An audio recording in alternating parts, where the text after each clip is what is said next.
You know what? I feel. What if the creature I've been talking to the whole time is Kain? What if he's trying to have me free him? I just realized. That would be a fucking plot twist.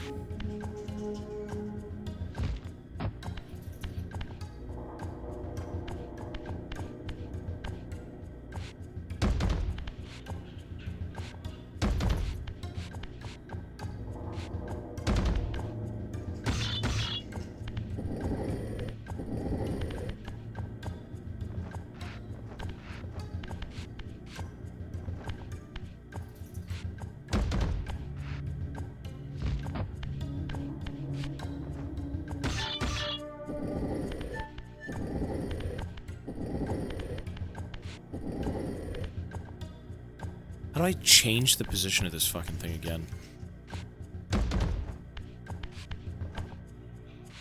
Okay, well, that works. There we go.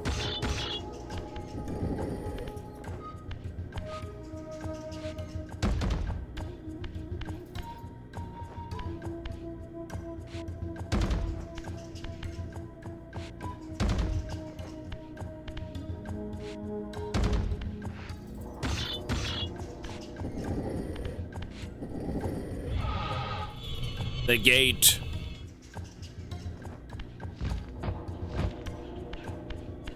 Incoming 3,000 more puzzles. I'm not kidding.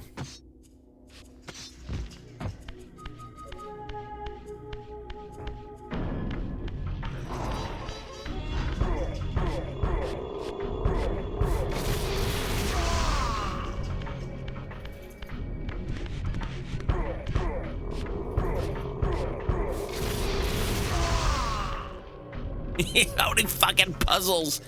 The final boss is puzzles.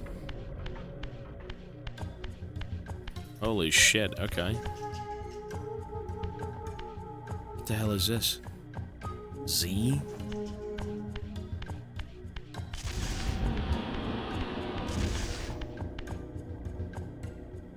Z. Okay.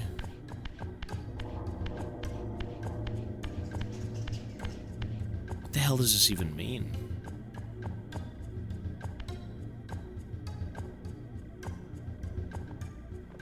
Huh?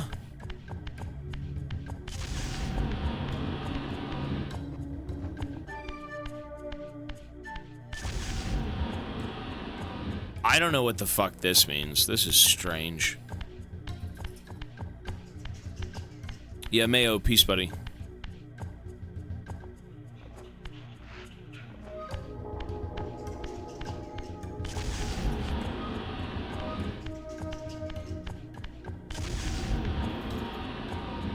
Like,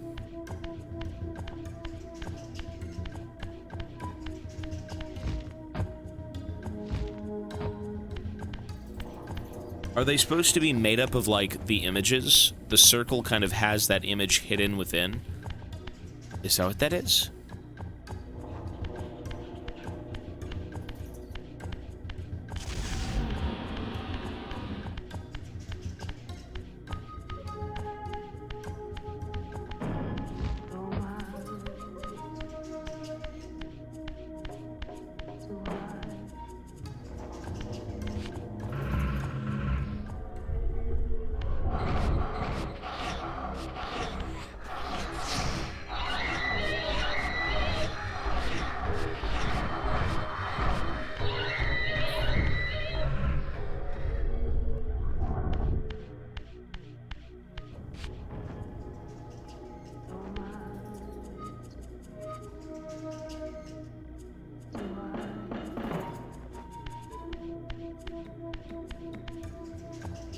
What? Z.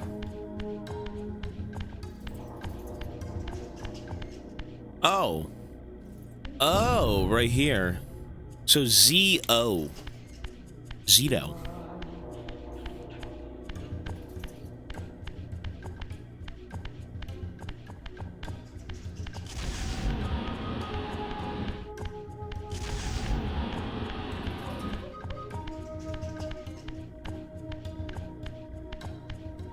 Good.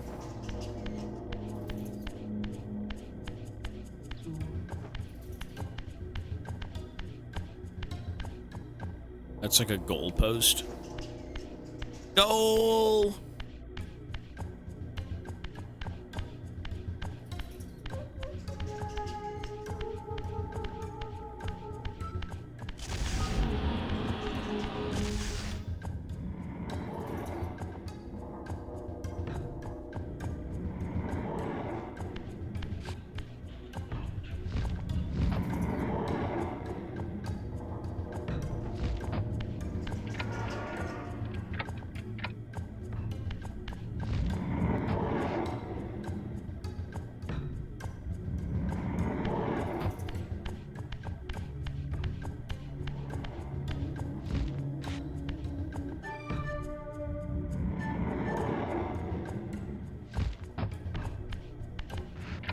You're right, I should save.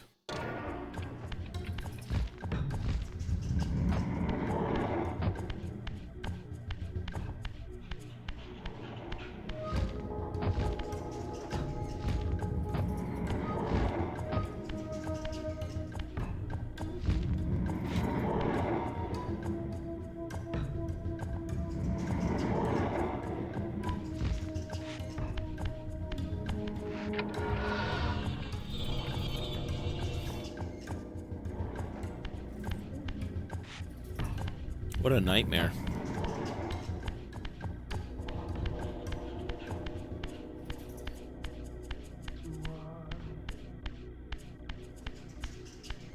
This guy's really hidden away, like, holy shit. Dude had 50 different puzzles. Oh, God. And I still found him, that bastard.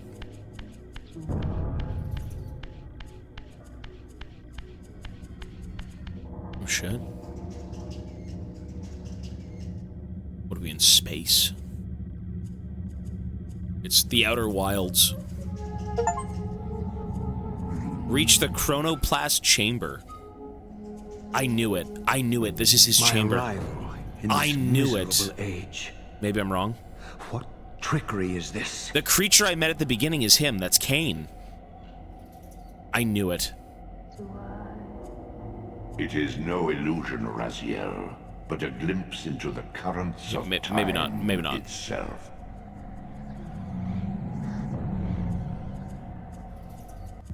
I thought I was smart.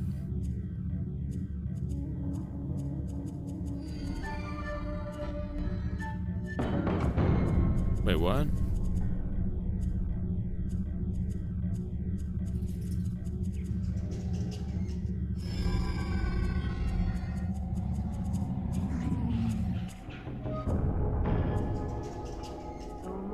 So why does this matter? In this miserable age. What trickery is this?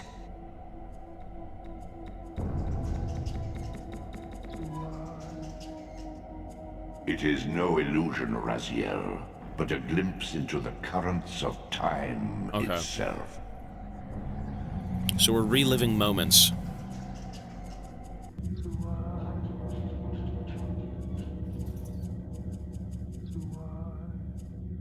Okay.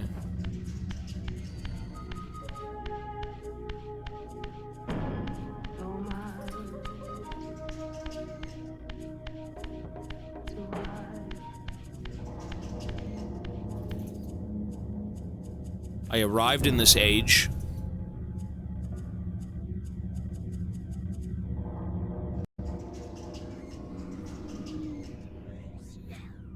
Here he is, Kain.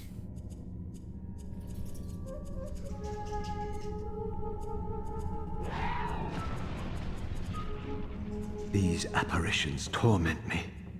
Has this all been foretold?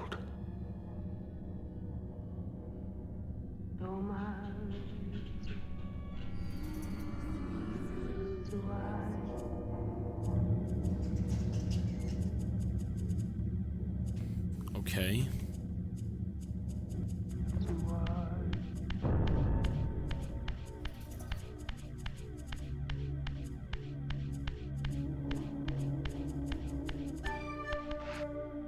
the fuck?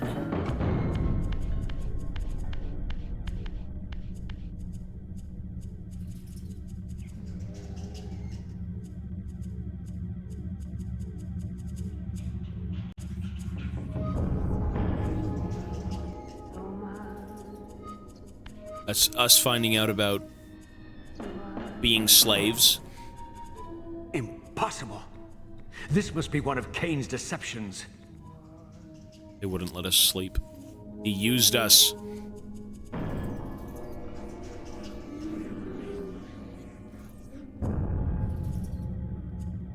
But why did he need us? We'll save.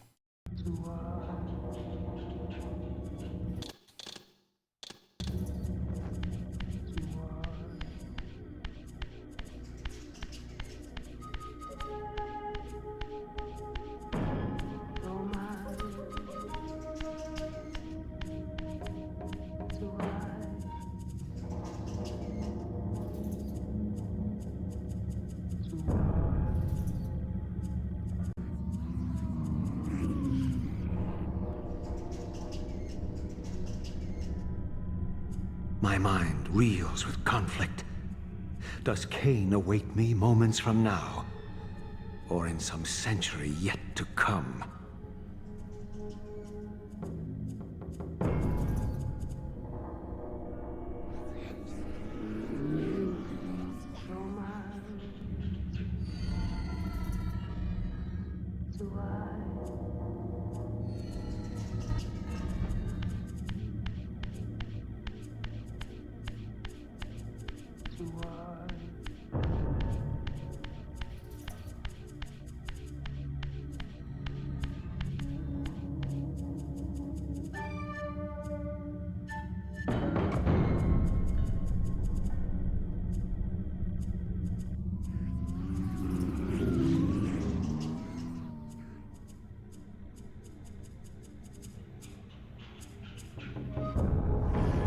This cannot be.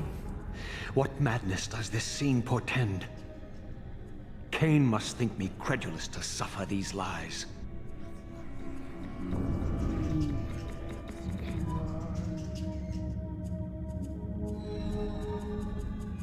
Imagine trying to decipher this shit as a child. I think you'd still be stuck on the first puzzle of the game. What does it mean?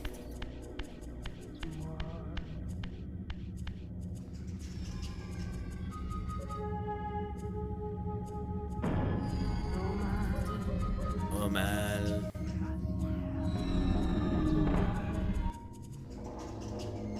Ooh, I become evil. Is this Dark phantasm Lord. a conjuration of my mind, or an echo of future events? I become Vader.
Creatures.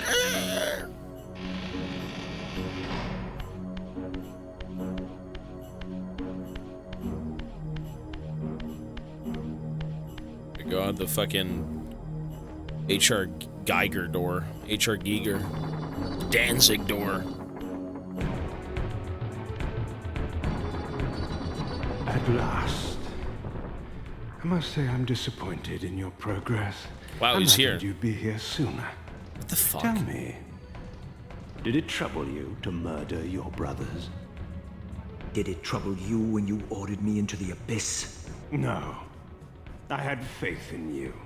Have In your faith. ability to hate. In your It's Dutch. self-righteous indignation. Lies. You cannot have foreseen all of this.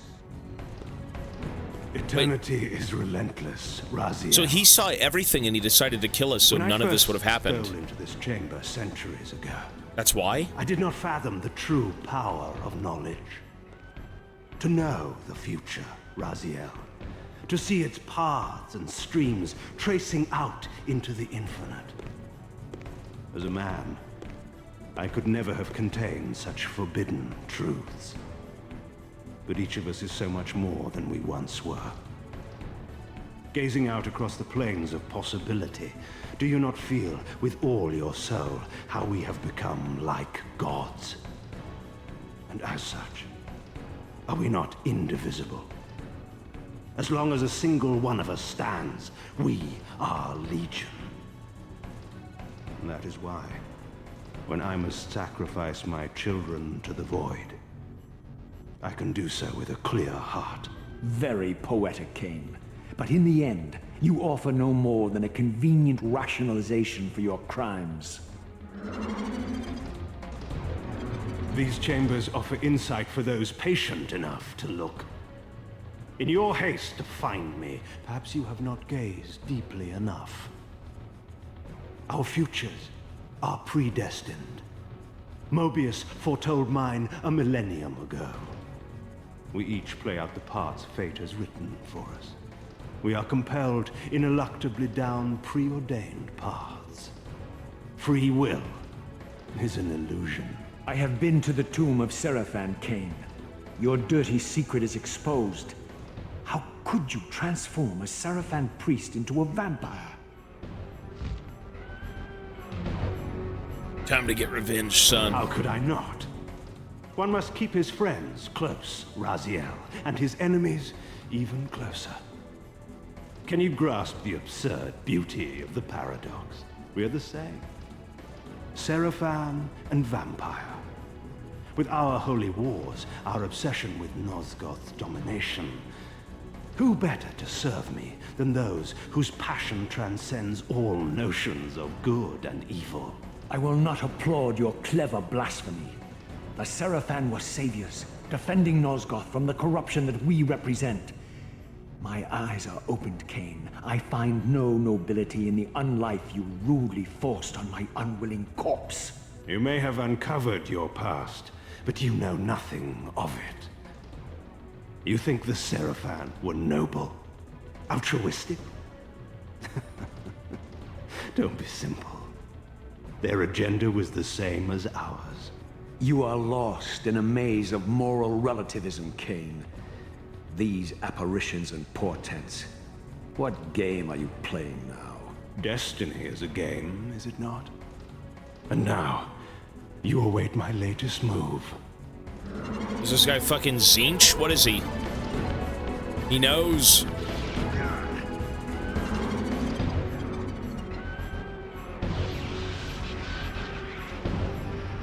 Oh my god, what is... What the fuck?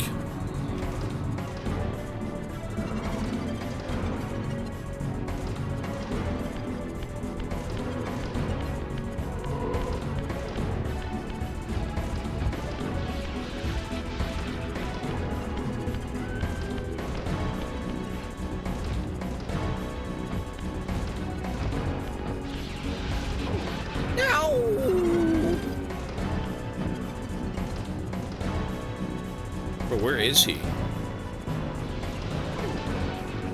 He was right in front of me. Okay.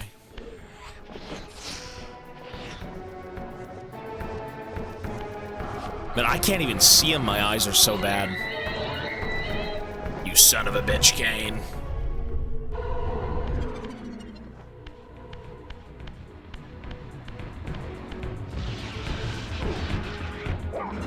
Fucking wanker.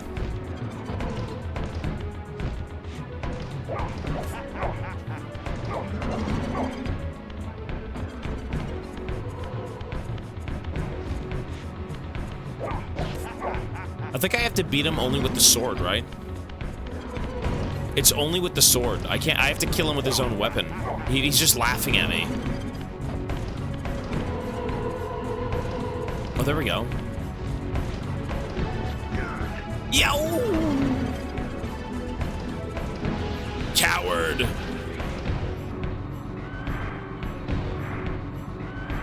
What a strange fucking game. Classic cooked fucking PlayStation game.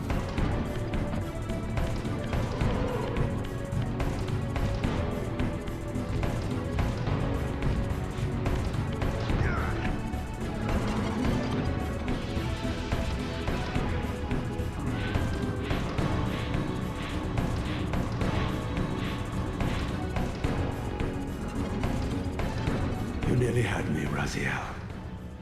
But this is not where or how it ends. Fate promises more twists before this drama unfolds completely. Into the abyss we go. Press 1 if you have any ideas to what's going on. Raziel. Once you cross this threshold, you are beyond my influence. Dude. Yeah, I don't know. I don't know what's going on. I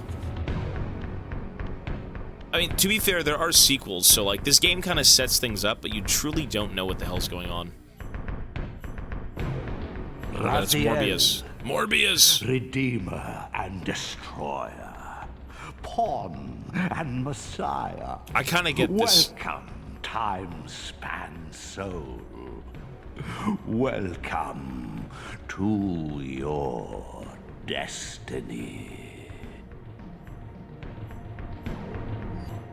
So everything was... Where time is but a loop, a loose stitch in the universal cloth.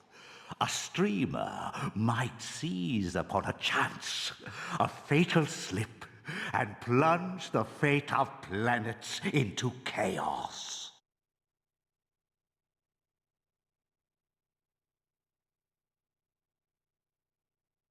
Okay.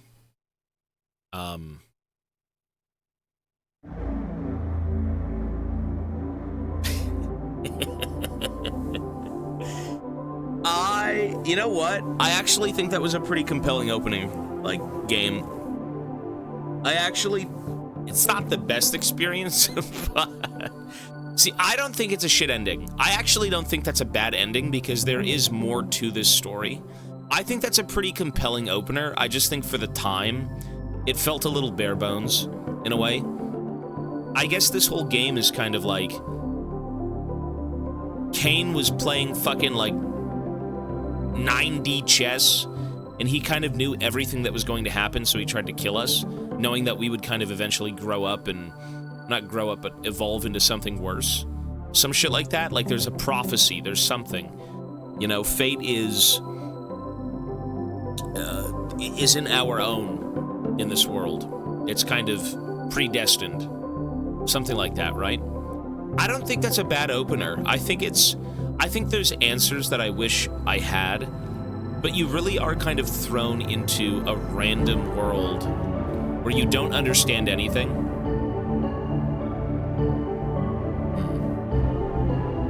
I don't think that wasn't that bad. I think it was a little weird, like a little cryptic and oddly designed in a way. Like, you need to know more. Yeah, I'm not gonna watch any videos until I beat the next game.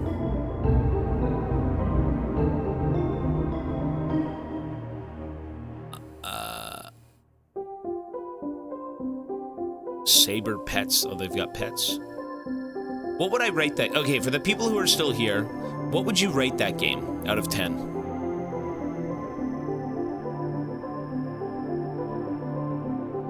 1? That's pretty harsh. I'm actually at a 6. I'm at a 6. Yeah, I'm at a 6. I think 6 is pretty fair. Maybe 6.5. I can't really give it a 7. I think 7 is... I think 6 is damn fair, I think, for a game like this. You know, the sequel could make it... See, the thing is about this game is you just know nothing. And... I think 6. The gameplay is jank. It's a little jank. See, I don't know the story yet, but as an opener, I think it's solid. I don't think it's, like, incredibly solid, but I think it's solid enough to, like, be serviceable. You know what I mean? 8-9 story with gameplay 6-7. The soundtrack is good.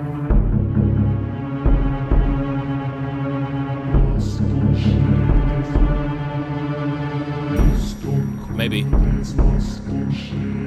The last 3 hours felt like a slog. Oh, 100%. 100%. Let me let this go through and then we'll talk more. And then I do want to go to sleep.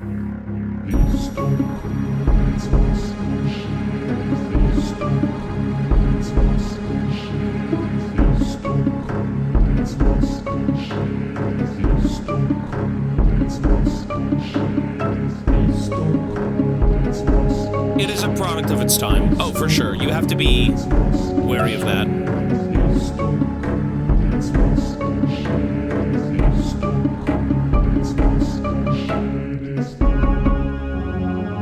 Let me just let this go through and then we'll talk a bit more.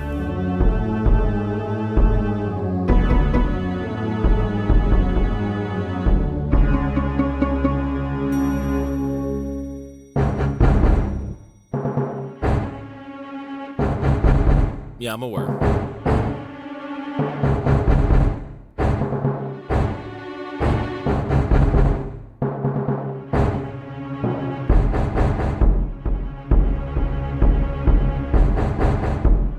Bro, that rat emote is so fucking ugly. The more tired you get, the worse the rat emote becomes. That is hideous.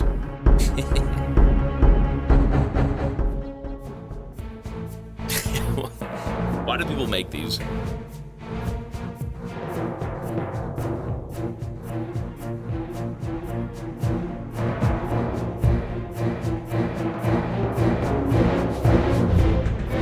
Well, I'm going to bed. I'm not looking at anything right now. I'm done.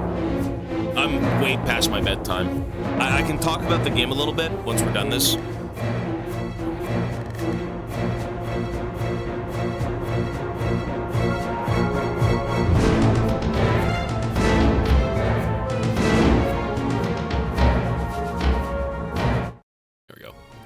Okay, so what do I think about this game? I'm gonna give it a 6 out of 10. This game made no sense. I actually liked the setup. It's all over the place though. You're right. Why is there vampires? Why do they have hoof feet? Why are you you're thrown into a well because your father figures out something, you know, he sees into the future. And you know, you wake up 1,000 years later in a world that's kind of gone. I mean, the sequel could be interesting. I think this game sets up, again, a compelling story, and I do want to know more, but it really is a product of its time, and I think as an enjoyable game right now, first time ever playing it, it is a 6. I'd say it's a 6. I don't think it was the worst thing ever. I thought the puzzles were pretty cool. But, like, the combat was jank. The worst part about this game was the directions. You have no clue where to go. The idea of the teleporters is trash. The idea of restarting at the beginning of the game is trash. I like the adventure, but it needs to be linear. It needs to be more linear. You know, it is by no means a bad game. I actually did enjoy that playthrough, but it is cryptic. It is confusing, and its highest points are usually walking, looking at things, hearing things, and moving puzzles.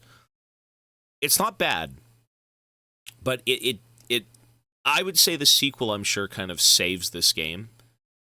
It was a little bit tedious, yeah. I think some of the coolest shit in this game, though, as well, was, like, the bosses. I really liked the spider. I really liked the first boss. After that, they kind of became a little bit uninspired. But, like, the first two were creepy. The environments, I mean, this game is inspired by aliens. You can see people in, like, cocoons and fucking chest bursted and shit. You've got H.R. Giger fucking wall designs and everything. There is, like, an alien flair to it, and I don't know why. You know, for everything being a vampire, it does seem like a 90s game where, like, they think of something and it's like, that's cool. You know? I don't think it was bad. I think maybe for its time it might have been better, but for me as like an experience, I'd say a 6. I think it's 6 for sure. Not bad, but I do like the story so far. I just need to figure out what the fuck is even going on at the end of it all. Like, Kain ended up finding some sort of chamber where he could see into the future. He could kind of... He's Zinch. He knows everything. He can see things and, you know, like, why was I thrown in the trash? Well, I evolved maybe into something more, and he's like, I gotta take you out. Forget that, right? I grew wings, and him seeing visions of what I might become, he decided to kill me, right? And then for some reason I didn't die. And then that plot twist where, like, you know, everyone was at one point a priest, and he just kind of brought us back and used us as, like, pawns. I don't think that was really, like, super, oh my god, what the fuck moment, but there's something compelling here. I don't think it's, like, a weird mishmash of just random shit. Like, there is something that they did think about when they were making this game, but it really does show its age. Not visually, but in its gameplay. Again, by no means a bad game, but a little bit empty. It's a bit of an empty game. I think that's the number one thing. So I'm going to give it a 6. I think the second game should redeem this one and kind of answer the questions that we want. I'm giving it a 6. For sure. A little empty. That's the best way that I would describe this game, is empty. Not bad, but missing something.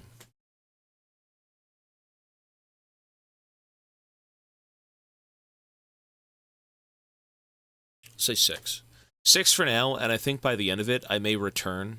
Well, I need to watch videos. That's the biggest thing. You know, once you piece together... I'm kind of satisfied with that ending. Again, I think it sets it up pretty well, but, like, the sequel... Clearly, they made this game to have a second part. So it's almost like The Last of Us 1, or it's almost like Alan Wake 1. You know there's a second one, at least at this point in time. And you really need to see the full picture. You need to see the full picture. So I'm excited to play the second game. By no means am I, you know, like, oh, that was so shit, I don't want any more. I would say if the second game is a lot like the first game, I don't want any more. But I'm assuming there was a lot of problems with the base game, and I feel like these people most definitely knew what those problems were, and they probably hammered it out pretty damn good. So that's what I'm hoping for in the second game. You know, more linear, no map, no teleporters, no bullshit. There's a lot of, like, weird RPG-ish, strange, not RPG-ish, but like cryptic gameplay mechanics. Just strange things that don't matter. You know, you have a compass, and the only reason you have a compass is because they say at 2 points in that game, go east, go north. Okay? You know, there's no map. There's no map. They expect you to kind of just figure out where to go, and it's like, well, what? You could say, well, back in my day, we had brains. We sat down for 18 hours and looked at one pixel. I mean, there should have been a map. There should have been a map. So, you know, I'm not going to be too harsh on the game. It is a product of its time. It's the oldest game I've played during this event. The compass wasn't even in the OG game. That's crazy. I don't think it's bad. I'm going to give it a solid 6. OG experience. No, the OG games were pretty CBT, for sure. And I think they were CBT because people didn't know what to do with games yet. They kind of just made things and then didn't think about the finer points, right? And then over time it was hammered out, and, you know, player accessibility and all this stuff was added, and you know, it's unless it serves a purpose. Like, I actually felt decently immersed in that game, to be honest. I did. I don't think that game needed backtracking. I don't think that game needed a compass. I don't think that game needed anything but to be a tale and be linear. And I think it fell short only because it wasn't so linear. You had to keep circling around over and over again. You had to look for things. And not in a compelling way, but you had to look for things in the most inconvenient ways. You finish one area, and then they're like, you have unlocked a new area. Go. You know, they might show you something, but then you're sitting there like, okay. And then you go off and you try and find it. You're like, well, what is this? It looks the same. What is that? The games have been picked. So the next 3 games in 17 subs, actually. In 17 subs, we have Gloomwood, which I actually might replace because it's apparently not even done. It's an early access game. So Cult of the Lamb, Necrophosis, and maybe something different instead of Gloomwood, to be honest. So in 17, that's it. And then at 27,000, it's going to be Kingdom Come Deliverance. If I do replace Gloomwood, I was actually thinking of, like, I'd have to look in Discord again. I'd have to look. Frostpunk was a pretty interesting one that people did like. Jet Set Radio Future. Keep changing in the monsters. Yeah. So that must have been us at one point. I mean, this is a very... It's weird because, like, you've got vampires, you've got Cthulhu horrors, you've got, like futuristic, steampunky fucking human beings. It feels like a mishmash of just weird aesthetics, and I feel like it is kind of a product of its time. So, you know, you're not going to, like, rail this game completely and say, oh, it's just a pile of shit. It doesn't make sense. The aesthetics clash a little bit, I think. I don't think it's a very tight-knit, cohesive thing, but it works for what it needs to be, which is some weird fucking story. Minecraft, I'd love to play Minecraft. I think that'd be cool.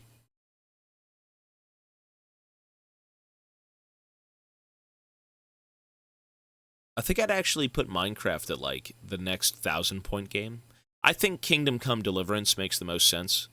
It was talked about before, people voted, people really like Kingdom Come Deliverance, and it is in the Discord. But again, I'm still looking through games. You know, if you guys have any suggestions, leave them in there. I'm picking, I'm going through. Just because we don't play them now doesn't mean we're not going to play them ever. But yes, YouTube, that's it. We're giving this game a 6. I think what this game really needs is kind of... I need to play the sequels, and I need to watch a lore video on the concise story. So I'm hoping the second game tomorrow makes more sense and kind of fills this one out a little bit more, because you really just don't know shit with this game. You know tidbits, but nothing substantial. A viewer server. Jedi Fallen Order. The Jedi Fallen Order and stuff like that, that's also being suggested, but again, leave it in Discord. If it's in there, that's where it's going to get picked from. It would be good to play a Star Wars game. I'm not going to lie. Yeah, I like Star Wars. People like Star Wars. And I think Jedi Fallen Order at one point was talked about, maybe. Like, it would be decent to play maybe 2 of those games, right? There's only 2, I think. Anyways, folks, that is it. YouTube, have a great night. I will see you tomorrow for Soul Reaver. Soul Reaver 2. Good night. Okay, so first one is done. YouTube stream is done. Folks, I am way past my bedtime. It's almost midnight. I should be sleeping. Folks, I will catch you all tomorrow. I'm just going to go to bed. I can't ruin my schedule. I need to sleep. You guys, you're all awesome. Thank you so much, as always. I will be adding the time in the morning when I wake up. And, thanks for watching Soul Reaver. It is a weird game. It's different, but, the whole event's about different. It's about experiences and, trying to give games a fair chance, trying to understand, the story and what's going on. And, for the sake of this game, it is the oldest one we've played, and it's not bad.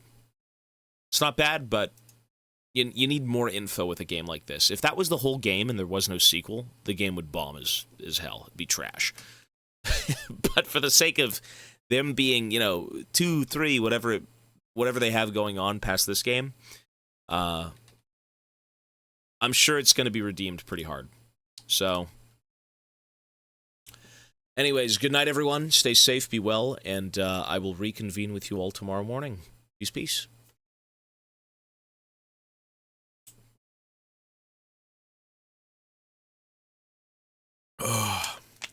I look at games top down.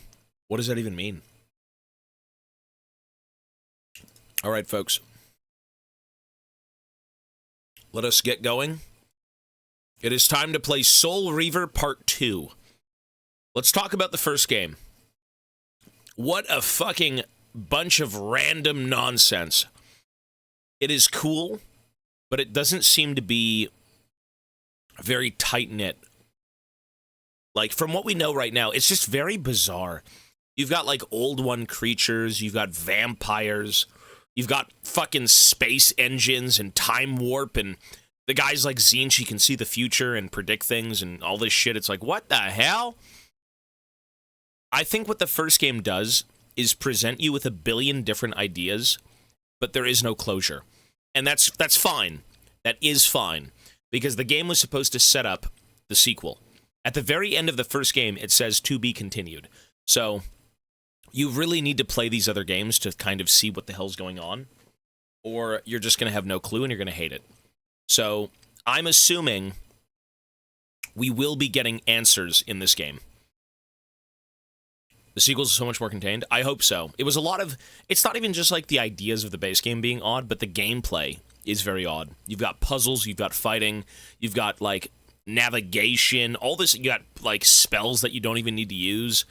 It's a lot of weird concepts that, in my opinion, set up a bunch of stuff but have no payoff. So hopefully in the sequel there is a payoff, which is what we're doing right now. All right, so let's swap... Checking. Yes, we will turn that off too. Thank you, sir. One sec.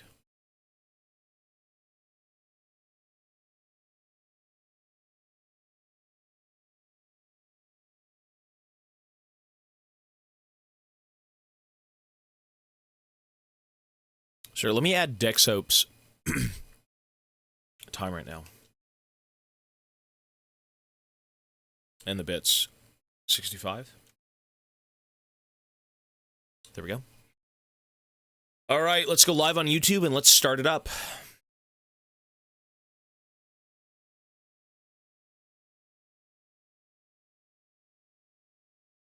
I mean, we're going to see what's going on. I like what I'm seeing in these games, but I feel like they're more of a relic of their time. I don't know if every game of this era was so, like, full of random ideas. I don't think it was. But it feels more of, like, an experimental, let's do this, let's do this, let's do this. And then you can look back at the game, and I'm sure they're going to look back at the first game, Legacy of Kain, and say, man, that was rough, let's refine it. So I'm hoping they did that for the sequel. Because there is a few compelling things here, it's just... Again, it's so random. Like, there's a million different ideas. And not all of them matter, not all of them you care for. So.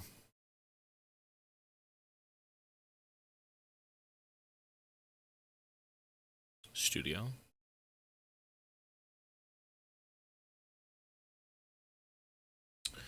We are trying to go live on YouTube, but once we are, we're good to go. Oh, is this PS2? Really? That should be cool. People were trying everything? Exactly. I think that's exactly what that was. Yeah, I would say overall, though, it's a 6. I gave the base game a 6. It wasn't completely unfun, but it's a very disconnected, disjointed experience.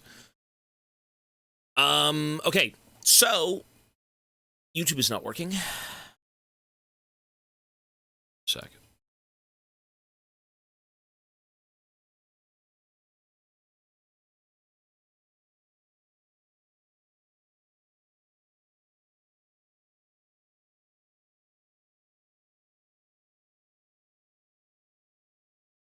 Alert check. Right, I am going to turn that off right now. YouTube, we're live. This is not Outer Wilds. I haven't changed the title yet. We are here for the sequel of Legacy of Kain. First game was kind of rough, disjointed, strange mechanics, strange story. Everything was very strange, but it gives you so many different things to kind of work from. So I'm hoping the sequel builds on everything the base game did and makes it a lot better. Either mechanically or story-wise, it's fleshed out. You kind of know what's going on. The base game kind of feels like you're just dropped into a random world and you know nothing, and that's fine, but nothing is explained the entire game. And it's vaguely told to you, right? So, like, you know, you get the gist of you've got these brothers, and they were created by Kain, and then they all got warped over time after you got betrayed and all that jazz.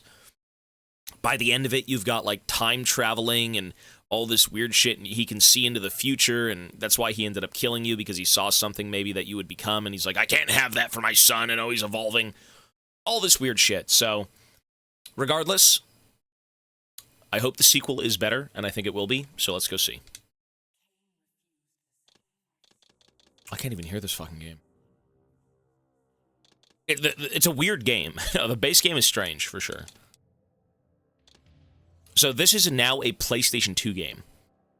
It went from a PS1 game to a PS2 game. And I can't hear a fucking thing.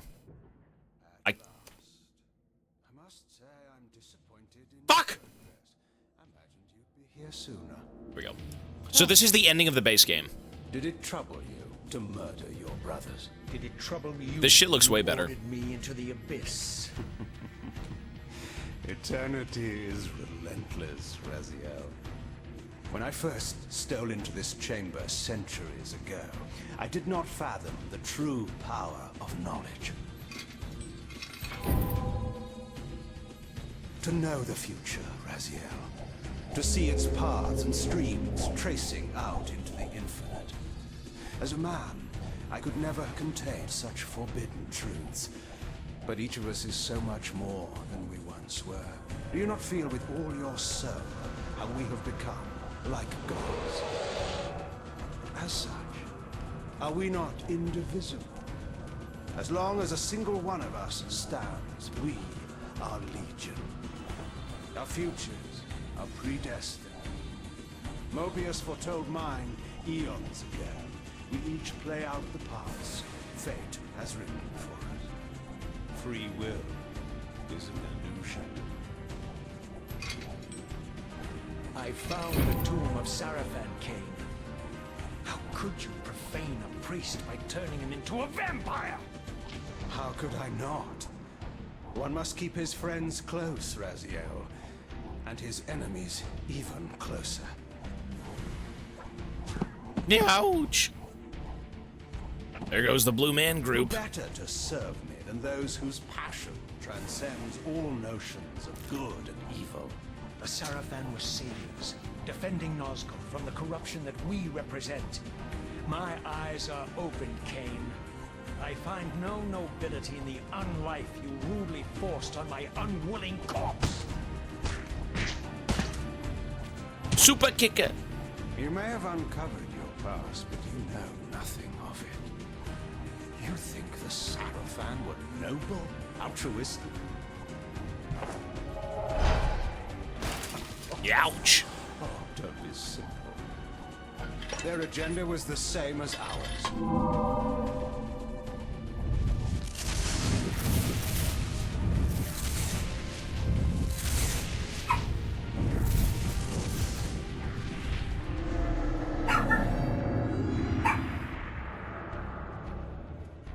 You nearly had me, Razzie.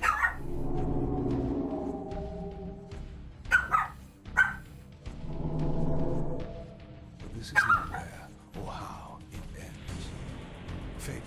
is more twists before this drama unfolds completely. I mean, we want revenge on Kain. That's really what this is. We used to be a priest, we had brothers, all of them were turned into monsters, and I was betrayed, I was thrown into a well, you know, my wings have been clipped, and, I mean, this whole game is about getting revenge, right? But, like, everything else surrounding it is so strange. That's the shit you gotta figure out. The basic story is, I'm getting revenge, fuck Kain, right?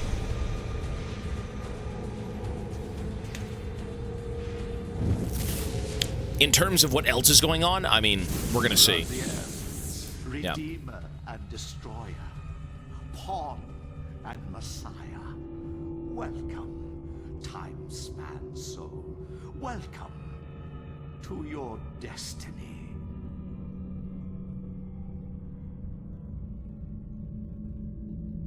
Everything is predestined. But can't you still live your life? It's just, in the end, it'll... Where am I? It looks good. Usual question. In your case, when might be more apt? Very well, you old snake. If you'd prefer I use my bare hands. Well, this is completely unexpected. This orb disables our vampire enemies, leaving them helpless and incapacitated. Strangely, it seems to have the same effect on that peculiar weapon of yours. But you must believe me. I mean you no harm. You can drop the benevolent facade, Mobius. I know who and what you are. I should kill you where you stand. Perhaps you should, my boy. But you don't. Are you so certain of that, Mobius? My role as Time Guardian affords me a certain level of omniscience, Raziel. No, you don't kill me. That honor belongs to your maker, Kain, some 30 years from now. Ah, you two are a pair. You're just as fatalistic as he is. Death comes for us all, Raziel. It's just a matter of time. How is it that you know my name? We have never met. On the contrary, Raziel, I know you very well. And it grieves me to see how cruelly Kain has used you.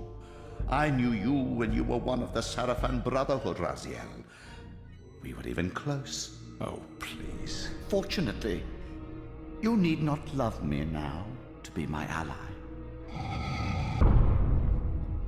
Are we within the stronghold of the Sarafan priesthood? Yes, but the glorious days of the Sarafan have long since passed, I'm afraid. This is a more cynical and indecorous age. My mercenary army now inhabits this stronghold. We strive to honor the memory of the Sarafan with our own humble crusade. Humble crusade. Is this the vampire Vorador? Yes, the scourge of the Circle, the most depraved and decadent example of his whole degenerate race. He slaughtered 6 of my fellow Guardians as they cowered defenseless in this room. And you somehow survived this massacre? I and 2 others. The Circle was devastated. Only we 3 were spared. How convenient. You'll forgive me if I don't naively devour every scrap of information you toss me. You have a reputation for deceit. And who has slandered me so? Your malefactor, Kain? The one who betrayed and destroyed you? Our common enemy? Consider the source before you judge me too harshly. Source? We'll forget about rekindling our old friendship then. But consider an alliance based on our common ground. We both want Kain dead. I can help you do it. You don't want to meddle in this, old man. I know all about your sordid little schemes, but you're simply out of your depth on this one. You underestimate me, Raziel. Let me show you. Even now, Kain is lying in wait for you, unaware that I've snatched you out of the time stream and brought you here to me. See how he lingers at the very pillars he is destined to destroy. foolishly confident that he has eluded your grasp. The pillars are still standing in this time. Yes, Raziel. They are the embodiment of the divine force which preserves the life of our world. We who serve the pillars maintain their delicate balance, and Kain is destined to be the fulcrum upon which that balance turns. I believe you have already endured the wasteland wrought by his terrible, selfish decision. Kain's very existence is a cancer upon this world. As long as he lives, all of Nosgoth is in peril. You may never again be human, Raziel. But you can re-embrace the essence of your humanity and the nobility of your Sarafan heritage. Go to him, Raziel, and end this. Wait, so this is all some... But first, you will need to find your way out of the stronghold, and in this, I'm afraid I cannot help you. So this is some, like, multiverse shit. Will not understand your different timelines? Is that what that is? They will try to kill you. You needn't fear them, of course. They're no match for you. Try to keep the casualties to a minimum. But do what you have to do. All great movements require a few martyrs. I mean, well, if it's not a multiverse, I mean, he's saying, like, oh, the pillars are still standing here, but, like, can he go back and forward in time in one timeline? Is that what that is? And noticed a second time streaming chamber. Its entrance identical to the first, but with one distinction. That crystal was significant, but how? I had not yet discovered. I guess that makes sense then. So he's basically manipulating time. He can go forward and backwards in time. Okay. Oh, look at the PS2 graphics of that.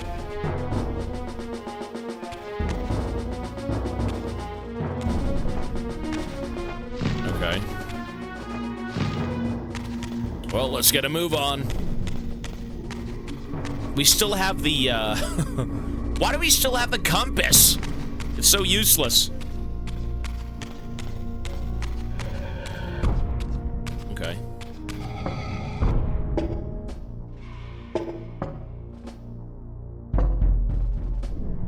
This game is a bit loud. Hang on.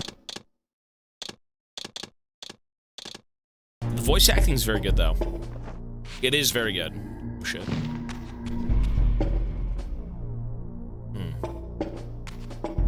So all he does is kind of manipulate time. He can go forward, he can go back.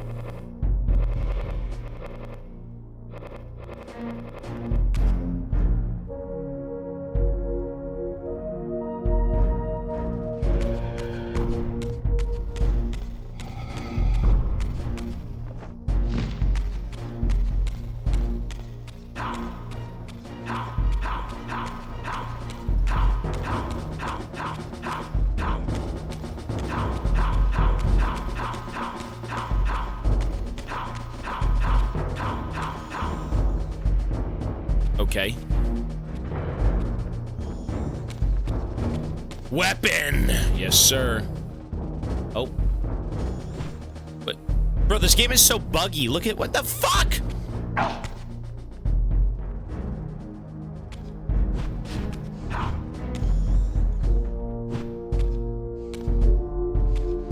Wait, do I have the weapon? I think I have the weapon.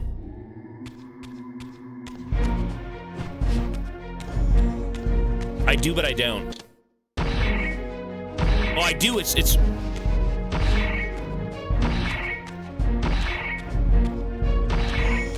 Bastard!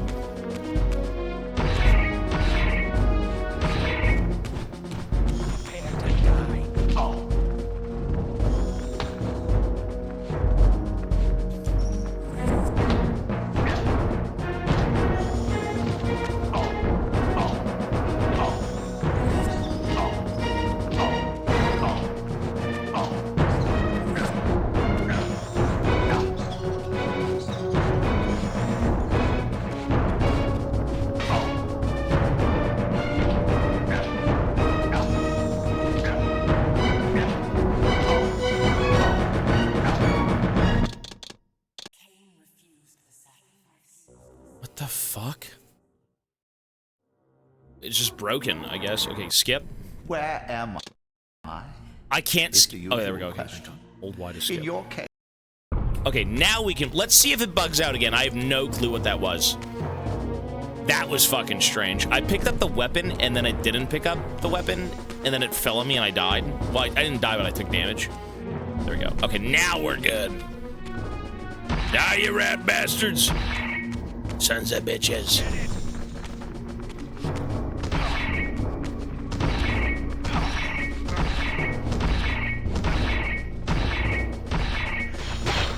Ouch. Hold B to feed. So same controls. It's bugged again, look. It's bugged!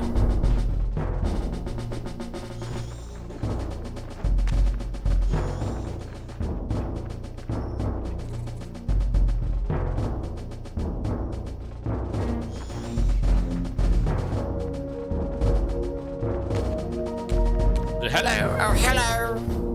What's up, dude? Cowabunga. How do you drop the weapon?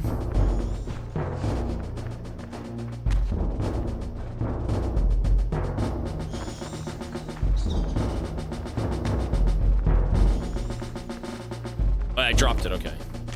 Nope.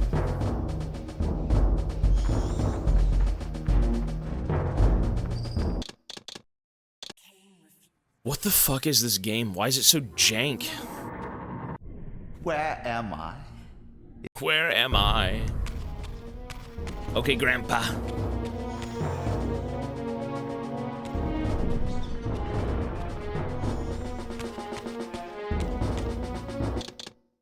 It could be a frame thing. No, there's no frames, is there? Okay, I don't think it could be a frame thing. Let's try again.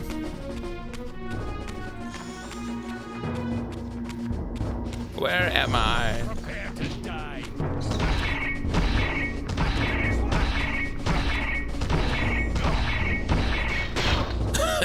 Okay.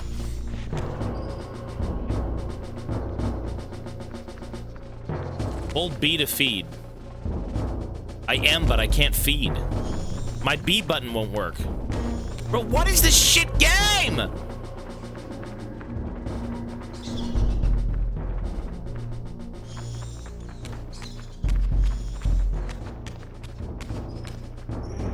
Yes.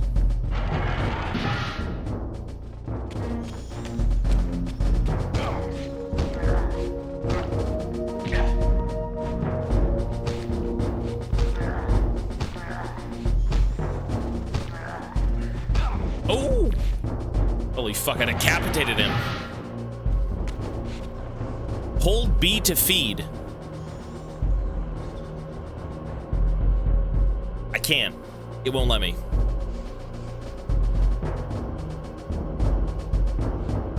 So do I beat the game without eating food? All right. There's one.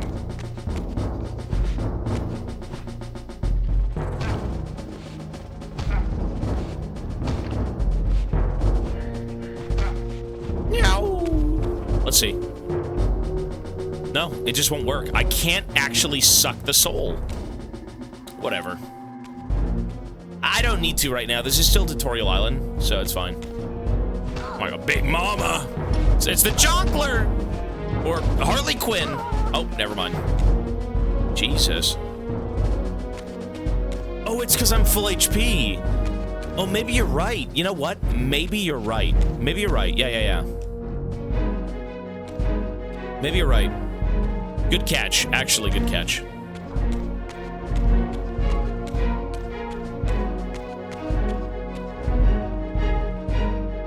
We gotta go the other way. It could be that. This game is very loud. Hang on. Go.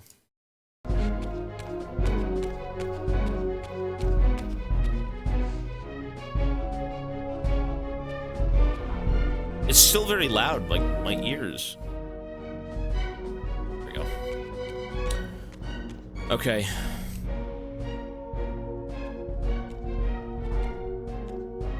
Holy shit, cutscene. Throughout the stronghold, I discovered evidence of my former nobility and my life as a Sarafan priest. This was the heritage so foully stolen from me when Kain raided my sacred crypt and defiled me. I mean, this doesn't... Oh, are those heads? Look at... Oh, the heads! Ew, are they masks or heads? I think they're heads. Prepare to die. Prepare to die, scum! Ouch! Ouch! Taste my blade, vampire. Fuck! You sons of bitches! You sons of... Oh! Oh!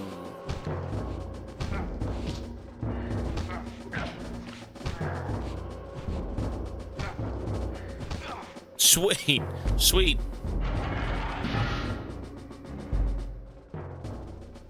You know what? My B button is broken. I can't feed. You know what? It's just broken. You have to cap your FPS in your GPU control panel. I thought it would be that. I thought it was the FPS. Every time you jump, it seems very jank. See that? Look at that.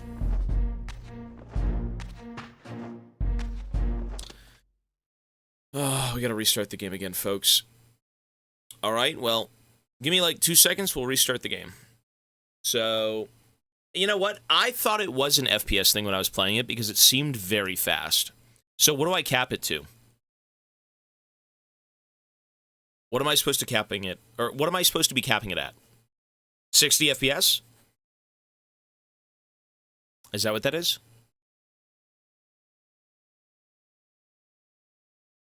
This should be, how do I program settings? Here we go. So, find a game. This would be, what's this game called? This game is, what is this shit called?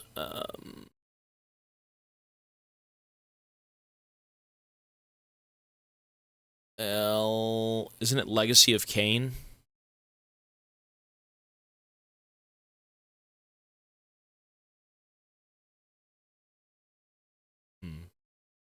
Where is it?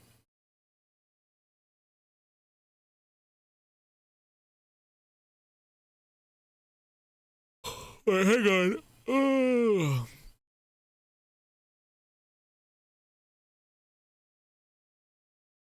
It's not even here in my games list. It's genuinely not here. So how do I do that?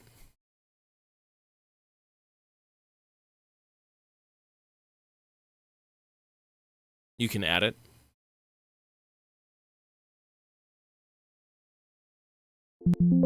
Oh, there we go. Okay. SRX. Add selected program. Sorry, it's FPS? Is that what that is? Max frame rate. On to 60. 60. Oh. Okay. Fly.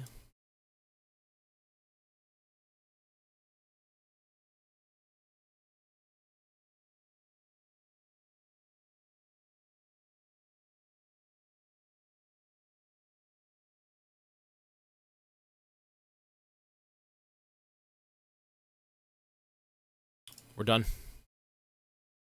All right, so now the game should work. The game went to 60 frames instead of unlimited. I had a feeling it was kind of the frames, right? Because like when things end up being too fast, I guess you have so many frames it can't register kind of what you're doing. Is that what that is? That's what I get from that, at least. All right. Let's try again. Lovely start. Where am I? Bro, he sounds like... Is that Saltspire? Is that Saltspire?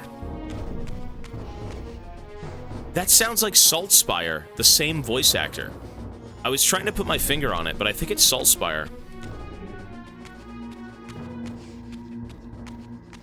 I mean, 60 FPS doesn't look...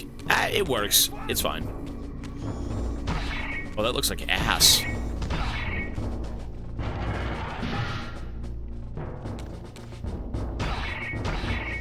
Is it me, or does the game look even worse now?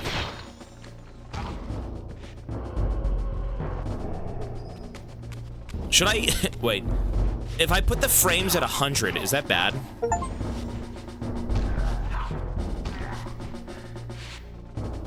Ooh.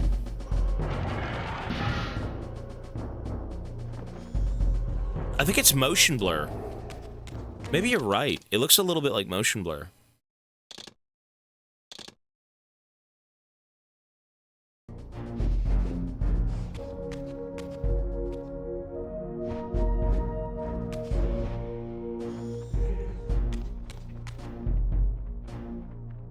I don't think so. All I did was change the FPS and it made the game look a bit fuzzy. Here it comes.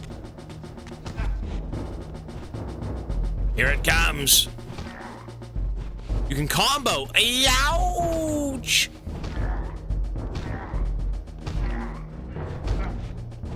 Jeez. You know, at least the game runs. It is an old game. Although I feel like with me capping the FPS, the previous game ran better.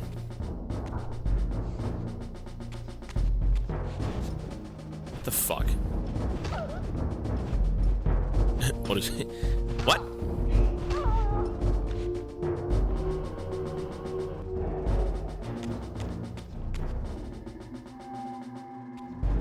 I mean, I can go back and change the settings. Should I go back and add frames?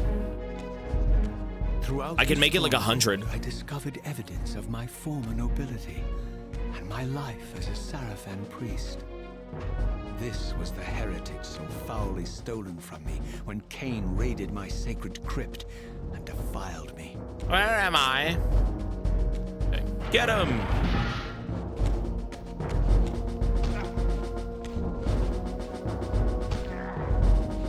Jeez, brother. What's with the combos? You have like launchers. What is this, Devil May Cry?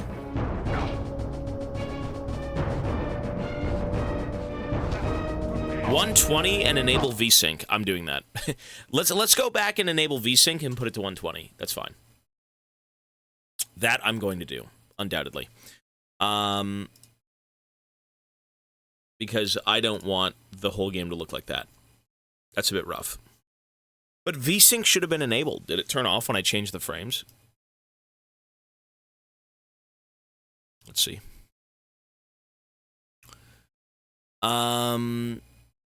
Vertical sync on. And FPS needs to be at 120. There we go. Cool.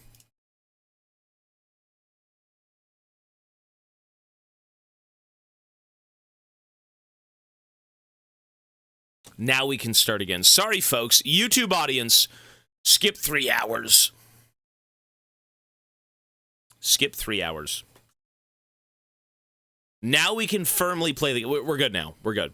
The frames are going to be better. Everything will be smooth as butter. I hope.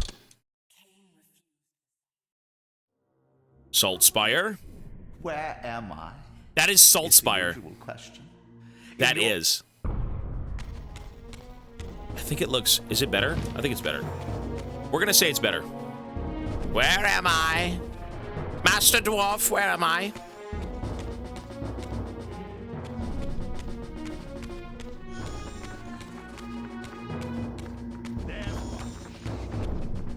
There's like a nasty motion blur. Lol.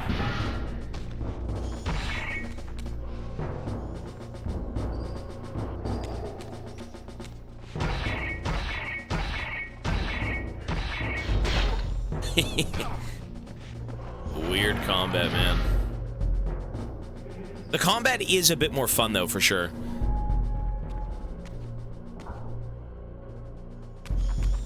It's a bit more smoother, I should say. Not as rough around the edges. Ooh.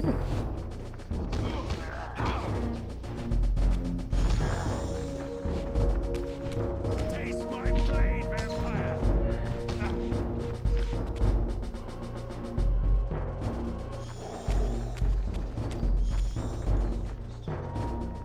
What is she doing in here? Sorry, Missy. Ouch! Good lord. I mean, this is a bit more graphic than the other one. I mean, you would blow people up in the other game, but like, since it was on PlayStation 1, it didn't look like anything. You've actually got decapitations here, so...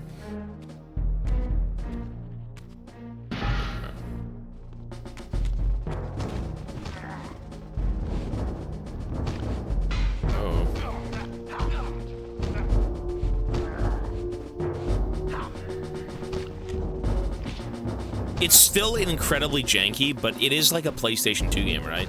That's cool.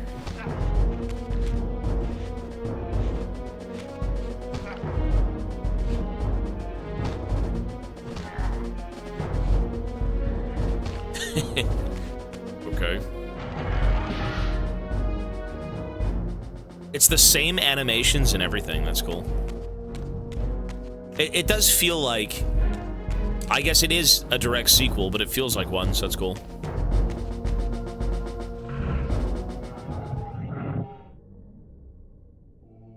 Is he gonna T-pose? Boom. Still do.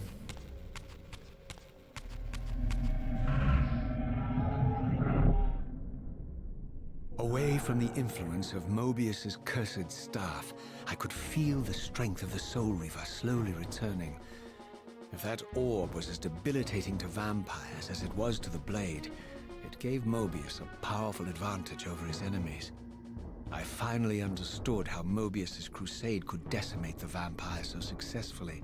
If he could immobilize his enemies, they were at his mercy. But why, I wondered, would the staff have any effect on the Reaver? They're all connected. Bastard! Jesus, Kung Fu! I like that you can shoot people right. There! Ladies, one at a time! Ow! Her jugular. The voices are low.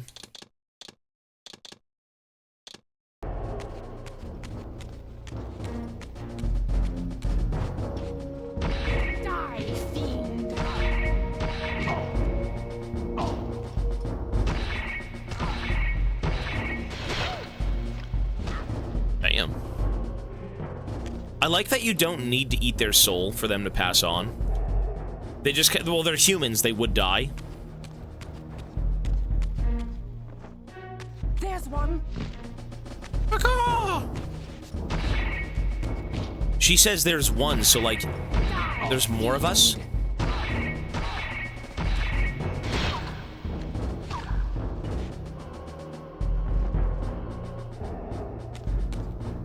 The Soul Reaver. Zeratul. Well, I mean, I am a vampire, I suppose, and these guys are like mercenaries, like vampire hunters. Look at the blood. The Order. It's what we used to be. How ironic.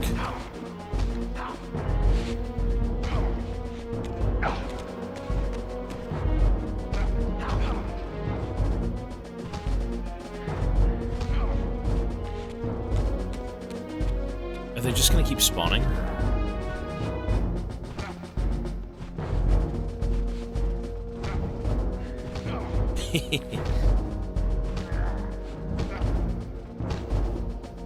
Riveting. Okay. I don't know if these guys worshipped us. I think other people did at one point, but... As I neared the stronghold's inner sanctum, a strange sensation crept over me. An indescribable feeling of displacement, a sense of vertigo, as reality itself appeared to warp and bend around me.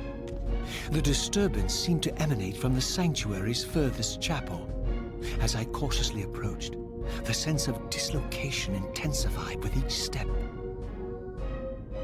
So this was the tomb of the beloved King William the Just, beatified here as the martyr and catalyst of Mobius's crusade. I was reminded of Kain's journey as a fledgling vampire, how Mobius coerced him to travel back in history and assassinate William, thus igniting a genocidal hatred of vampires among the citizens of Nosgoth. And here I discovered the source of the displacement. The broken sword Reaver itself, laid out like a holy relic, and broken, apparently in the battle between William and Kain. I had not thought such a thing was possible.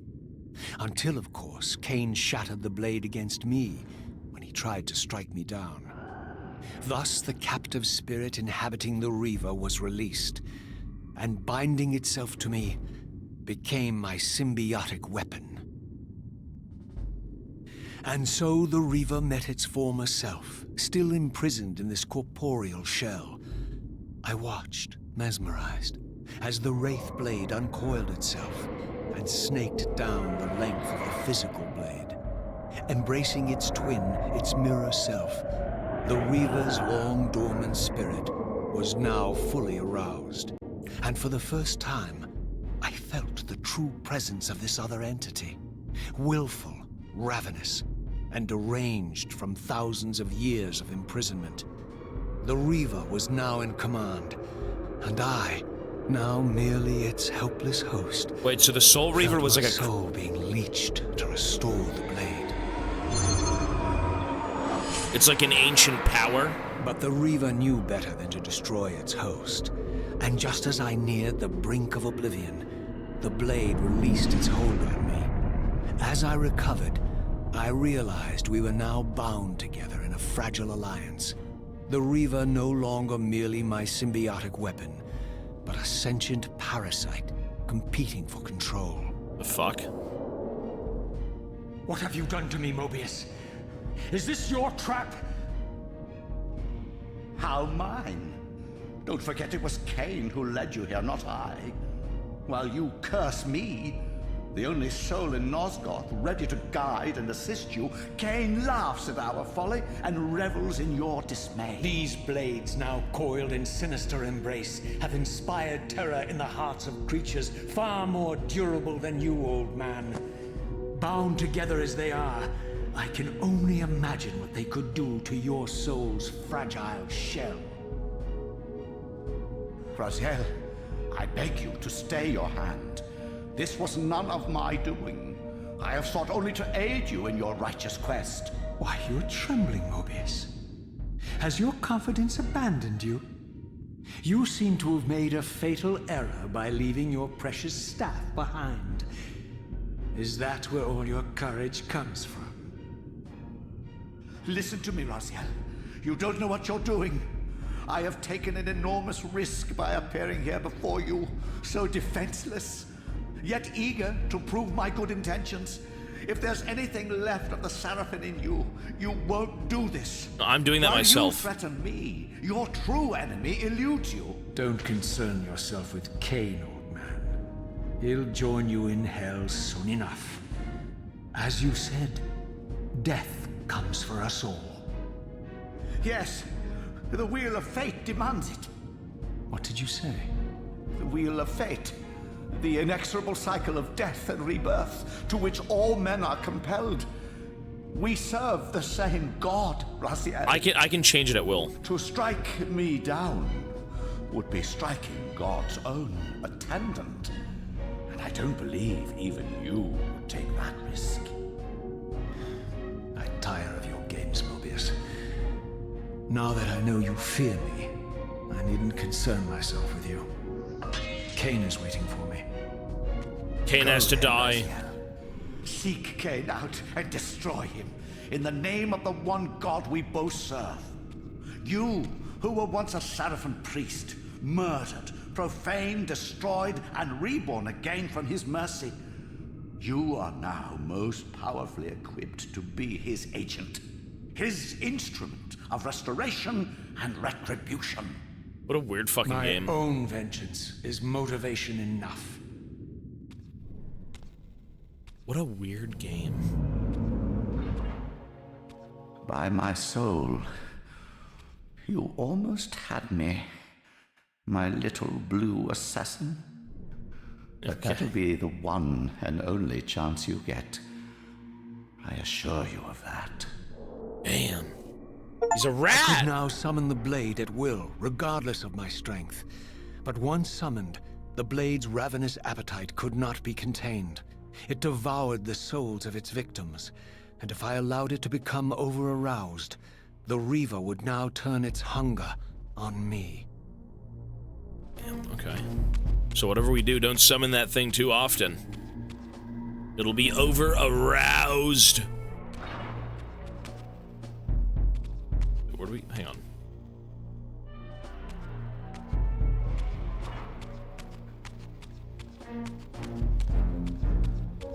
Yeah, my health is back to normal. I've got normie health. Okay, so I am praying that this game is infinitely more linear. Infinitely more linear. So this was the legendary Janos Ordrin, reputed to have been the most ancient and diabolical vampire to have ever existed. According to folklore, he lived high in the cliffs of Nosgoth's northern mountains and preyed mercilessly on the defenseless villages below. His reign of terror ended when the Sarafan finally hunted him down and tore his throbbing heart from his still-living body. This relic came to be known as the Heart of Darkness, and was supposedly imbued with the power to restore vampiric unlife. The Sarafan therefore guarded it carefully, lest the heart fall into the hands of their enemies. But I wondered, could Janos Ordrin truly have been as monstrous as depicted here? Or was this merely artistic license by the Sarafan? What is this guy artistic license? By demonizing their darkest enemy. I mean, vampires are kind of evil, though, no? Don't you want to demonize the demons? Are they bad?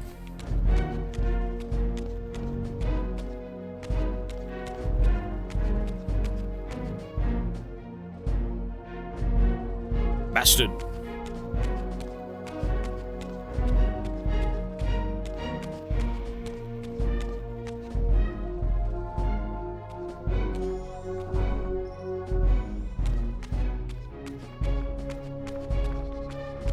There's one. Taste my blade, vampire. I wish you could lock onto enemies. You kind of just can't. Maybe you can. Ouch. Taste my blade, vampire. Is it RB? Is it RB? Let's see.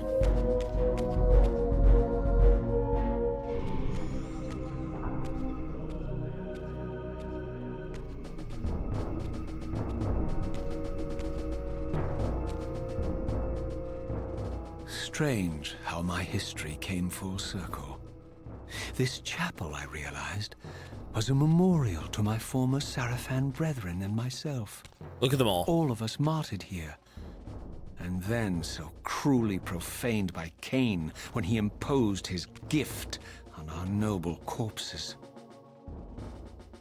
So where am For I? the first time, I beheld the image of my Sarafan self, Giga Chad. memorialized here among my fallen comrades.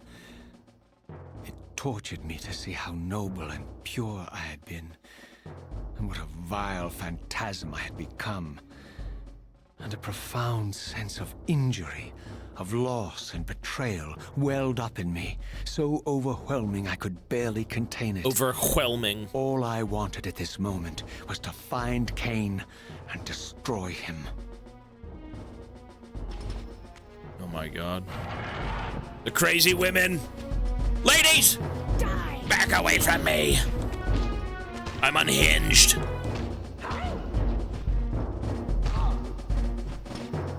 Ooh. So why can't I fucking hear anything with the combat? There's no, like, punchy sounds or anything.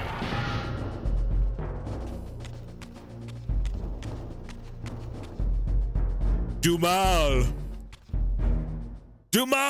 So these are all of the brothers that I had to kill in the first game. We were all part of a religious order. We did bad things.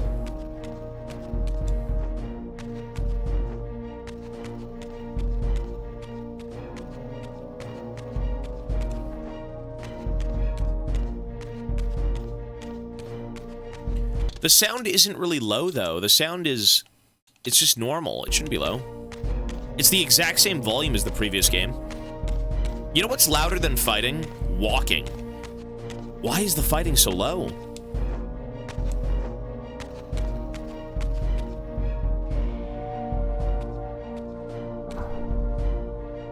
Cogma feet. Kind of. Okay, let's see if we can lock onto some people.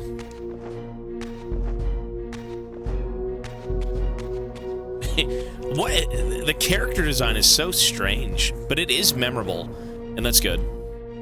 Are we gonna be outside for once, like with trees and nature?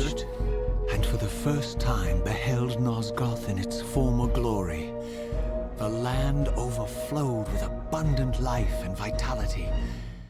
And I knew with certainty then that the world I had left behind was nothing more than the corpse of Nosgoth, a lifeless husk bled dry by the corruption of Kain's parasitic empire. This was the fragile world Kain sacrificed to preserve his own petty life and ambition, heedless of the profound cost. The sight only deepened my resolve. I sensed that the pillars lay to the northwest. If Kain truly waited to confront me there, I would not disappoint Well, him. we were outside, but like what I'm saying is, you know, for the sake of the world being gone, yeah, there wouldn't be trees and stuff, but it's cool to see greenery. It is certainly cool to see, even, look at the fish. The fish!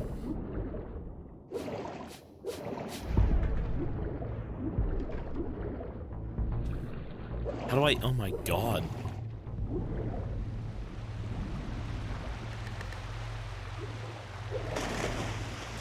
Cool.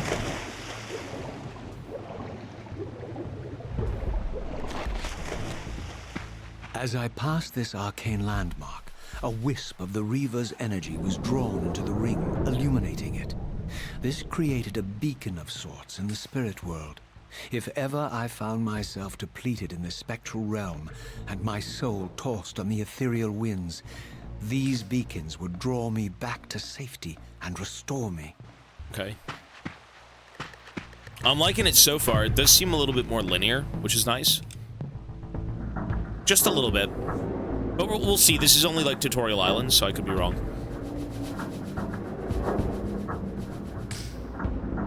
Okay. It is just an adventure. A story of revenge. And horrible swimming mechanics.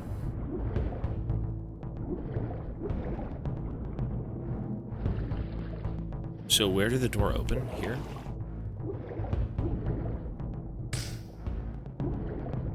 He does, he talks in third person, he does, yeah. His inner monologue.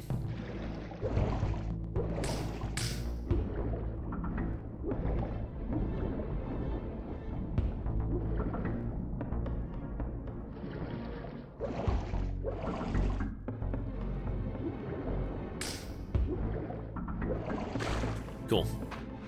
Greenery, dude. It feels cool to see like ancient obelisks grass. were mysteriously attuned to my spiritual essence.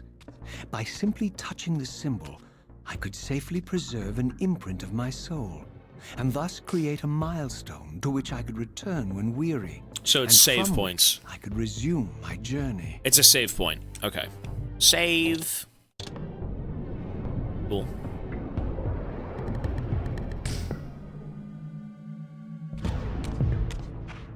So, what do we do now?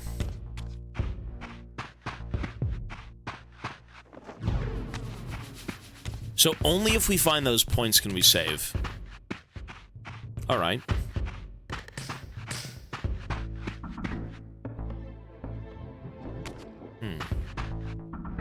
Let's go over here.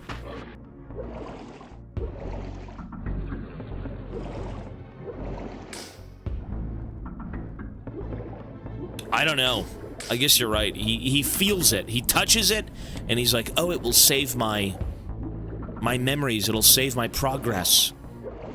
I don't know. He's smart.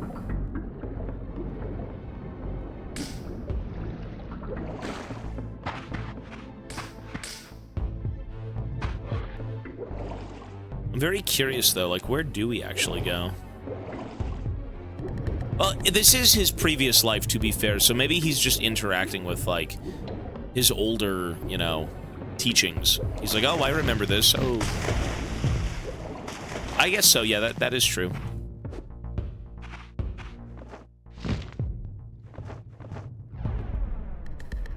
What?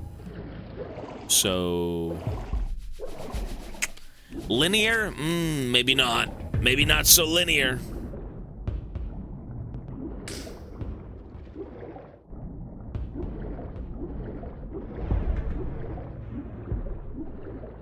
What has chat been telling you? I mean, it was talked about quite a bit.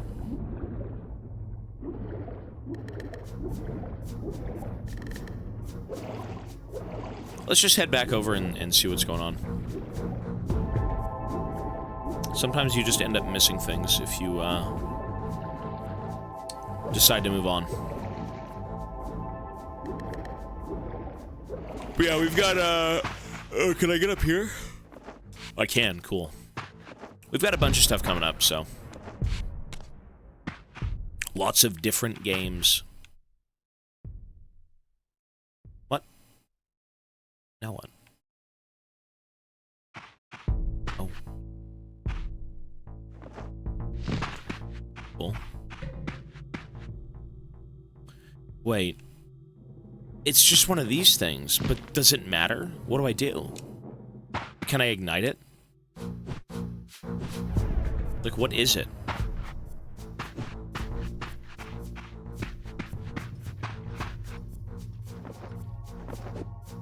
Huh?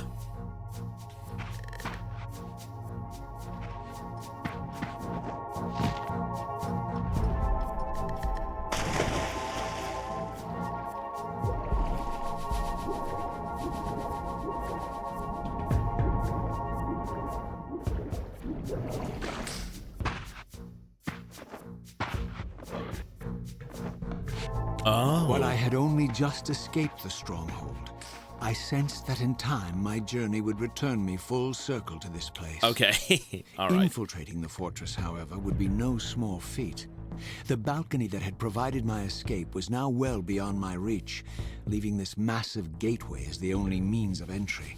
Okay. The gates were sealed, but like the time-streaming chamber I had seen earlier, their operation was undoubtedly linked to that odd crystal mounted above the entrance. So we got to deal with the crystal. Gotcha. Get it! Get it? What do you mean? Prepare to die. Fuck you! Oh, I'm gonna die. Ouch! Ouch! Your soul is mine. Oh God. I thought it was a person who'd come fight me, but she's kind of like, youch. To arms.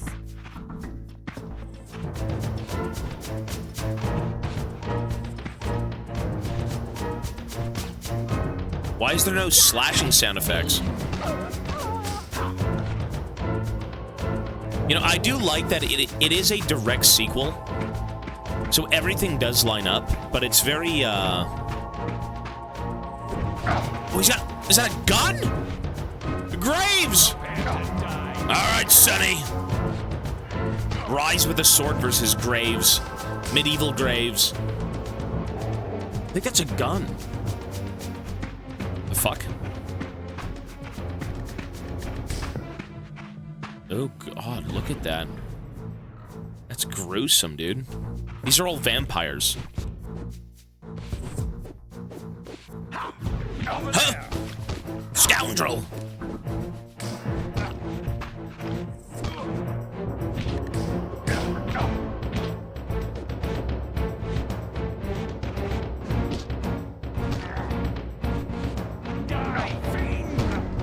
Fucking wanker.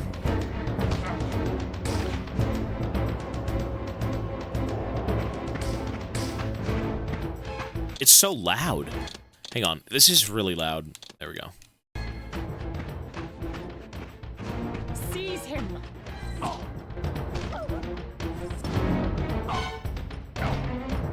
I mean, the combat's a little interesting.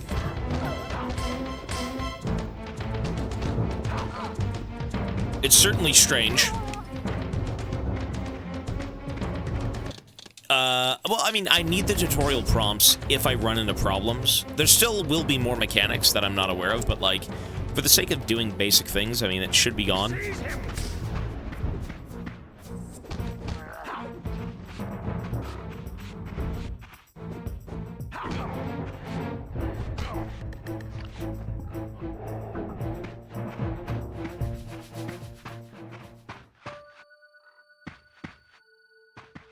I mean, that is pretty gruesome. Oh, God. Wait, now it's just so peaceful. But it's not?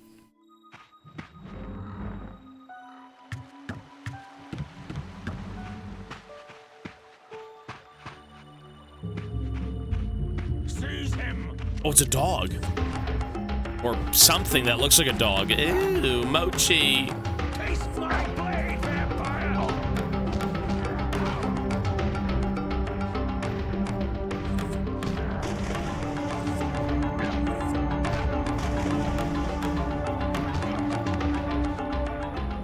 I mean, are vampires tragic creatures?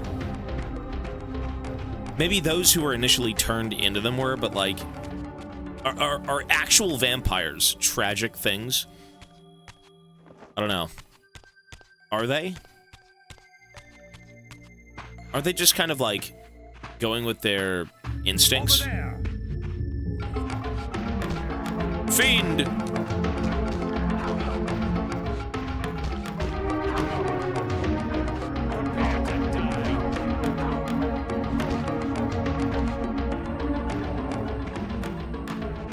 Well, I mean, people typically don't like vampires more than just... I mean, their immortality, right? Well, what about the fact that they have to drink blood and all this other shit, right? It's not really... It's not a good time.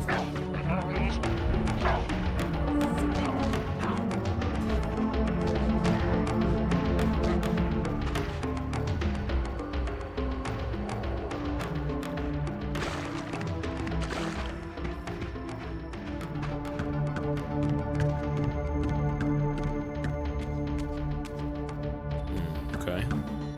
What the fuck even are those? Here he comes. You got backup somewhere, buddy?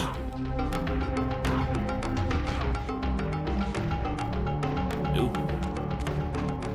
These vampires had nothing in common with the deranged jackals I left behind in Kain's derelict empire. They seem to retain much of their former humanity. But they're still murdered. In this era, vampires were clearly not the uncontested predators we had been. These creatures were hunted mercilessly and oppressed. And while I still believed that vampirism was a plague and had to be wiped out, there was nothing noble or righteous in this crusade. This was simply ruthless persecution.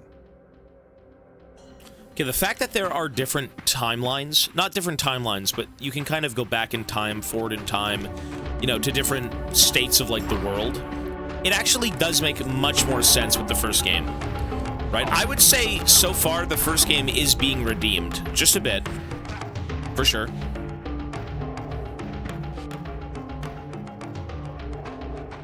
Like, knowing that this is ahead of where the first game was. I think it was, right? Is this ahead or behind the first game we played, timeline-wise? This is behind, okay. So, all of the vampires who were left behind still managed to kind of thrive, and then eventually they just evolved even further into monsters. I guess that's what that was. Interesting. Why are you sucking those things? I'm a vampire. I'm a soul vampire.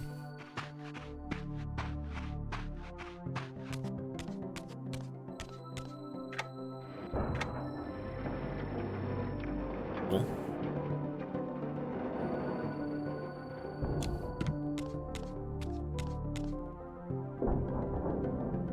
Suck, Reaver! The pillars of Nosgoth, pristine, Oh my whole, god. and uncorrupted. Wow, I so had never that's the throne beheld them room, in right? This Is it? undefiled state. Yet something profound and indelible resonated within me at the sight. And That's the there, throne room. waiting at the very heart of the I pillars, think. was the canker that was destined to destroy them.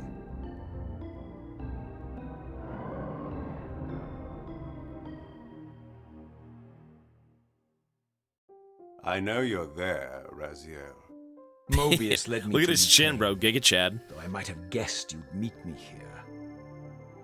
Kind of looks like Thanos. And if Mobius told you I was hidden on the underside of hell, would you throw yourself into oblivion to pursue me? Mobius trawls for the ignorant and unwary, hauling his gasping prey from the streams of their destinies. Stay out of his net, Raziel. Spare me your elaborate metaphors, Kain. I have pursued you here for one purpose. You will pay for your betrayal, and balance will thus be restored to Nosgoth. And whose will is satisfied then? The will of Raziel or Mobius? Would I be better manipulated by you, Kain? Now, turn and face me. The chase is over. This isn't a chase, Raziel. We are merely passengers on the wheel of destiny, describing a perfect circle to this point. We've been brought here for a reason. I've seen the beginning and the end of our story, however, and the tale is crude and ill-conceived. We must rewrite the ending of it. You and I. Face me, Kain. Even you shouldn't die a coward's death. I feel like Isn't it Kain is customary to right. grant the condemned a final request? I recall no such courtesy from you. Indulge me, Raziel. All I ask is that you listen. This is the sublime moment of our undoing, Raziel. The ineffable fulcrum upon which swings the entirety of our history. This is where all of Nosgoth is betrayed. In this instant, Ariel, the Balance Guardian, is murdered by dark forces bent on overthrowing the pillars. Her spirit is just now tearing free, lost in the ether, trying to find its way here. You have already seen how she comes to haunt these pillars. We've seen her. Bound here by your refusal to die. You are the reason this land becomes diseased. As long as you remain alive, you condemn Nosgoth to an eternity of decay. Be still, Raziel. See this. As Ariel dies, I am being born to take her place as Balance Guardian. Such is my destiny. My God.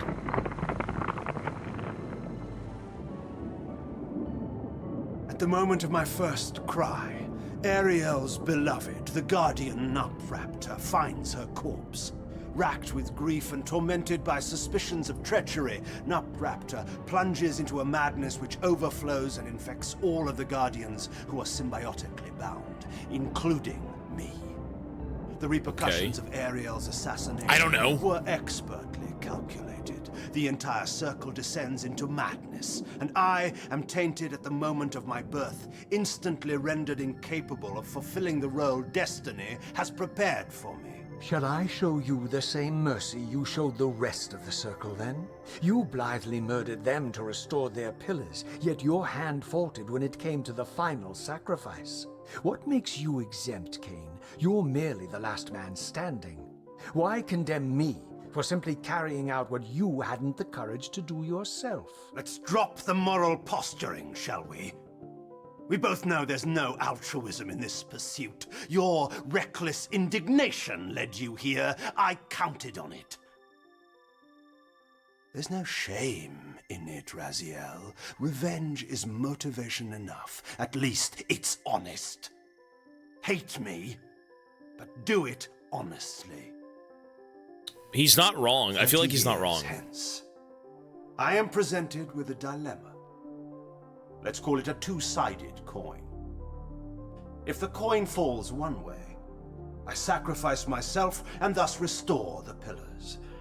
But as the last surviving vampire in Nosgoth, This would mean the annihilation of our species. Mobius made sure of that. If the coin lands on the reverse, I refuse the sacrifice and thus doom the pillars to an eternity of collapse. Either way, the game is rigged. We agree then that the pillars are crucial and must be restored. Yes, Raziel. And that's why we've come full circle to this place. Are the pillars time itself? Is that what this is? My case for me.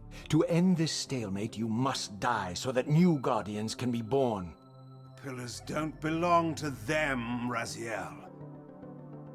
They belong to us. Your arrogance is boundless, Kain. There's a third. Different orders of aspect? A monumental secret, hidden in your very presence here. But it's a secret you have to discover for yourself. Unearth your destiny, Raziel. It's all laid out for you here. You said it yourself, Kain. There are only two sides to your coin. Apparently so. But suppose you throw a coin enough times. Suppose one day it lands on its edge.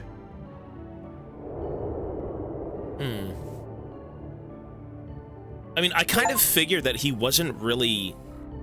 He had his reasons, because, like, he was able to see into the future and the past and all that shit in the first game. He stumbled upon the chamber, so he knows infinitely more about everything he's doing.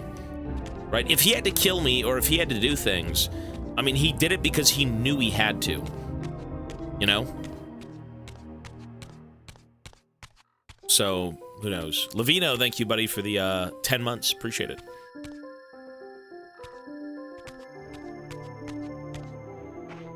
I mean, he's a victim. We're all a victim of time and destinies laid before us. We have no choice in this. We're destined to die! I didn't know what impulse stayed my hand, why I had so willingly allowed Kain to escape me when I had pursued him for so long. I had no reason to trust Kain after he had valued me so little, and yet I found myself intrigued by his words. You should be. I had been too cruelly used to so gullibly play his pawn. But if this world truly had secrets to divulge, I was determined to expose them.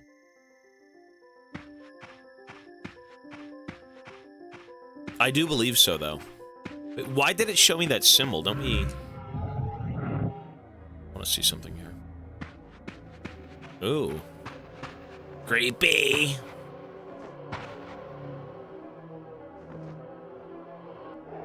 Yeah, I can eat it. Oh, that's why. Okay. So instead of a revenge quest, it's now like an understanding quest. Like, we gotta follow him to the bitter end and see what the hell he's actually about, like what's going on. Oh, these guys are back. Look at them. It's the deep ones.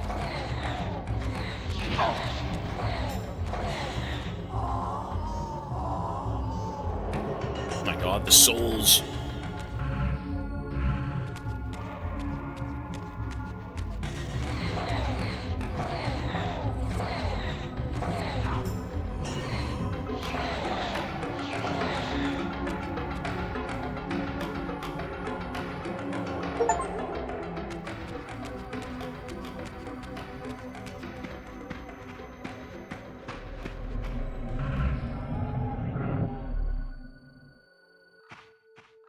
From the moment of my arrival, I had the constant and palpable sensation of being watched. Someone, it seemed, was keenly interested in my presence here.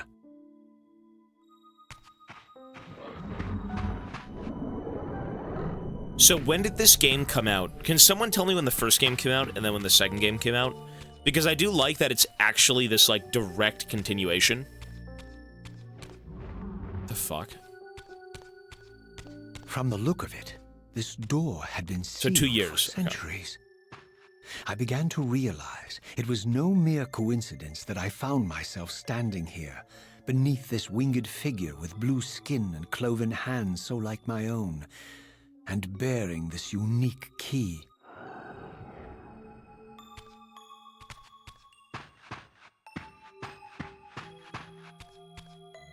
And so it was with a sense of gravity and trepidation that I unsealed that ancient door and crossed the threshold. Is that a boss? What the hell was that?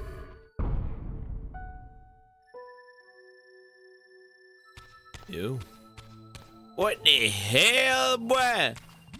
What are these things? Monsters, Inc. That's it. Interesting.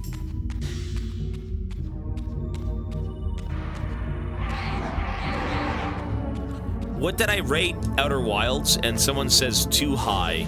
You're trolling. Outer Wilds isn't a game, it's an experience. It is the most human experience you'll ever have in any game. You don't even need to be a gamer to kind of like appreciate the message of Outer Wilds. That's why it's so special.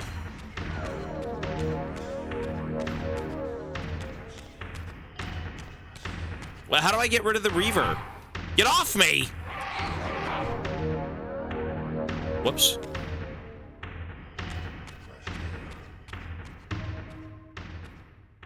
I completely forgot. You're supposed to double tap B. Yeah. As I entered the chamber, I sensed that it had been sealed for hundreds, perhaps thousands of years. And while this room was clearly built when the pillars were erected, I knew that no human hand could have shaped this place, and that perhaps it had never been seen by human eyes. The surrounding murals depicted a winged race, their features so like my own, but beautiful. He's Their gooning. mine were grotesque and angelic, while mine were demonic. They're angels. I tried to decipher these images. A great war, but with combatants like none I had ever seen. The pillars, raised by this winged race, who thus defeated their adversaries. The winged beings again, writhing in agony, apparently afflicted with the same bloodthirst I had so recently suffered. And throughout the chamber, inscribed everywhere, images of the Reaver itself. It's ancient. Was this what Kain had urged me to discover? I wondered. Lies, Raziel. It's this guy again. It's the fucking Cthulhu beast from like the first game. The eyeballs.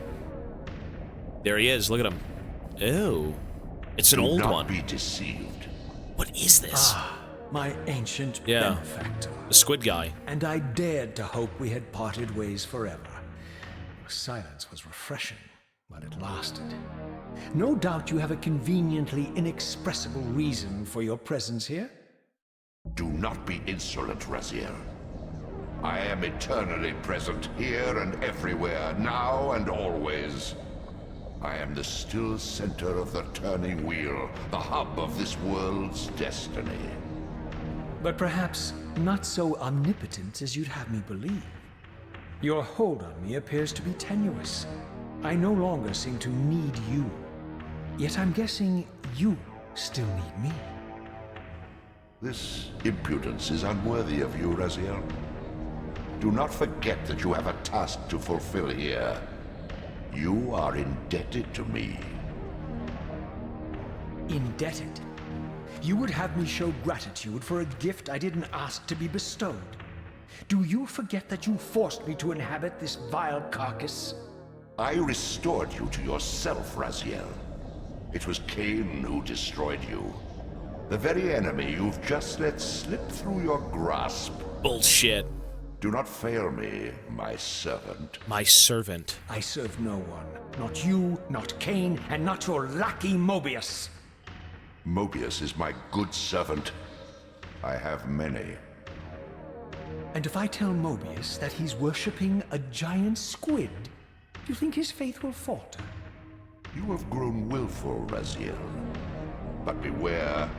To embrace a serpent is to invite poison into your heart. Kain is a sinuous beast. He will seduce and deceive you. He did me. Pride yourself on your free will, yet you let that degenerate deter your resolve. I harbor no illusions about his integrity, nor anyone else's. In fact, I am beset by manipulation on all sides. I merely seek the truth. These are the fathomless truths, Raziel. The agony of birth and death and rebirth. This is the wheel of fate, the purifying cycle which sustains all life. Vampires are an abomination, a plague which leeches this land of its spiritual strength. And he's not. They obstruct the flow of life and death. Their souls stagnate in their wretched corpses. But the wheel must turn. Death is inexorable and cannot be denied. Your destiny is irresistible, Raziel. You are my soul reaver, the scourge of the vampires, reaper of their apostate souls. He sounds like some... Remain steadfast. End the vampire's parasitic curse and restore Nosgoth. Kain's blood belongs on your hands. Kain indeed deserves to die for condemning me to this repugnant form. But if and when I kill him, it will be for me alone to decide. Kain destroyed you without a flicker of remorse. He tore the soul from your noble corpse, and after you had served him faithfully for 1,000 years, he discarded you in the abyss on a jealous whim. Remember your rage, Raziel. Let it guide your hand. Why do I feel like he's... I feel like he's some sort of mutated priest or some shit. The vampires are an abomination. They break the cycle, right? Life and death and rebirth and all that crap. They're kind of stuck in it. They can't die. But I mean, I don't know what the hell that thing is. It's like an old one. I don't know. It's very strange. Folks, let me take a 5-minute break. I have to use the bathroom. On my way out, I will be running some ads, so I will see you guys momentarily. Timer is paused, and I will be right back. Okay, folks? BRB. All right, break's over. We're good, folks. We are good to go. Bathroom used. Now on to gaming. All right, let's go. Turn this back on. Still wondering what this creature is. Like, again, there's so many weird things going on in this game. Part-time streamer is back. True. I should have taken the whole day off. Forget using the bathroom. I should have just stayed in there.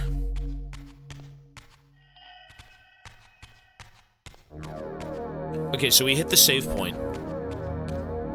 Lore of the game is you're a vampire guy, and you were resurrected by Kain, and you're all his children. Kain's like the big bad guy. Kain then sees you kind of evolve, and he's like, nope, and so he kills you. You then wake up 1,000 years later and see everything in shambles, kind of like Dark Souls, right? You're just thrust into a world that's so far gone, and you're trying to piece things together.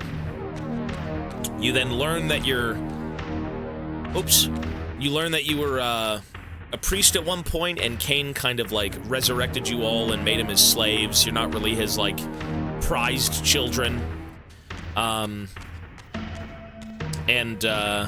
You know, you come to realize that maybe Kain had, like, a reason for doing everything because he had the ability to see, throughout the timeline. He found this room, and through the room he was able to see, like, the past, the future, all this shit. He's seen that, like, you know, fate is kind of predestined and there's nothing you can really do against it, so he had his reasons. It's very weird. So you're still just... You go throughout a timeline and you try and figure things out.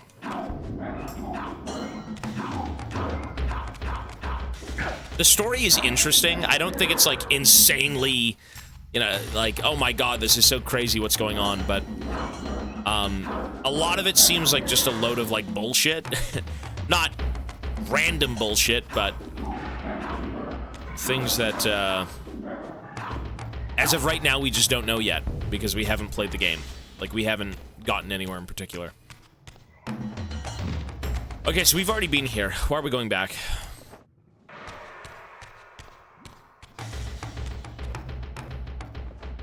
Like, the very first game kind of it drip feeds you, like, lore and this and this and this, but you're basically just clueless, man. They're talking about, like, oh, this is the thing and this is the thing. You're like, what?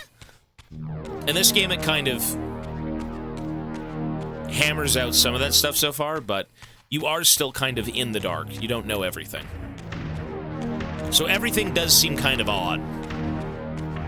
But it will have its reasonings. 42, Mr. Numb. 22 months, thank you. They told me to keep subbing. Protect my soul from the demons of the warp. Hey, Numb, thank you, man.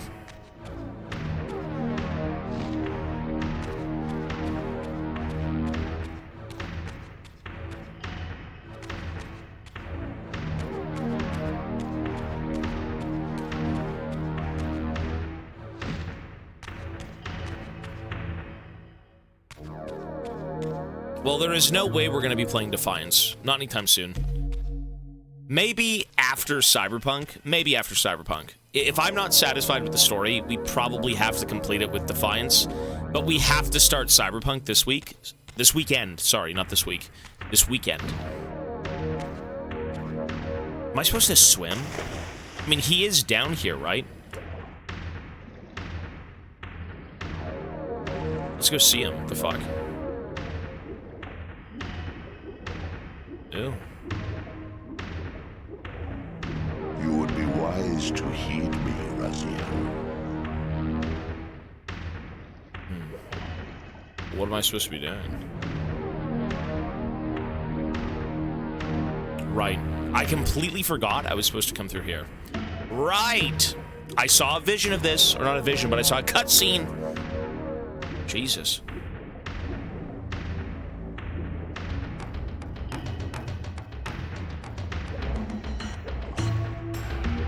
I almost forgot. Nice.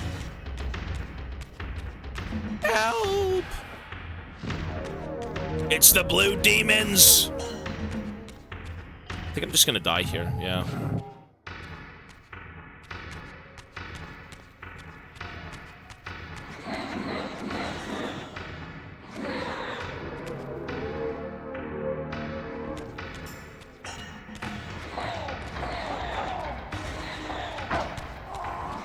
Well, what is the first game then? Why would it be called Legacy of Kain 1 and then 2?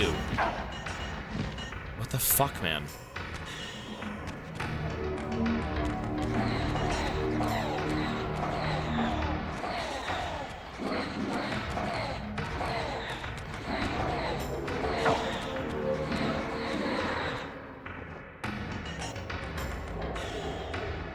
Cool. What the fuck? What is this?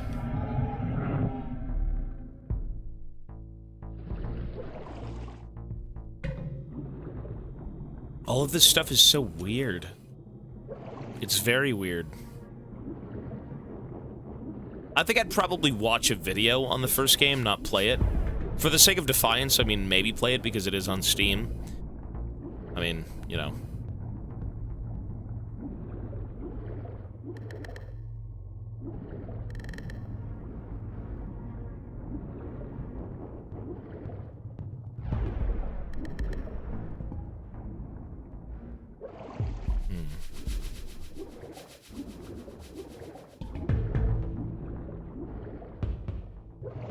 So what's in here? I will say this, though. I do like the environments of this game more than the first game. The first game was so... like... just... weird. This whole game is fucking weird. Oh, sorry, the timer should have went... continued. There we go. First game was odd. The fuck are we supposed to do here? Oh, go up. There we go.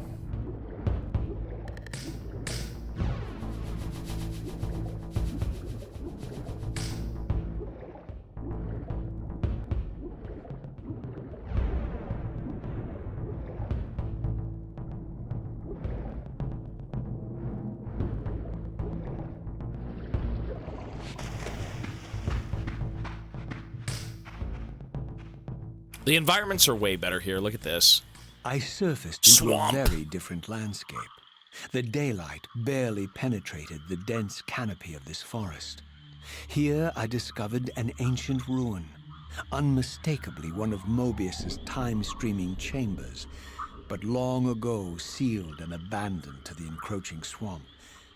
I didn't currently possess the means to break this seal, but I thought in time that I might. Okay. You poop juice. Poop juice on my hoof feet. Jesus. Damn, bitch, come down. Or I will end you. Well, I'll be doing that anyways, but it's fine. Ow!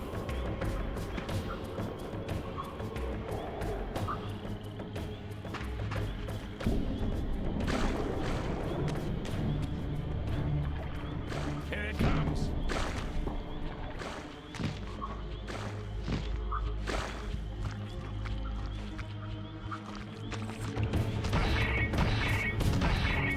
What a broken ass weapon. Look at this thing.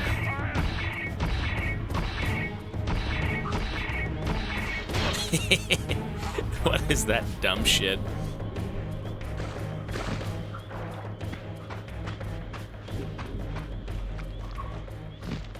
Broken fucking weapon.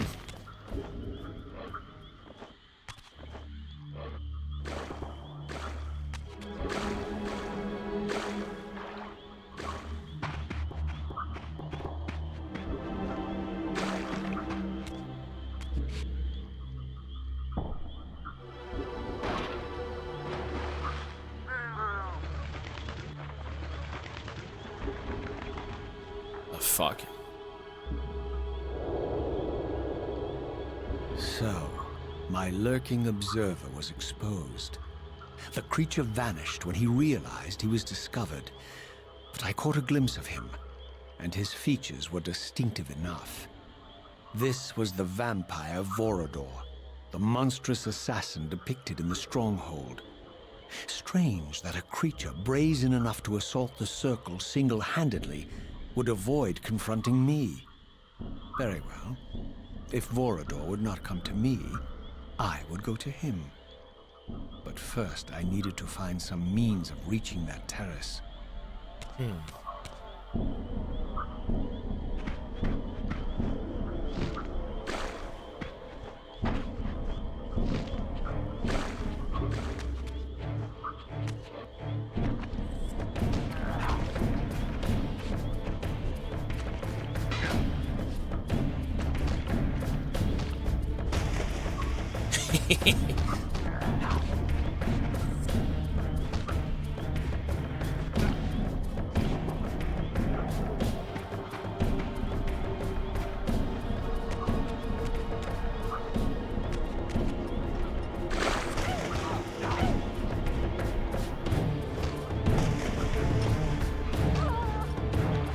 You know, I will say this though, this game is infinitely more linear than the base game, which is quite nice. In terms of what's going on, I mean, it's not the most compelling thing ever. It's fine, but There's another one. we'll see how it pans out. Prepare to die. You kind of just walk around and kill the same NPCs.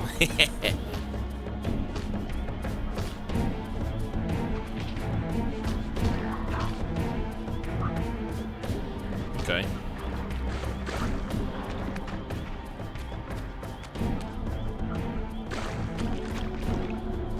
I'm gonna ignore most of the enemies. Nah, I'm gonna play the game properly. I'm not gonna run through it for the sake of beating it. No way. Like, our job here is to beat the game, but we're gonna beat it, like, at a proper pace. You know, you technically don't need to kill any enemies, though. You're not wrong. You could kind of run through everything if you wanted to. Fuck.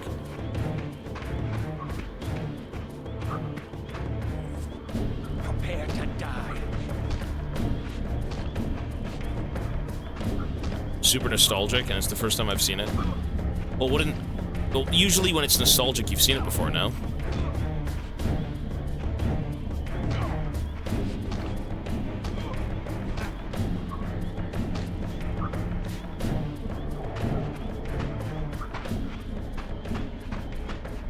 I don't think Soul Reaver was really... Was this kind of a big deal when it was out? Oh, nostalgic for these types of games. Okay, that's cool, though. There appeared to be a passage here, leading northward into the mountains. The opening, however, was obstructed and too high for me to reach. Perhaps later I would find the means to bypass these obstacles. Okay. Get him! I really hope they're not like, go back to the swamp and do the thing you wanted to do 3 hours ago, but now you can do it. I hope it's not that. That's what the first game did, and I wasn't really a fan of that, so we'll see. Yum. I'm ready to eat.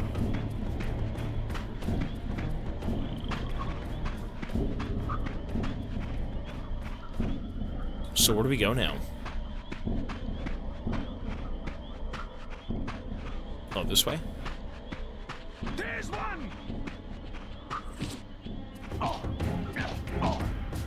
Fucking hit him!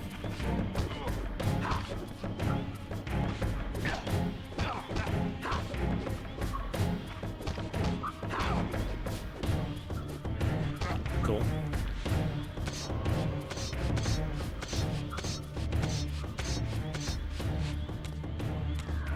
Jesus, look at them all. The scum. The villainy. Ow! Wait, how does a game made in 2001 work better than Twisted Fate's death animation? I chopped that guy's head off, and his head rolled off the fucking wall below him. But when it comes to TF's death animation in League of Legends, it always stays with him no matter where he is. What the fuck? This game might be goated.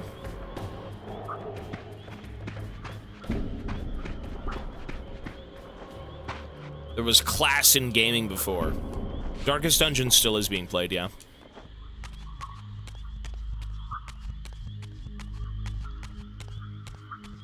Oh, we'll see as we play the game. I don't want to be spoiled. My friend was nowhere to be seen, but I found these ruins even more intriguing.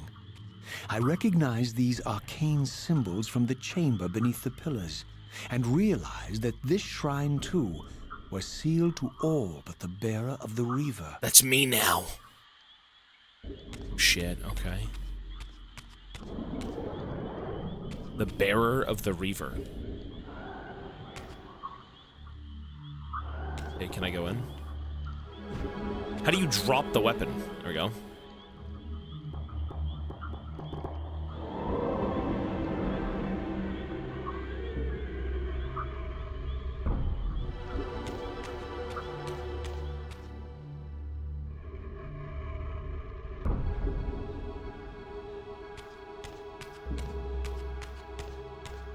Wait, sealed off only to the bearer of the Reaver. Well, who the fuck is this? They're not the bearer of the Reaver.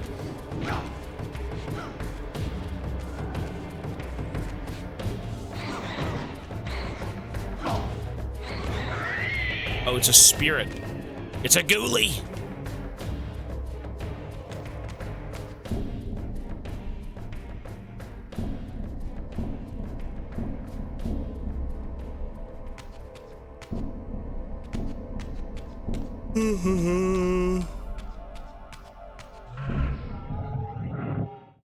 I don't know if it's only because of the remaster, but I do like that this actually feels like a direct continuation of the base game. It feels like they did kind of refine the mechanics of the game a little bit, you know? And I mean, everything looks the same. Well, to be fair, the remaster made everything look the same, but the enemies still kind of keep their look, their aesthetic.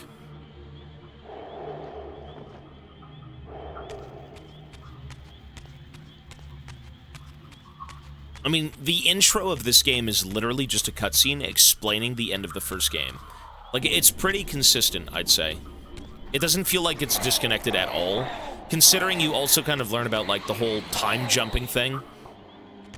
Right? So, like, instead of going very far back in time or whatever, you're now kind of, a little bit ahead of that. Or, sorry, even further behind that. I think this is the oldest point in time for the story. It's a good consistency. I'll give it that. Let's go back here. Oh, never mind.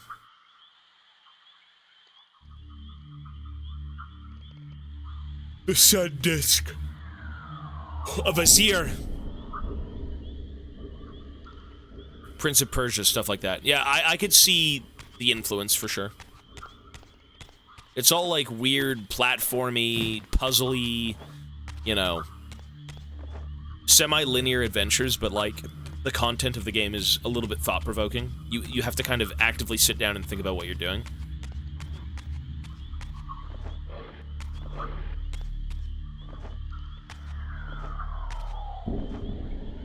Well, a sequel still should be in light of, like, the original game.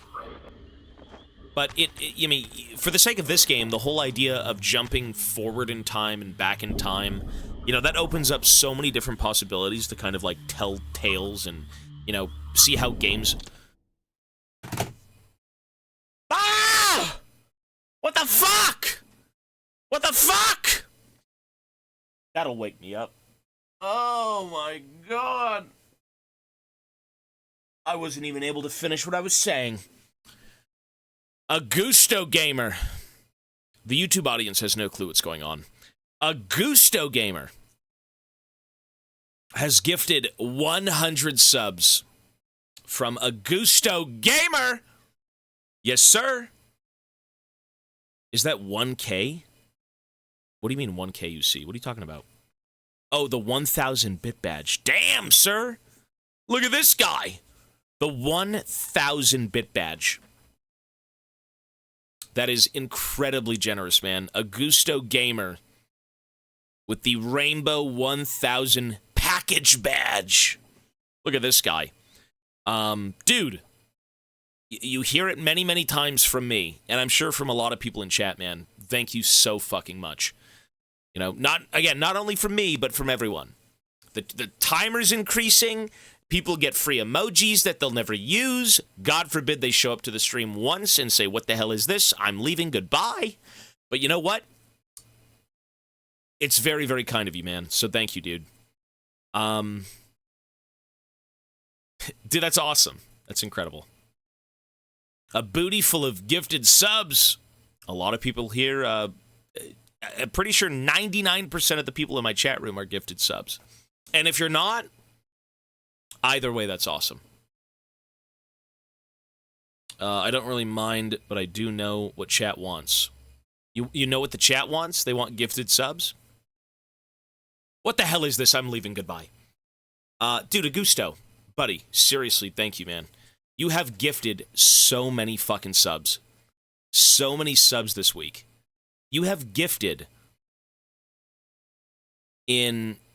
actually in about a week.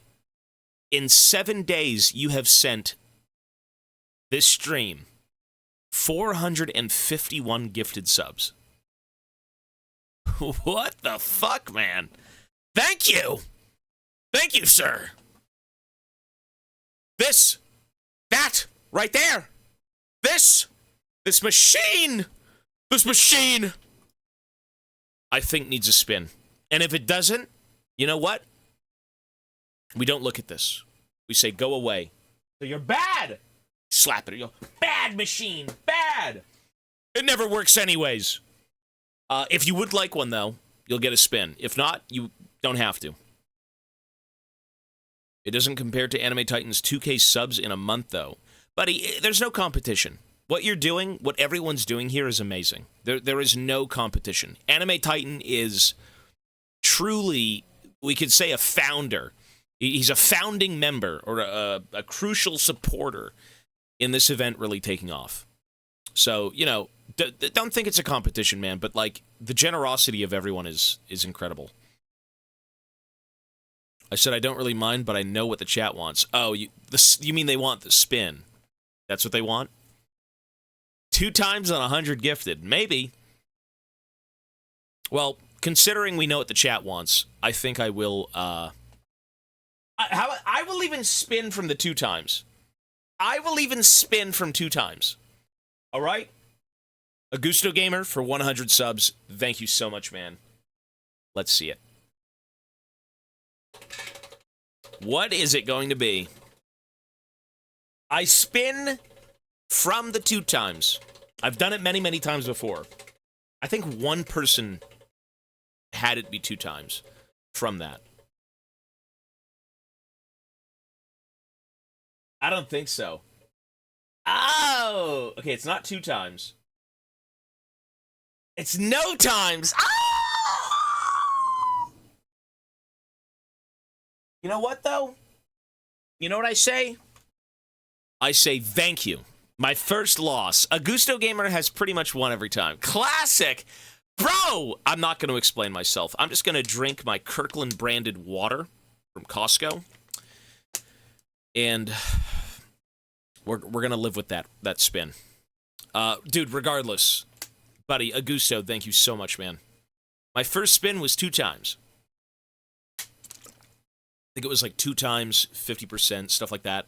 Hey, it is a 50-50, man. And you know what? Regardless, your time still does get added, and it's awesome of you, man. Thank you.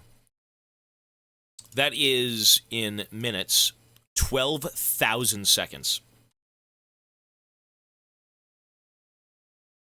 That is like 4 hours, dude. That's 4 fucking hours. It would have been 8, but you know what? Again, it's all just a thank you regardless. Hell yeah, for Costco. Hey, it is good. You get a lot of good stuff from Costco, and you get a shit ton of it too. Dude, Augusto, again, one last glaze, sir. Very fucking generous, man. Thank you. It's insane. It's insane what people want to do for others. You know, the fact that anyone can even make a living online. Because at the end of the day, when it comes to entertainment, and I use that loosely, like entertainment, you know, it just is people enjoying what you do and wanting to generously support you financially. It is. It's an insane thing. There's an arrow. Well, it doesn't matter, though. You can spin it either way. You can do this way or this way. It's the same thing. But yeah, buddy, thank you. That's all I can keep saying is thank you, man. Even Mochi's here. Mochi, what are you gonna say? Thank you. He could speak English! Thanks, buddy. He's so kind. Dance for our amusement. Listen, I think we already do that. It's just not... It's in other ways. How are we at 430 or 343? So I added... Augusto just gifted 100 subs. That's a lot. That's like 4 hours. I went back and I added all the bonus time through the 0.5 tiers. So every 0.5 tier, and this is something that was collectively decided upon, we just didn't know the time, was for every 0.5 tier, we would drop the games from 5 to 3, but in doing so, I would be adding time per tier. Not for the 1,000 tier, but for the middle tiers. So, like, the middle tiers are kind of like the downtime games.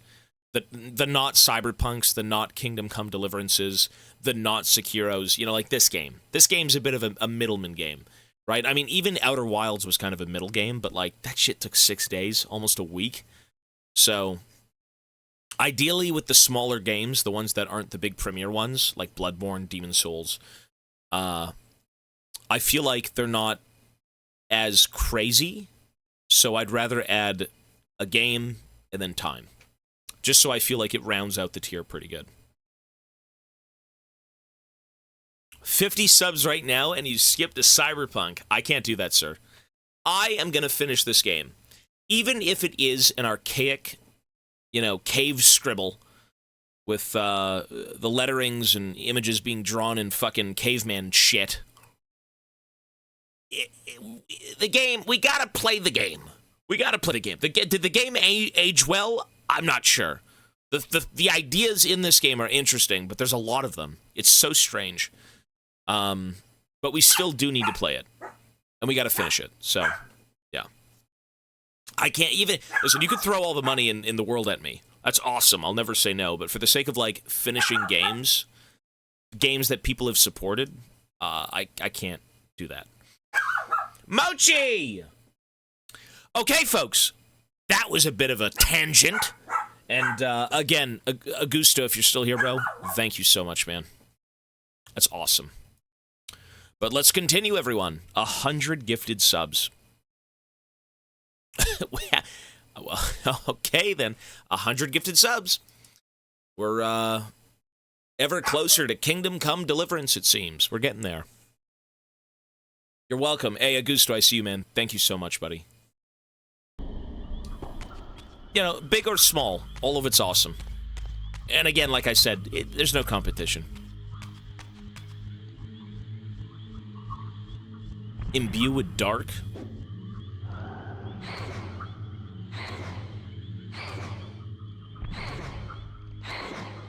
What? I don't know what that means. Sorry, what was I gonna say? So when it comes to this game,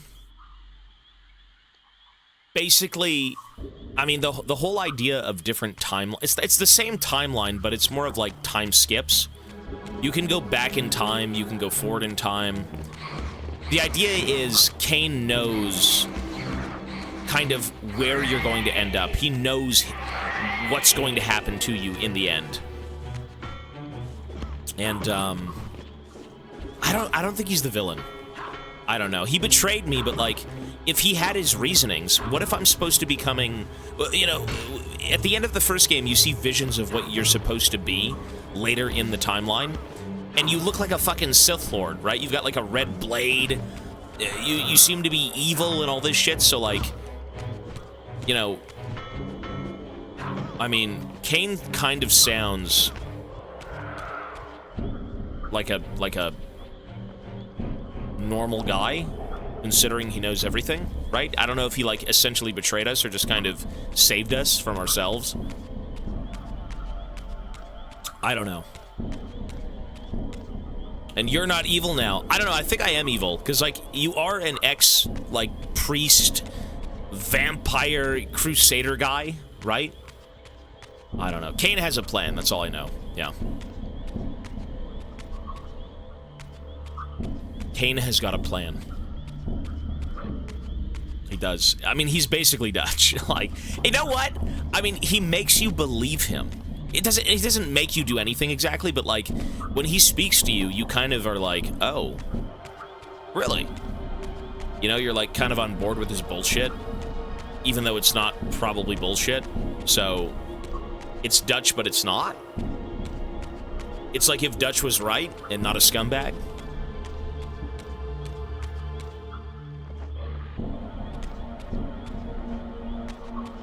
We can't fight nature, Raziel. It's the charisma every time. He's got it, though. I think he's pretty interesting to listen to. Pixel, peace, buddy.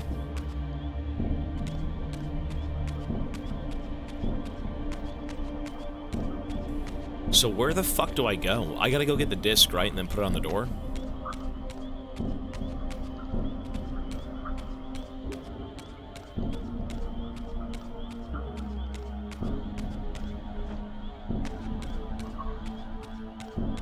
Up here?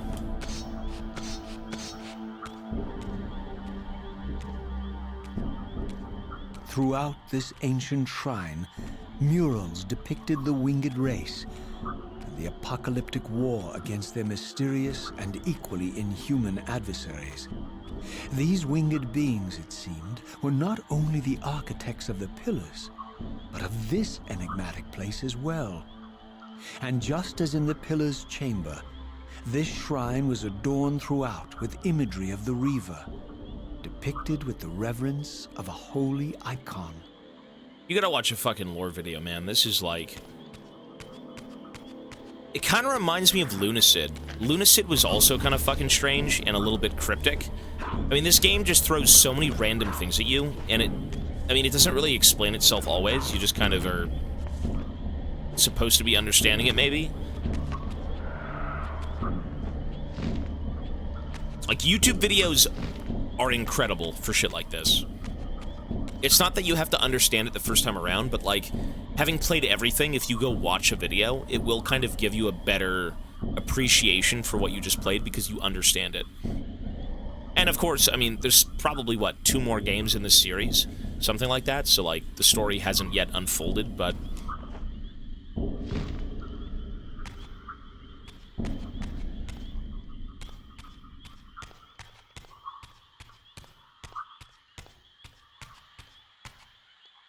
Okay.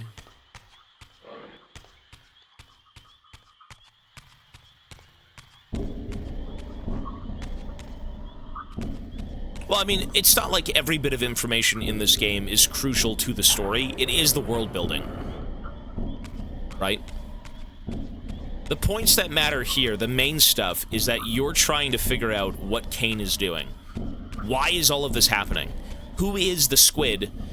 And what's the purpose of the fucking timekeeper guy? Right? He's got his own nefarious plans.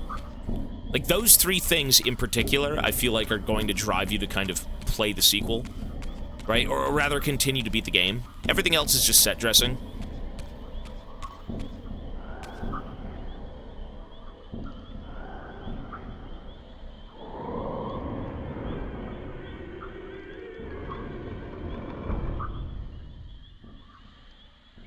Well, everyone does want Kain dead.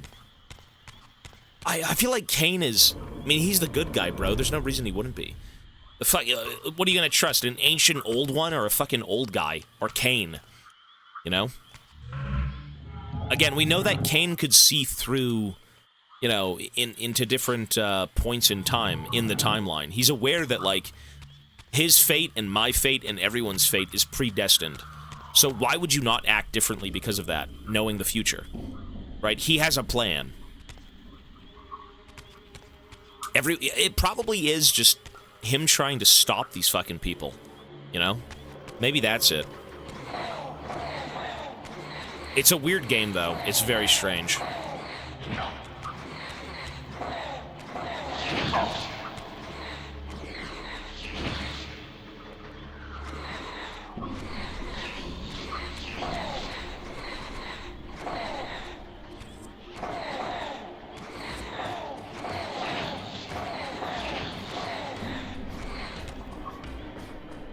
Like, what the fuck is the squid?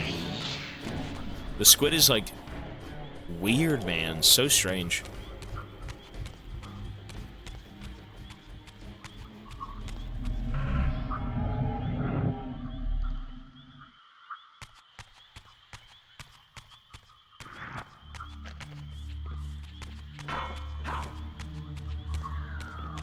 Where the fuck do we go? Where do we go?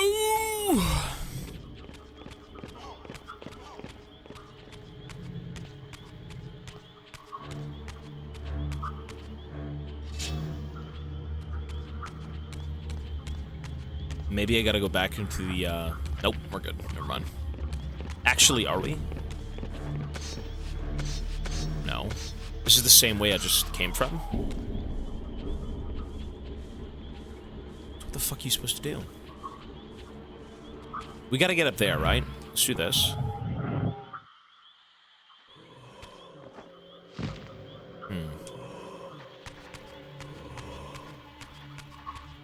So what are we doing?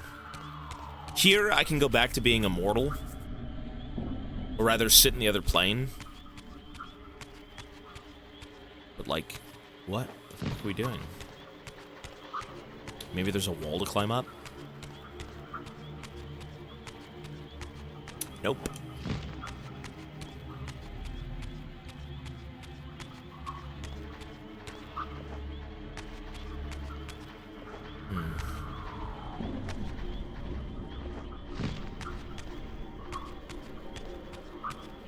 I mean, if I'm down here, and it gives me the ability to be back in, like, the mortal plane, clearly that matters. I should be going back, not sitting in this shit.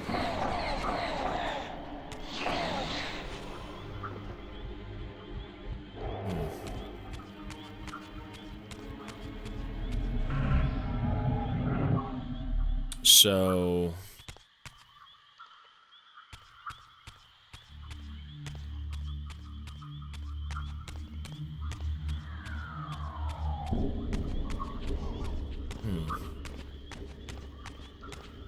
Is there something to climb up on? Like, what are we doing? We gotta get up there, on that ledge.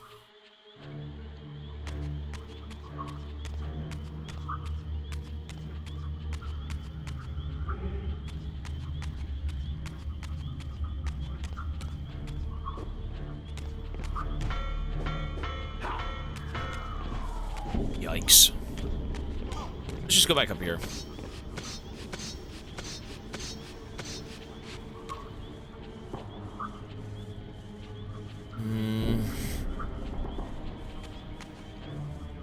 I mean, knowing that this game is kind of fucking linear... Oh, you know what? Hang on.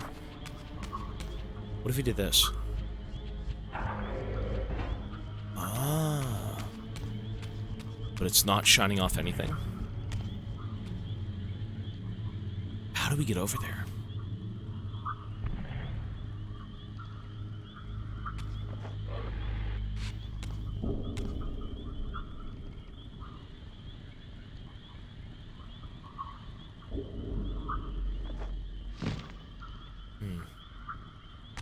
Well, I do like the look of this game more than the first game, for sure. The first game seemed like just a bunch of random assets and things. Like, okay, you know, you can come up with a world, but it didn't really look cohesive at all. Everywhere you went kind of felt, like, drastically different. It didn't feel like it blended in. This feels a bit better, for sure. You've got, like, ancient ruins, a swamp, a castle. You've got greenery, stuff like that, but everything at least seems plausible.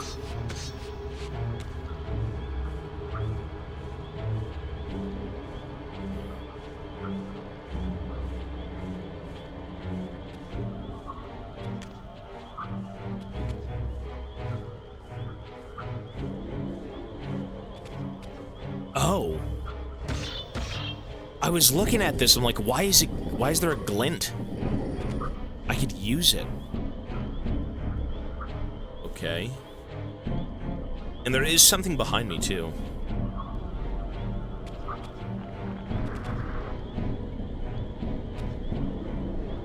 What the fuck?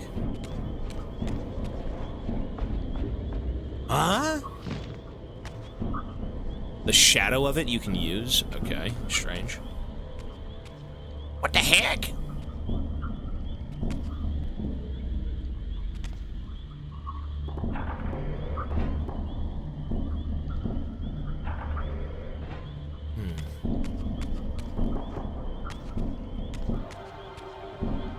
Do I have my ranged weapon? Nope.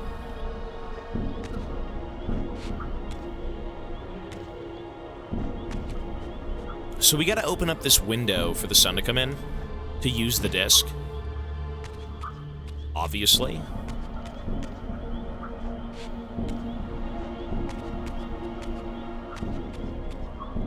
I mean...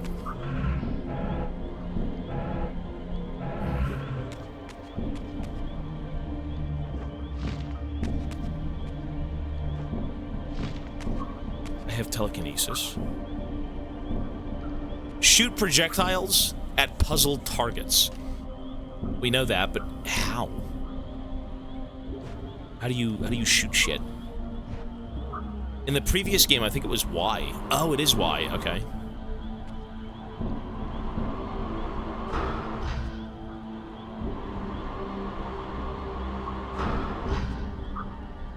Huh? Puzzle targets? Like this thing? No.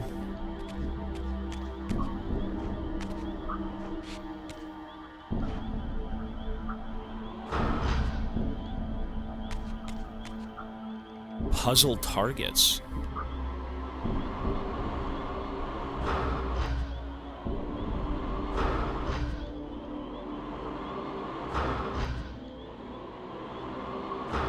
My fucking brain dead.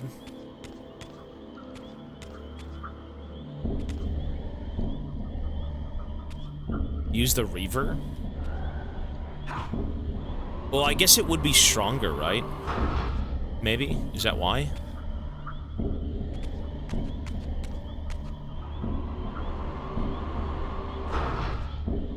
Huh?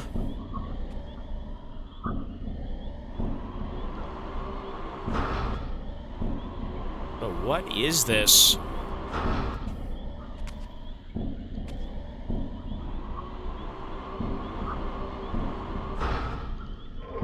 Oh, okay.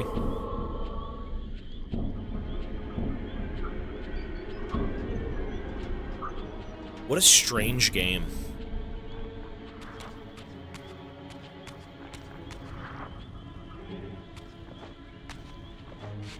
Good.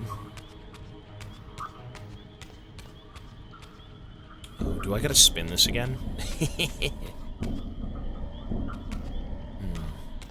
No.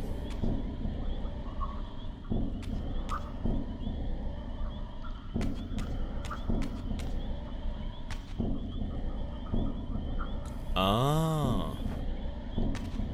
So I gotta figure out that puzzle and then come back here, okay? That's what that was.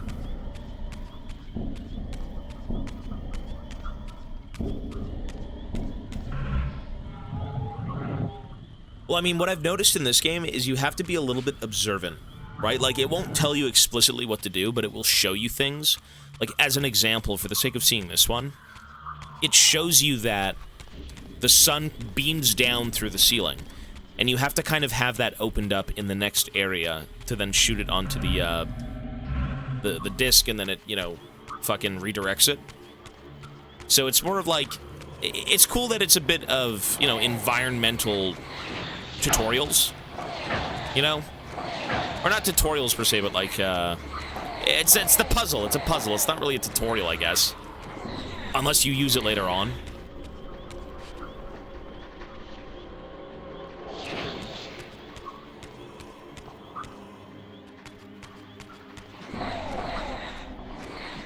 I mean, at its core, I still feel like this game is kind of, minimal combat with, like, problem solving. You know, every room you get into is just kind of like a puzzle.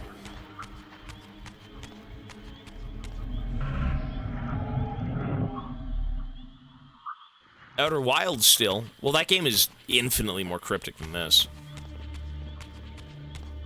You have to be very observant in some of these games.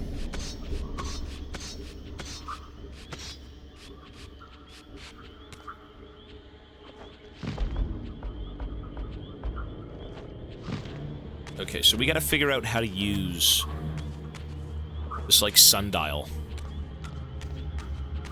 I think I initially spun this fucking thing.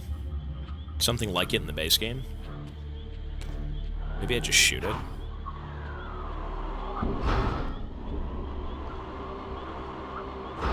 Nope.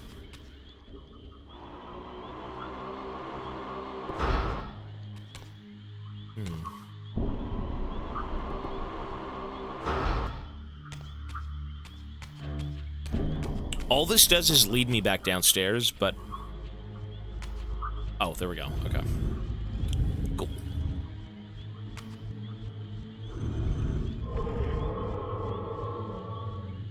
There we go.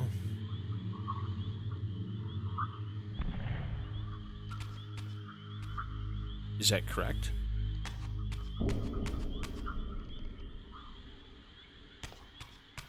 Oh, and then we still have this.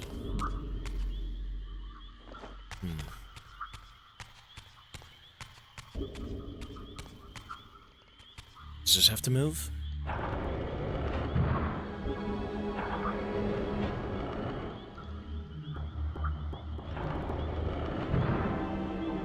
We gotta go that way.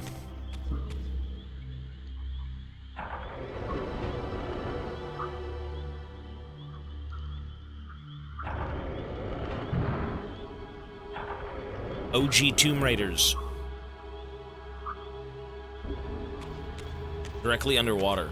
No, some of the puzzles in Outer Wilds are great, but... Oh my god. You know, even with all of that gameplay, for me it was the story. It was the story.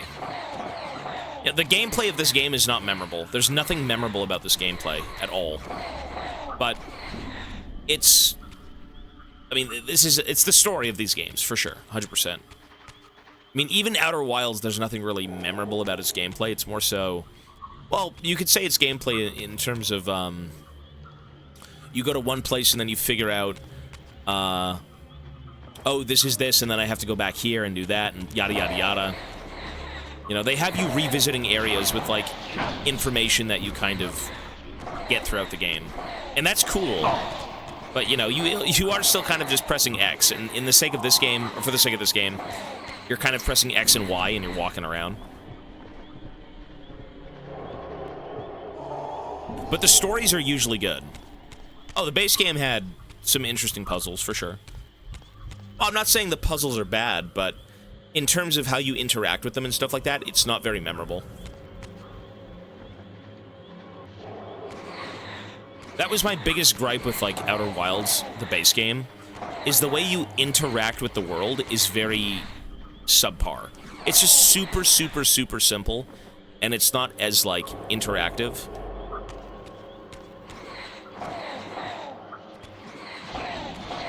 But the story's amazing.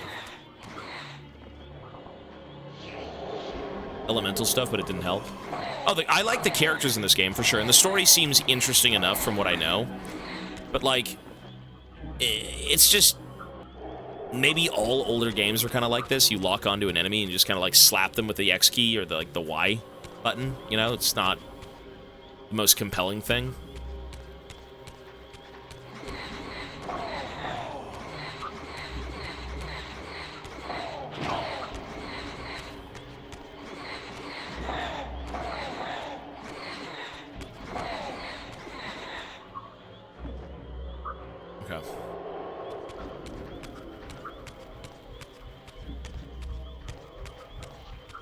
So many of these fucking things. Go away!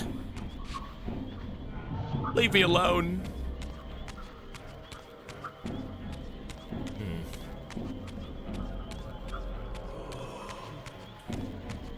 Wait, am I back in the main room? Wait, did I just loop? I think that was a loop. Or a loop! Brain dead. I think I just looped.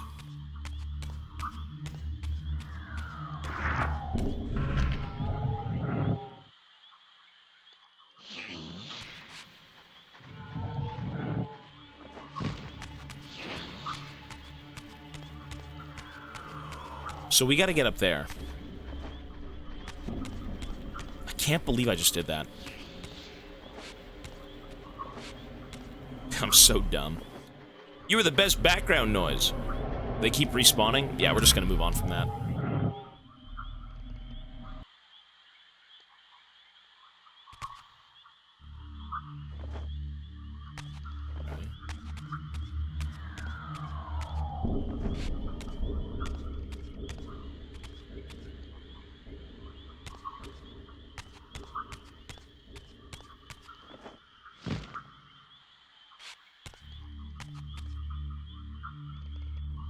What am I doing? So we gotta get up there, right? Which means we probably have to jump down from, like, up here, above me. Maybe. No. Oh, right there. Opening up a magic booster, watching Tobias finishing a tub of ice cream. All is right in the world. Jesus. If you get any good cards, you have to dip them in the ice cream and then eat them. You can be one with the card. You'll be worth $1 million. Do it with the Black Lotus.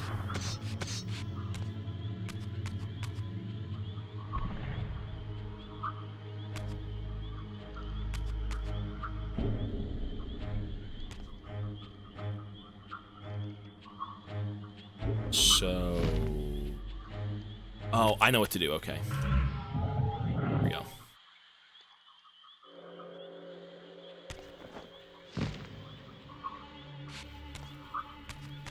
Shifting between realms. Oh, that stuff is cool too. Yeah, for sure. I mean, you know what? In the base game, I did really like the puzzles. I thought it was pretty chill, to be honest. You kind of want to avoid combat as much as possible. It's not satisfying. I think beating up people in this game was more fun than, like, the base game, but...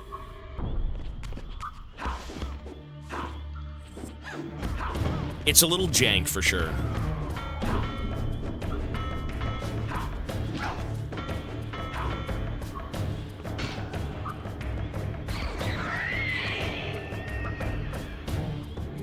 Cool.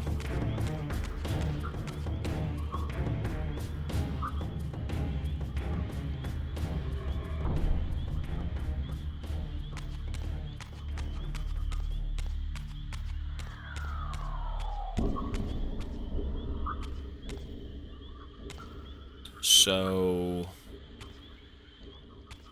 ceiling, right? Yep.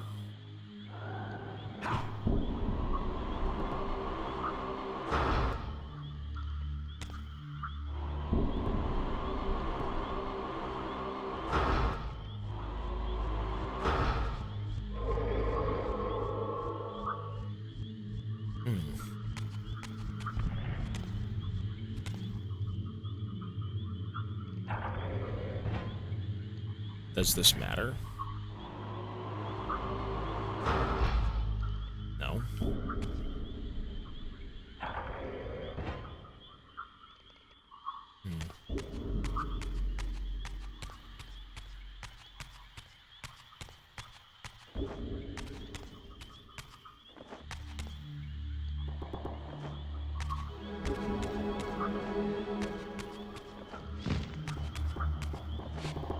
Maybe I need to be in the other realm.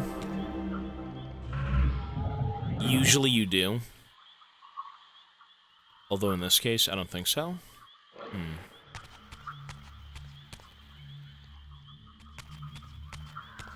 Fuck.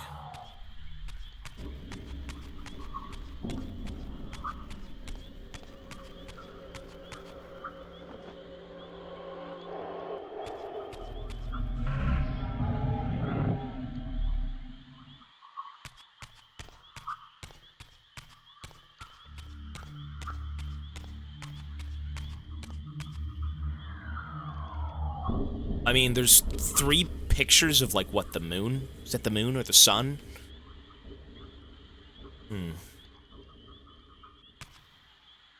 This has some sort of, like, reflective stuff on it, maybe? Oh. Oh, right. Oh, I think I get it. Wait, what? So we gotta move the pillars. Or maybe one of them? Can I move this one? No. So how do I push this over?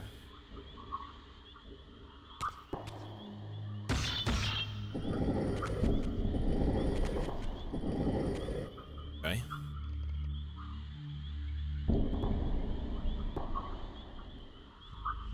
Oh, and then it opens it up. Wait, does that mean all of them would open?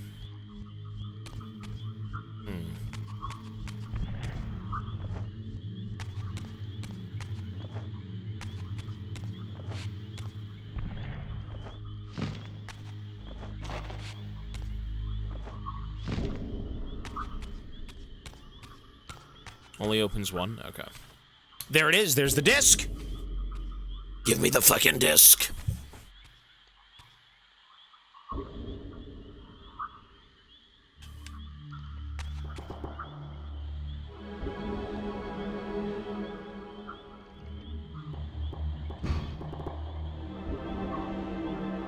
Lovely.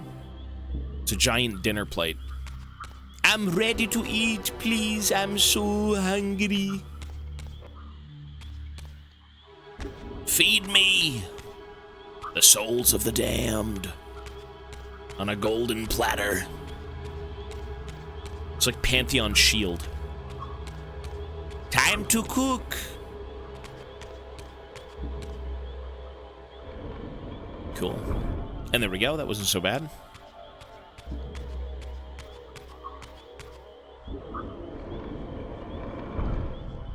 I would say, if I had to explain Soul Reaver as a game, I mean, it really is just, what, a puzzle game?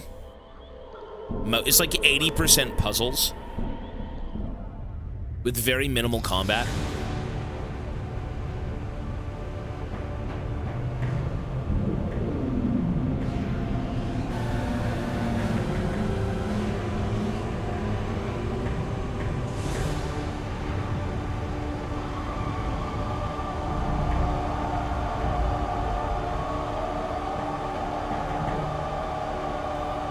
Cool. A puzzle platformer, very old school. Yeah. I like those things, though. I don't think these games are, like, incredibly boring to play, but they do kind of show their age a little bit. And that's not through the graphics, that's through kind of the gameplay. It's very, bare bones. As I neared the altar, I suddenly felt the Reaver quickening of its own volition. Just as in William's chapel, the balance of power tangibly shifted. Get in that Voracious thing! And willful, the Soul Reaver was now in control. It's a parasite. I, merely its helpless puppet. The Reaver plunged Obtain itself the into Dark that Reaver. mysterious altar, and devouring the energy that emanated from within, drained this place of its power. Thus sated, the Reaver released me. And I realized as I recovered control that these ancient shrines were forges, each purpose-built to enhance the Reaver with elemental power. Okay.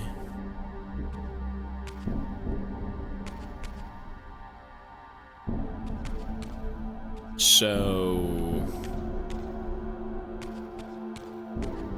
Okay.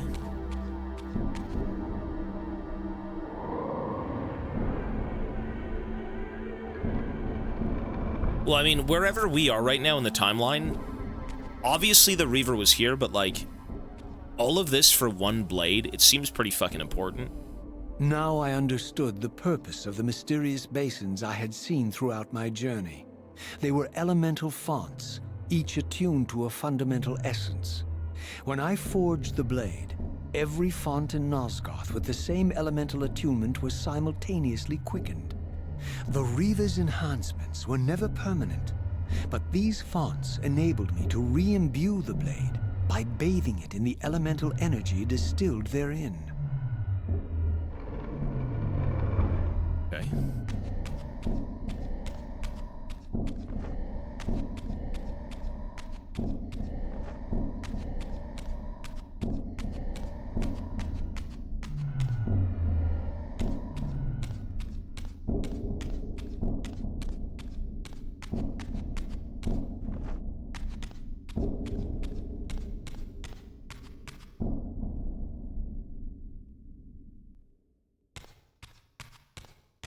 Am I supposed to... Wait, I came from here. Okay.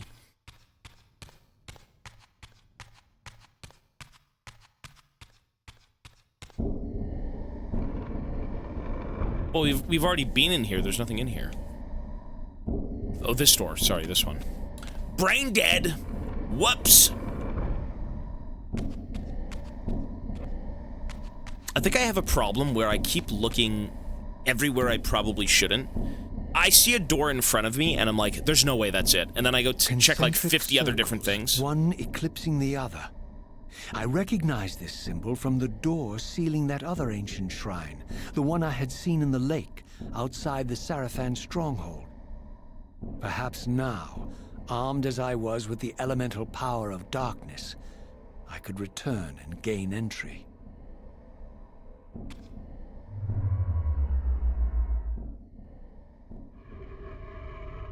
Jesus.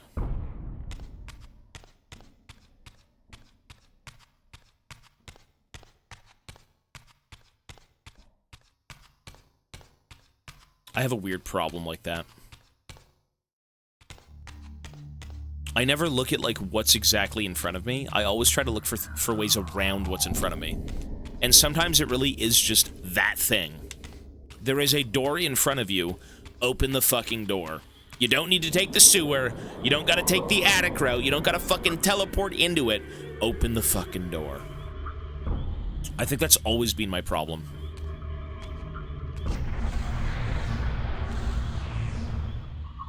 You're a ragged excuse for a savior. Vorador. I see my reputation precedes me. It does. All good, I hope?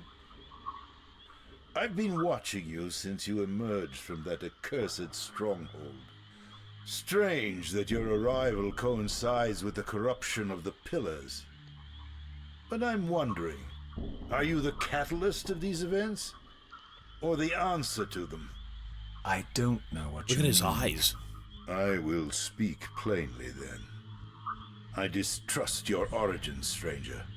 Seeing you crawl from the putrid depths of Mobius's keep makes me question your purpose here. And what should I make of your appearance? Not human, clearly, and more demon than vampire. And the Pillars. It is no mere coincidence that your arrival in that clearing heralded the Pillars' decay.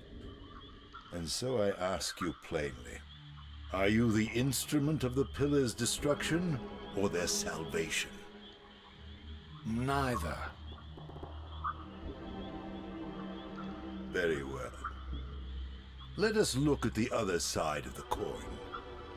I have followed your journey and watched as you blithely unlocked secrets that have been sealed and forbidden for thousands of years. The path you have been treading is open to only one being.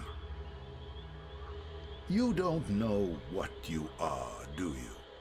I have Kain been does. many things. If you find me ignorant, enlighten me. What's the point? This world is beyond redemption. Let the human cattle have it. I would expect better than meek capitulation from you. Centuries of persecution have taught me well. 500 years ago, our race was nearly exterminated by the fanatical crusades of the Seraphan. And now the same sick drama unfolds again.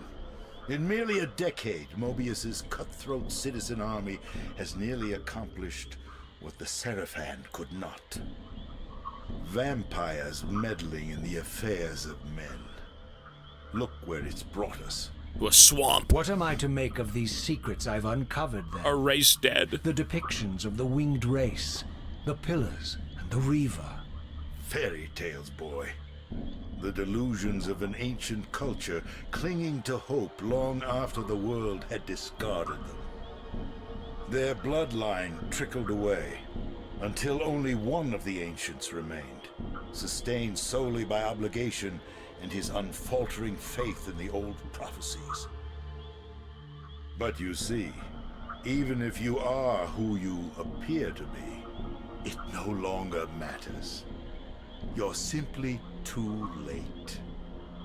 Janos Audron, the Reaver Guardian, the last of the ancients, and my maker, was murdered by the Seraphan nearly 5 centuries ago. He alone would have the answers you seek, but his secrets died with him. I don't know how you've come even this far without his guidance, or without the Reaver, stolen these 500 years ago by the Seraphan. I got the I'm Reaver. afraid, my friend, that you and all of us are out of luck. I mean, I was one of the I had no Seraphan. less reason to trust Vorador than anyone else I had met. In fact, the ancient vampire was the most forthright being I had encountered thus far. If Janos Audron was the key to all this, then I would find him, and Mobius's time-streaming device would provide me passage. We gotta go But back. first, I had to find a way back into the stronghold, and I suspected I would find the means within the lake's mysterious shrine. Okay, let's go. Spyro the Dragon vibes. Was Spyro ever on PS2? I feel like he was always on PS1, no? Ouch! Damn! She's dead. Some of them were on PS2? I think I only played the ones on PS1.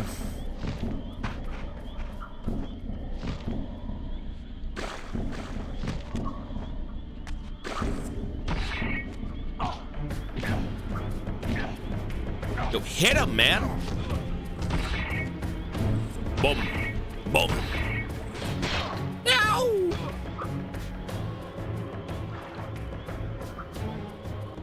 The Swamp Shrine. Is this even the right way? You know, it shows you, and then you kind of second guess it. Is this the right way? It should be, no?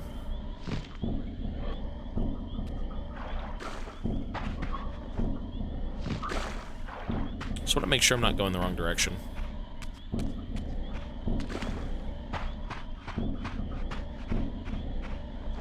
It was indeed the wrong direction. No, there's more than one way. Look. It's over here. Oh, wait. Is it this way? I think it is this way. Yeah, it is. Okay. Prepare to die. Prepare to die.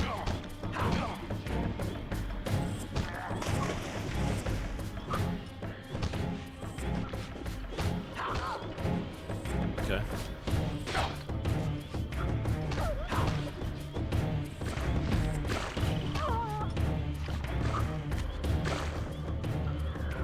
It's like an MK execution.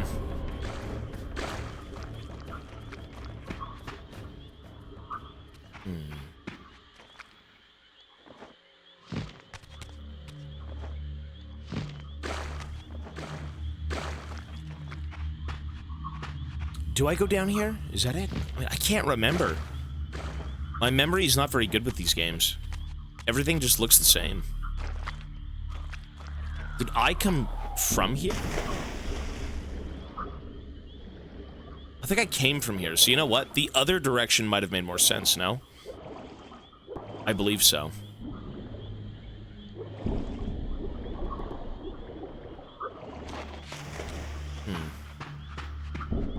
And then I walked up here, and then I'm like, oh, the door. And then I moved on. So maybe it is this way. No. But we're supposed to go back to the stronghold. This one's very much like the first. Go the way you came. Yeah, I was going to say, I'm supposed to be going back to the stronghold. And the ruins on the way there should be my number one thing that I have to check out. The game is kind of the same thing, though. It's a little bit more refined, I'd say. The combat's a bit more fun. The puzzles are different. But the number one thing I do like about this is that it's a direct sequel that feels like a direct sequel and not a brand new game. So, whether you like stuff like that or not, I mean, you know, they did change it up a little bit, but it feels like a one-to-one kind of like, you know, from one story to the next. I feel like rating this game, you know, how many games are there? Come to think of it, how many other games are there in this franchise? From, like, after this game to where they end up? Is it 2 or 1?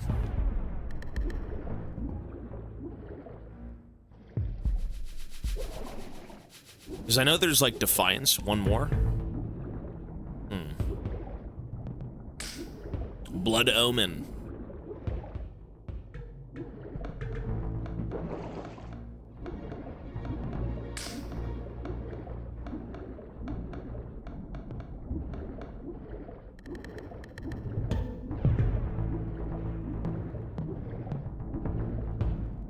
Am I going the same way? Dude, I'm so fucking brain dead. I hate the navigation in this game. Okay. Follow the crystals. Follow the crystals. Follow the meth! Follow the meth.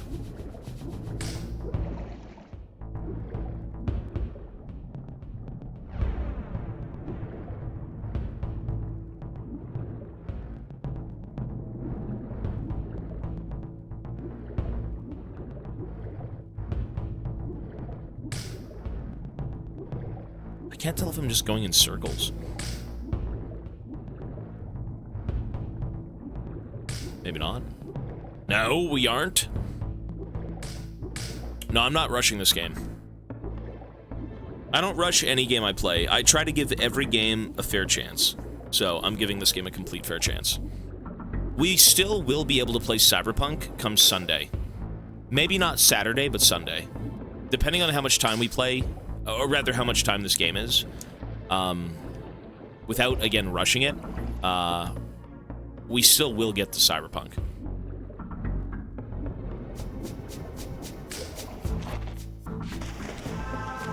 Six games in total? Okay. Because, I mean, the interesting thing about this game is the first game feels so incomplete. It really is just kind of a blip in the story. You don't exactly know everything, so you're kind of just there for, like, the journey. You know, same thing with the second game. I feel like I'm not really learning anything. Like, I am, but I'm not, you know? I'm sure there will be, like, massive bombshells that kind of drive the narrative forward.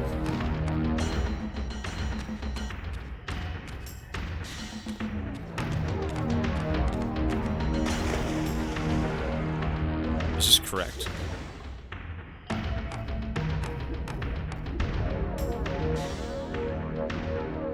Wait, wasn't I just through here? I wasn't. Right, okay. That's the squid. That's the squid! You squiddy bastard. It's fucking huge.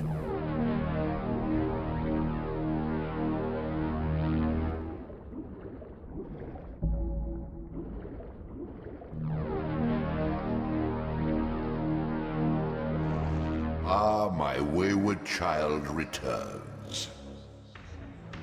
Having unearthed more than you'd like, I suspect. What am I to make of these ruins that litter the land, and these images here in this chamber? Merely the deceits of a failed civilization. You are being misled, Raziel. This ancient race hoped to manipulate the future with these scrawled misdirections. You must tread carefully. There are dark forces at work in this world, bent on subverting your true destiny. I have no doubt of that.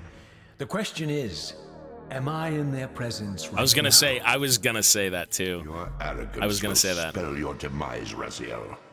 Deny my will, and the arc of your destiny will reach a sudden conclusion. Your threats are unmoving. Even now, I'm beyond your reach. I feel like My Kain's reach the is G. longer than you realize. This is a very dangerous game you're playing, Raziel.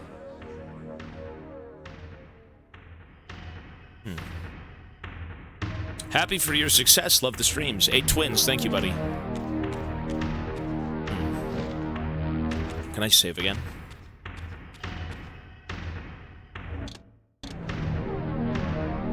The only person who I feel like I can unironically trust is Kain, even though he's the one person you don't trust in the beginning. I mean, who else would it be? You're not trusting the fucking Cthulhu squid. You're not trusting the crazed, like, time cultist.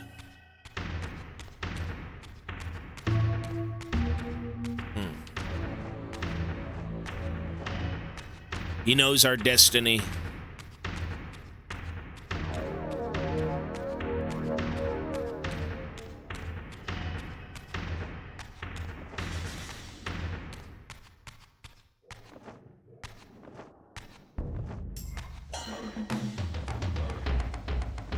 I guess that guy would be a little bit, yeah.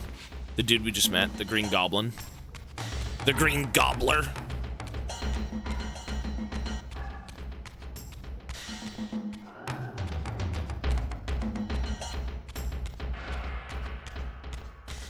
Alberto, hello, sir. We're good? One sec.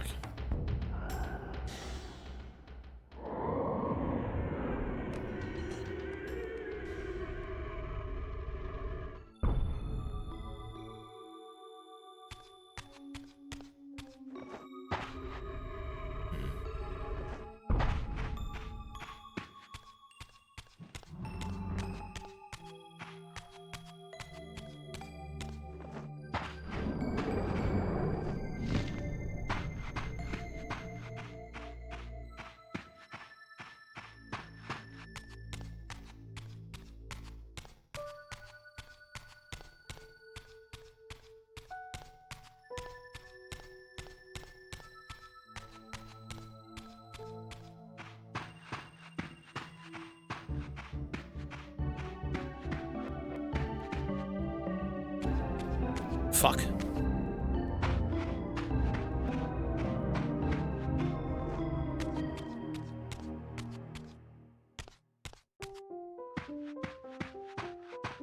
So, they said we'd find more answers in the ruins.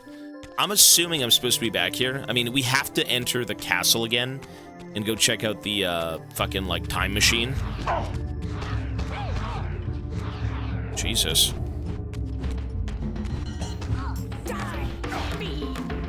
Heretics! The Sisters of Battle! Oh! The wretched Dark Eldar! The Drakari! Average Bretonnian peasants.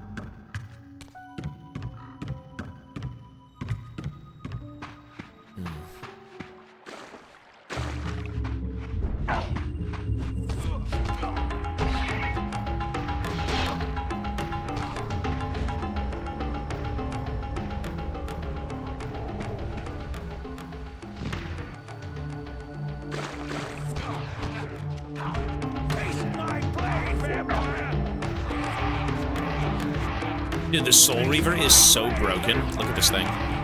Oh my god.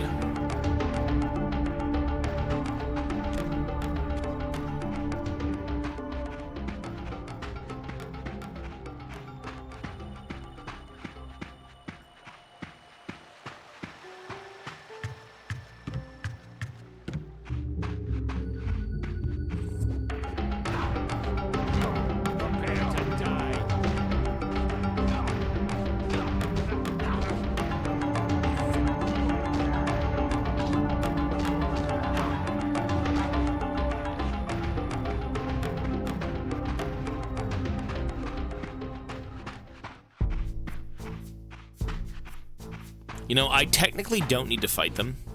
Technically. They don't offer anything but health. Which, you need health, but, like, you know. Fucking, so many of them.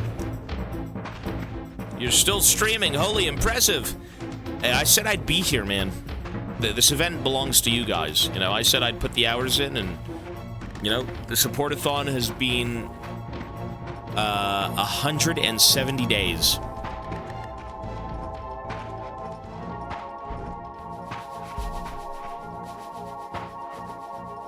Okay, so instead of wasting time killing them for no reason...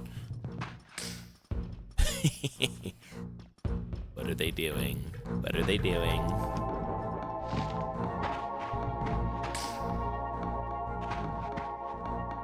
Save again.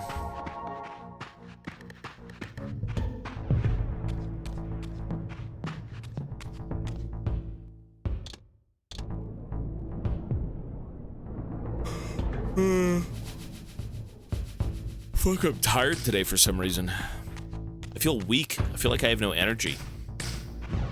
I've been drinking water. I've had food. I'm just tired. Okay, so we gotta find a way into the keep again. That's the #1 thing. How do we get back in?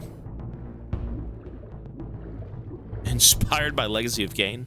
My tiredness? Kain sucking me dry? I'm just genuinely tired today. I don't know why. It's like a Friday, but I have no clue.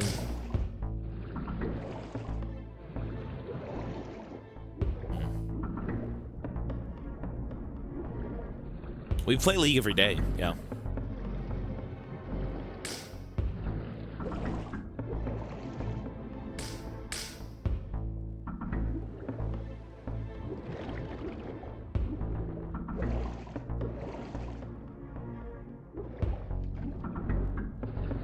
Okay, so let me take a look around. That's the door right there, right? Yeah, okay. I do remember seeing that initially. So you do still backtrack in this game, but the backtracking feels a little bit better because things are kind of laid out in a nicer way. Yeah. Still kind of weird, but the backtracking is so stupid. No, I'm not a fan of that.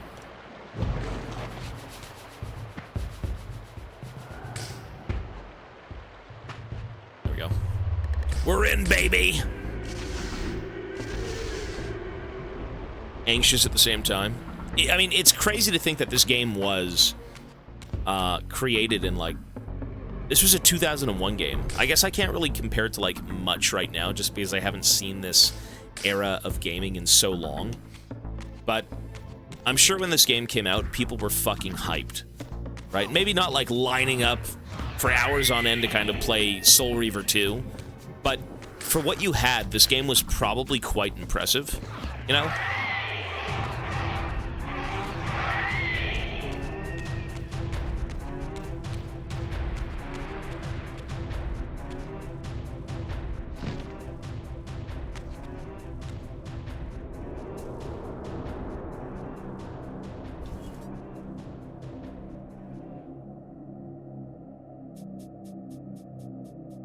The history books have lied. These left no room for doubt. These winged creatures were indeed the architects of the pillars. And while the images were difficult to decipher, the pillars appeared to banish or diminish their enemies somehow. Okay.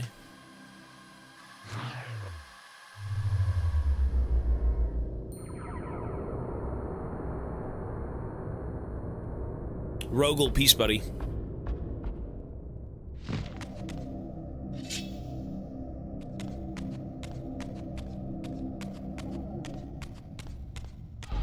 This one's all right. I mean, you know, it takes a bit of brain power to kind of power through old games. Like, I'm gonna say these games aren't the most pleasurable, but like the story is worthwhile, I'd say. Wait, what? Oh.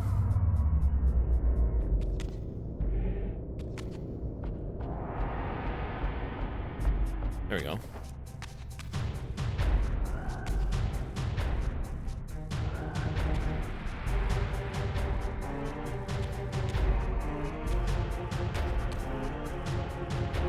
What? What are we supposed to do? It's a puzzle, but it's not.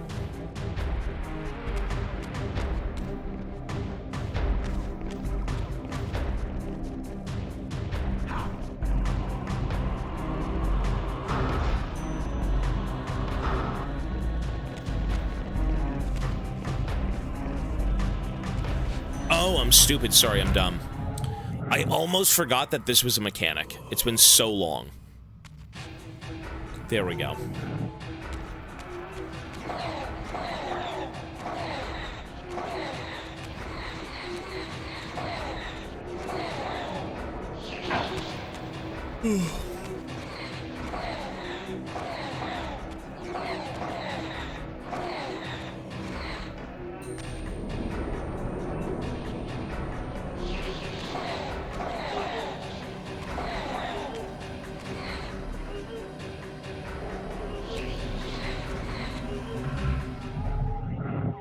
I'm tired as fuck, man. I have no clue why. I'm very, very tired today. I'm incredibly tired. Like, I could go lay down and go to sleep right now. I'm kind of tired.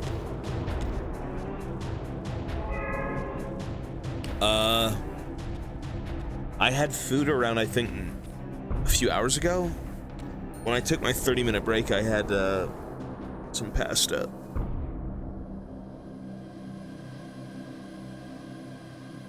I don't know, man. I'm just tired. Is that like a... Is that a giant spatula? It's the Earth spatula.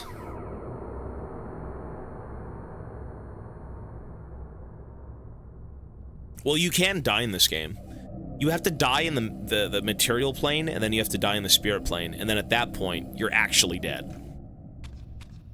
But I don't know why you die in this game. It doesn't seem very hard. The spatula!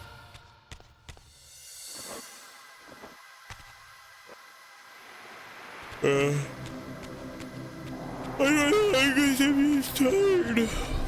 guess I'm just tired today. For whatever reason, it ain't working out.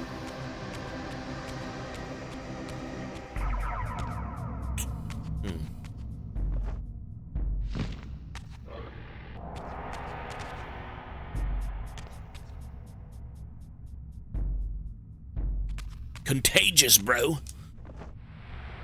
Hang on, what are we supposed to do here? Maybe with this?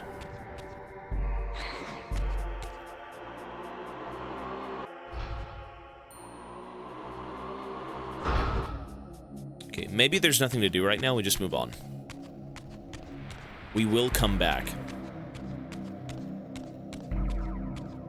Drink a monster? I don't ever have those things. Side doors? Are those doors? They are.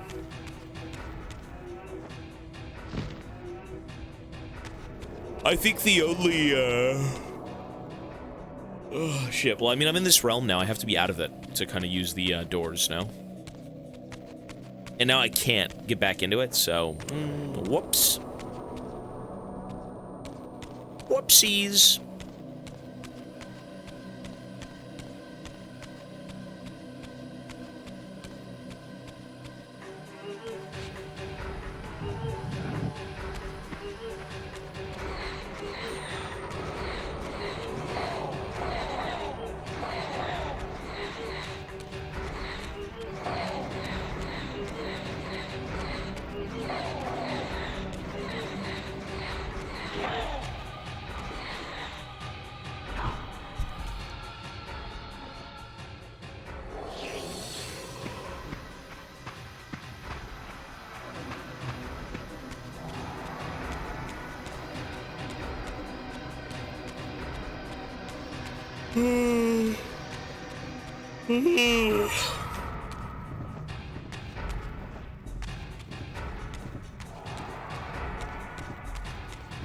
Well, I mean, for the sake of this remaster, it's not a matter of if the game was ever good. It's more so if it captures the essence of what the game was, you know? And for the sake of a remaster, I mean, this feels pretty good. I never played the original, but I'm assuming it's like one-to-one perfect, you know, for the people who did. Wait, what? Wait, what? All of these games are just nostalgia. I don't think you can really go back to this game and truly love it unless you've played it initially growing up. I think it's fine, but it really isn't anything, like, exceptional, you know? But you gotta realize that, like, it is a PlayStation game. It is an old-school game. It resonates with you more if you grew up with it than it does kind of if you just went back and played it now for the first time.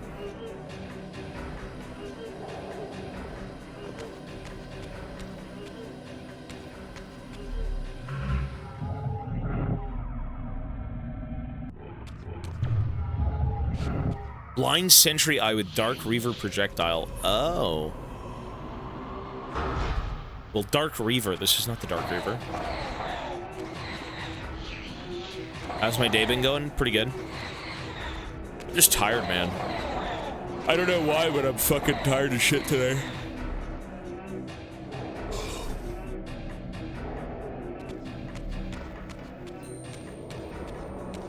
Well, I don't think it's the adaptability to play older games.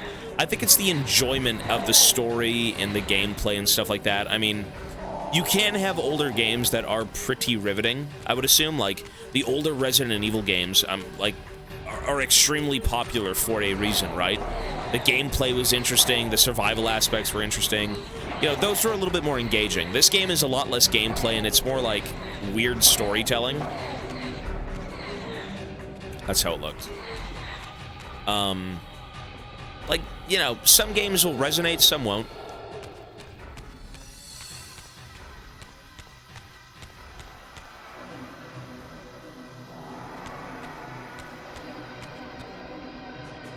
Okay, so what the fuck are we supposed to be doing here? I need the regular... Sorry, I need, like, the purple Soul Reaver.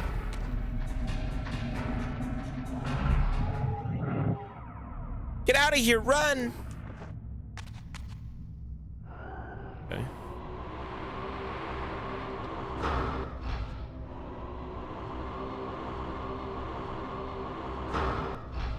Did it work?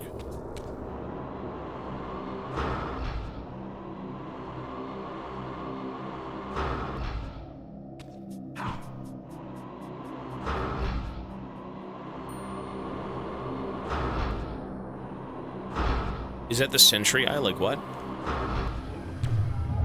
I don't... Like, what the fuck?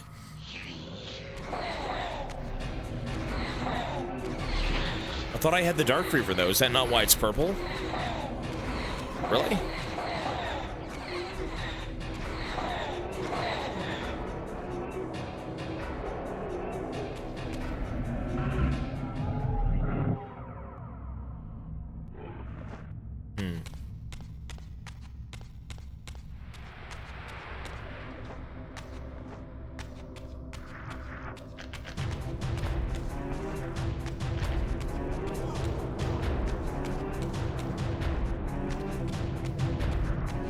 So where the fuck is the fountain? Right? Fenton! Where's the Fenton? Where's young Fenton?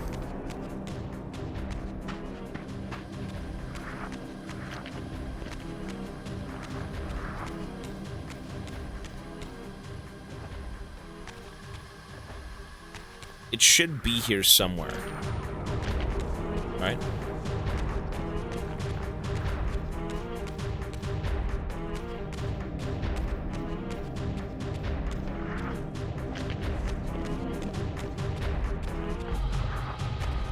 I mean, are these all puzzles too? Is that what this is?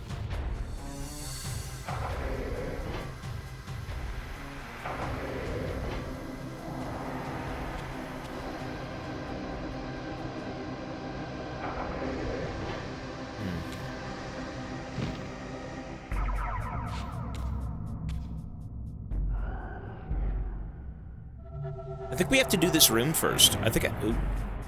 What?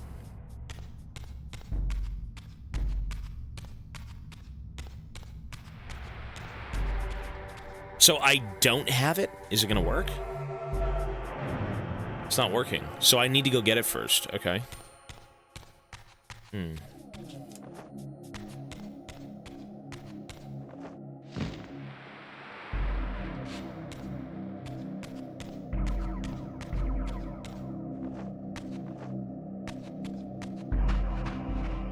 Is it in here?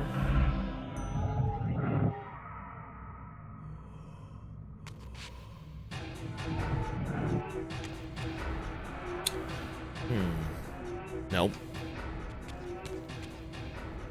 Where the fuck is this thing? Well, I know it's...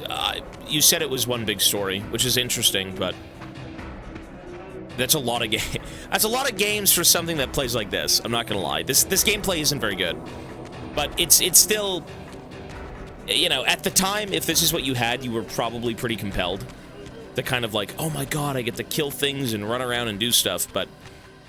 You know, this game is very much a product of its time. I don't think it aged too well, subjectively. But, you know, there still is things to be seen. You know, remasters can only thrive if, like, the fandom initially was kind of on board, and then all these years later they came back and said, man, we gotta play this. Right? Like, oh, that's my childhood. And if the remaster's done well. If it's been done well. Because, like, I remember the Battlefront games initially were very fun. And when the remaster came out, it kind of, like, ruined it. It was just so poorly done. It wasn't even a remaster. It was just kind of like a cash grab. This is a pretty good remaster. From what I'm seeing, the graphics, everything is smooth. There's no problems. You know, you can switch back and forth between, like, old school, new school. That's cool. So, like, as a remake, I'm sure this game does awesome for, like, the fans of the franchise. But I would say you have to be a pretty hardcore original fan to kind of, like, sit down and say, man, this shit is, like, this is it, this is great. Because it's overall fine. But again, we'll see by the end of it. I have no clue yet.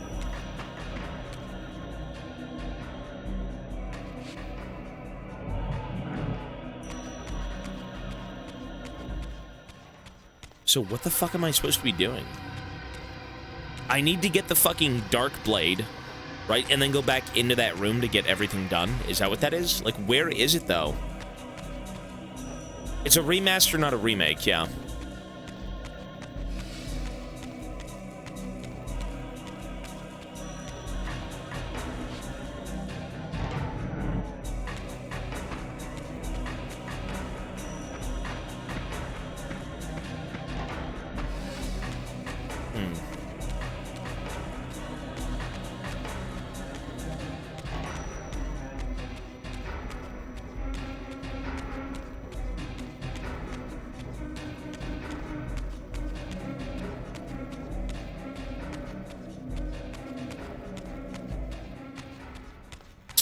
Where is this thing?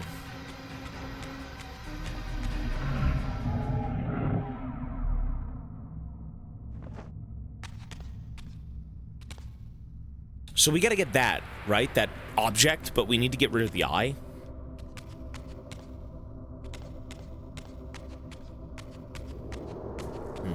You know, maybe it is one of those puzzles. Let's go try and solve those.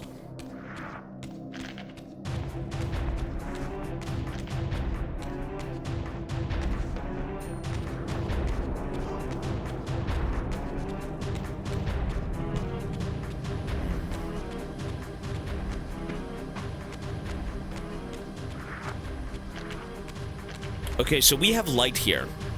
There's light! Young Fenton, there's light! Oh, we gotta move them, okay.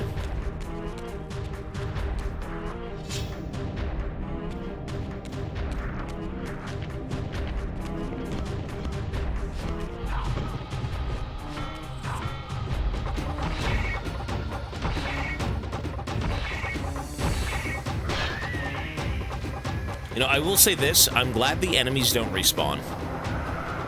I'm glad you don't need to, like, take their soul for them to die. Or at least, not all of them.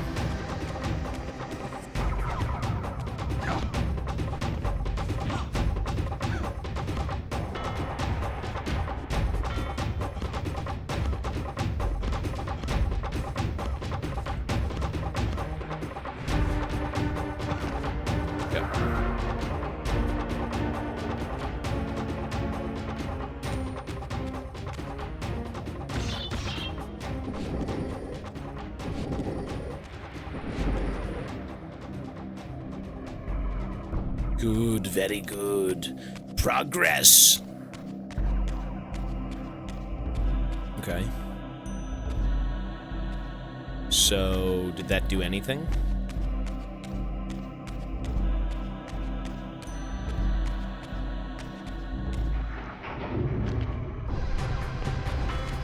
There's the shield.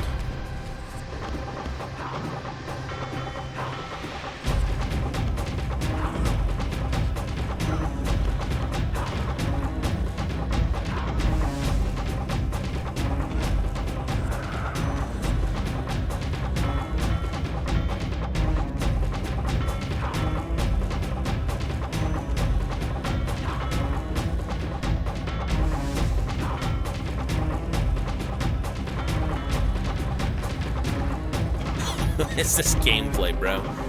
Die, man! There we go. Wife's gone for the weekend. Gotta eat a whole pizza and get Toby on the 80-inch. Listen, we've got Cyberpunk this weekend, so you may want to save TV time for that.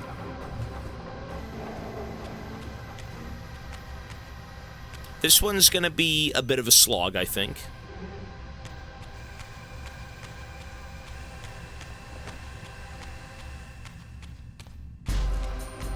What's with my feet, bro? I don't know what it is about the designs of this game, but the vampires are so fucking ugly. And not in, like, a grotesque way, but, like, in an icky way. Like, just a bad design. Subjectively. Like, what the hell's the feet and the fingers? I'm like a humanoid bug, kind of like Nightcrawler a little bit. It's really weird. But you know what? I will say it's memorable. It's not my cup of tea aesthetically, but it is memorable. Like this guy with the whole, you know, neck covering and whatnot with the eyes. Like, people know where this guy's from. Like, I will always know where this dude comes from, just seeing him. It is a strange aesthetic, though, for sure.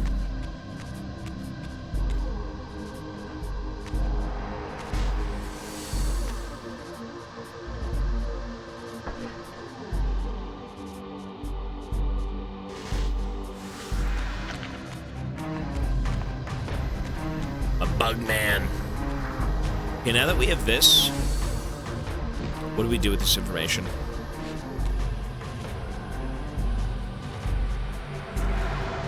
Nope.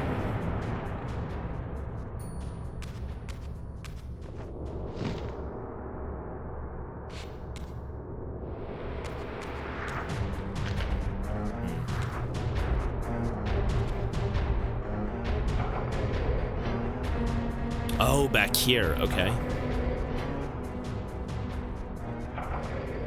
Cool. Okay, so everything here is a puzzle then, right? I'm assuming it's all to get the Darksaber, or whatever the fuck they called it, the Dark Reaver. And then we can go back there, blind the eye, take the artifact, and be good.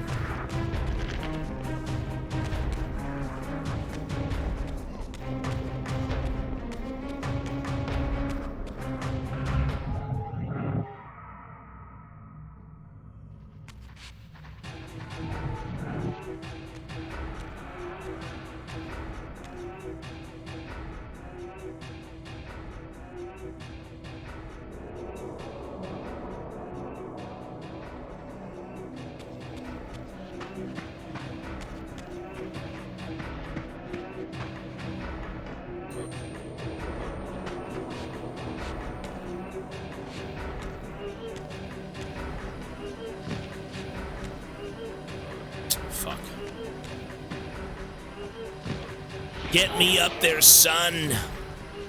Get me up there.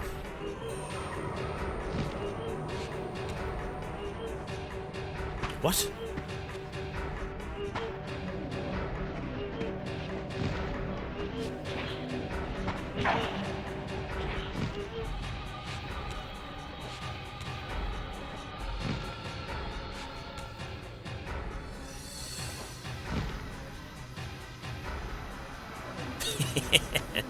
Fucking shit.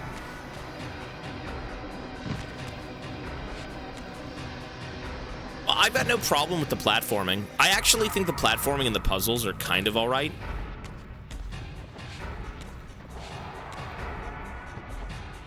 Kind of alright.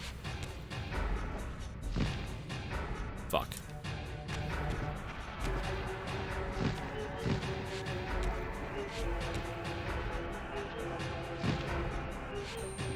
Okay, so right there is where I get the Dark Reaver, right? But I need to turn back into a human.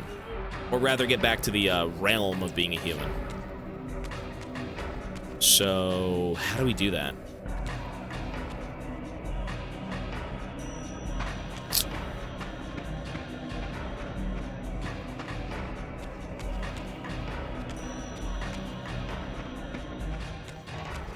We need to find the fucking teleporter. The realm transcender.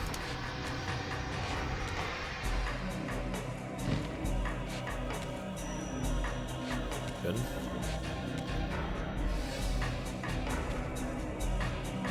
Follow the plan. I mean, I gotta go up, probably back up there and then back down here to get that thing, and then I can leave, maybe? There we go. Cool.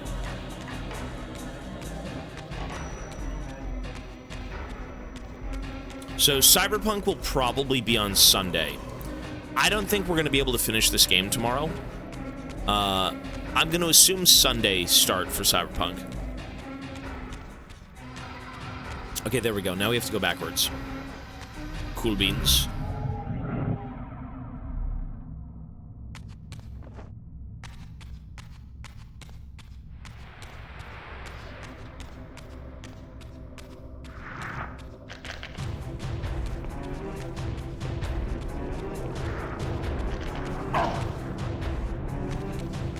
Ori is not even close. Ori's like 30 games away. But Ori wasn't even locked in. That's the thing. We got the Ori tier done, but it's not logged in. Like, well, it's not locked in, sorry.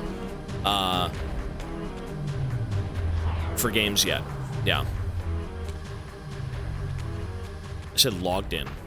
It's logged, but it's not locked. There you go. Okay, how do we get back up now? Wait, if I have the Dark Reaver, if I turn back to, like... If I go back to this, is it gone? Do I lose the Dark Reaver? Like, how do you know if it's gone?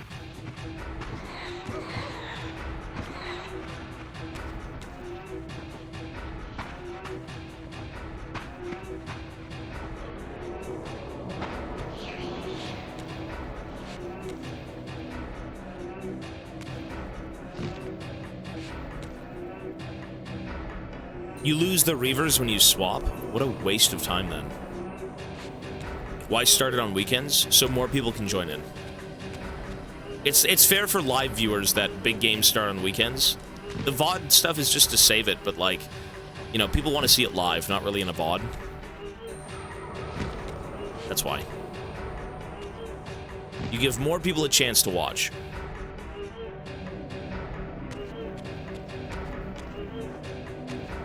You know, when it comes to smaller games, you know, 3 to a tier, stuff like that, like, this is a smaller game, I'd say.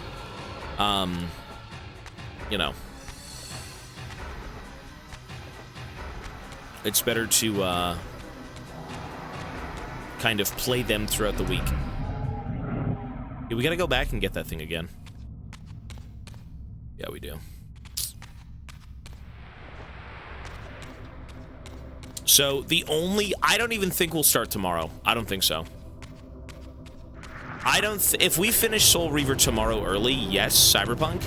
If not, we're just gonna play League. Because I want to do a full day of Cyberpunk, if anything. I can stomach maybe 6 hours, but I don't think this game is gonna end tomorrow early. It'll most likely be Sunday.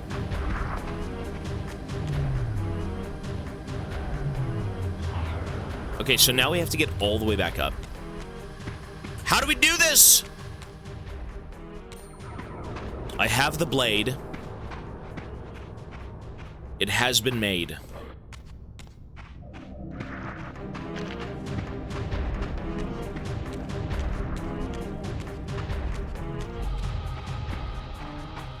So how do we get up there? Over here?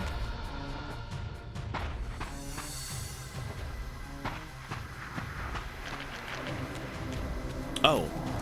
Oh, there's a door. Oh, it's not even a door. It's a brick. They're bricking me up, son. Nice. Oh. Okay, interesting.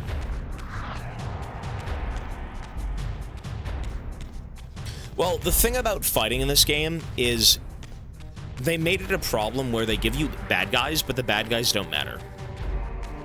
That's not a very good game design, right? That's not a very good choice in a game to give you enemies that don't need to be fought unless you want to fight them or you need health, right? Like, that's a little bit stupid. Like, they can give you 50 enemies in a room, but the combat sucks. The combat isn't very fun, and you don't get rewarded for killing them outside of health. So, yeah, it's not that. You know what though? It's an older game. It is an older game. Not every game is going to be perfect. Like, this is fine. This is great. You know, force me to fight, right? That's great. But everything in this game is kind of optional at times.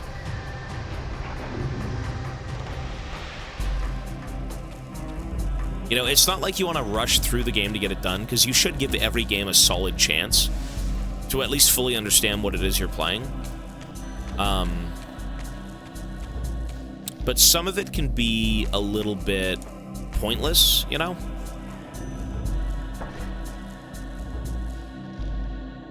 Okay.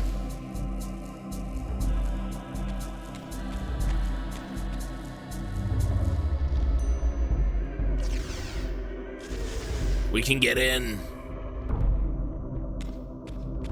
I have the key.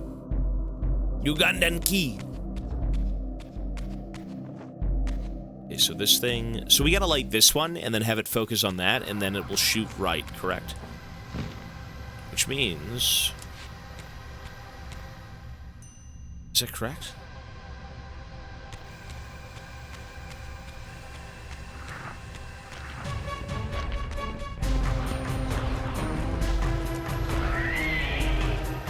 Jesus.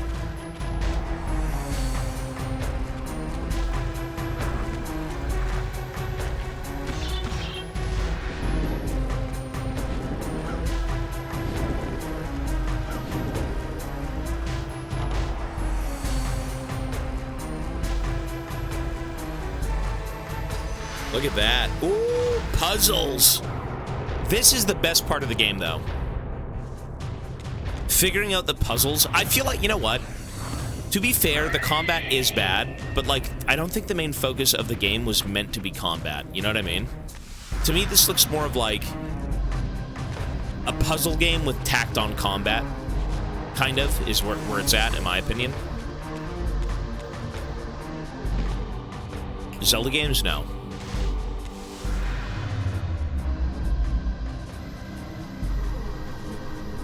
Cool.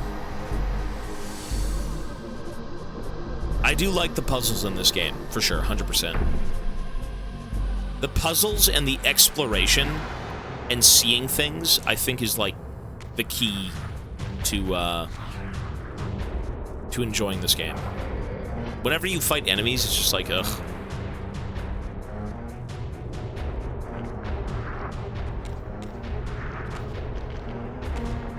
Playing Tomb Raider Anniversary through Underworld, replaying the new trilogy, and 1 to 6 Remastered, grew up playing them with my dad. That's cool.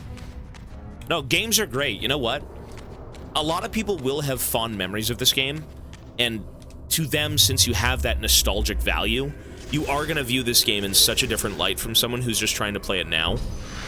But every game has something good that I think you will enjoy. You know? Even though this game's combat might not be the best, the puzzles are cool. No, they're definitely cool. So, again, you know, nostalgia does, I think, play a big part in a lot of this stuff, but every game is redeemable in some way. May not be perfect. No game's perfect, not even Red Dead. But, you know, you enjoy stuff, you dislike stuff.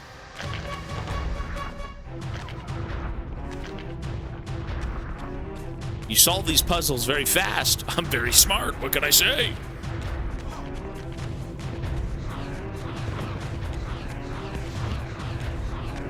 Like, trust me, even I have nostalgic games that I love, you know, from my childhood. That even though if they blew ass in, like, today's times, I'd still enjoy them. So. Whoops.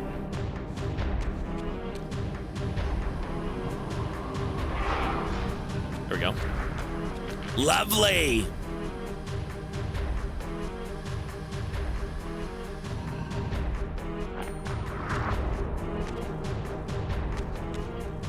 So now that I have this, what were we supposed to be doing with this?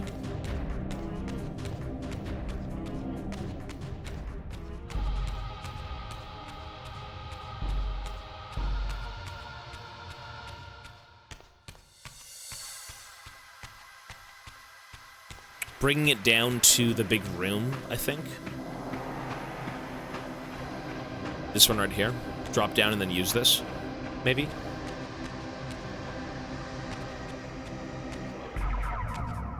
There we go.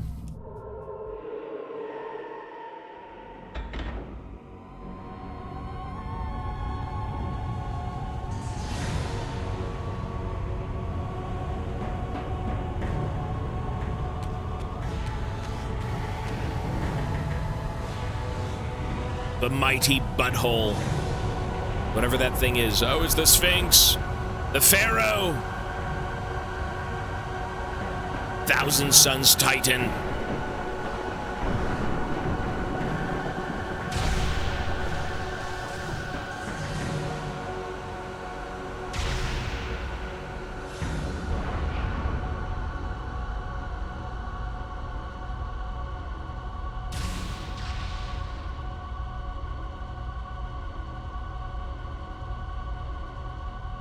Okay.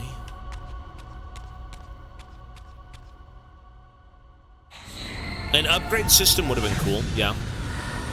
I mean, you know what, though? Like, again, this game is more puzzle-oriented. The combat's like a... It's like a tacked-on bonus. It isn't really the game. Obtain the Light Reaver. I plunged the Reaver into the forge and imbued the blade with the elemental power of light. Thus armed, I now had the means to re-enter the stronghold and finally use Mobius's time-streaming device to accomplish my own ends. Cool. Let's go all the way back. Time to retread.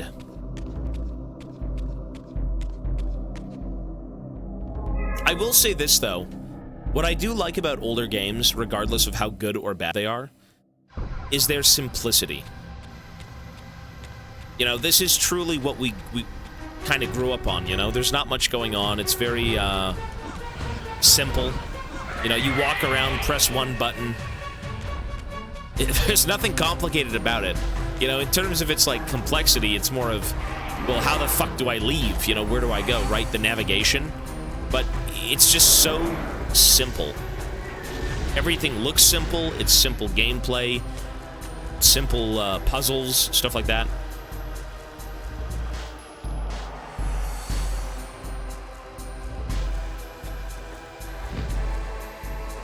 How's the game? It's pretty alright. It's not so bad.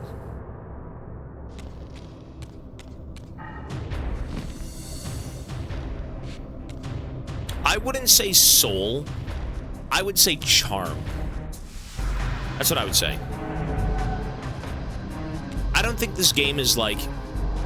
I don't think the characters are... they're not going to be like Dutch or anything. But it has its charm. I think is the best way I'd say this, right? The graphics, just the overall vibe of the game. Everything is... it's memorable. But it lacks a bit of punch. It lacks a bit of oomph.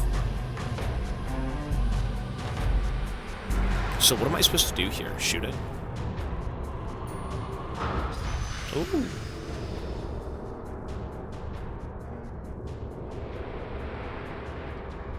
Well, that is true. I think the thing is, though, you could say it has soul, but how I viewed the first game is kind of like a mishmash of, like, so many different ideas. It almost was like, let's create a game where we don't really have a solid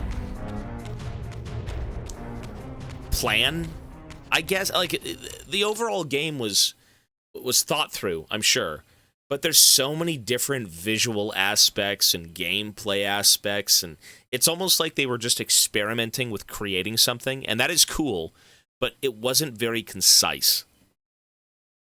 That was my problem with the base game. It felt very disjointed, disconnected. Everything you did was kind of its own thing. You know, they gave you game mechanics that just don't matter. Some of the areas were just kind of annoying. You have to, like, re-loop and find this and find that. It wasn't really... it was just so many things coming together at once, and you're kind of questioning some of it, but on board with others. You know? It was the era of trying things. Yeah, I can believe that. If it's like the early 2000s, late 90s, you know, the age of the 3D games, you know, oh my god, we can make a game that's not fucking Pong. So, for the sake of that, I do understand it. But, I mean, you have to be fair with it, right? Like, I'm fair for when it first came out, but I'm also fair in the sense that at the end of the day, it's kind of how you enjoy gaming. And if the game isn't really good, but you can still kind of understand where it's coming from, you know, you'll accept it a bit more.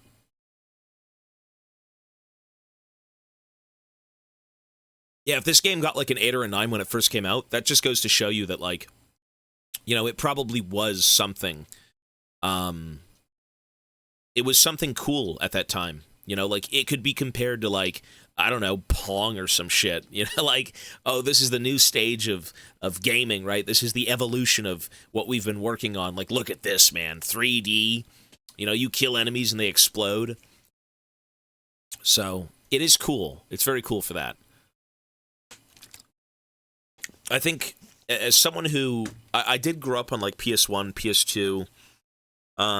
No, I've played 64 growing up at like a friend's house, but the games were, at the time, peak. This was peak when it came out. And, you know, things progress, and it's not like this game, in any way, shape, or form, is like a complete disaster. It's trash, it's unplayable. But it is a period piece. It's a relic. It's like the cream of the crop of the early 2000s. You know? So you kind of have to view it in that light. You can't say, oh, this game's a pile of shit, it's not Red Dead Redemption. Well, no shit. But, like, for the time, this is what you got. You know, it's like, oh, where's Dutch? Where's the crying? Where's the soul? But still, I think the game could have been a little bit more together, a little bit more of a cohesive vision. The first game was like a lot of different ideas. Campaign games over Graves Comet mid. Well, I like storied games. And this game has a story, and it is somewhat compelling, so that's cool.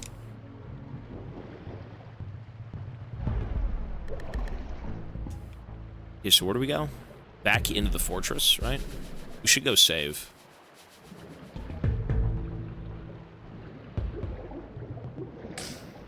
He did gift 100 subs, sir. I don't even think he's still here right now. I think he left. Cutscenes were too long. You know what's interesting is I feel like the cutscenes kind of make a game like this worthwhile. Because what this game truly hinges on is its narrative. Its gameplay is whatever. I'm sure a lot of games at the time were kind of like this in gameplay, but it is still trying to tell a story, and you need those cutscenes to fill out the story. You know, if the entire game had no cutscenes, if it had no dialogue, stuff like that, you really, I don't think, would enjoy it. You know? It's not to say that the game isn't fun to play, but for the sake of, like, the story and what Kain's doing and, you know, you being a priest at one point, as a child, I mean, fuck the cutscenes, give me the gameplay, but when you get older, you're probably more inclined to think the opposite.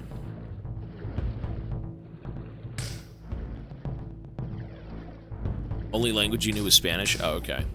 No, I mean, if you're a kid, though, I don't blame you. If you're a child and you're like, man, what is this game? Let me play my blue fucking vampire.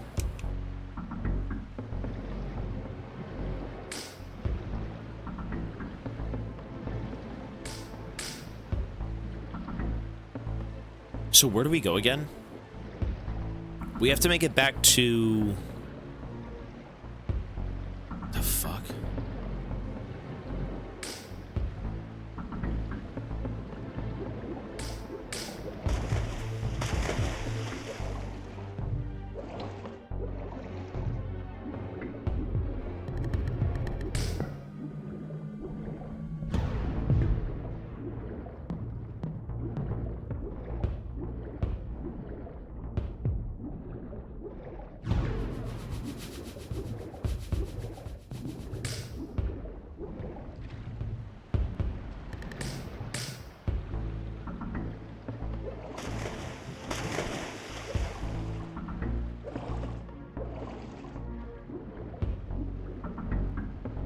YouTube video when?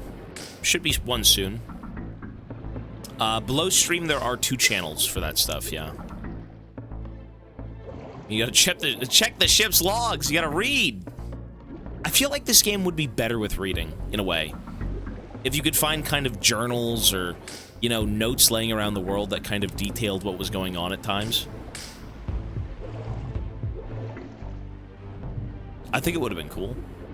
I mean, this was rated M back in the day. What child would complain about that? It's not even a game for them, right? It's a game for the adults.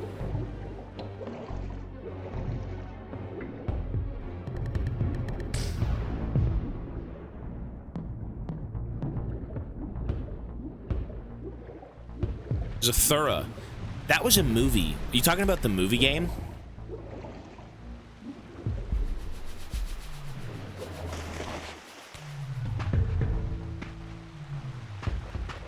I think Zathura was like a book and then it was a movie. I like that movie. when it came out. I thought it was fun.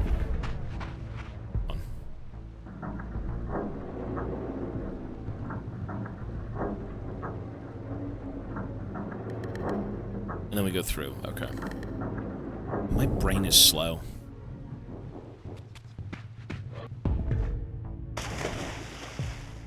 Wait, is that correct that we go through?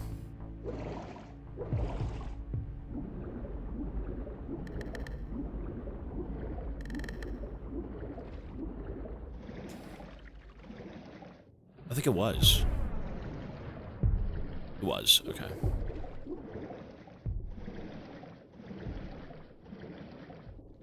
I can't move any faster, can I?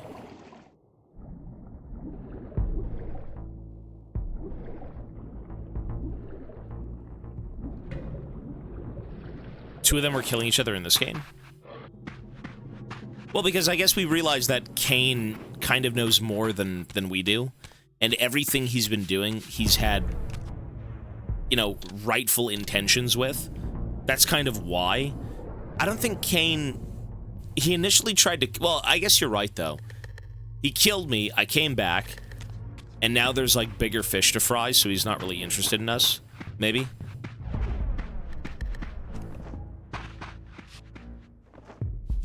Something like that.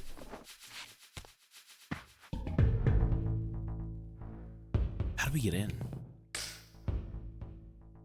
Oh, here we go. Okay.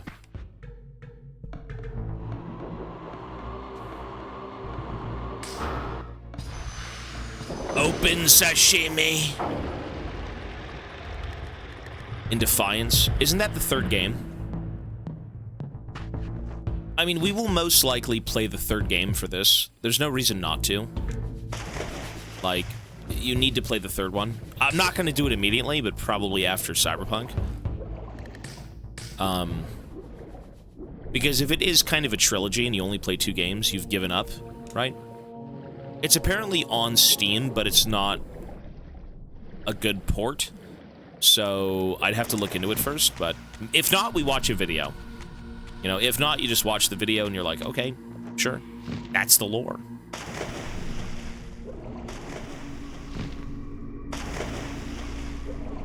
Because you do kind of need to see everything, right? You can't say, oh, this game is pure shit, it's terrible, and then you don't even bother finishing it, right?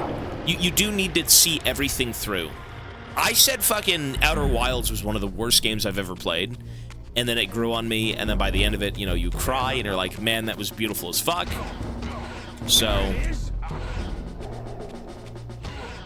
you really do just have to trust the process with entertainment.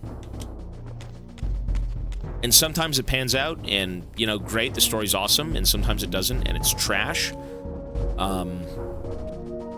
Jesus. To arms! Taste my blade, vampire! Yikes, sir.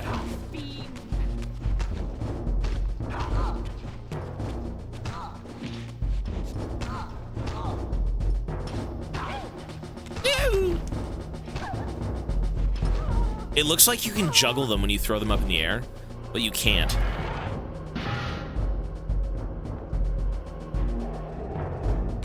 You play as Kain and Raziel. The story was written masterfully, right hand on the Bible. Really? Well, I mean, for the sake of, like, Soul Reaver 1 and 2, I think the story is interesting, but I'm not really entirely sold yet. You know, the first Soul Reaver game kind of just throws you into a world without knowing anything.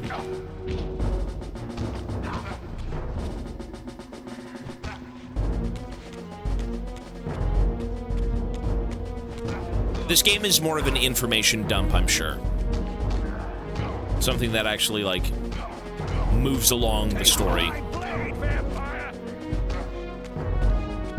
I can understand the first game kind of giving you, like, little to no information, but now this game has to give you a lot of information. You can't make 2 games with, like, you know, minimal things, and then by the third one you're like, okay, this is everything you worked for, right?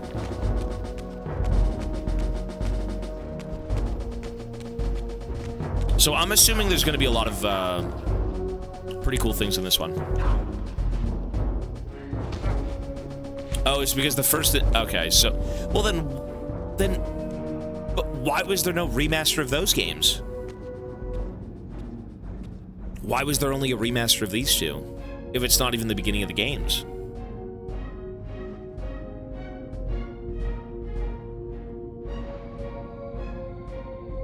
Show yourself, Kain. Here, Raziel.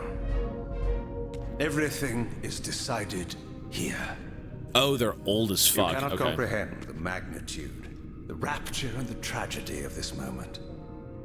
And yet you must, if Nosgoth is to be dragged from the wreckage of its damnation. I understand only this, Kain. That you and Mobius have impelled me to this moment simply means I can trust neither of you. I don't know who's pulling the strings, but it no longer matters, because I'm cutting them. I set my own course from here. If it were only that simple. You can't predestine fate. Tiresome, Kain. And profoundly ingrained, Raziel. You must understand, our presence here doesn't alter history. You and I meet here because we are compelled to. We have always met here. History is irredeemable. Drop a stone into a rushing river. The current simply courses around it and flows on as if the obstruction were never there. You and I are pebbles, Raziel, and have even less hope of disrupting the time stream. The continuum of history is simply too strong, too resilient. Except, then how do we explain William here? The beloved boy king turned tyrant. In my youth, I witnessed William's rise to power and his transformation into the nemesis who laid waste to Nosgoth. Keep your distance, Kain.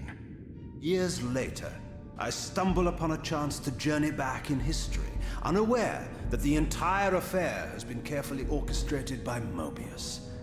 In my wisdom, I seize this opportunity to murder the young king before he can ravage Nosgoth, and thereby provide the catalyst Mobius needs to ignite a genocidal war against our race. I warn you, no further. This one reckless act unravels the skein of history. The nemesis never becomes the nemesis. William dies a martyred saint. I, the vampire assassin, become the author of my own species' extinction, and Mobius profits from it all. I destroyed a tyrant only to create one far worse. But how can it be so? How, if history is immutable? The answer is here in this room, Raziel. Mobius propelled William and me together, but ensured first that we were both armed with the Soul Reaver. The Reaver is the key. Two incarnations of the blade meet in time and space. A paradox is created, a temporal distortion powerful enough to derail history. Is this your sorcery? Not mine, Raziel. Yours. You have nothing to fear from me, Raziel. You hold all of the cards. He's the good guy. Then perhaps I should test your sincerity. If what you say is true, you should be terrified. I could kill you here and now. And so you do, Raziel.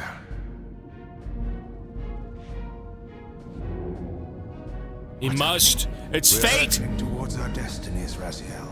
What you feel is the pull of history rushing to meet us. This is where history and destiny collide.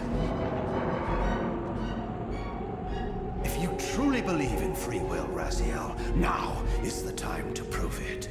Kill me now, and we both become pawns of history, dragged down the path of an artificial destiny. I was ordained to assume the role of balanced guardian in Nosgoth, while you were destined to be its savior. But the map of my fate was redrawn by Mobius, and so in turn was yours. This is madness! Fight it, Raziel. This moment does not have to be an ending. It can become a prelude. I can't. You can, Raziel. Look inside and see that it is so. You have the power to reshape our inevitable futures. He did it. Thanos is saved.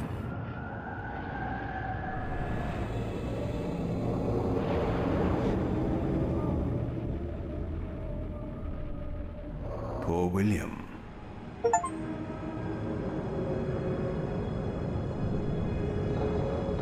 So what happens now that we... History abhors a paradox. I was gonna say, what happens now, knowing that? Even now, the time stream strains to divert itself, finding its old course blocked by your refusal to destroy me. The future is reshuffling itself to accommodate your monumental decision. This is where we restore ourselves, Raziel, and reclaim our intended destinies. It may yet be possible for me to assume my role as Balance Guardian and return the pillars to their rightful inheritors. To the vampires.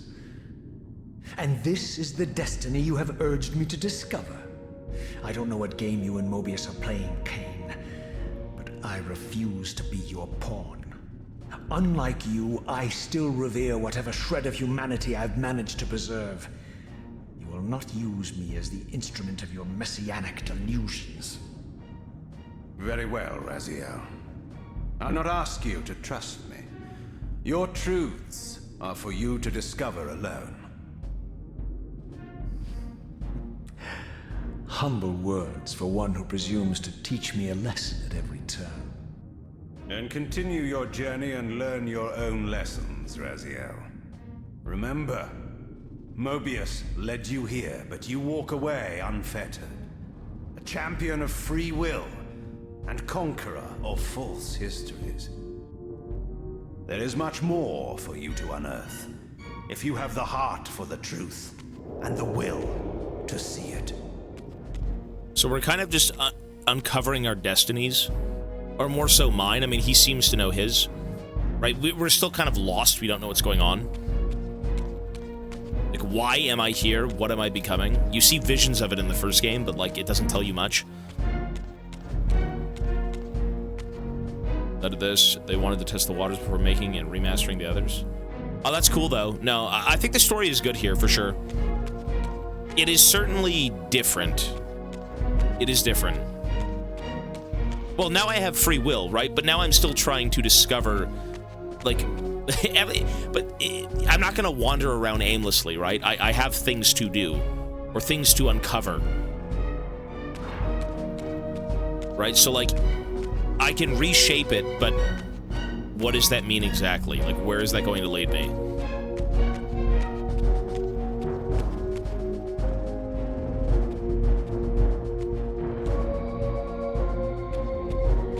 Where do we even go?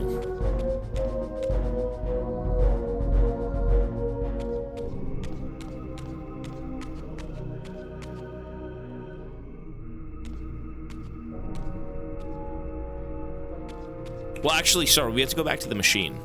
Right, we gotta go back to the time machine.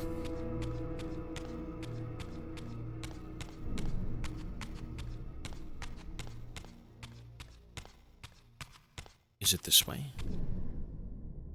It's not this way. This is how I came in, right? That's how I came in. It's the other way.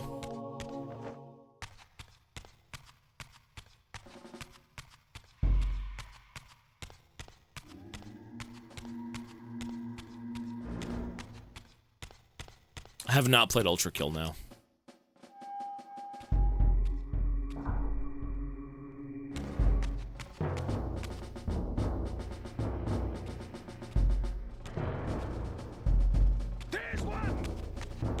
So where the fuck is the room? Over here?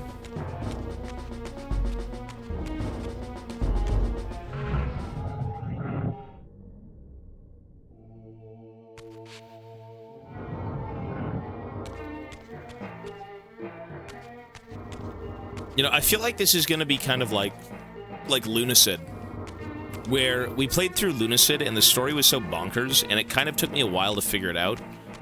But like, you know, through YouTube and through chat, you know, kind of explaining things, it made more sense, right? Like, even if you don't get it the first time around, you can kind of piece things together. And then hopefully by the end of it, you do understand what's going on. Because that really does kind of make and break a game. You know, if you play a game and you say, man, that sucks, and you think you know what's going on, you should at least watch a YouTube video to kind of figure out what it is you missed out on. Right? Try and fully understand the story. Even if you don't like the gameplay, the story to me is what matters the most.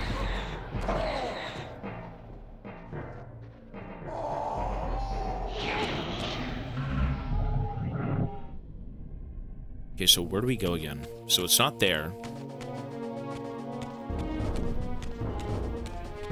Was it ever in here? Left or right, maybe? Over here, I think.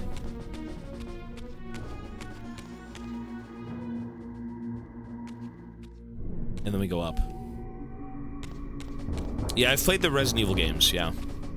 Prepare to die. Well, the story is about you kind of serving this fucking guy named Kain, and he ends up betraying you, and you have no clue why. And then you kind of learn that Kain found a sort of room with, like, the ability to see through time. You know, forward and backwards, I suppose. And at that point, you just try and uncover, you know, what the hell any of that is. Right? Why exactly did he do that? You know, this, and that. It's all about destinies and, you know, breaking out of your predestined fate, right? Like, I'm destined to be something.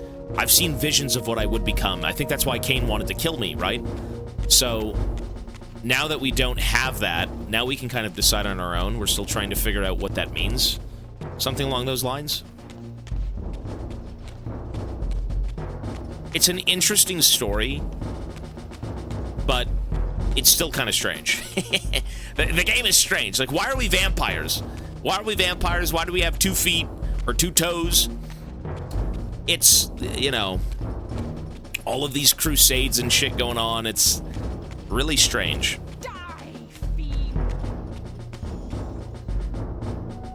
But I think the story is interesting from what I know right now.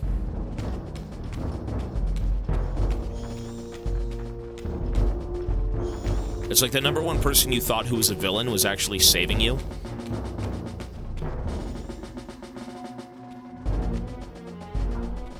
From yourself. Wait, weren't we just here? Bro, do I just go in circles? God damn! The first Blood Omen explains these things. I mean, you guys said it was like an old computer game, no?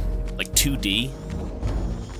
It's a 96 game? Yeah, I don't know about doing that. I think maybe watching a YouTube video. If the third game doesn't run properly, to be honest, I'd be okay just watching a video on it. I think the story here is good, 100%. 100%. It's very unique, it's different, right? But it still is a game, and you still have to kind of, like, piece everything together. You know, in terms of, oh, the gameplay's great, or the gameplay's ass, the story's good. You know, for me, the story matters most, but, like, in terms of an experience, everything kind of has to come together well.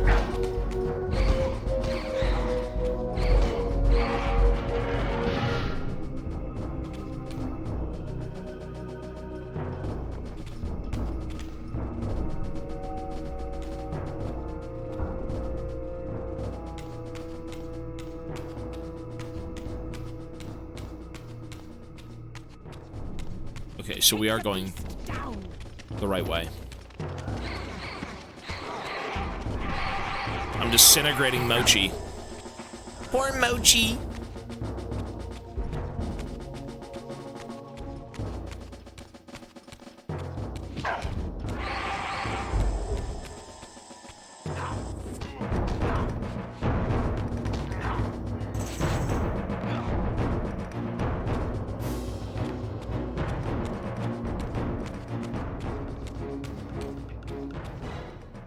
Wait, is this the same door?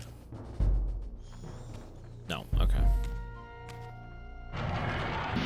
Seize him! What's with the dog?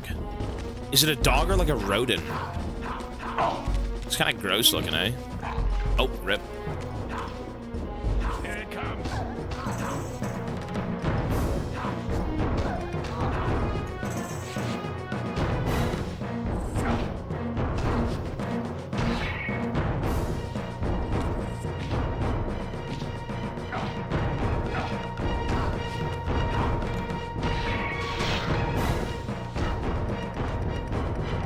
These are humans, yeah. So we went back in time. This game is like... I thought it was a multiverse scenario at first, but you basically can jump forward or backwards in time. And we are back in time, even before the first game. And, oh my god. These are kind of like, priests, you know, crusader... like vampire killers, right? Like, oh, the holy church, slay the vampires, right? Like, oh, abhor the fucking fanged ones.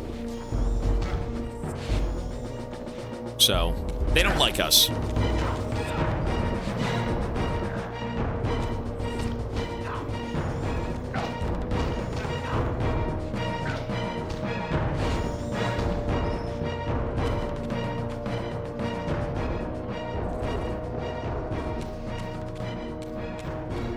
I mean, you know what's creepy, though?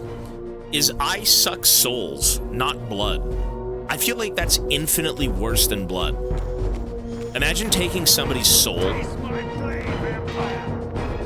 Like, what does that even imply? You can't, like, pass on? There's no afterlife? Like, what Shang Tsung does is awful. He enslaves your soul. Yeah, that's horrible. Maybe you don't enslave it, but you eat it. So, like, what the fuck?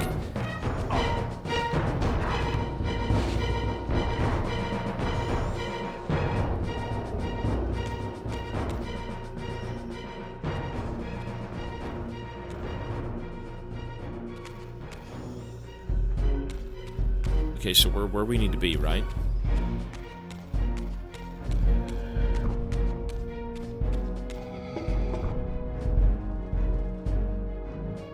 Was I supposed to come back here? I think it told me to, right?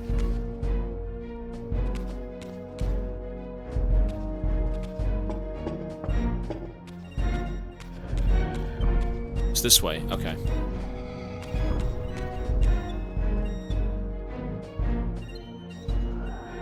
But I need the, this is not the right one. It's the other one. I need the light Reaver. They drink ketchup. Ketchup vampires. You're making them atheists when you eat them. Well, I mean, if your soul can't pass on again, where does it go? Are all of their fates also predestined to die to me? Is that what this is, too? Like, you know what I mean? It's like, what the fuck?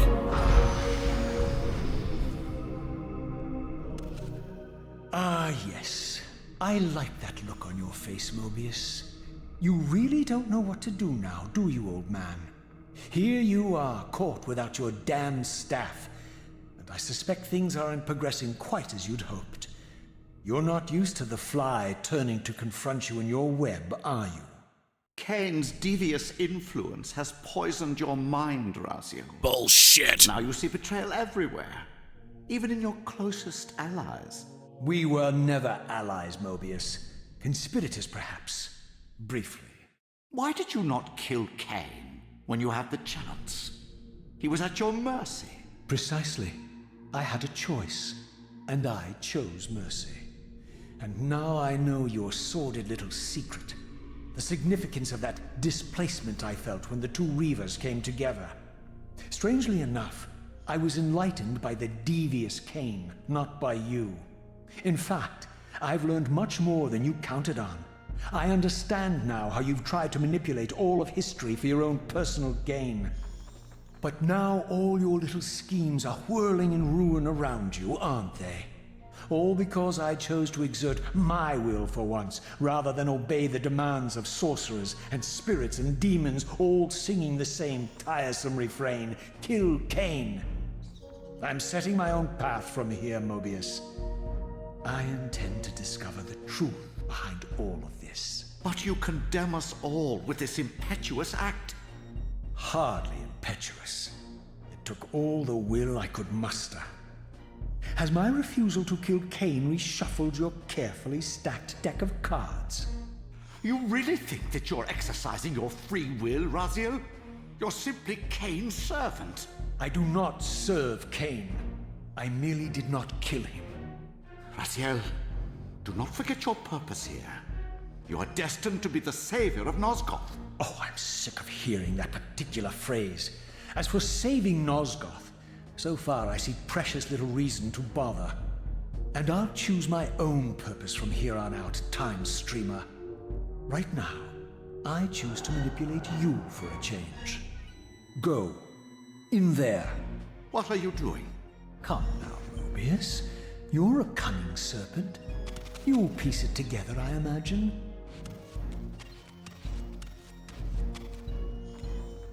Sends the souls back to it. The squid. Use to me. You will operate this device to provide me passage. I want to see the world in a simpler time, before the Sarafan began their crusade. And what about Kain? You're leaving your core behind. You kill him if it's so damned important. You need only touch the 2 poles of the switch, and the device will transport you. But I urge you to reconsider. You've lost your powers of persuasion, old man. Rot here and forget me. He knows. He's like, keep going, keep going. I feel like we're still on some sort of path. The Wheel of Time? Oh, okay. But then what does that mean for the souls? Estes Man, 9 months. Thank you, sir. Everything is well. Thanks, buddy.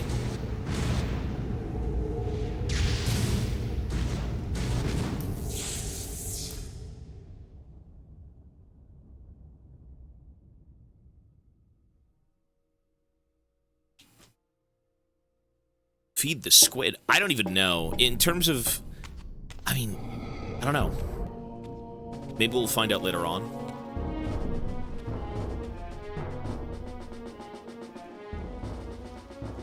Possibly reincarnation, Even as yeah. I emerged from that infernal time-streaming chamber, I suspected treachery. So this is like years down the line. Vacant. Yeah. Derelict. Abandoned. Jeez.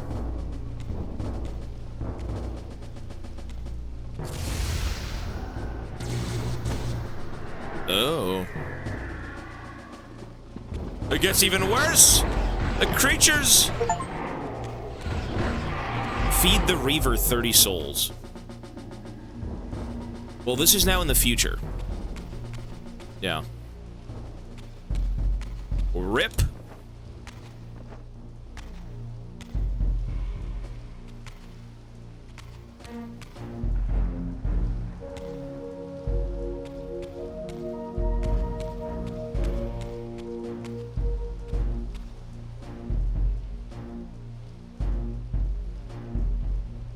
I don't know.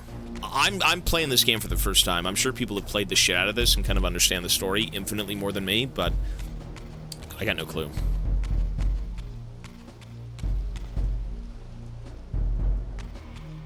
I'm liking what I'm seeing, though. It's better than the first game. And I mean, you could say like, oh, well, you didn't play the originals. And I didn't play the originals. Which you probably should. So...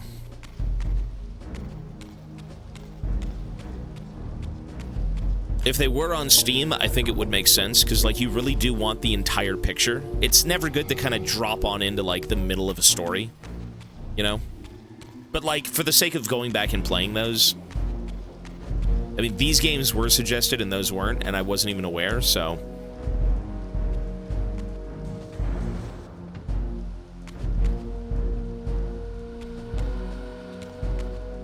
look at this. Ew.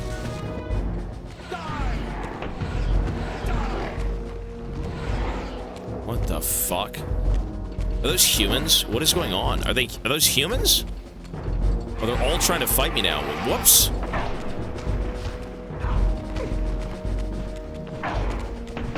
I feel like I shouldn't have been killing humans. I don't know.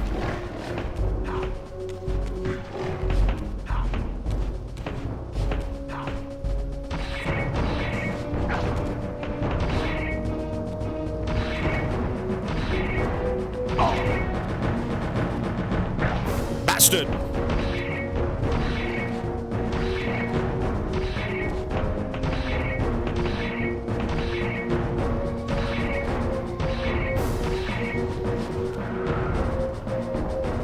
I feel like, are the humans maybe on my side now? There's no way.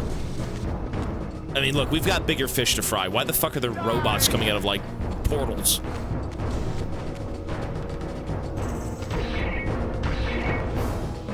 Jesus.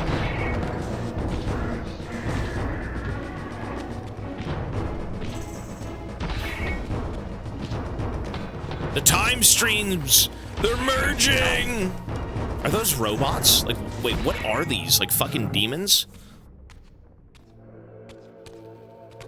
Oh god, they're here too. Those are robots? What the fuck? Are they?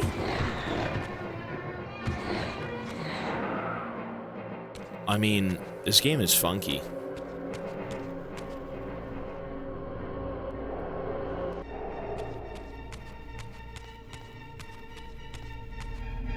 Peak gaming.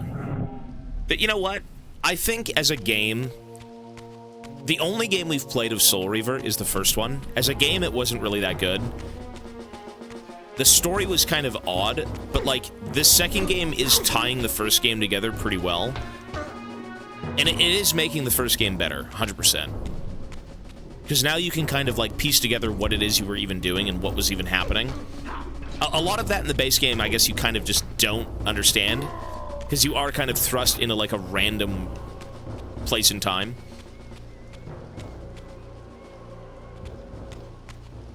Demons. Oh.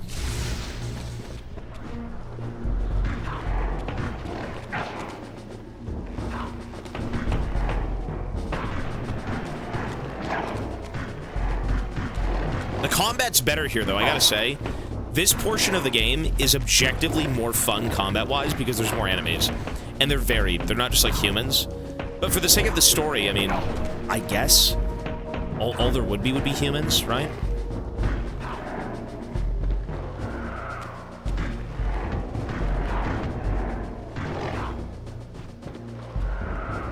No, the story is, it's different. The story is different, for sure. It's interesting, it's unique.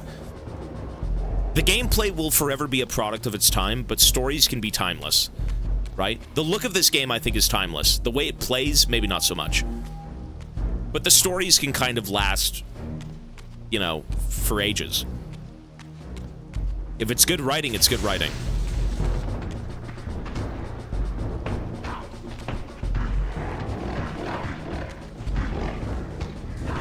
Fucking Doom villains. Look at this, oh my god. Jesus!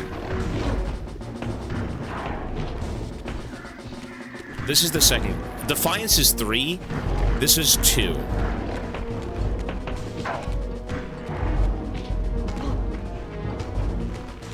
Like, this is not peak gaming.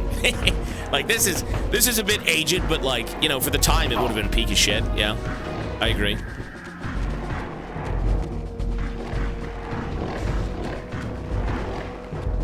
Look at this.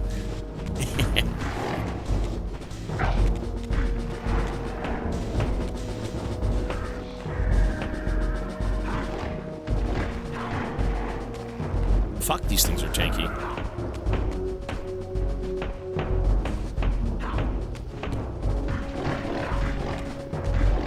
God damn!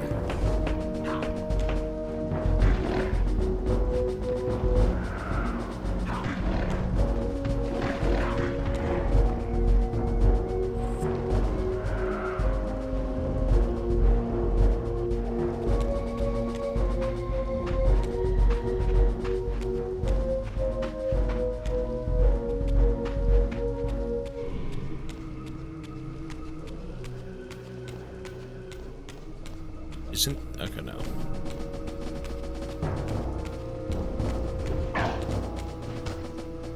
Oops.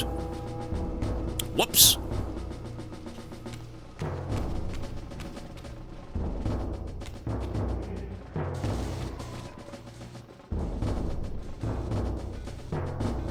What a circus, look at that.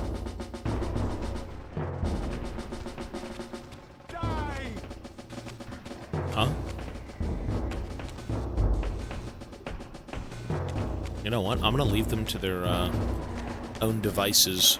I'm okay.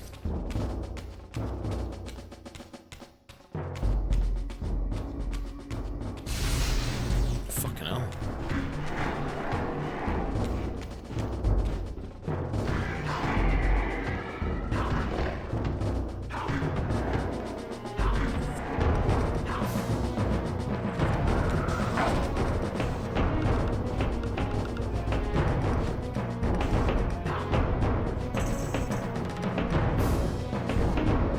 Is he blocking? Is that what that is?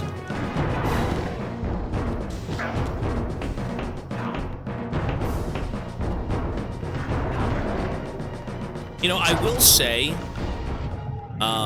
here's the issue with this game.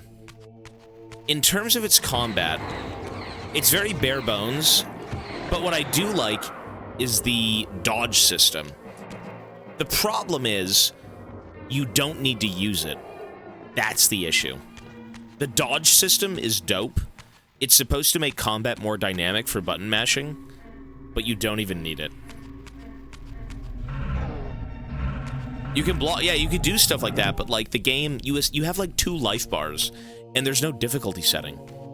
You know, if there was more of a difficulty... If I had any doubts about the era I now occupied, this grotesque tableau certainly eliminated them. It's his future. For here was Mobius, yep, long since murdered by Kain, lionized and beatified as the martyred leader of his bloodthirsty crusade. And if I required further evidence, I needed only to behold the gruesome trophy Mobius held aloft. It's the green guy. The severed head of Vorador. The final triumphant kill of Mobius's cutthroat mob. His execution marked the annihilation of the vampires. Far from channeling me into Nosgoth's past, Mobius had propelled me over a century to its ghastly future. The intent behind this little detour was unmistakable. Having failed to make me his obedient assassin, Mobius intended to keep me ignorant of my true destiny, which clearly lay in Nosgoth's past. While his deception only reinforced my purpose, Mobius had effectively stranded me here. This left me no course but to explore the era I now occupied and see what changes the century had wrought, following Kain's ill-fated decision. Perhaps time had cleared a path for me into the mountains, where I might unearth more clues behind the mystery of Janos Audron. Jesus. Well, we're playing a bunch of different games. This is probably the oldest. This is the second oldest game we've played. First being Soul Reaver 1 from like 99.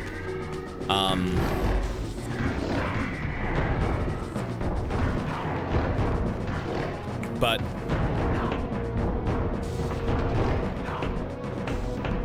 not many people suggest old games. I don't mind old games. I mean, I'm more for the story. I'm more for like the narrative than I am for the gameplay. But if the gameplay's awesome, that's even better. Ow!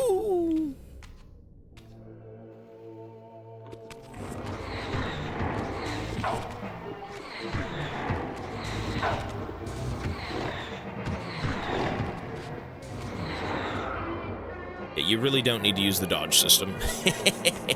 Maybe eventually you have to, but like not right now. You know, use maybe 1 or 2 every few hours.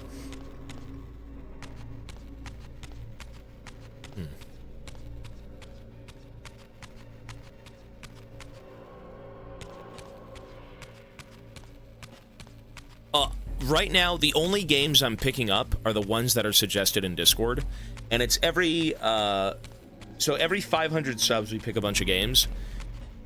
And we have like 30 games currently that need to be played still. So, and it could be any game. I don't care what it is. It could be any game. If it's on Steam, there's a chance of me picking it.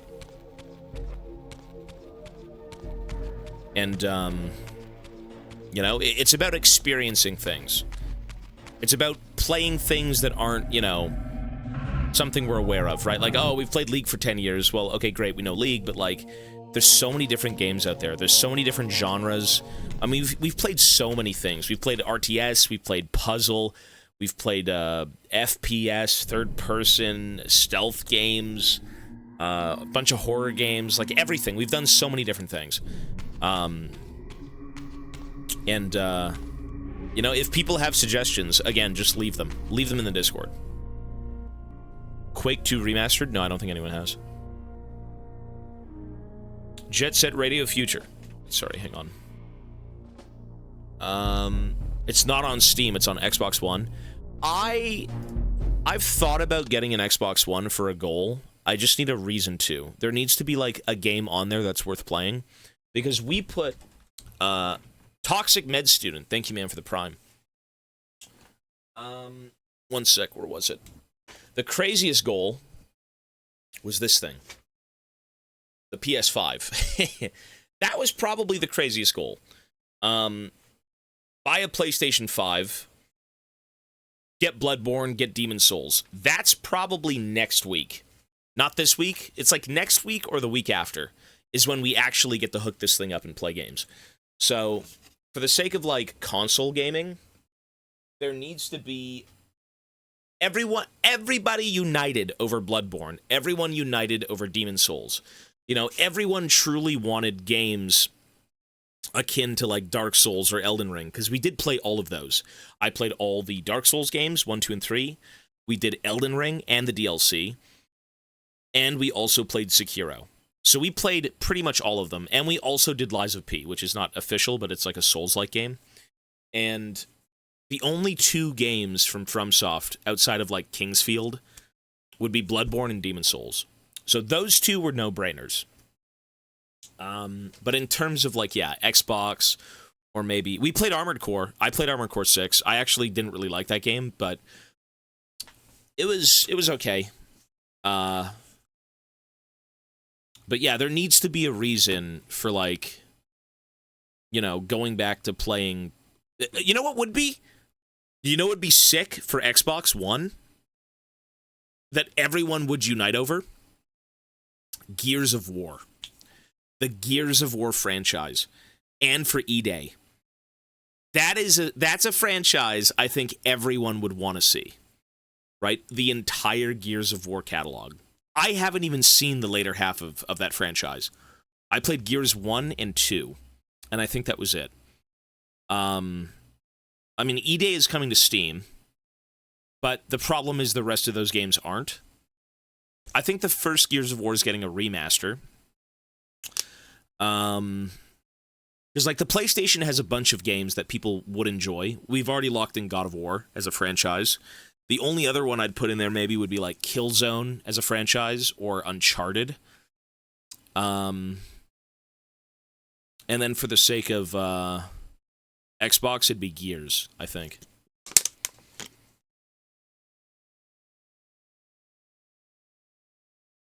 AVP on Twitch. I played a bit of it. How many are there? Gears games or... Gears of War, I think there's about 4 with E-Day. Maybe 5. If people want Ghost Recon, I mean, it's really just what you guys want. This isn't up to me. I only sit here and say, hey, you know, these are the games you guys suggested. I picked them.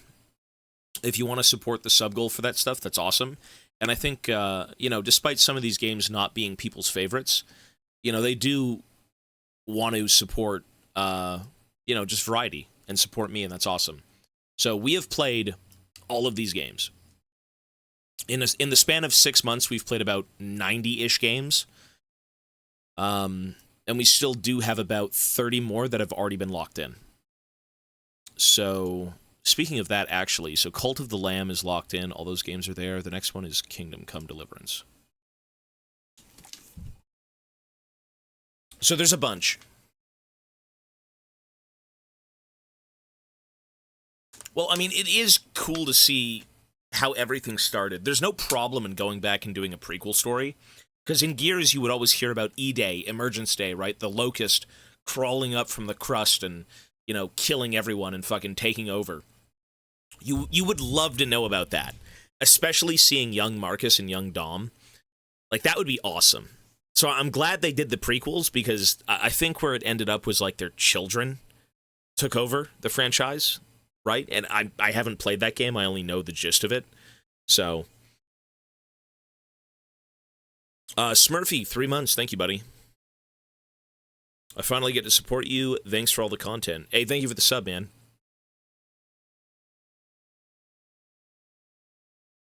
Crash Bandicoot series. Vampire. Well, listen, if you guys have suggestions, leave them. I flip through games. I've pretty much decided on the next few games. So, like, Kingdom Come Deliverance is in about 387 subs. 1 and 2, which is apparently incredibly long. And then it's like Ori and the Blind Forest, Frostpunk, Crow Country. And then after that, it'd be a few more. So, but it's mainly like, whatever you guys suggest, I flick through. What I think looks interesting, not like, oh, this is my personal taste, I need to play this, but something that looks different, but fun. That's the goal. And it's not like, you know, your game doesn't look fun or anything, but there are other games that I think for that tier that I thought would kind of be a little bit different for one another. Or sometimes the same, but like somewhat aesthetically different, but still kind of like similar theme.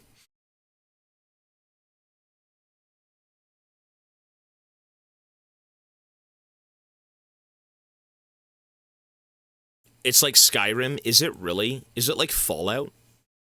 Don't forget The Witcher. The Witcher's already locked in. The Witcher was locked in at 24,000. So the Witcher trilogy is on. You know, we still have the Fallout franchise. I've never played any of these fucking games. Never played Oblivion, never played Fallout, never played Skyrim, never played any of that shit. I have been stuck in a time loop for 12 years. I have been stuck in a time loop for 12 years where the only game I played was League. Street Fighter, Injustice, and MK. That's all I've played. So, again, every fucking person who has suggested a game, we can go back and play the Assassin's Creed franchise. I played the first one, and I think I also did Black Flag. And I think we played Black Flag on stream ages ago. I don't even remember half the story. But, you know, all of these games are kind of new experiences. And I'm glad we're doing, you know, some of these games are like fucking peak cinema, like peak fucking perfection. Red Dead Redemption. Let's glaze the goats of this stream. Red Dead Redemption. Greatest game ever made. Red Dead Redemption. Second game. I mean, you're looking at like Subnautica, Outer Wilds, Death Stranding, right? Like those games, top fucking tier. Last of Us 1 and 2, top fucking tier. Alan Wake. Alan Wake 2 is insane. Cinema. It's cinema. Elden Ring, 9.5. Elden Ring was amazing. Yeah. The reason Dark Souls and Elden Ring are amazing games, but I think I still prefer, like, The Last of Us to Elden Ring. I think I still prefer, like, Subnautica in those games. Elden Ring is great, but the way it's presented, it doesn't really tug at your heartstrings or invoke something personal like a lot of these other games do. I'd say Alan Wake isn't so personal, but it's cinema. But for the sake of, like, you being a gamer, but also a human being, there are more games that will do that for you. Yeah. Well, Elden Ring is just like an adventure. It's some weird fucking, you know, bygone kingdom that you... Well, not... the Elden Ring and the lands between, you know, for the Erd Tree and all that stuff. You return, you know, you've been called. They say, "Oh, ye tarnished, come back," and you're kind of, like, figuring out what the hell's been going on. So, it's cool, but it really is just some sort of big, fantastical adventure.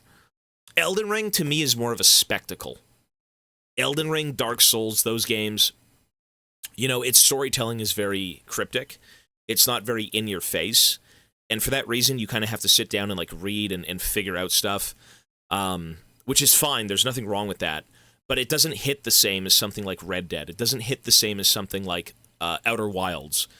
It's storytelling through either like observation or also, you know, just sitting down and kind of deciphering the lore, which is cool. That's very cool. That can 100% be a thing, and it is a thing. Look at Dishonored. I mean, actually, the Outer Wilds is kind of like that, but the end of Outer Wilds is like, ooh. So, that stuff is great. Item descriptions, too, yeah, for Dark Souls and Elden Ring. It's a bit of work, you know, and sometimes for the sake of storytelling, I don't want that work. It's not to say that it's trash, you know. People love the story of Elden Ring and Dark Souls with the world kind of just never ending and being so fucking miserable, you know, fucking extinguish the flame, let's go extinguish the flame. It's like, no, I won't. It's very cool, and it's very different. It stands out on its own. But I think subjectively, I really enjoy those punchy, cinematic-y, you know, big musical scores that kind of like draw you into scenes and stuff like that. Things a little bit more orchestrated, right? Created to invoke something versus like, here is the lore, I hope you read it.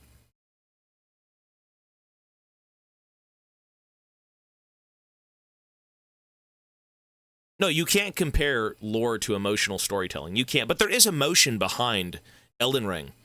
Some of the best Elden Ring content doesn't even come from Elden Ring. It comes from the DLC, in my opinion. There's a lot of misery in Elden Ring. But I think for me, the biggest things that kind of... The highest points in Elden Ring are the ones that are the most human.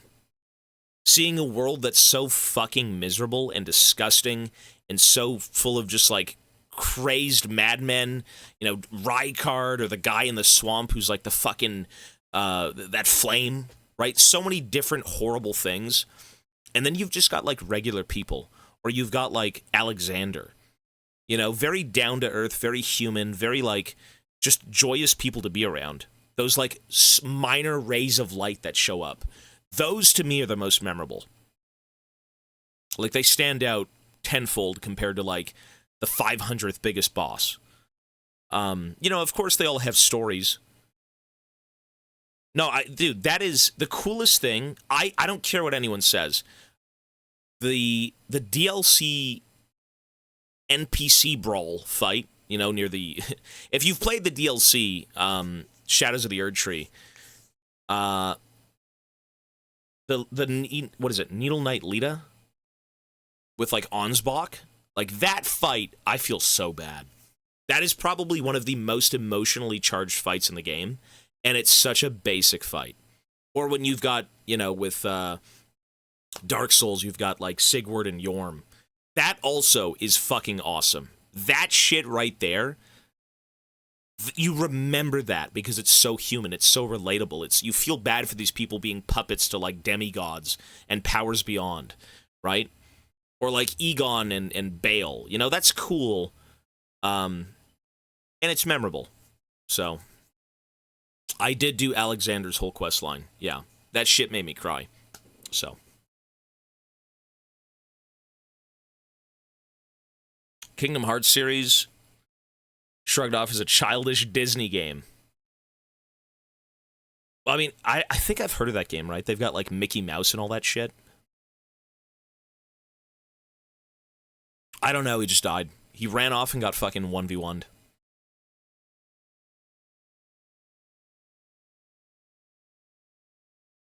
But it really is depressing. Like, Dark Souls is depressing, but you still want these people to succeed. When you meet Alexander, you feel so much for this guy, and he's a fucking pot. But, like, he's friendly. He's charismatic. He's so fun to be around. You talk to him, he's like, jolly good adventure. Yes, so let's go off, son. We've got things to do. And then you summon him for fights, and he's, like, fucking whirling around like Garen, having a laugh, you know? And then what that amounts to is just kind of like, fuck, man, I'm sorry, you know? But Yeah, those games are great.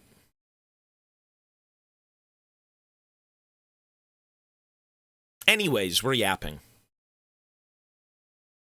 The dude's a freak. Bro, the Radon fight is so crazy. The Radon Festival is fucking awesome. That was cinema. You know what Elden Ring is? Elden Ring, to me, is still more of a spectacle than Dark Souls. Dark Souls is more of a game. Elden Ring is more of a movie. Elden Ring is so easy compared to Dark Souls. You know, you do have, like, Millennia. And you do have, maybe, like, one or two problematic fights. But Elden Ring is just a game that pretty much anyone can beat and still be kind of amazed at, like, what they're doing and what they're seeing. Dark Souls is more of a game, I find. Can we finish this game? Yes. I'm going to take a 5-minute break, though. Sorry. If Tripol is here right now... Tripol is here. Bro, I just saw your $20 donation from 3 hours ago. Thank you so much, man. That's awesome of you. And I'm sorry I missed it. If you can even hear me right now, he's in the chat room. I think he's, like, AFK. But, dude, if you're here, thank you, man. I didn't even see.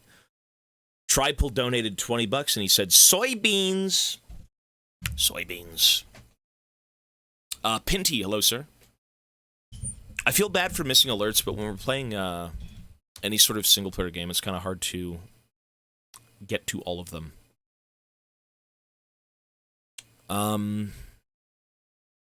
Give me about 5 minutes. Let me go see Mochi. Let me use the bathroom. I will be back. All right, I'm going to run some ads, and when I come back, we will continue, okay? So let's do this. Mochi, what are you doing?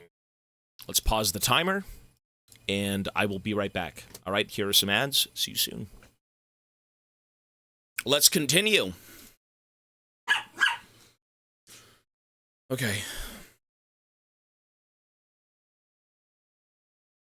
You want to hear that? I gave Mochi a little potato. Look what he's doing.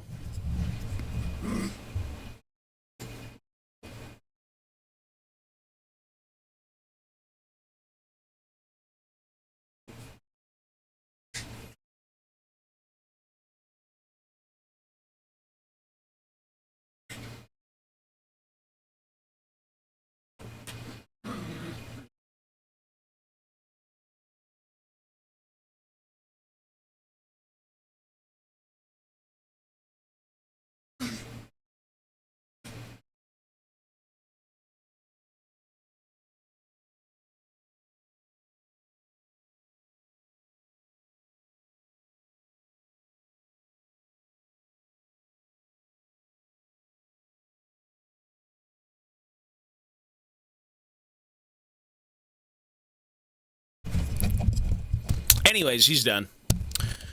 Okay, let's go. I actually put 2 potatoes in front of Mochi. I put a big-ass one, like this big, and then I put one that was like this big. And you hold them both in front of him, and you're like, okay. And he chose the small one. God bless him. Where's the Mochi cam? If I can clean... I want to clean this room out. I have to soon anyways. The Mochi cam was supposed to be in this room. That's what I'm going for. If I can clean this room out, vacuum it, downsize, get rid of the Warhammer setup for now, you know, stuff like that. I mean, I'd love to have the Mochi cam in here. That was the initial goal. And, you know, I need, like, a little bit of time off to do that, so... I should try and at least clean up a little bit during my breaks, but I have to still eat. I don't think it was the best thing to add, but maybe given like half a day or something, I could get this whole place cleaned out. It's just a fucking mess. Like, you can't see anything. If you were to see what's on this floor, listen, I got this fucking thing in here. Look at this. See this? This is my This is my vacuum. All right? Big Bertha. Big Bertha's got a big mouth. She's good at the suction. And, this thing has been put to use quite a bit in this fucking room. Why not do a cleaning stream? Buddy, my ass hangs out half the time. I'm not going to get banned. Okay! I need new clothes. Let us continue.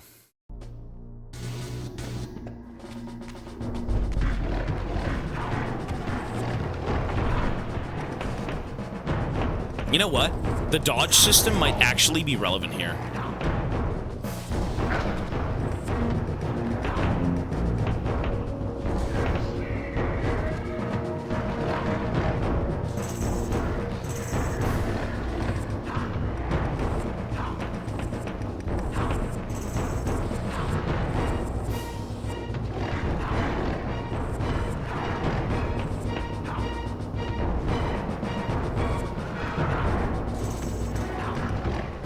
This combat segment is actually fun.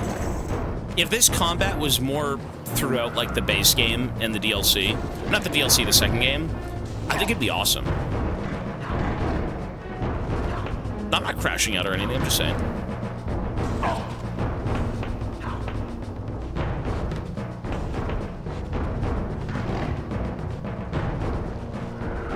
The combat here is pretty tense.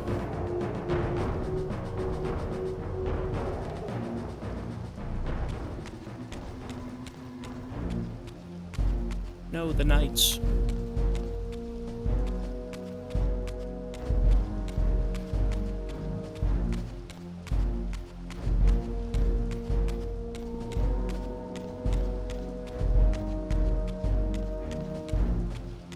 Okay, I need to change the title of the YouTube streams. I just haven't yet. I know, I'm sorry. I really need to, though.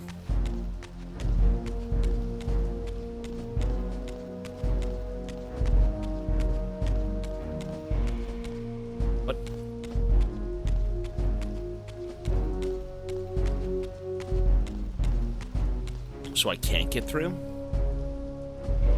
Youch!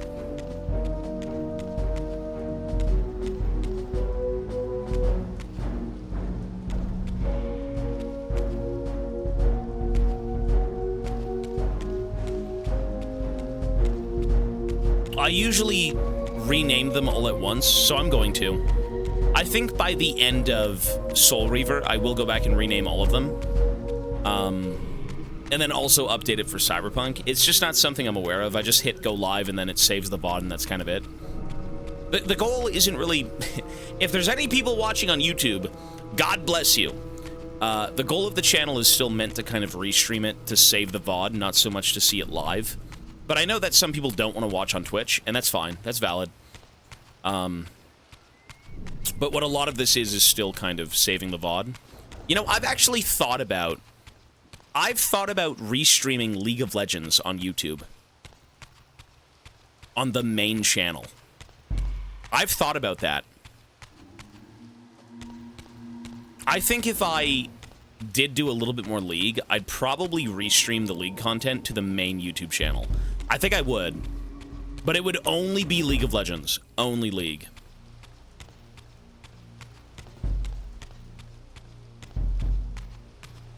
I mean, it makes sense. Dual streaming is great, you know? There's no reason not to. It takes one button to dual stream. You know? It's just a matter of how I'm going to approach it, because I don't know yet, but I've thought about it.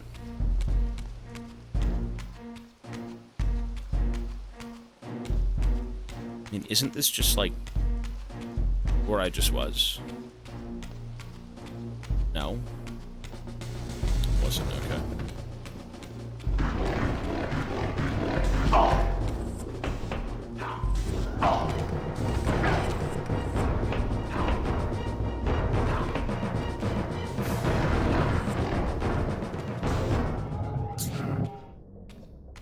Why are these guys also in the soul realm?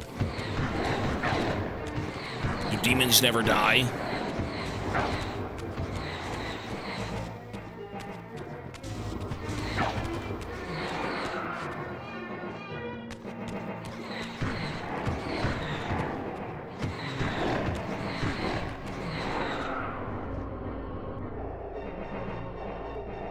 Oh, yeah.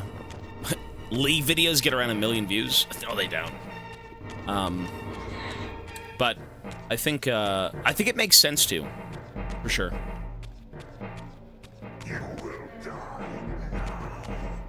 Who said that? Who said that? Demons, you make me sick.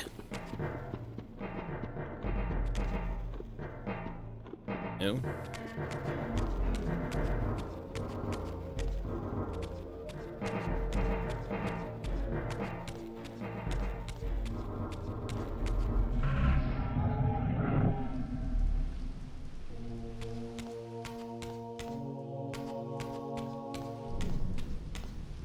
Mochi, hi baby. I still need to take a break tonight for about 30 minutes, by the way. I'm not going to take my hour break. I said I'd be gone for like 30 minutes just to go eat, take Mochi out, walk around, get air. But we'll take that in like maybe an hour.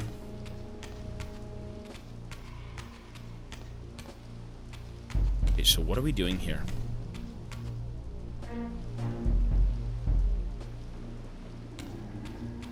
Well, we're talking about the main YouTube channel.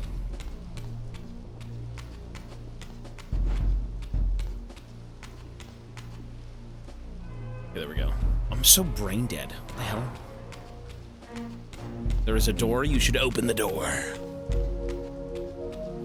So we stream Variety to a second YouTube channel. It's more of a VOD channel.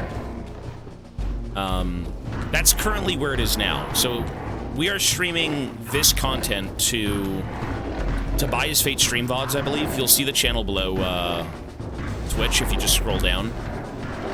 But for the sake of YouTube stuff, I think I would completely stream to the main channel. Yeah. And Exasperities also has stuff that he's edited.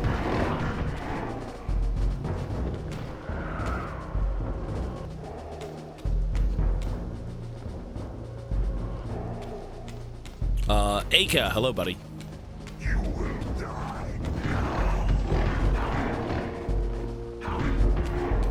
These look like Resident Evil villains.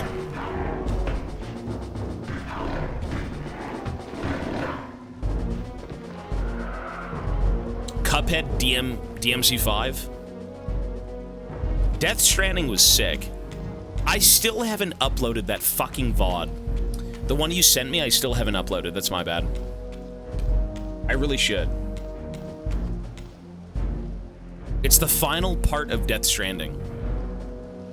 And I think... Oh. What pathetic charade is this now, Mobius? No charade, Raziel. Only the entreaties of this martyred spirit. Your pleas mean nothing to me after all your deceit. This guy's like Palpatine. You have propelled me into Nosgoth's future, Mobius, and left me stranded here. I am truly sorry, Raziel, but it was necessary. Consider it the last valiant act of a doomed man. You have strayed from your purpose, and now behold the result. Gaze upon the wasteland you and Kain authored together. I fail to see how I'm responsible. You spared Kain, and by doing so, you have released a multitude of horrors upon this world. I can accept that Kain has murdered me, Raziel. As the Time Guardian, I foresaw that incident long before it occurred, and I take some small comfort in the fact that Kain remains the sole survivor of his vile breed. But you have single-handedly made my sacrifice meaningless. Your argument is disingenuous, Time Streamer. I cannot see how killing or sparing Kain's future self would alter these events. This wasteland was created by Kain's original refusal at the Pillars, and amidst all these twists and turns, that event has never changed. You are cunning, Mobius, but I think you've gotten tangled in your own web. As Kain clings to his precious seat of power, the Pillars sink into a mire of decay, dragging all of Nosgoth down with them. I don't think this has anything to do with the pillars, or Kain's failure to sacrifice himself. I think you're simply afraid, because you don't know what he's up to. He's a wild card, isn't he? And you don't want his influence in your game. Which is why you wanted me to eliminate him. Well, now that he survived, you have no idea what's coming, do you? Maybe, for the first time in your entire life. You're terrified that he may have truly found a third option out of the dilemma you orchestrated for him. Kain's lies have addled your mind. Leave this place and trouble my spirit no more. If you even are a spirit. You've forgotten. I have a way to tell for sure. If you're willing to risk it. I didn't think so. Either way, you lose. Palpatine. Quinky with a gifted sub. Thank you, Quinky. I appreciate that. A lot of people seem to like this game. It's riveting stuff. Although the story is good. And I'd say right now, it actually picked up tenfold. A lot of what you did in the base game, you were doing in, like, the beginning of this game. But this part seems a lot more interesting, to be honest, so that's cool.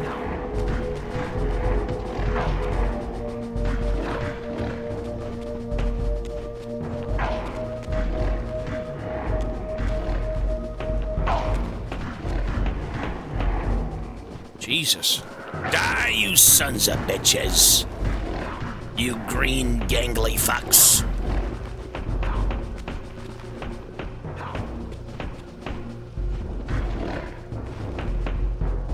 They're blocking. Bastards.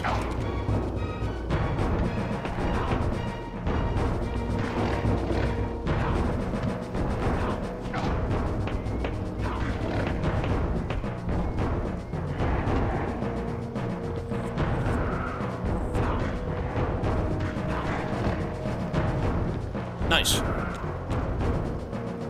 I should be using the Soul Reaver, but, like, I'm scared that I'm just gonna overuse it and then kill myself.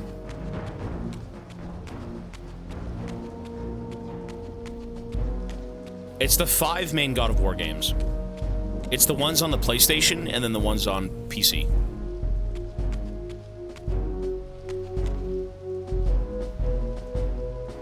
Did you like the tonal shift? Did you like it? The Acolyte is, I don't think it's a masterpiece, but, like, the Acolyte goes from, oh, to kind of like, oh, shit. Really. It's worth it. I think the Acolyte, just like, I mean, no Disney show is perfect. None of, except Andor. Andor is perfect. The Acolyte isn't the worst, but there is a tonal shift in that show, 100%. It's Disney, and then it's kind of not. And then it's a bit Disney-ish. But, like, you know, if you've got Disney Plus, you may as well watch the show.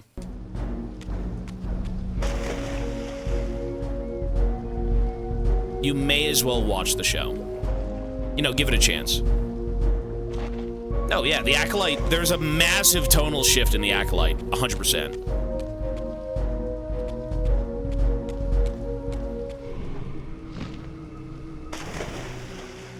Like, I'm not a fanboy of the Acolyte, or I'm not a fanboy of, you know, Boba Fett or Obi-Wan, stuff like that. But I can understand when a show, you know, you should finish it. You should, yeah.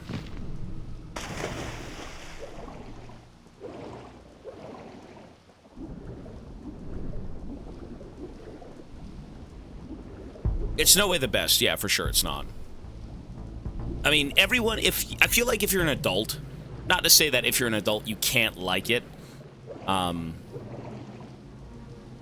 like, Andor really is just the best Star Wars in a while, because it's mature.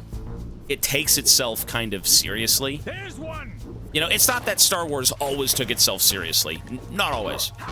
But Andor really is just so dirty. It's so grimy. It's grounded. I haven't seen season 2, but the human stories of Star Wars are always very fun.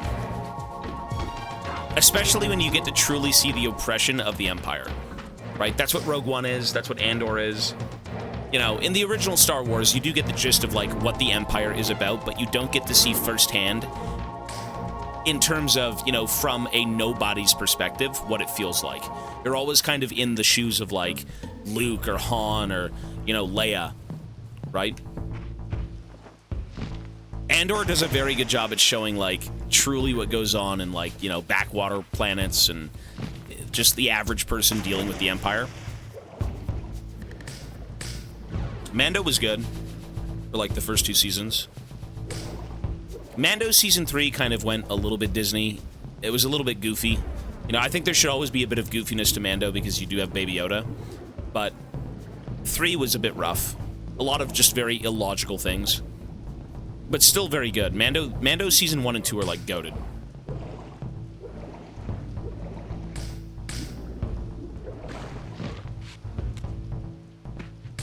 Rare Hunter, 65 months. Thanks, buddy. This is your father speaking. Come flush the toilet. Jesus Christ, you're pushing 50 and you can't wipe. That's what Ivana tells me.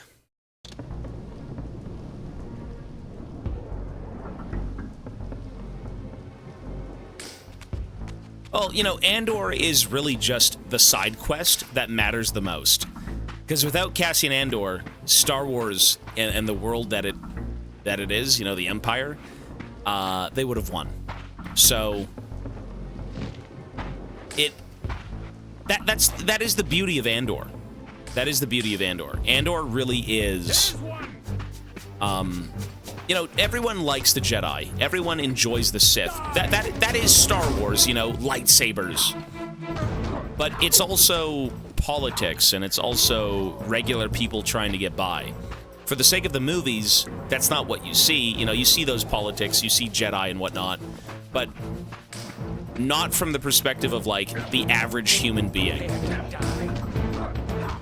And those very human stories are awesome. You know, you don't even care about lightsabers. You know, like, you're right, you don't even think of the Jedi in Andor. And if you were to see a Jedi in Andor, it would be like Imperial Guard seeing Space Marines, right?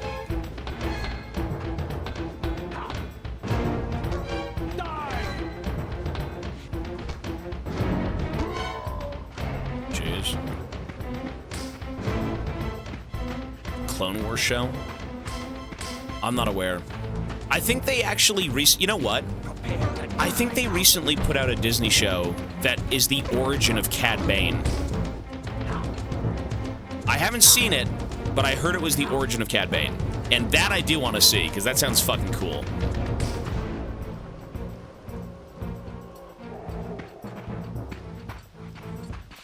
Fuck.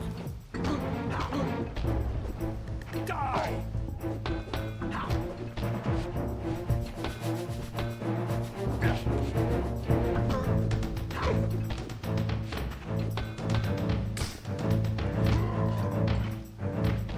I think it's Tales of the Underworld, yeah. I mean, the Mandalorian movie has Mando going after Rhoda the Hutt, which is Jabba the Hutt's son. So, you know, a lot of weird, oddball things are coming out of Star Wars, and it's awesome. You know, Rhoda the Hutt was in Clone Wars, right? His whole arc was like Anakin rescuing him with like Ahsoka, I believe. But, you know, after that, it was just kind of like, okay, bye, see you never.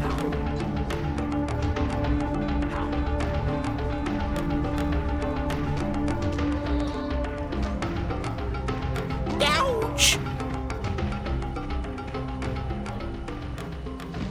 This game's gonna give me a seizure. I'm gonna go take my meds. Jameson pills!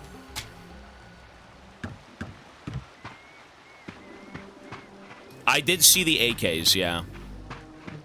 I mean, I guess you're supposed to get a sense of, like, the desperation.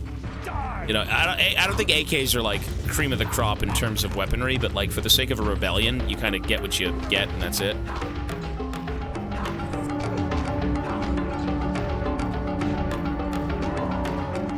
Guerrilla tactics.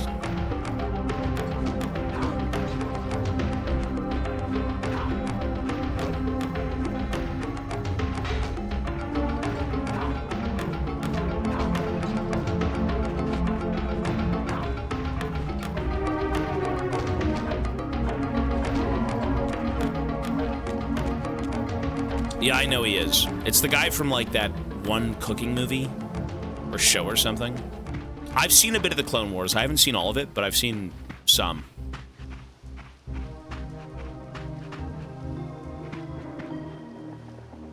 Dark Souls Final Fantasy. This game kind of is Dark Souls-ish. It's a little bit cryptic. At least the first game was. This is more linear. This would be like DS3.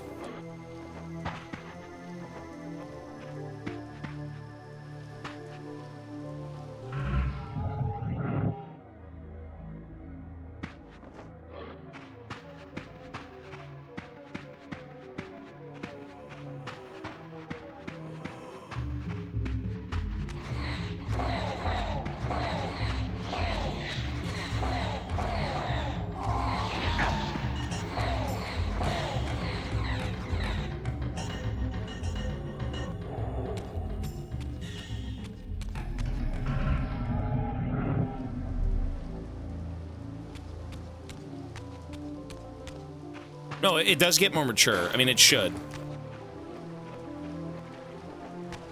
You know, when shit hits the fan and you've got, you know, Anakin turning into Vader and whatnot, and everyone growing up, and the clones kind of like dying or aging. I mean, it becomes a little bit more depressing.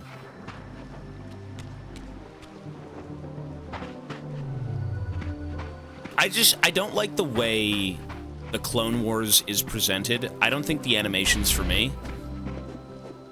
Oh god, ew, look at this big sack! He's got a sack on him! Hit his sack! Give me them berries, boy.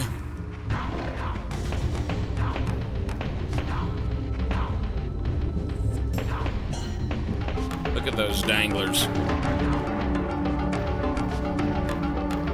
Ew. Well, I mean, the Cartoon Network stuff initially, like Samurai Jack wasn't so long. The original Clone Wars animation wasn't so long. That I did like. I prefer the old Clone Wars animation to what we would eventually get. I mean, Rebels I can't even watch. That just doesn't look like, it's just putrid looking. But, you know, the storytelling is good, and it's not fair to kind of say I don't want to watch something because I don't like the look of it. Like, if the story is good, that's great. But it really is just kind of ugly.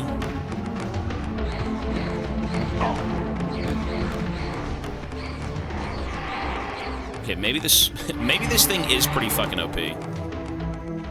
Like, you actually just one-shot people.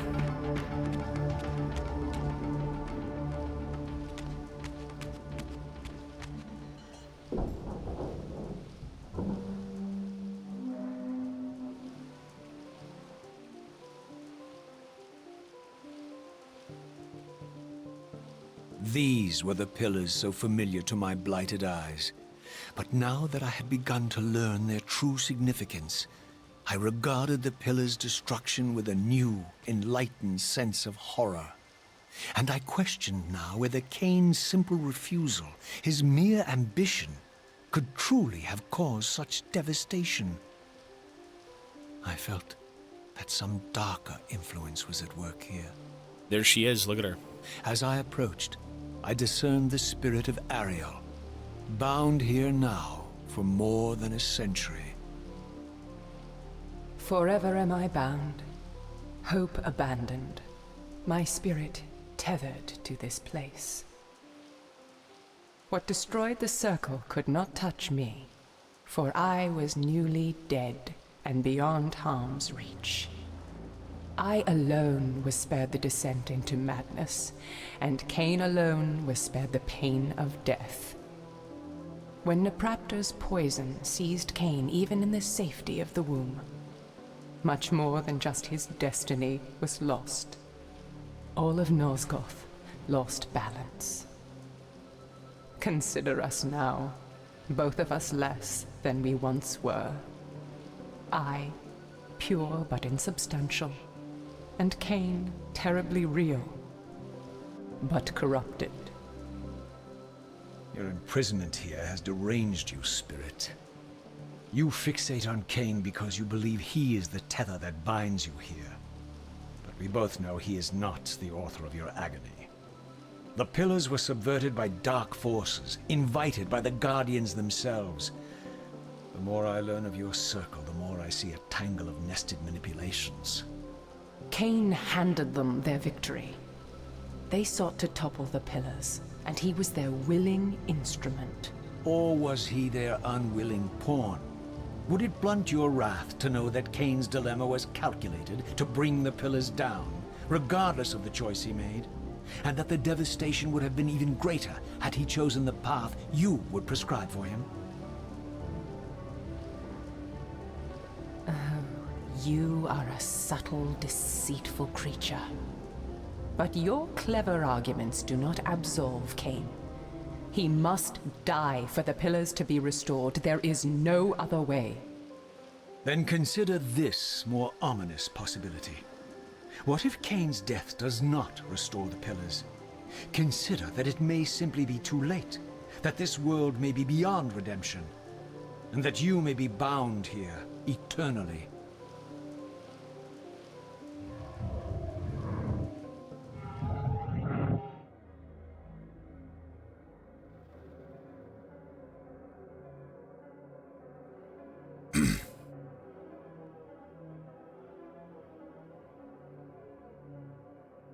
Why do you hound me, demon?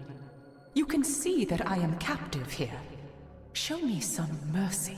Like the mercy you showed your fellow Guardians when you set Kain on them? Or the mercy you showed Kain when you kept him ignorant of his destiny while you used him as the scourge of the Circle? Or perhaps like the mercy you showed your beloved Naprapta when you made him Kain's first kill? You are cruel. Why do you torment me? I'm merely looking for answers, Ariel. Ah, very well. I'll leave you in peace. But know this about you and this purgatory from which you long to escape. You're merely at the threshold.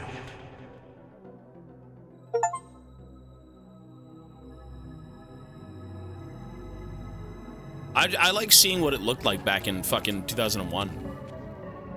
That's a cool feature.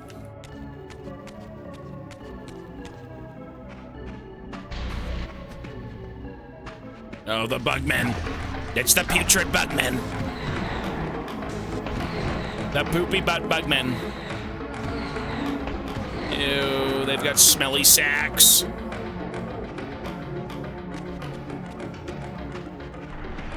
Ooh, holy fuck, Doom Demon. Chicken Demon. Minotaur. Oh. Ow! Oh! Oh, ow! Oh! Shit. Ow! Ow! Okay, I can't beat him. Help! It's actually a Doom boss. It's a fucking... What are they called? Hell Knight? I think it's a Hell Knight.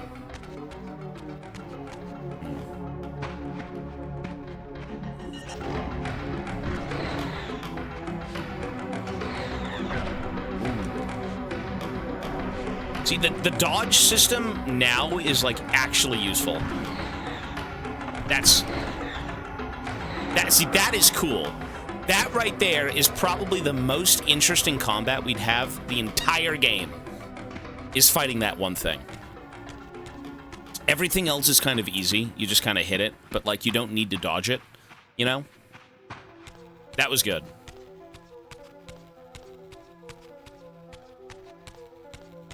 The events of Blood Omen 1? Oh, okay. Yeah, I was like, what the fuck are we talking about? Like, look at this. Oh my god, I better dodge.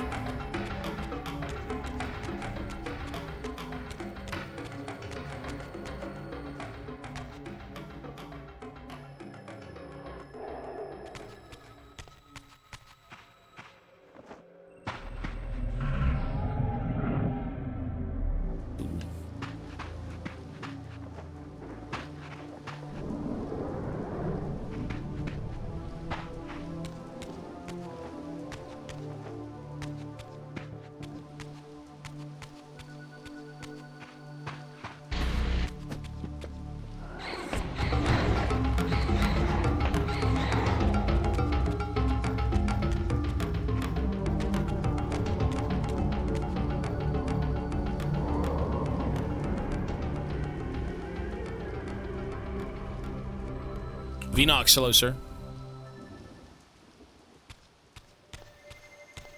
I mean, the vibe of this second part of the campaign is so much better than the first.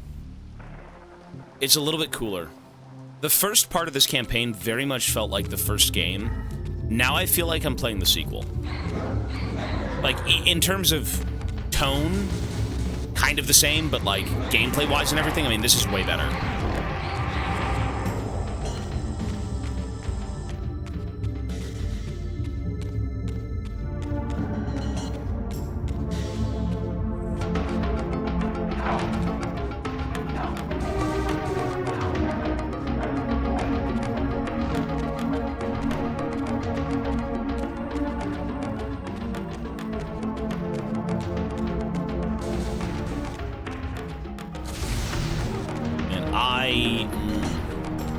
This ain't good.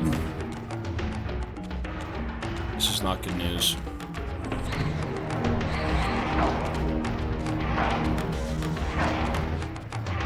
Wanker.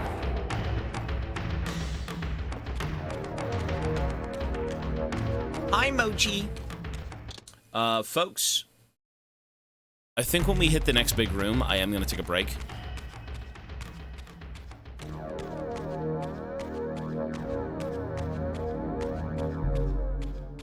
Right, this is the room with the tentacle man. The ancient old one, Cthulhu. Cthulhu! Cthulhu!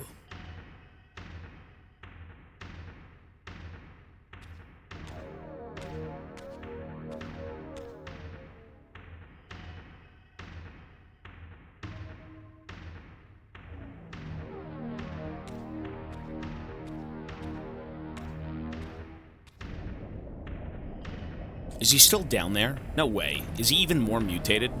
Raziel, the failed assassin. You had Kain at your mercy, but lacked the courage to fulfill the act. And now you see the wasteland wrought by the tyrant's hand, by his selfish decision to preserve his own life, even when it meant sacrificing the whole world. This is the fate of Nosgoth, as long as Kain remains alive. An ironic condemnation, given this guilty scene. One would think you'd torn down the pillars single-handedly. What are you trying to obliterate as you drag your loathsome body through this chamber? And why, as Nosgoth descends into madness and misery, do you appear to thrive? Things in this world, I am learning, are rarely what they seem. You, apparently, are no exception.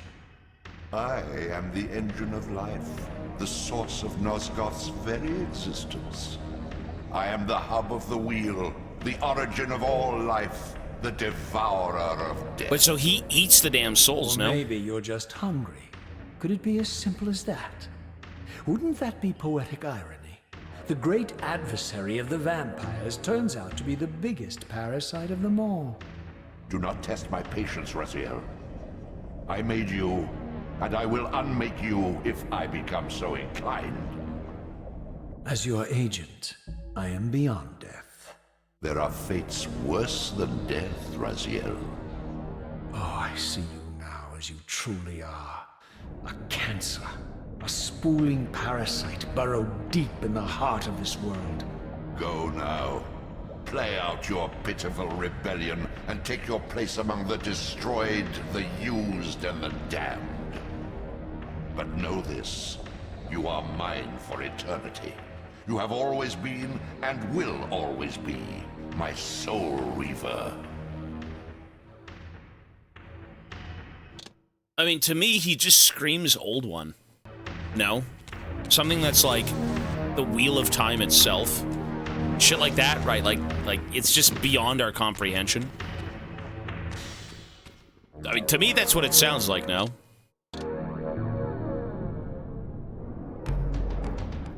He's at the heart of it all.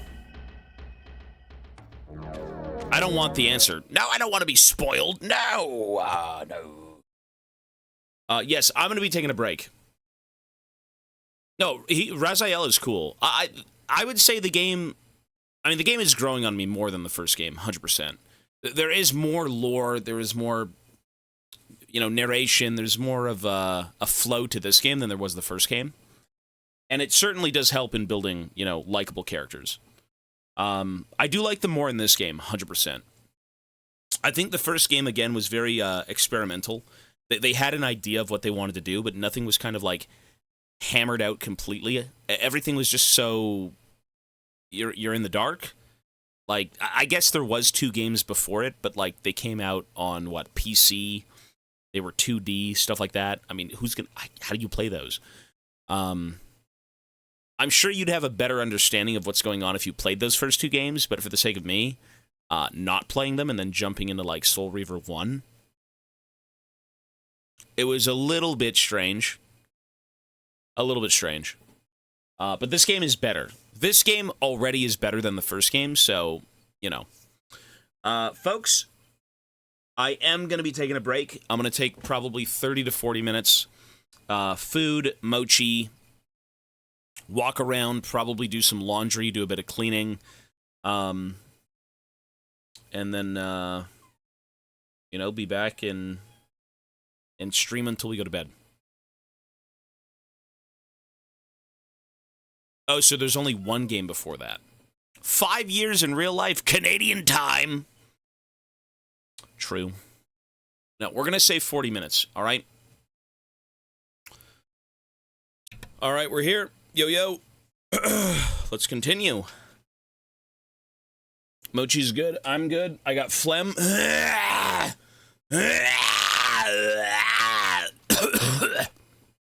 Excuse me. Jeez. Excuse me. All right, we're here. Sorry, I'm ill. I'm ill. I got boogers. Cover the camera.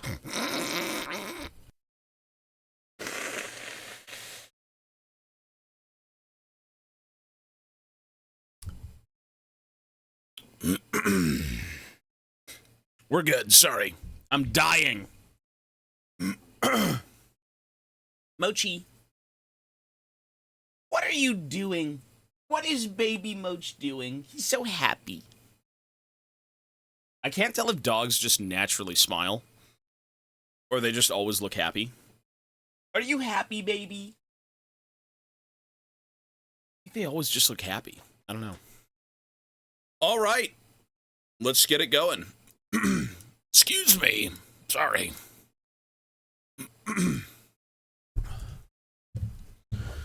So, pile of sludge. Who, Mochi? I hope not. All right. Let us go. Oh my god, the demons! Demons! Bastard! I'll kill you both.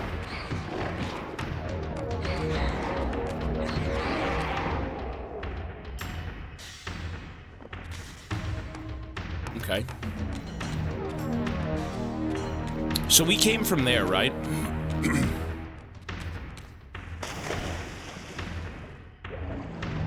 Whoops. Nasty creature. Despicable beast. I'm not entirely sure where we're supposed to be going. I think you're just trying to, like, retrace what you've done. I think. I believe that's what it is.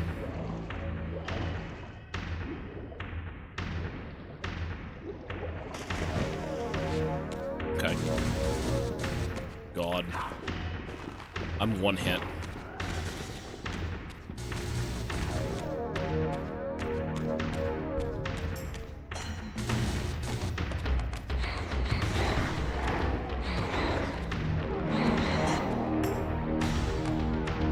I mean, they don't even drop souls. I guess they don't have them, if they're demons. Does the Soul Reaver kind of just... Oh, the Soul Reaver eats the soul, though. Which in turn doesn't give it to me. Okay.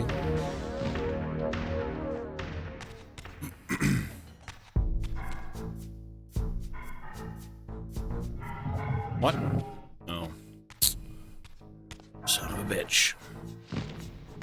We are back, sir. My voice is Raspy.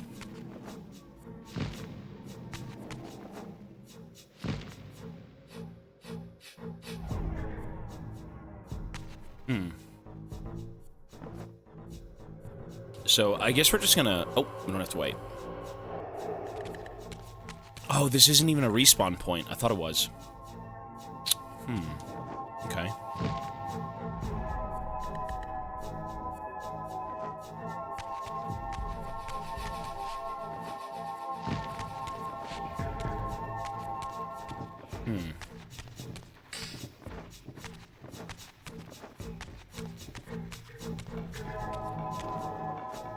Cool. Look at these beasts. These hellhounds.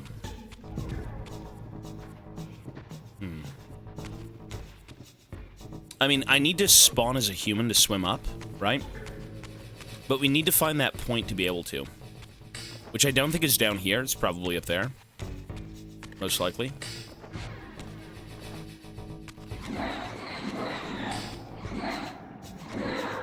Okay. So where do we go? This game's from 2001.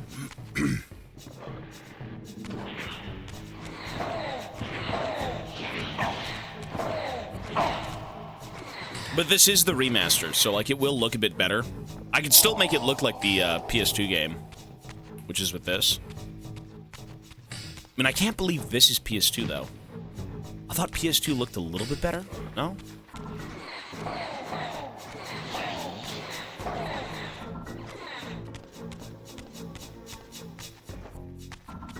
There we go. Okay.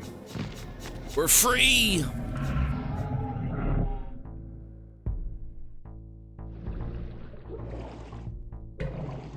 I mean, it is. The graphics are nice, though. I don't think graphics really age. I think artistically, graphics can always look like something, but something relevant in their own right. In terms of gameplay, that's a bit different.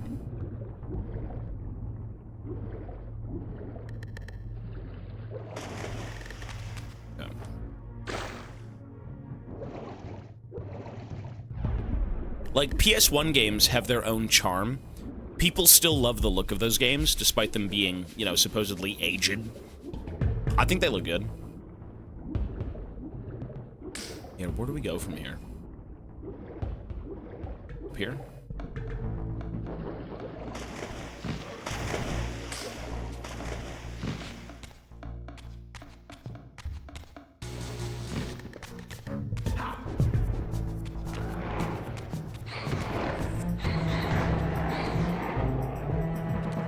Outer Wilds was 9.5.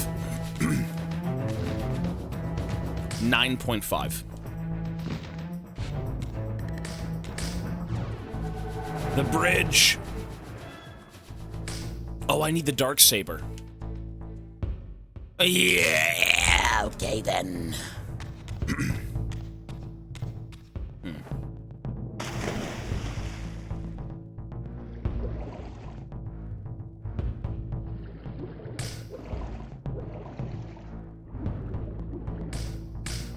Build the bridges.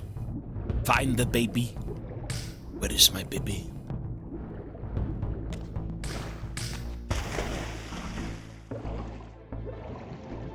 I'll say this. If you don't like the gameplay of Outer Wilds, that's fine. The message, mainly the message of that game, by the end of it, let's just say this without spoiling anything. I went from disliking it to being indifferent to crying. That's how good it was. If you don't like the gameplay, it is the one game that I will always suggest everyone to play. Not even Red Dead. I think everyone should try Red Dead, but, you know, 1900s, you know, Americana thuggery isn't really for everyone. It's very fucking good, though. Red Dead's the best game ever. But there is something about Outer Wilds that will basically resonate with every human being. It is an experience that will connect with every person on this planet. I stand by that. Is it an enjoyable game? Sometimes. But you need to see the game to the bitter end. Like, the absolute ending.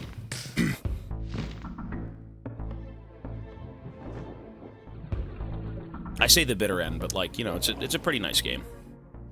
What about Rat-2s? Rat-2s! I do miss a bit of Rat-2s. Sorry, I need to find the Dark Saber... Dark, you know... fucking spawn point. Was it up here? I mean, the game is... It is a puzzle game. For sure. I mean, I'm not the best at puzzle games, but, like... It is a must-play in terms of the message. What that game is. You need to play it. No, you need to play it.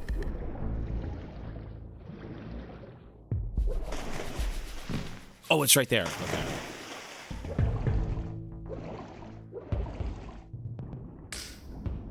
What is the message? I can't say anything. Every single person should play Outer Wilds. I thought everyone was nuts. When I started the game, I was like, you guys are on crack. You're on dinky little Fent. You know, like, this game is not what you think it is. And by the end of it, I can't see it any other way. It really is that good. And that's not to say that the gameplay is good, or that's not to say that everything about it is perfection. But again, what that story is, what that game is telling you, can resonate with every human being on the planet. Not every game can do that, but that game does.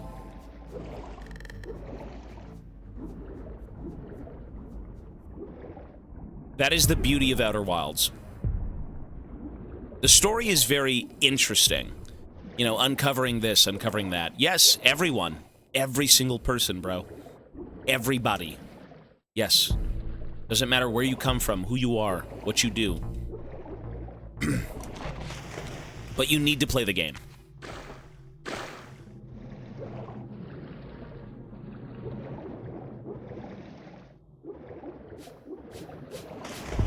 And you can't give up on the game.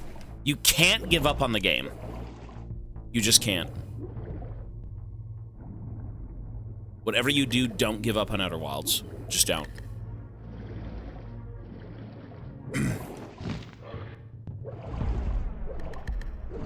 Fuck, man. Put me up here. Come on. Get me up here.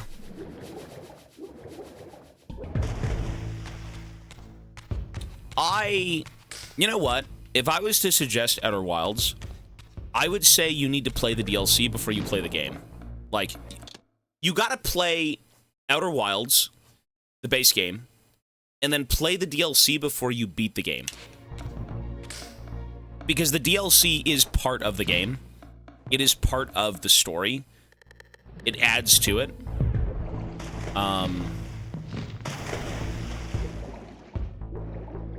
It matters just as much as any other part of that game. It's not that you have to do it, though, but, like, it is good.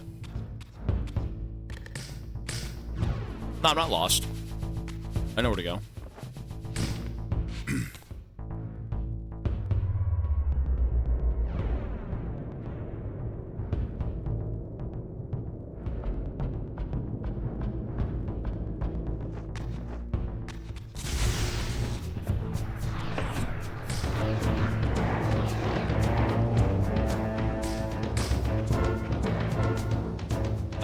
Outer Wilds.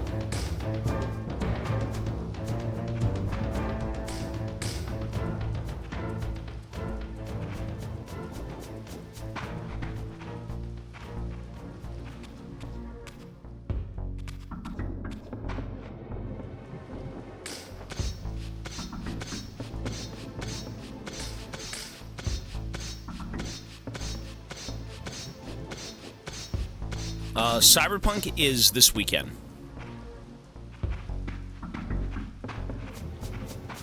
Oh my god. New enemies? They look like fucking Resident Evil villains.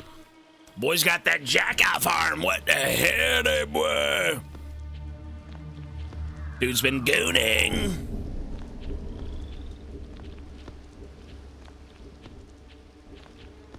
I mean, the craziest thing by the end of Outer Wilds is the story.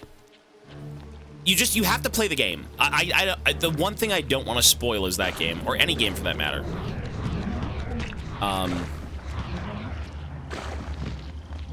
It's probably got one of the most, like, one of the sweetest endings of any game you've ever played. I would say it's the most profound ending in any game I've ever played.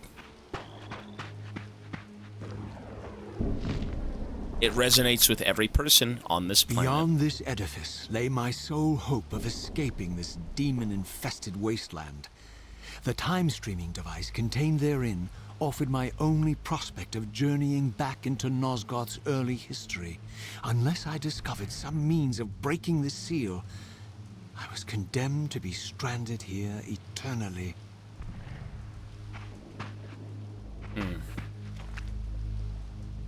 Nosgoth's seal. I mean, Red Dead's still the GOAT. Red Dead's still the greatest game I've ever played.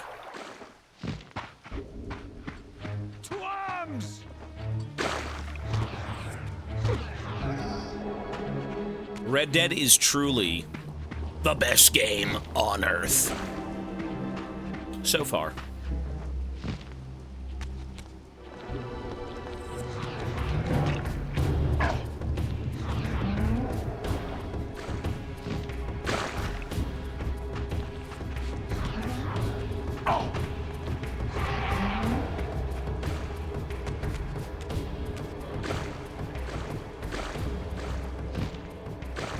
I have no clue.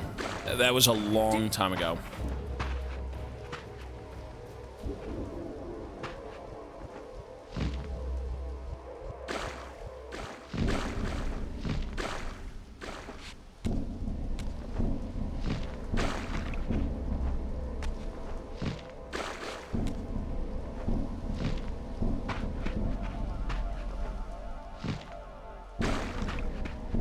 Wait, wasn't I over here? I'm fucking lost. I think I went the wrong way.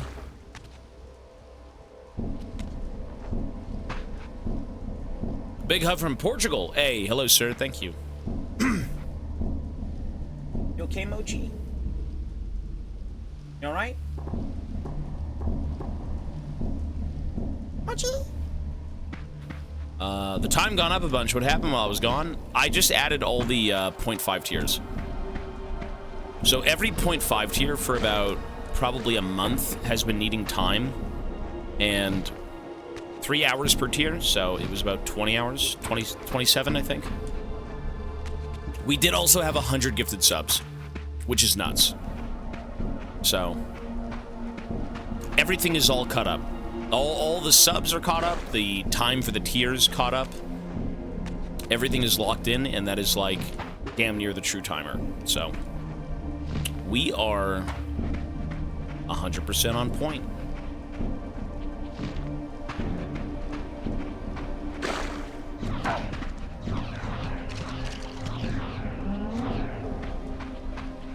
No, this game is fun. I enjoy this game more than the base game. This game is so much better. The initial bits of this game were kind of icky. Middle of the game, it got way better. Like in the last probably hour and a half, it's been the best of the both games. I say this as if I didn't participate in this madness myself. No, it's, hey, I'm here.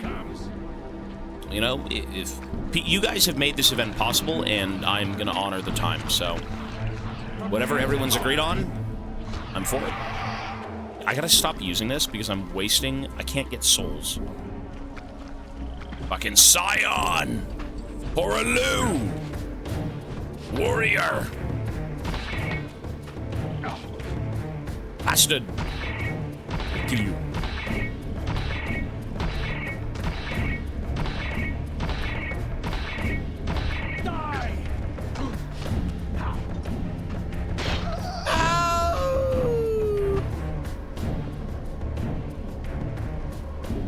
GPU do I use? I have no clue.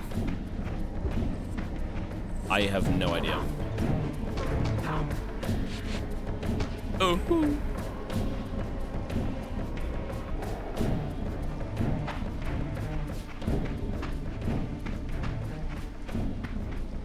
These guys have guns, yeah. The passage of time had indeed cleared my way forward, enabling me to explore the northern mountains of Nosgoth. I was anxious to discover if some evidence of Janos Audron's existence might still remain. Prepare to die. Demons! I'm out. Prepare to die.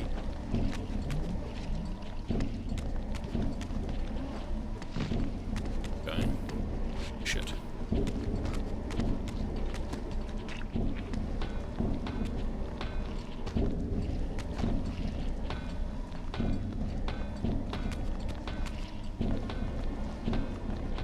I think I was going backwards. What the hell is wrong with me? Thank God I'm paying attention. Kind of.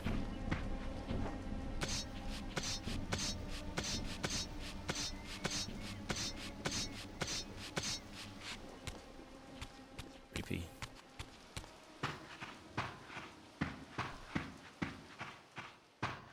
I swear the footsteps are probably the loudest thing in this game. When you're in combat, it's like ching, ching, ching, ching, ching, ching. When you're fucking walking around, it's like ah! Sorry, Mochi. I'm ill, Mochi. Don't mind me. I'm ill, son.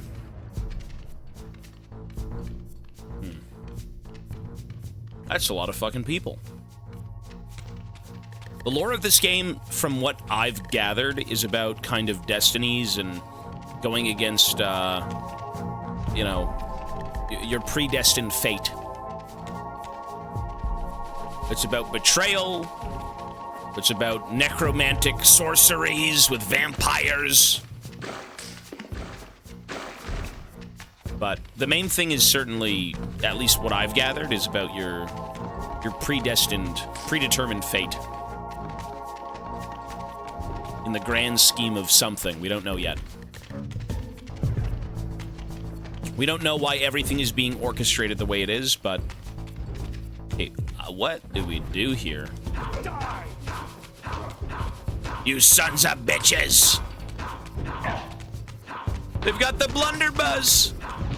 Ooh.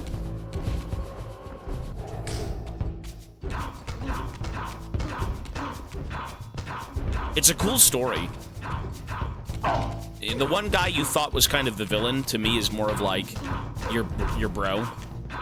He did what he had to do because he figured out like what was going on. Essentially, you get betrayed in this game by your maker.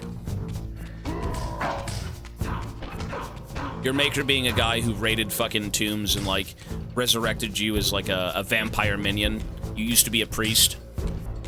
And you know, he doesn't come across as like a great guy, but it turns out that like him betraying you and trying to kill you and stuff like that was his way of stopping you from becoming something more, because he was aware of your future.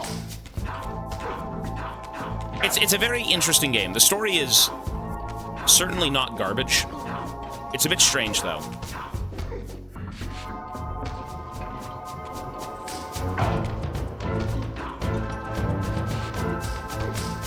Oh.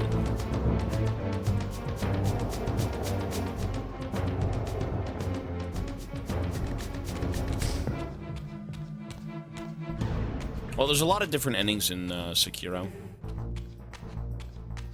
What is this? Shit.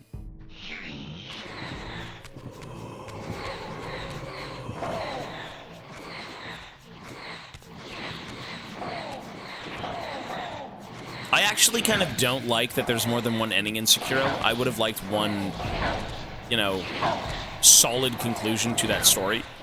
But I do believe there are canon endings and then the 4 fun endings, you know? It's fun to see that stuff, like alternate versions, but... Sekiro, for me, was, that was a great game. It's like deserving of a 9 something. It's a great one-off. Yummy! No, people should play weird games. You know, they're not even bad games. They're just not as appreciated. You know, it's like anything, bro. If you want to go make music, you can only make music through people, like, experiencing your songs. It's about people finding your work and liking it. For the sake of niche games, you know, ones that aren't so popular, sometimes it really is just being that hidden gem. You know?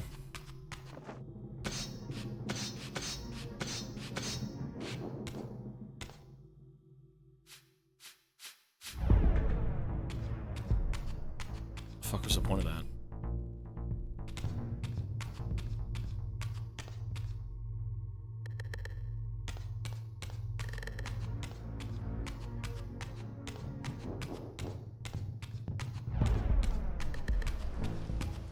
I haven't really hated.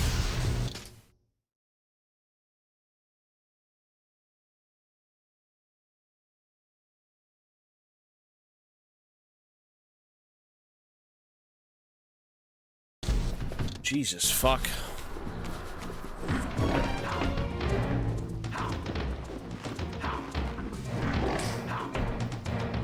Bro, what are with the what's with the flashbangs?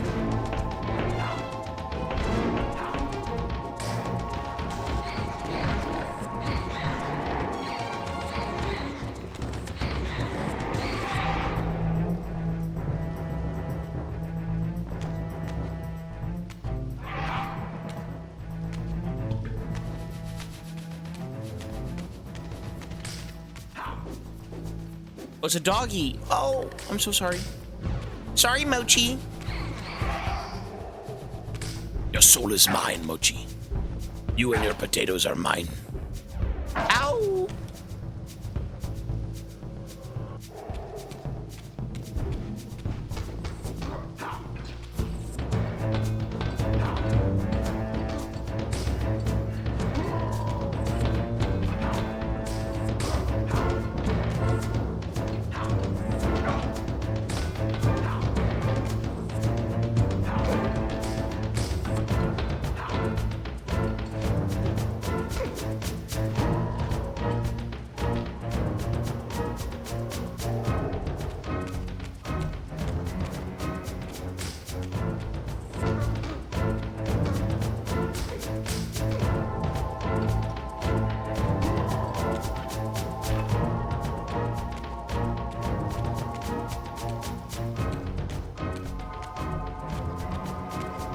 That was not added, no.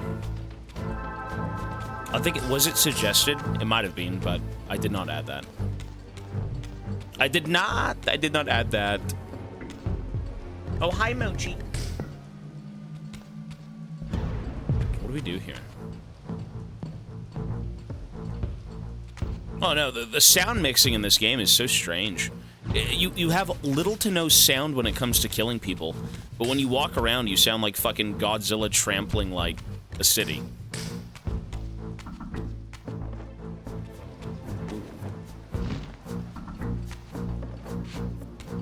Prepare to die.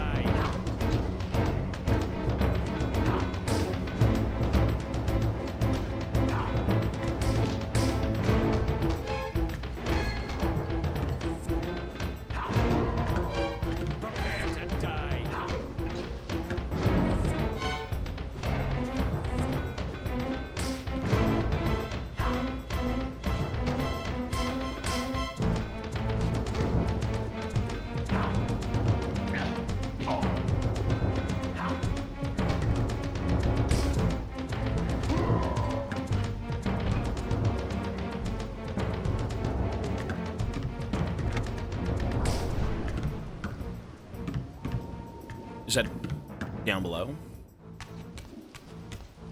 Oh, you know what you do? I know what to do.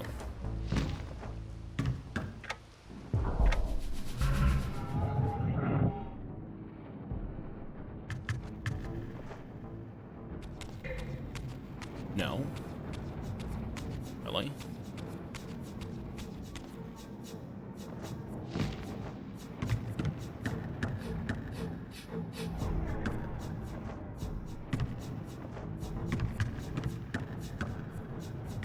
So what the fuck? How do we open it?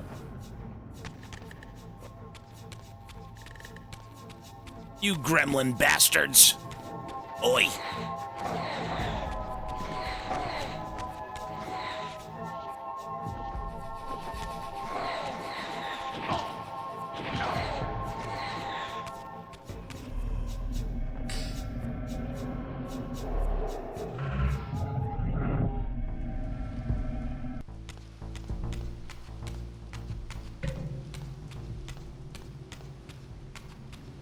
So what do we do here? Like, what is this even open? Oh, you hold it. You serious? Is it? Okay.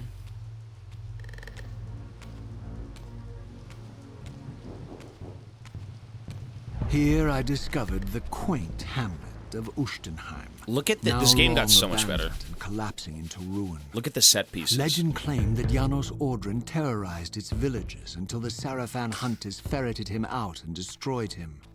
If there was any truth to the old tales, the lair of the infamous vampire could not be far away.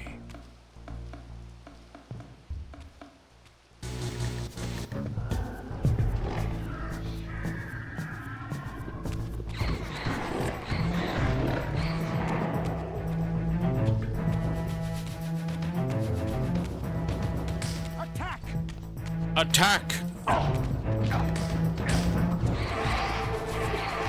my god, the one tap. Oh, doggy! Hi, doggy! Ouch! Sorry, little buddy.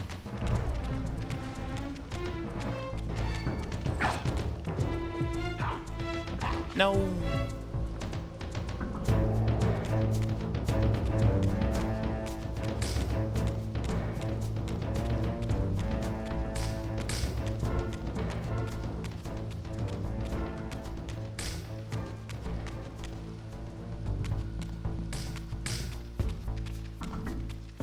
There's one!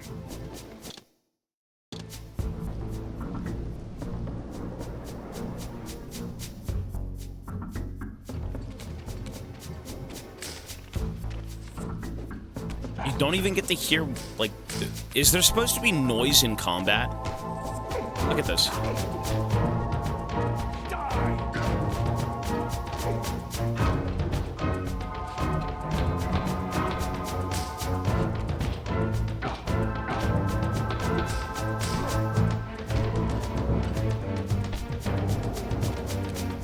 I can't tell.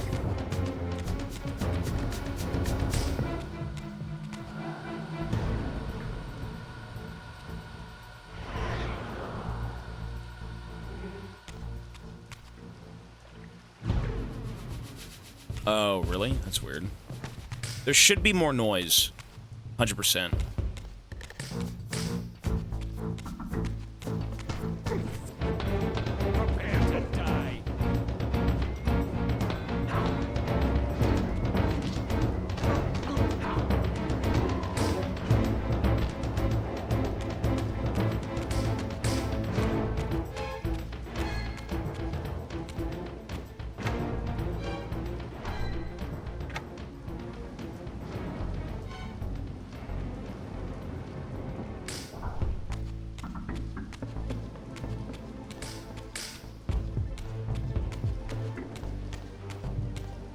Well, this one seems like a slight departure from the puzzles, and it's more,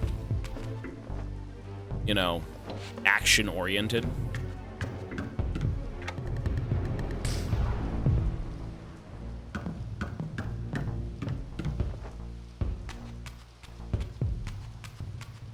The volume is... I think the volume's... It was the exact same from the previous game.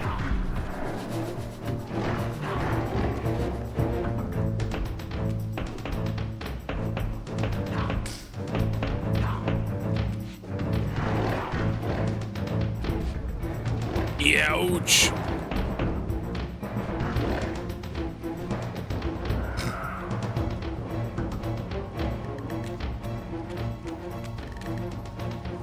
Just look at them all. Hi-yi-yi! Warrior! Horaloo! Oh, demons are here.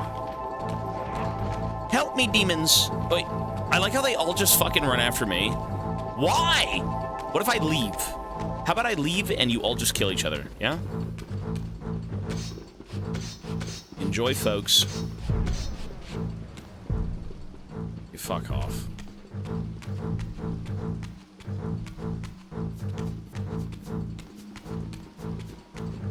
Look at them.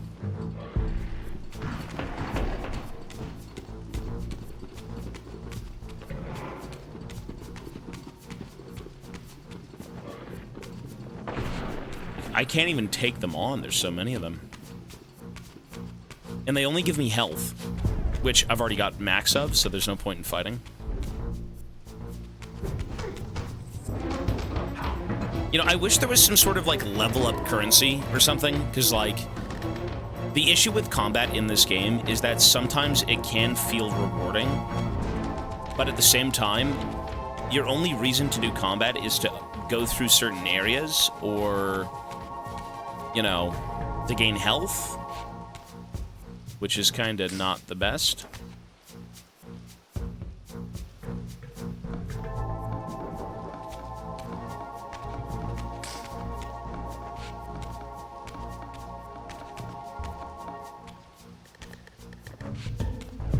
Oh, shit.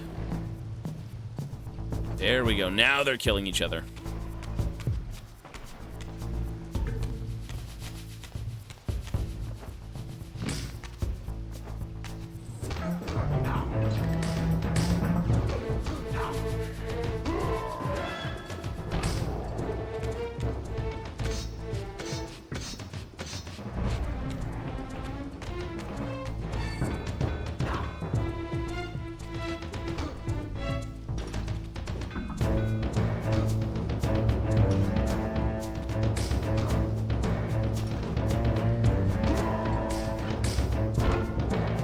.5 years, Jesus. Hey, that's awesome. Yeah, it's great that people are still around. You know, everyone, we grow old here. We do. We mature, we grow old, and we watch the clouds roll by with a smile on our faces. That's what we do. The birds chirp, the rain does shower, and we enjoy our time here. Tobias 2G moment. I mean, that's what growing up is, though, right? That's just like trying to enjoy your time here. It's not that you can't have fun. I mean, I always have fun. Unless I'm on RE6. But, you know. Sit the fuck down, enjoy your time, and have a laugh. That's what I want to do.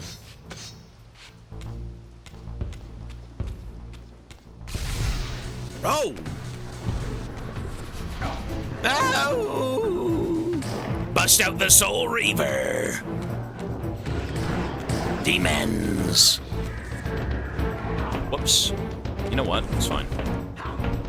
Actually, it's not fine.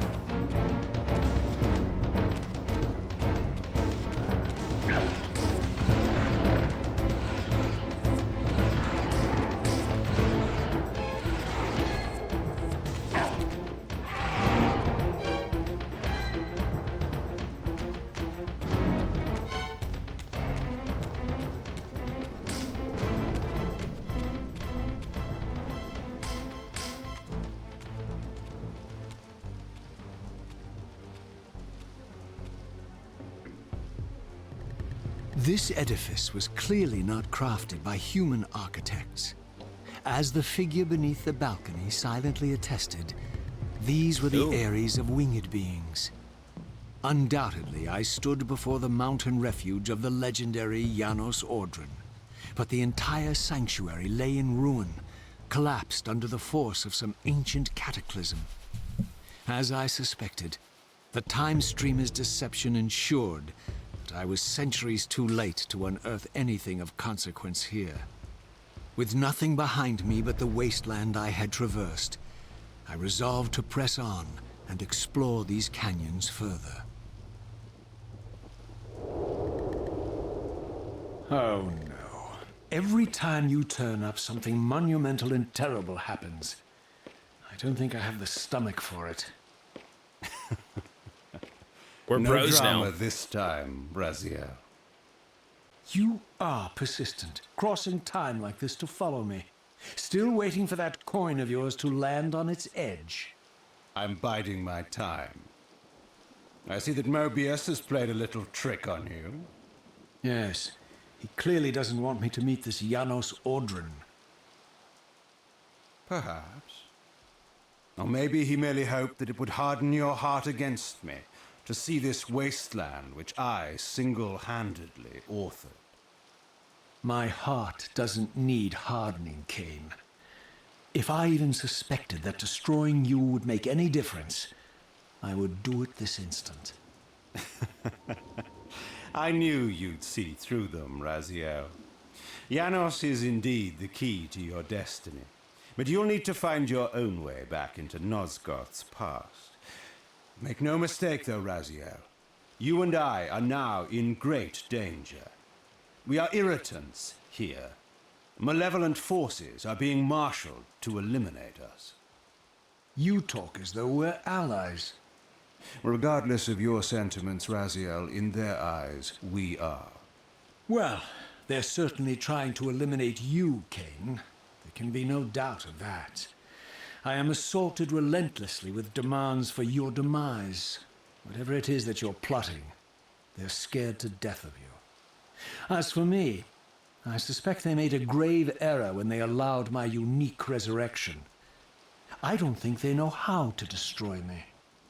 You mustn't underestimate them, Raziel. And who exactly is this diabolical they to which we keep referring? If there's some grand conspiracy going on, the right hand doesn't appear to know what the left is doing. Even Mobius seems to be caught out at every turn. Mobius is a puppet, Raziel. Haven't you realized that yet? That's the sweetest irony in all of this. Nosgoth's great manipulator is their plaything. But the ones pulling the strings haven't shown their faces yet. They don't like us unwriting their carefully choreographed history, though, do they? You must understand, Raziel, we haven't unwritten history, we've merely rewritten it. The future flows around our petty actions, finding the path of least resistance, while admitting only the slightest alterations. This is the reshuffling you felt when you refused to kill me. And remember, Raziel, we are irritants in this regard as well. History will not allow the introduction of a paradox. And if events cannot be reshuffled to accommodate the change? It is the irritant who's expelled. Bear in mind that this may be exactly the outcome our enemies are trying to provoke. We must tread very carefully. I do like these two guys, though. They're good. We're kind of bros now, you know?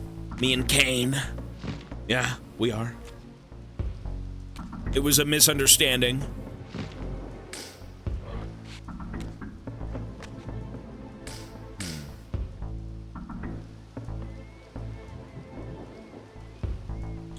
So that's the dark sword, and that's the light sword.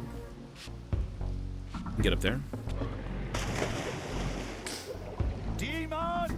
Demon! Cyberpunk is most likely on Sunday. Because we have to finish this game.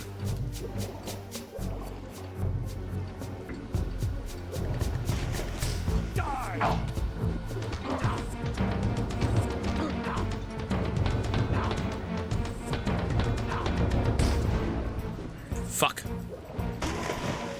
What? Ouch.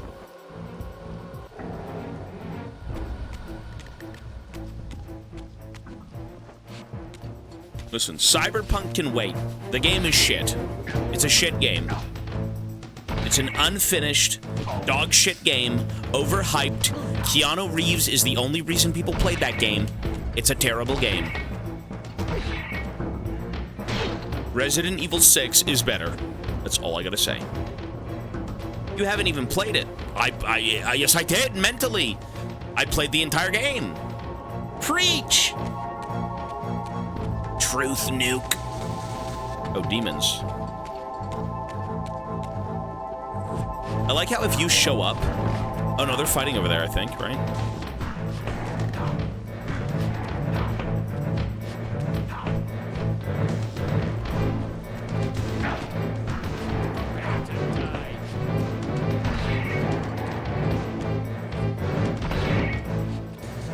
Ugh. Ouch.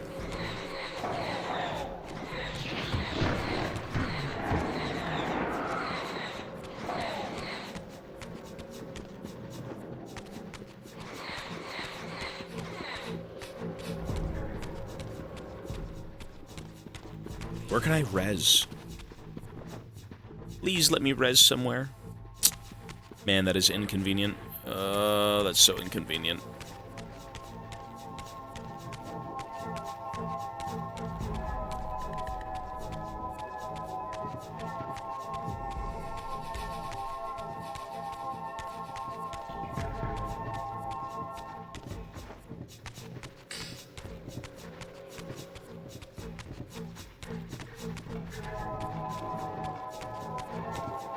You know, I rarely die in this game, but when you do, trying to find how to resurrect is so CBT. Like, it's gotta be down here, no? Did I miss it? It's gotta be down here. There's no reason it wouldn't be. But where is it? Up here?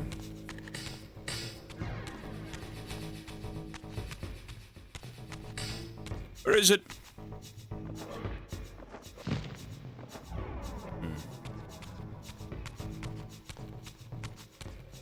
I mean, I won't be able to leave this place unless I res, right? I can't even swim up. Over here, maybe?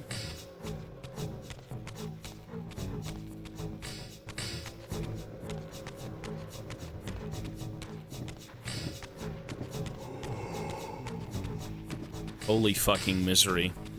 I think I'm doomed. How do you leave? Oh, right here.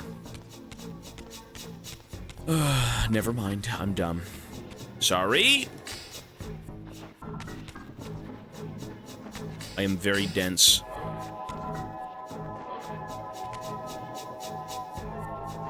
What the hell is CBT? CBT!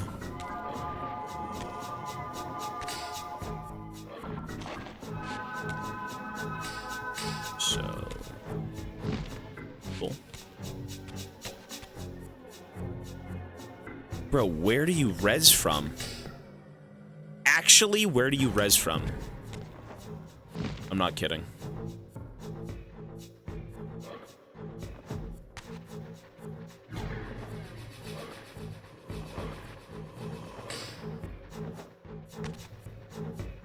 I can't make that jump.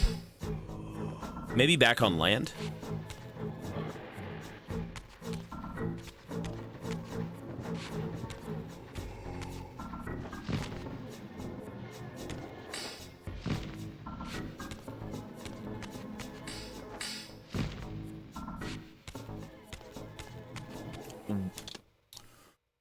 Oh my fucking god.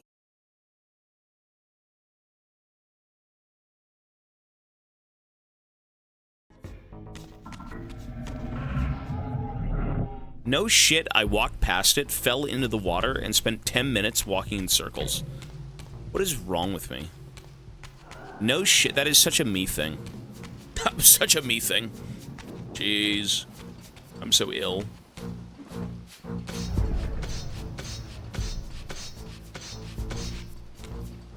So where do we go now? Back up here? I think it was this way, no?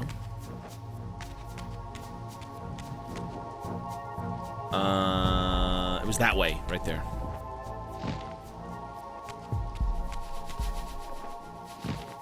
Who put you into this game? Who put me into the game? Like I'm physically in it?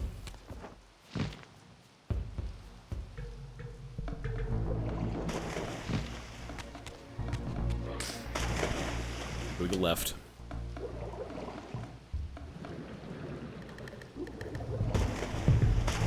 Fucking eyes itchy.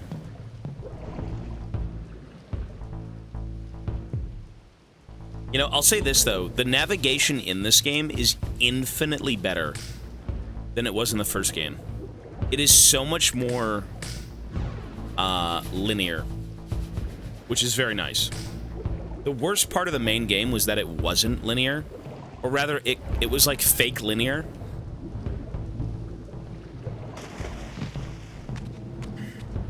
Everywhere you look, you kind of have to, like, figure out where to go, but you still have to end up in that one spot. There's no, like, two paths. It's just so fucking confusing.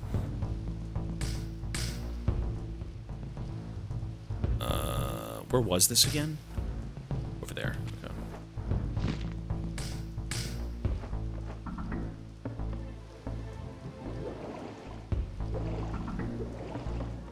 Lol, when? Tomorrow. We play League every morning for like 3 to 4 hours. And then we're doing variety for the rest of the stream. They killed the demons. Look at them. Oh, no, they didn't. Well, I'm out, boys. Enjoy the stay. Have fun. Oh, my God. Well, this is bad news. This is very bad news.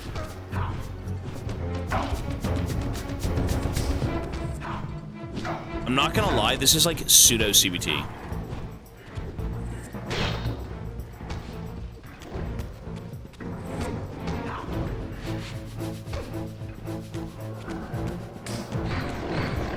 Actually, maybe not. These guys are kind of brain dead.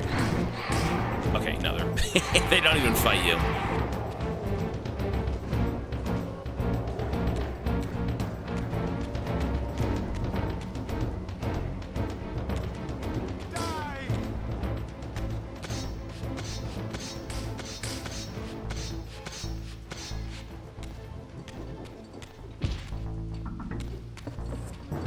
We don't have to fight everyone.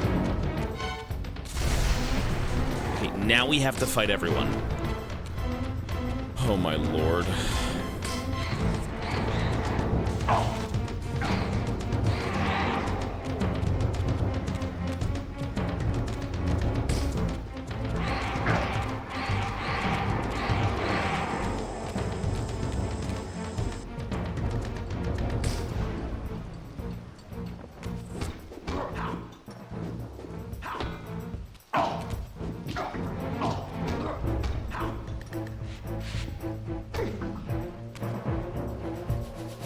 This game's got a few Doom-looking characters. In the first game, it was very, like, necromorph / alien. Oh, it's this fucking eyeball again. It's fine. It's got a few, like, you know, visually influenced things, for sure. In terms of gameplay, I mean, I have no clue what the fuck to call this. Dark Souls.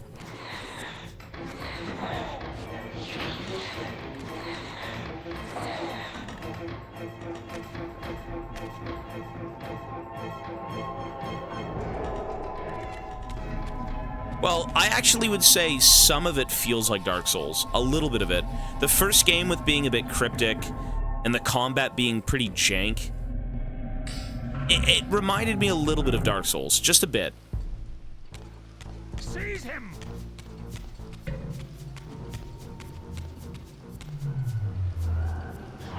Yeah.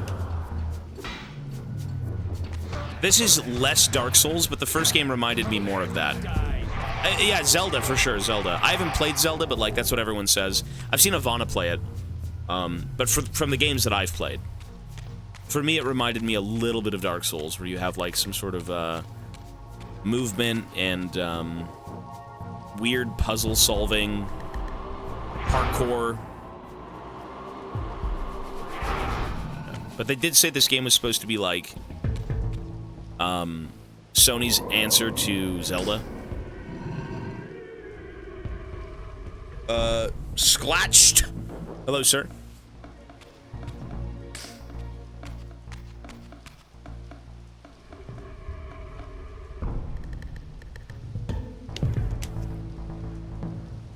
I mean, I guess this game is kind of like just an old school adventure game. Platforming, combat, puzzles. That's it. That's typically what they'd be, no?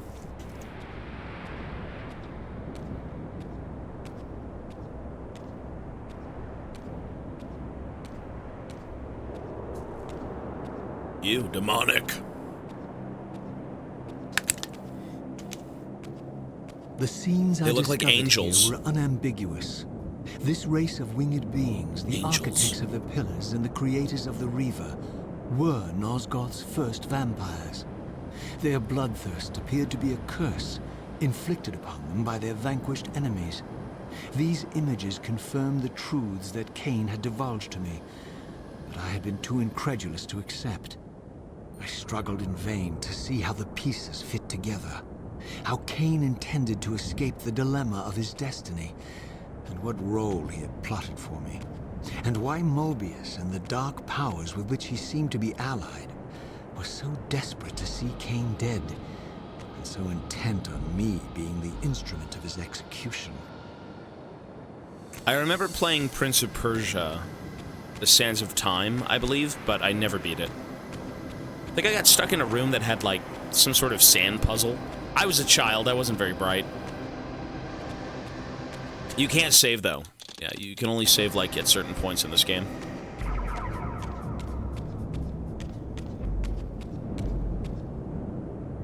So...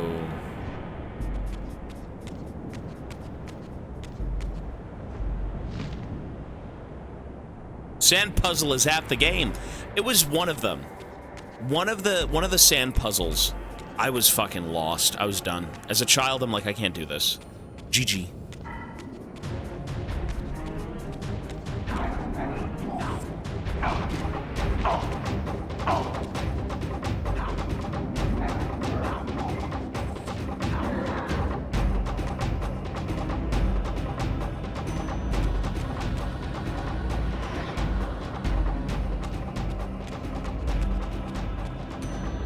Let's go figure out what to do here.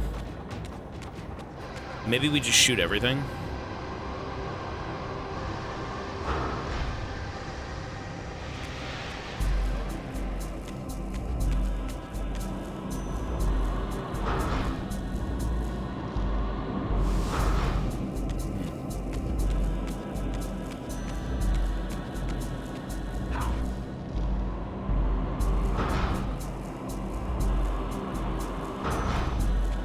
Maybe not. Platforming was goated. It is fun. It's a good addition to these games, you know. They're not always about kind of like the platforming, but I would say this game is more combat than the first game. The first game to me was some sort of like dungeon-y, weird, you know, puzzle game. I mean, for God's sake, to get to the final boss, you had to solve like 15 puzzles back to back. And then the final boss was like 4 buttons. So, it was a different game. This one, I think, is a bit more balanced, I would say. I think they honed in on, like, what they wanted to do with this game from that first game. Which I expected, because, you know, studios will do that, right? They're like, is our whole game puzzles with, like, 3 bits of combat? And we kind of want combat?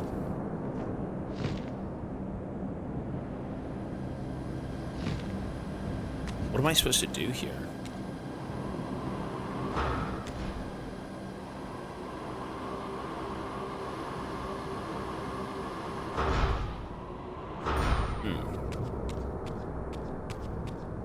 I don't like sand. It's coarse and rough and irritating and it gets everywhere. Vader.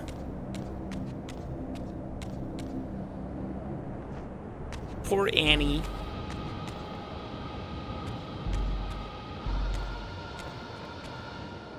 So what are we to do here?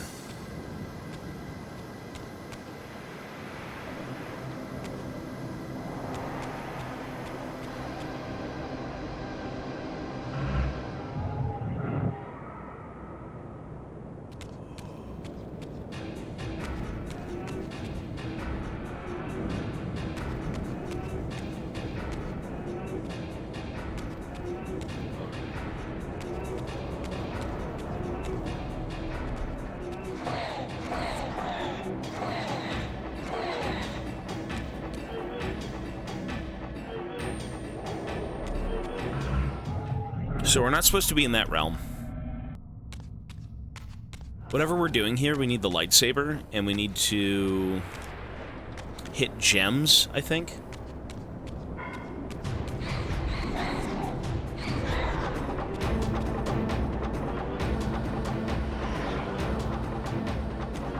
How is going the second Soul Reaver? It's better than the first one. Dungeon's the best one in the whole game. We'll see if I can figure out one puzzle. All I know is, whenever you want to use these gems, you have to shoot them with, like, the light rays. But for some reason, it doesn't work. Maybe I'm doing it wrong, I'm not sure.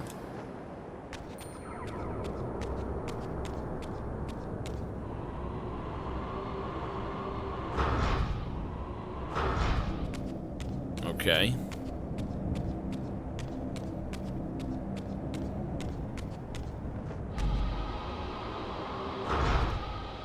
So maybe these don't work. No, for the gems, I mean, it's usually the light one. The light sword. Maybe, though. I'm not sure. I mean, there's also this thing. Like, what is this?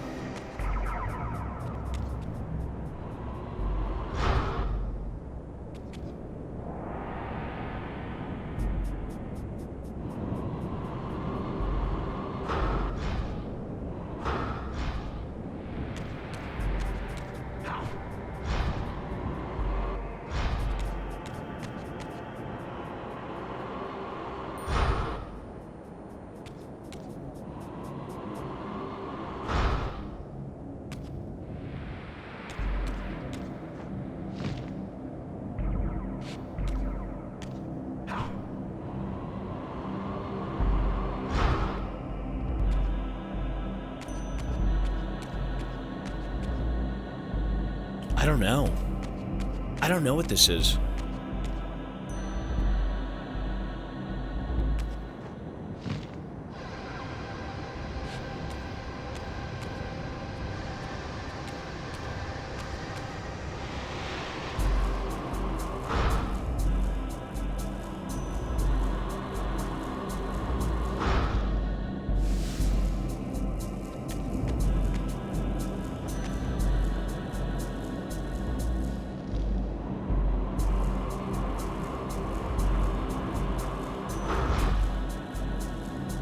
Okay.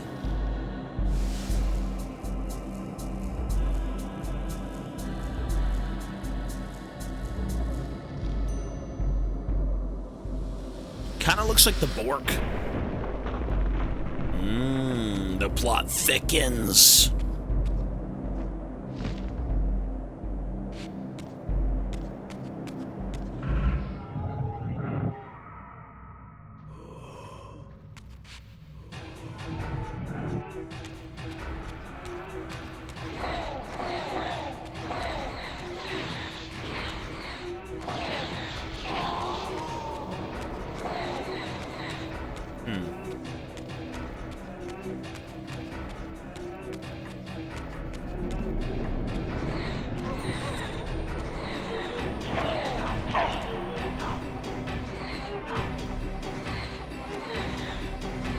Bro, he's ducking. How do you crouch? You son of a bitch. This is like Graves trying to auto something over a minion. You just can't do it for some reason.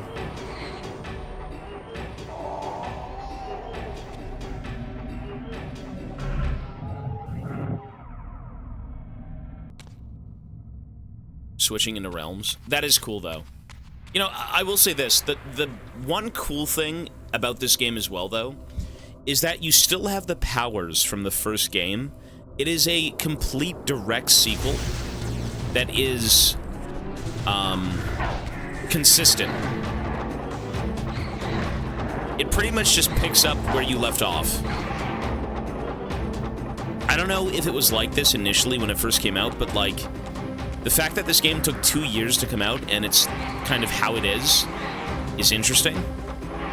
You know, you would have had some sort of maybe like a different section. You know, your character had gone off and done stuff, and you're picking up where they left off, not where you left off in the first game, but that's not the case. This game actually takes place, like, immediately right after the first game. The same fucking room, the same cutscene. So, it's almost like it could have been one big game, but instead it was like, oh, we couldn't finish it, or we didn't know what to do yet, so, like, here's the sequel.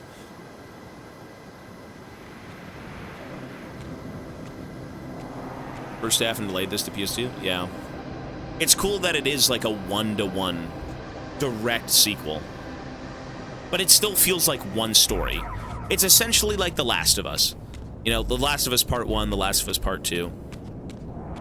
I mean, at least... No, actually it doesn't. Because even though that is a direct sequel, that game actually takes place a few years after. This doesn't. So I don't even know what that would be. No, this game is consistent with, like, keeping up to, you know, what you did in the first game. It feels like it feels like nothing has changed, except the environment and, like, gameplay mechanics. And how the game is kind of structured. The structure of the game from the first one, the first game was a bit... it was aight. But this one's way better. This one has so much better flow, so much better combat. The puzzles are still good. The dialogue is still good.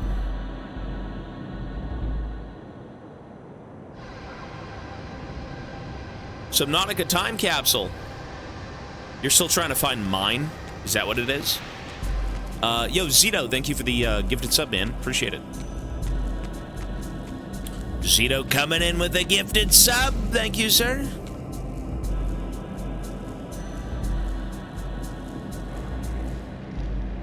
I'm not sure if you're gonna find my capsule. Okay, so blue room, green room, yellow room. Let's go see.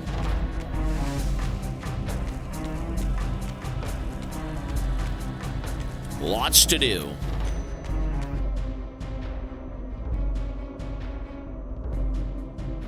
What is that? Is that a person? Ooh. What the heck? Yikes. What's up, man? You good? Ew, that's kind of grim.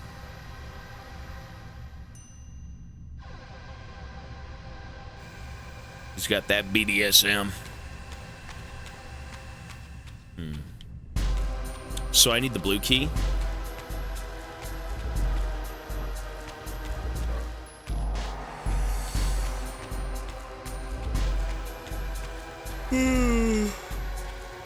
Getting tired.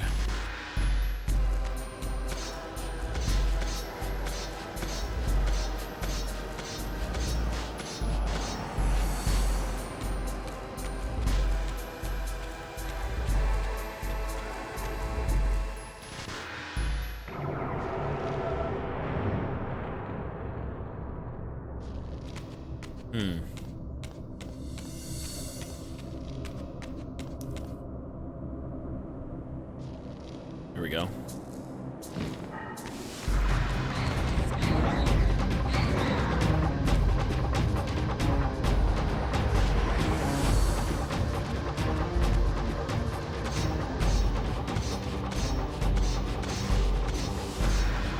Oh, getting tired. Oh, fuck. Ooh. Tired, man. Very tired.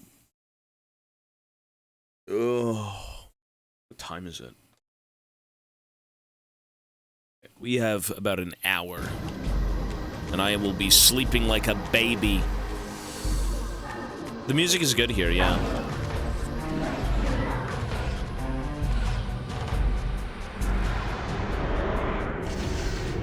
I mean, the vibe of these old games are great. They may not be as fun through, like, the entire playthrough. You know, there's gonna be a few icky spots just because, like, you know, technology wasn't so advanced. You know, games weren't... well, to be fair, I guess this is kind of like, you would have enjoyed it more back then, because this is all you knew. But for the sake of gaming now, I mean, we have so many more things going on to, like, keep us entertained. Because, like, the beginning of this game was pretty weak, but where we currently are, it's actually good. It's very, very good. Zito gifted another sub. Thank you, sir.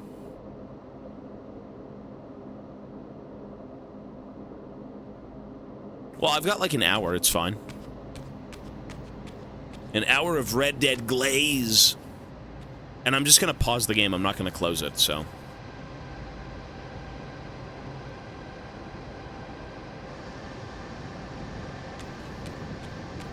If we find any, if we find a save point somewhere, that's awesome.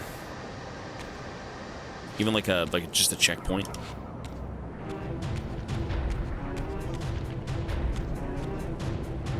And now I need the Darksaber.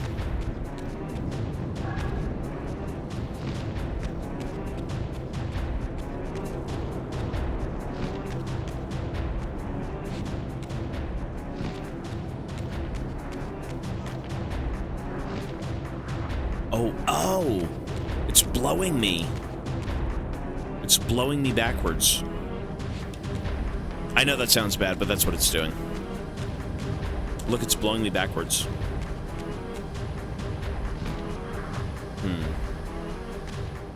That's what it's doing. How else would you word that? I guess you could say the wind is blowing me back. Sure. Okay, that works. I need to somehow get over there.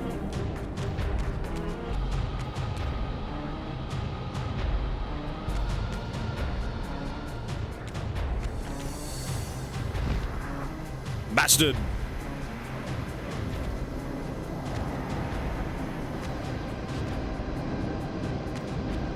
So maybe we're not supposed to be in here yet. You know what? I just realized I can't be affected by fucking wind in the spirit realm. Duh.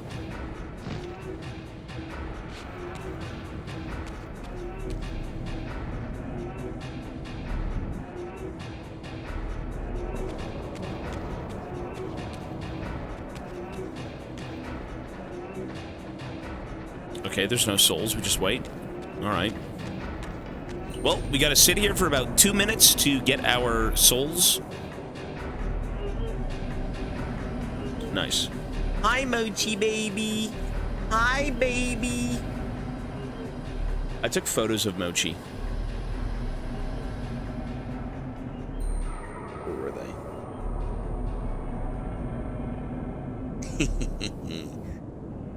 He's so cute. You want to see a picture of Mochi? Look.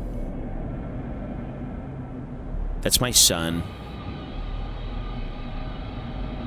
That's my son, baby Moch. I don't know why he looks like that, though. he's so aerodynamic.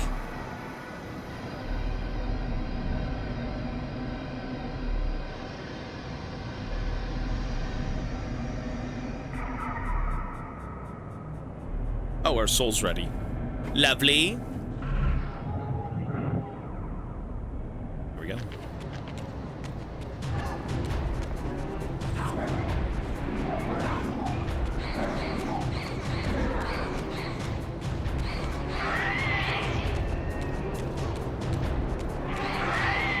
Nice. Darksaber. A Mace Windu.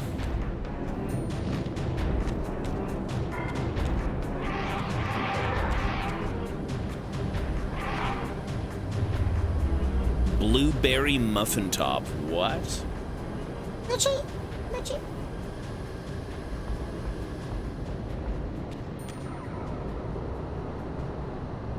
Wait, what?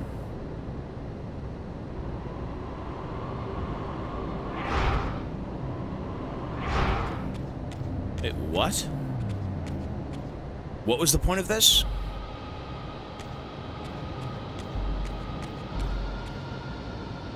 Huh? What in tarnation? What the hell was the point of this? The what? Maybe here? No. I mean, you got this thing on the wall. Where do you go, though? Is this game peak? This game is actually not nearly as bad as the first one.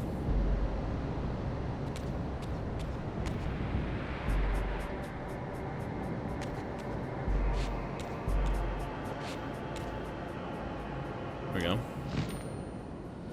Woohoo!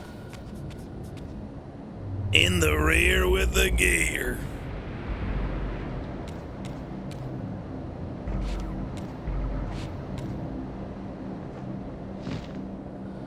Fuck. Oh, I gotta do the big jump.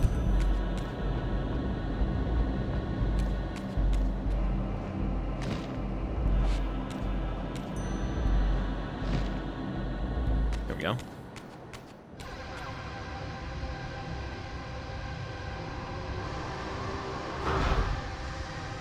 Wait, now I need the... Dude, this is ridiculous.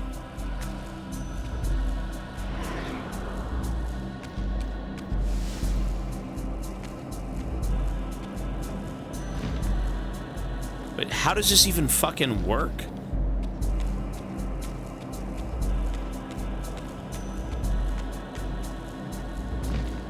So I need the...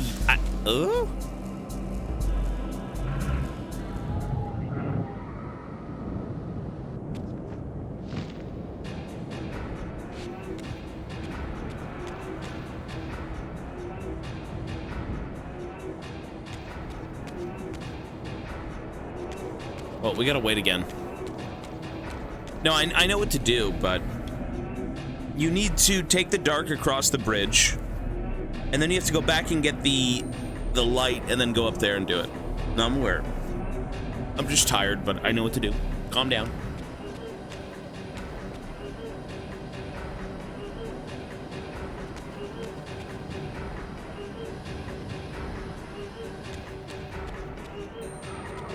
It's just kind of weird where you have to wait for, like, your soul to, like, replenish. There's no enemies, there's nothing to, like, suck up. You just kind of wait.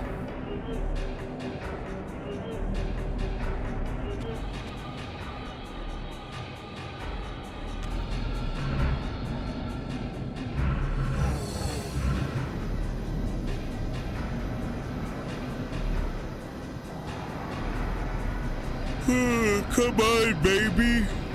Replenish me. There we go.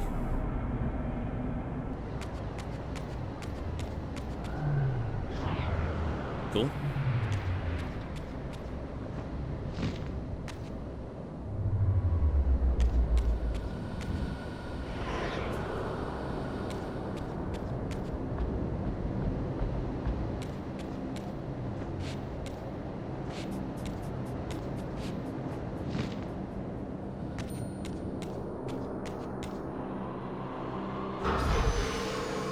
Look at that. Cool beans. I'm Brendan Fraser. Taking out the mummy. Ew. The green heart. Cinema, I guess. What is this? Do I eat it?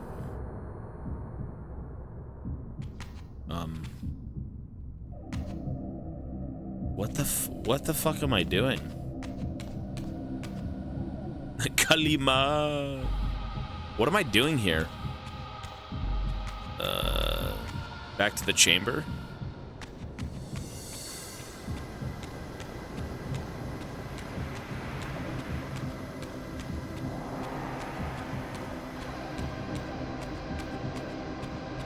It's monster energy. This is what happens to your heart when you drink too much Monster. It starts leaking green. Okay, I guess we gotta go bring it back to that guy, eh? The zombie? The dude who's sitting, like, ripped in half?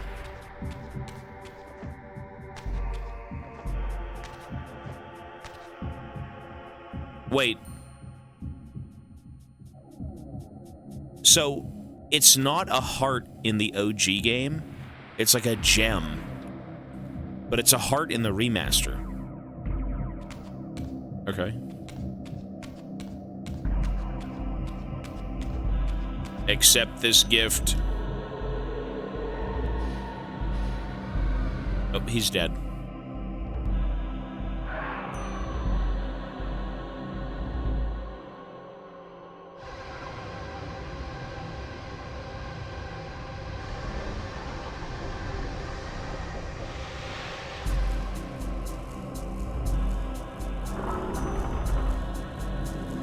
Oh my god. Ah! He's getting me in there. Help.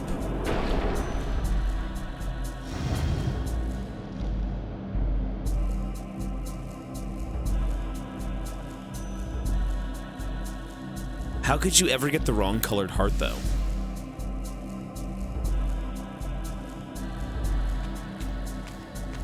So now he's gonna blow the other way?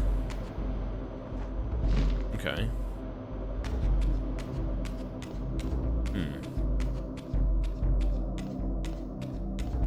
I'm assuming there's more to that puzzle. I don't know what that did. Oh, he blew out in the here. Okay, I gotcha. Okay.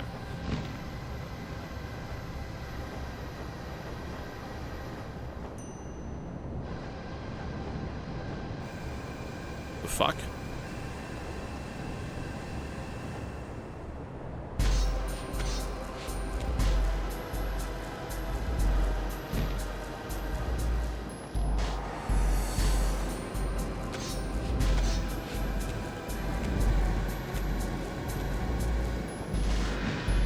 Maybe we gotta do more?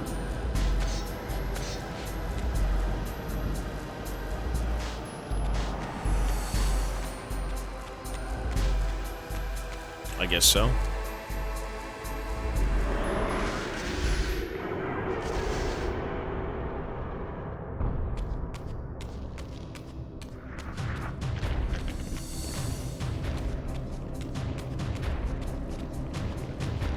I did this. Did I do this one? Really? I mean, they all look the same. Well, if we did this, there's no point in being here. Okay. So maybe do this one.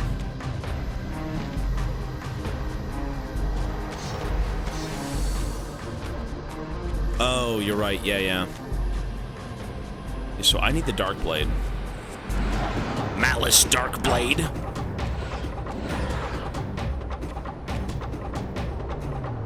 Hi, Mochi baby. I'm gonna see you soon, okay? It's me and little buddy for about 3 days. Mama's not here.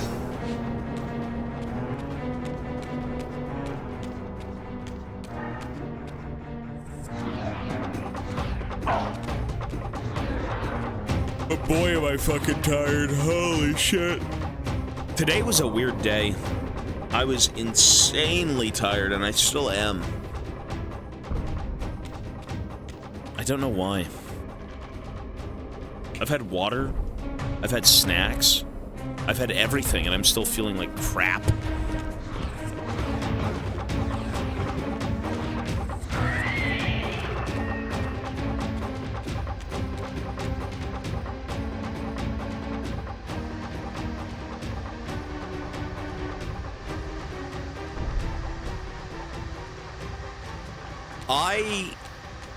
The day before yesterday, I had no sleep. I had to be up at like 4 a.m. to help Ivana pack and then leave. I then went back to bed until like 10 a.m. Then I had to take Mochi to an appointment at like 11. I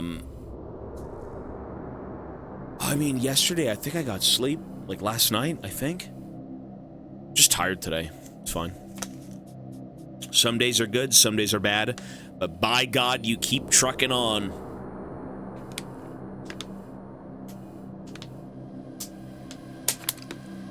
It might be something like that. It may be because of 2 days ago.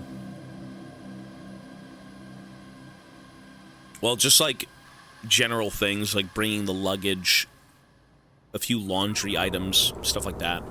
Cleaning up.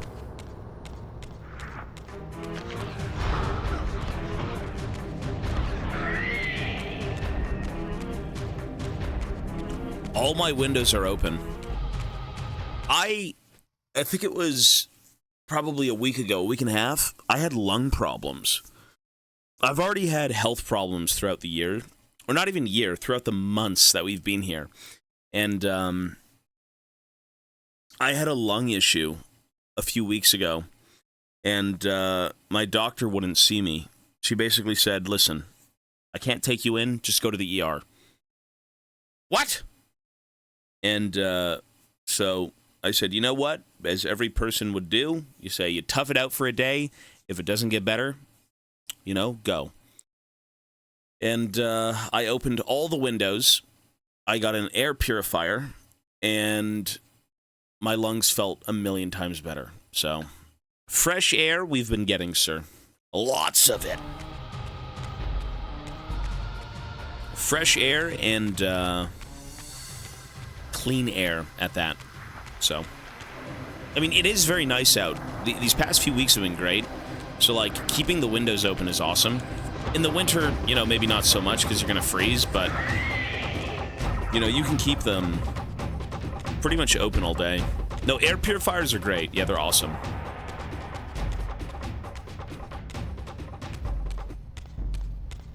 I feel much better with mine running pretty much all the time. Yeah, I mean, Mochi is, yeah, Mochi's got dandruff and all that stuff, you know, pet dander and whatever. But, you know, if you can get an air purifier, something reasonable, you know, they can be a bit expensive, but... What are we doing here? Sorry, my brain's off.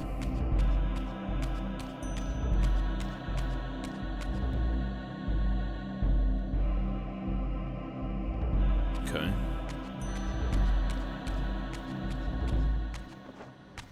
Well, we gotta go up here.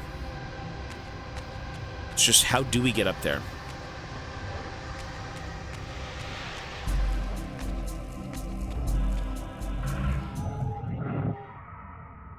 That might be it. Maybe.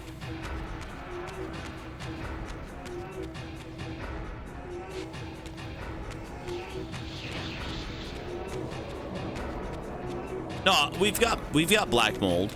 It's a little bit of it, but like, yeah, we got some. I think everyone's got a bit of black mold in their place.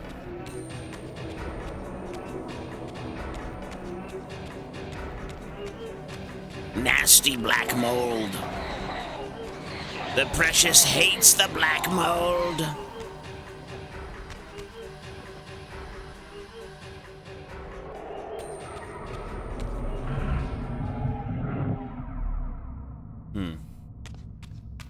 Well, that didn't change anything.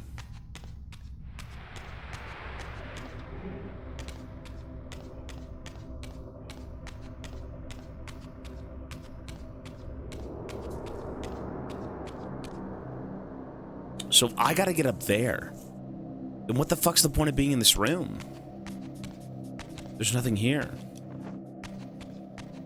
The crystals don't even matter. They're lights. They're not even crystals.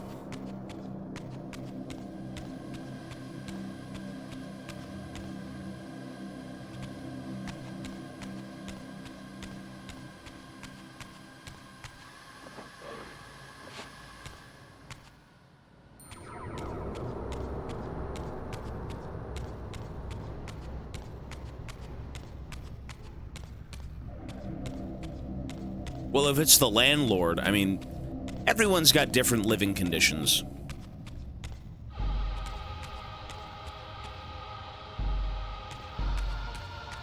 We all don't live in perfectly tailored, you know, insanely clean places, do we?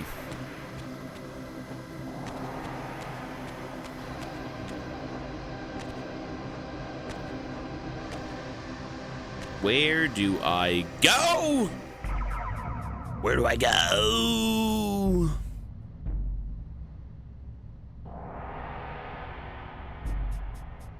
Do I just go back?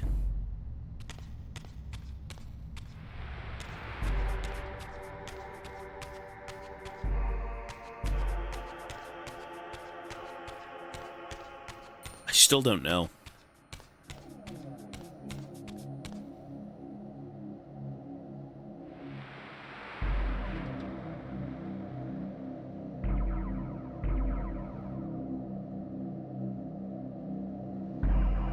I don't know. Maybe I'm supposed to go back and then go up?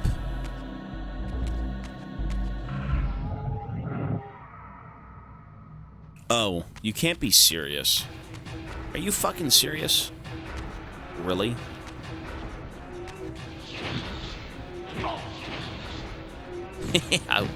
I can't believe it was right in front of me the whole time.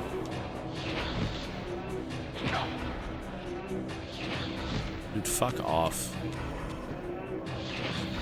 I can't believe it was right there. That is dense of me. Sorry, I did not see that for some reason. I have no clue why.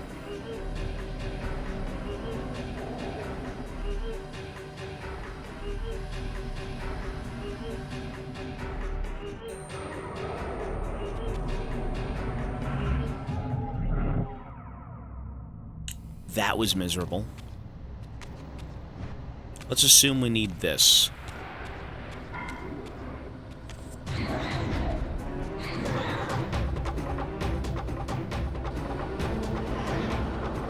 Oh yeah, I'm aware. I'm just gonna hold B now. Even if you can't see them, they do kind of find you.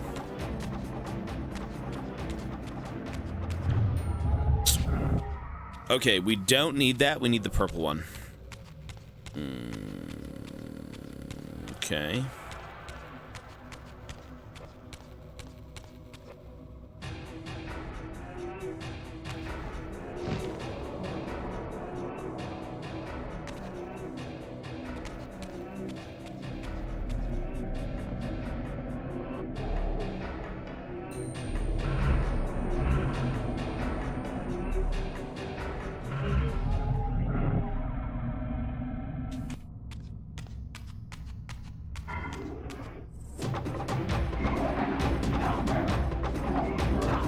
You know, having a weapon here versus not having a weapon is pretty bad.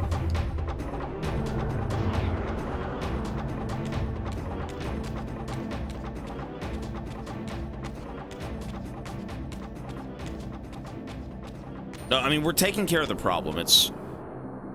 You gotta be fucking kidding me. I knew it would be this puzzle. You need the purple to be on the left side. You need the fucking light to be on the right side. No shit, it would be like that. I don't think I even have a map. Oh, you do, right. What a useless map. It's so trash. This map, the map in this game is garbage. It doesn't do anything. It serves no purpose.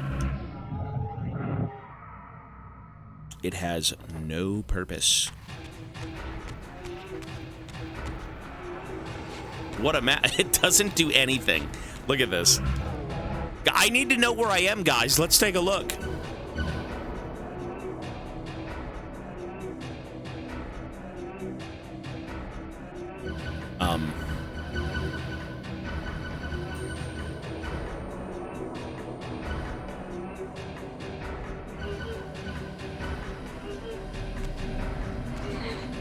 Yeah, that is not good.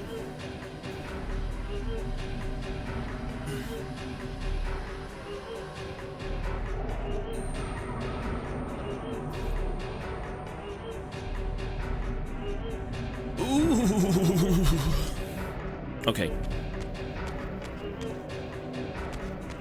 So I need the golden sword on the left side and the purple sword on the right side. So how do you make that work? Because the second you enter the spirit realm, you lose your sword. So how do we make that work?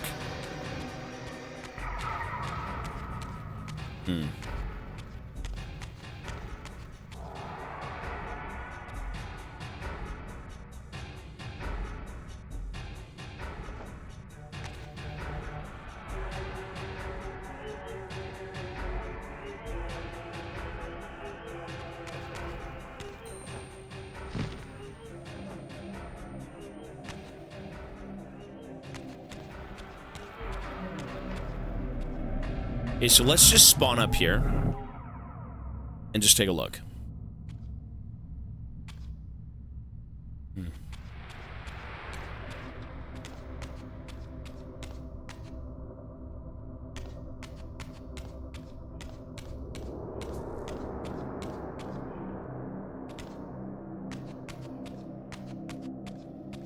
What an interesting game. What is it about? Dealing with your destiny. Being betrayed, and you're a vampire. Oh, there's a current. Oh! Wait, there's a current. Oh. Oh. Okay. Shit. Like getting a job night shift. Well, this game is funky for sure. I think the story is pretty good though. The story is like 100% pretty interesting. Cool. Alright, let's get the sword. Come on, baby. Sorry, I gotta spawn back into the main world. The material plane. Out of the warp. I can't believe this puzzle took this long to figure out. It truly is a brainlet puzzle. It's so easy. I can't believe I didn't figure this out. Bro, it's so easy.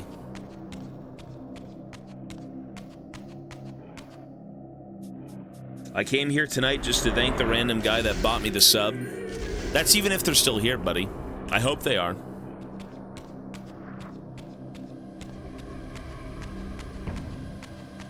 Again, my number one problem with puzzles in games sometimes is I don't look like... I always look around, not what's in front of me. So, like, even though that's right there blowing, I'm like, maybe there's another way. And so I'll look up, down, left, right, I'll go below. It's like, it's right in front of you. Just stop being stupid. Stop overthinking it. You know, sometimes it really is that simple. Oh.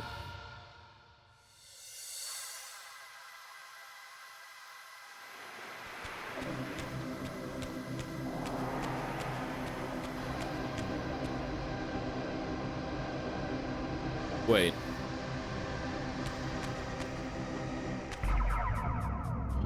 Oh. Oh.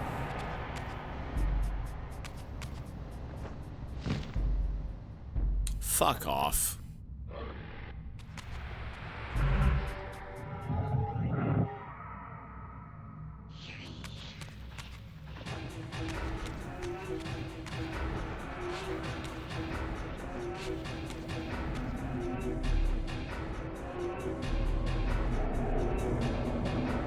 Holy moly. Tired. You've got puzzle games right before bed. Good luck. Okay.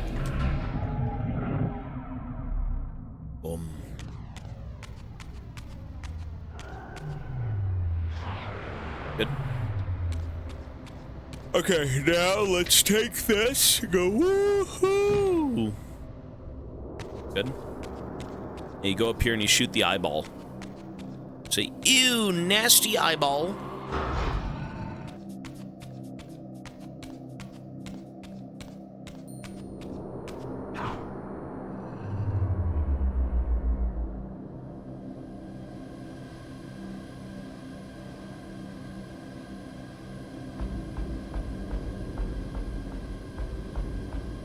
Now we need the silver one. Or not the silver one, the light one. Okay.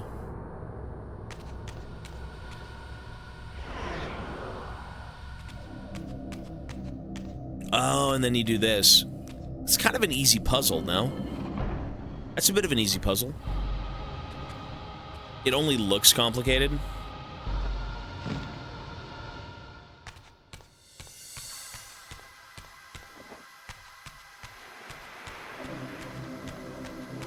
Well, it's always a matter of, oh, that wasn't so bad once you fucking beat it. It's like every Dark Souls boss, right? Remember when I'd beat a boss or Millennia, whatever it is, and you're like, you know what? That wasn't so bad.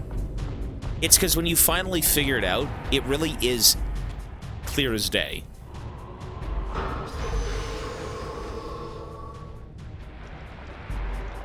Which heart is it? Blue. Hora blue. Gem.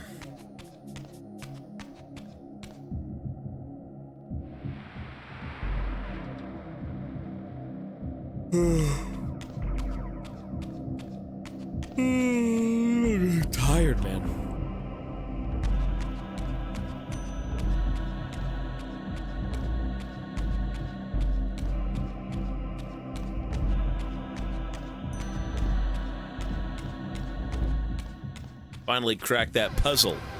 I mean, I don't wake up, I don't really dream at night, and I don't wake up early, but what I do is, I think about games. I do think about games quite a bit. Like, I thought about Soul Reaver a lot last night, and I thought about it this morning when I got on. And, it's good to kind of, like, reflect on what you've played, especially so close to, like, you know, you doing it.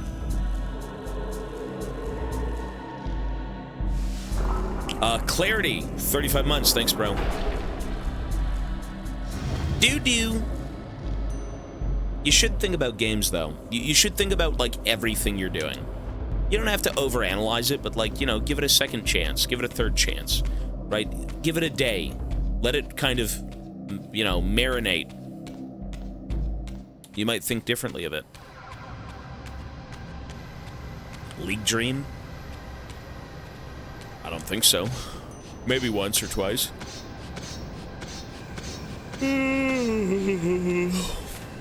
Okay, new area. Is this it? No?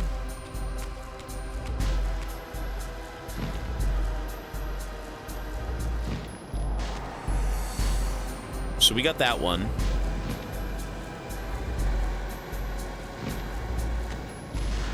Sorry, which one am I missing? Did we get this one? How do you know which one you've gotten?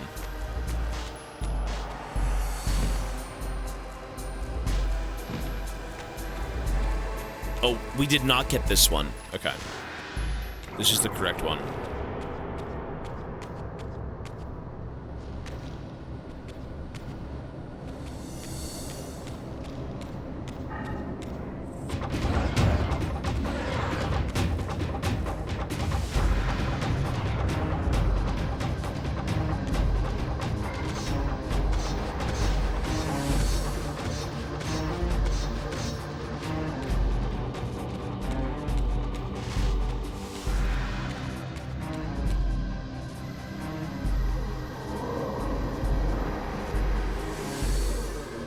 Oh, could it be any Reaver? It's kind of weird, though, because it shows, like, purple. I don't know. It's okay.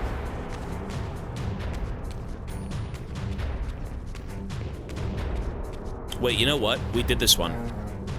It's not this one, it's the other one. We already did this.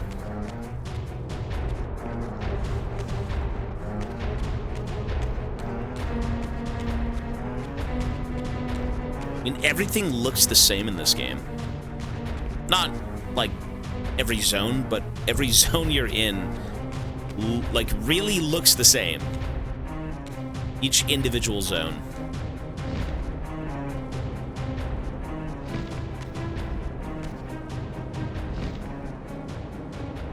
It's a bit confusing. Okay.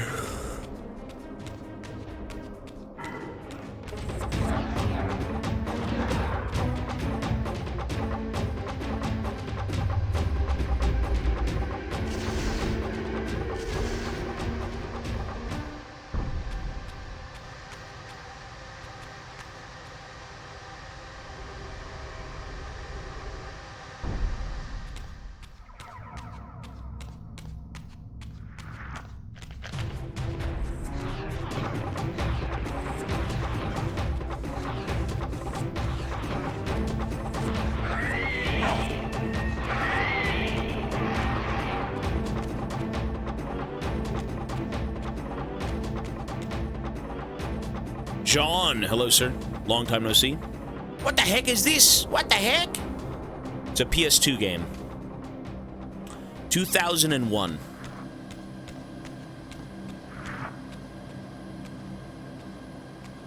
It's a stroll down memory lane for a lot of people. Not for me, I never played this one, but...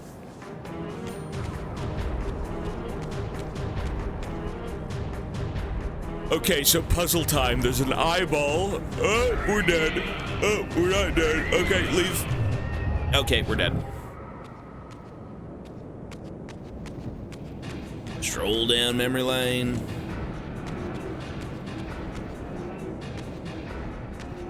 Max volume Ailstorm. I don't even... You know, I still do off-mic games. I still do. I don't really play GP, though. GP's kind of lame. I'll play Graves.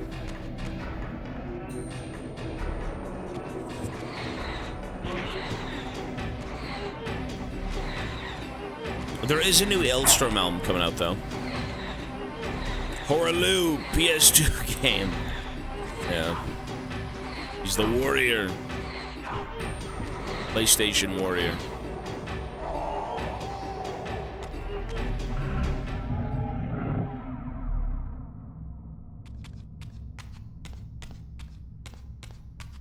This game is better than the first game. Oh yeah, 100%. Only played GP mid at 2 a.m. with max volume pirate music. I mean, that might return. I think it's a matter of enjoying, you know.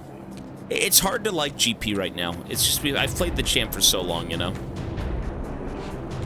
I used to be able to play one thing 24/7. Only one thing. You remember that. A lot of people do. And, you know, it became too much of, you've done it for so long, it's like you want to do something new. So Graves is kind of my new passion.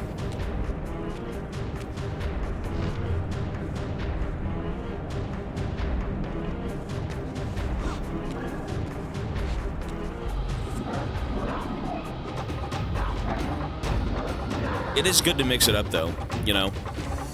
APGP, ADGP, anything like that. Like, that's fine. But, I mean, I've played GP since day one rework, you know. That's a long time.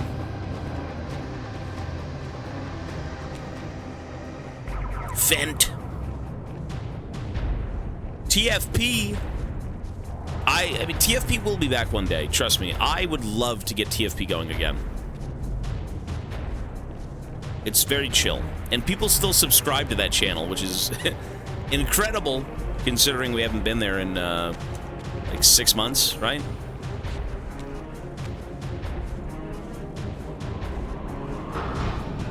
Okay.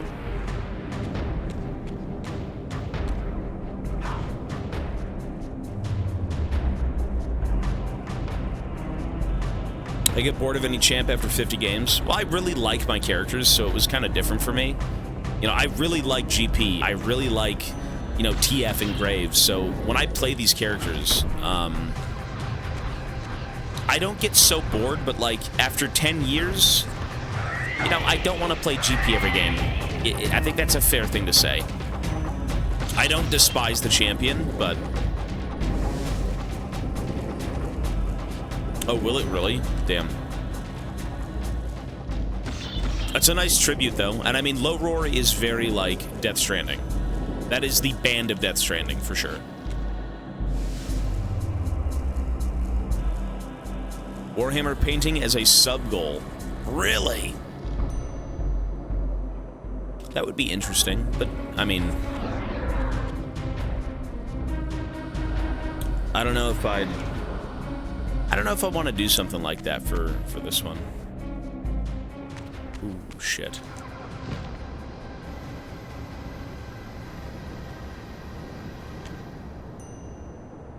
Like, I don't really want to put a sub-goal for something that we've already done.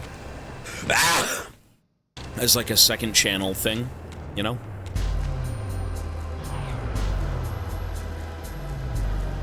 Yeah, we kind of have to, speedrun this, no?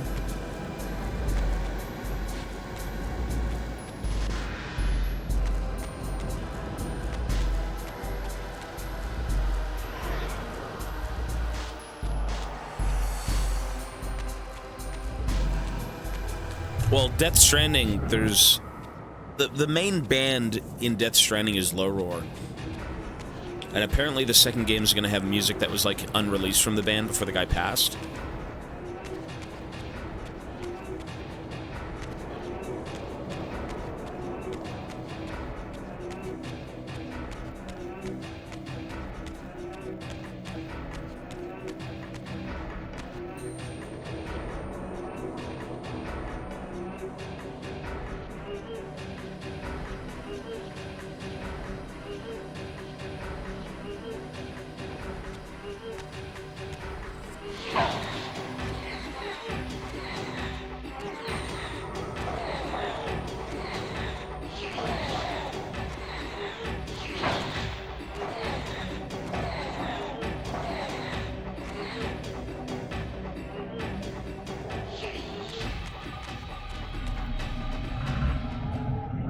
That game is good, though. No, there's a lot of good stuff in Death Stranding.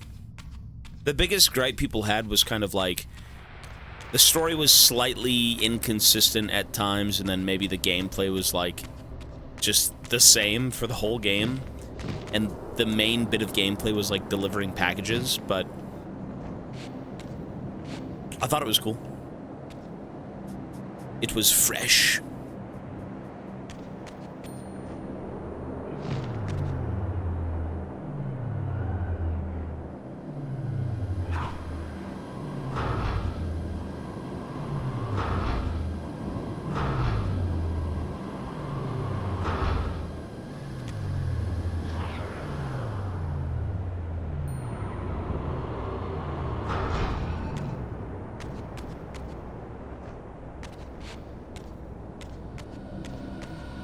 Was Oblivion 120 gigs?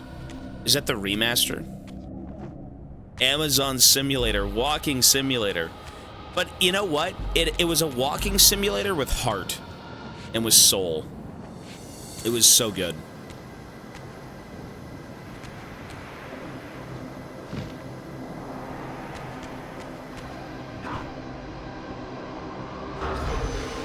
Nice.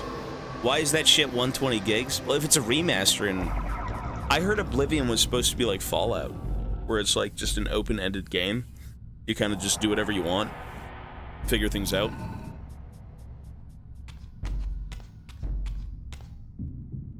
Ew. I like how it's actually a gem and then a heart. Like, it is completely different.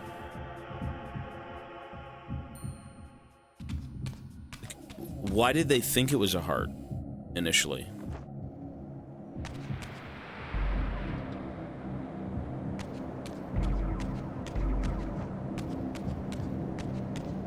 Or rather, in the remake. Did they get confirmation?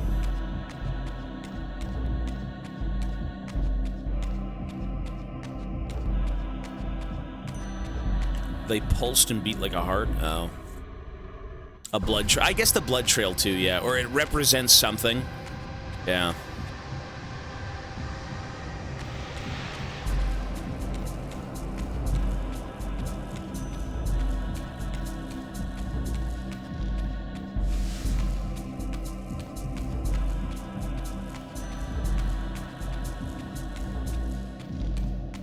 Okay, folks. I think once we're out of this place, we're gonna call it. That was the final piece of the puzzle? Eat the soul. Why is he caked up? He's got a big ass in the remaster. Bro goes from having no crack to, like, the deepest pit. I don't know. Sex appeal? You know how gamers are. Deprived and depraved.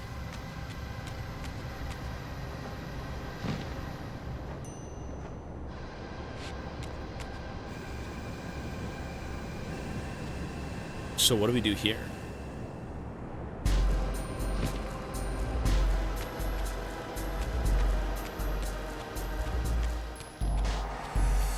Is that it? I guess that would be it.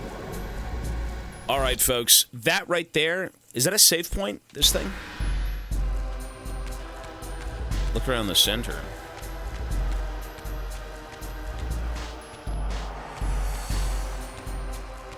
I thought it was a checkpoint.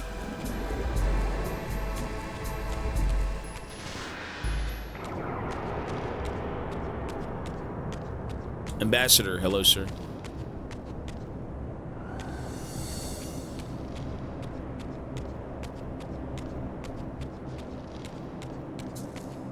Oh, only if you die. Okay.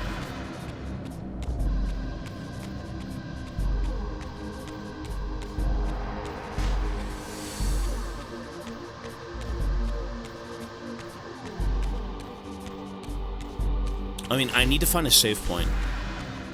Where that is exactly, I have no clue.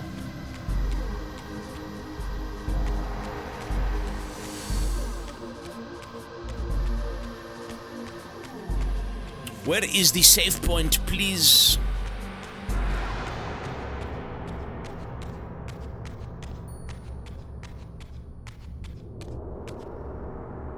There's nothing up here. Why are you wasting my time? There's nothing here.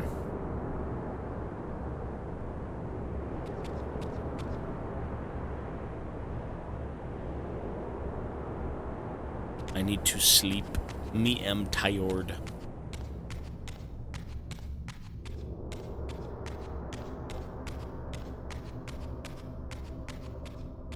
Oh, the mouths are open, but how do you even get in them? Am I supposed to go in them at all? I mean, let's see. Let's see what this is. Oh.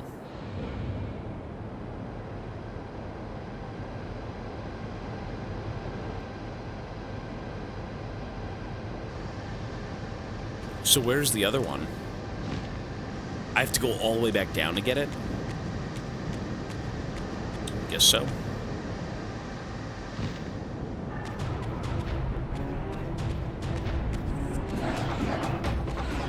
Get some tacos. I'm going to sleep, man. I'm very tired. Me and Mochi have hung out. I gotta go see him again before I go to sleep, but it is bedtime for me. No food, no nothing. What are you looking at? What's up, baby? I really wonder what dogs think when they're looking at you. I have no clue.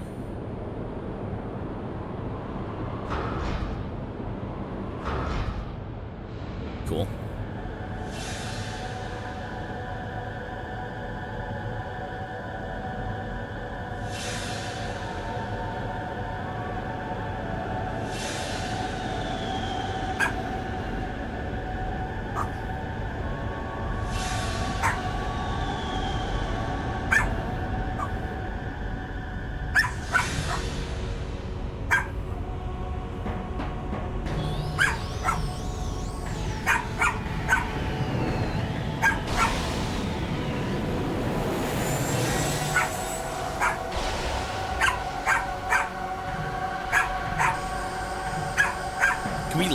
Is that it? Mochi, stop! He knows. Mochi knows.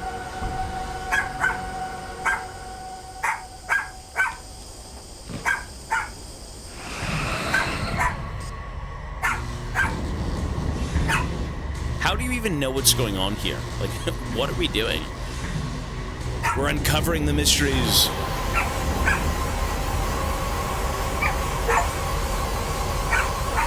Oh, we're getting the Air Reaver. Is that really what that is, the Air Reaver?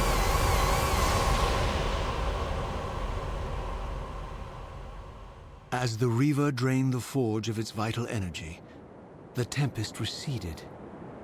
I recovered myself and paused to admire my newly forged weapon, now imbued with the elemental power of air. Thus armed, I hope that I now finally possess the means to escape this wasted land. Okay. The Air Reaver is mine.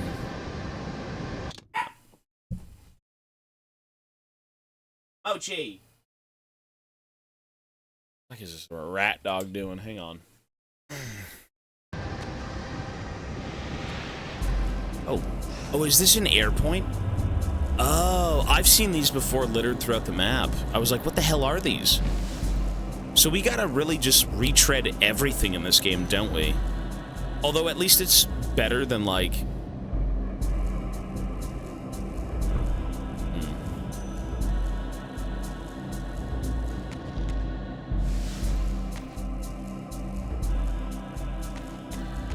The retreading in the first game was so bad. Just because it's like, the map itself was so poorly done, in my opinion. This one doesn't seem so terrible. Everything is more linear in this game, it's nice. It probably was meant to be like Zelda, yeah. This game leads you. Yeah, this does, for sure. Because how do we get through here? shoot it with, like, air? Shit. This elemental Reaver I discovered had the power to obliterate barriers that were cracked or compromised. At last, I had the means to open that ruined time-streaming chamber I discovered so long ago in the swamp. Now, perhaps, I could leave this wasteland and return to an era when Janos Ordrin still lived.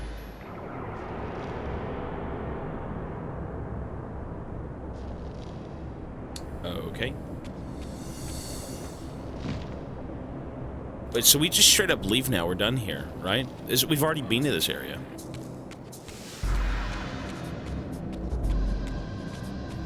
Metroidvania-ness. That's not gonna work, is it? Oh, that does. Really?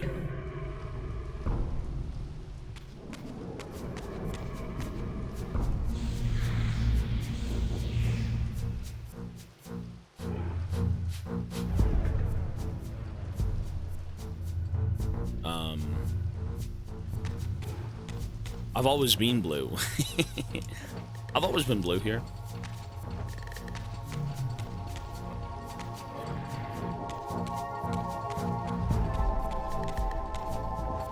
Die!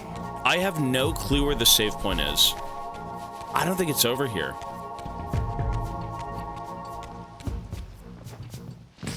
Like, where are you supposed to go save? It was like bluish gray. I guess bluish gray, sure.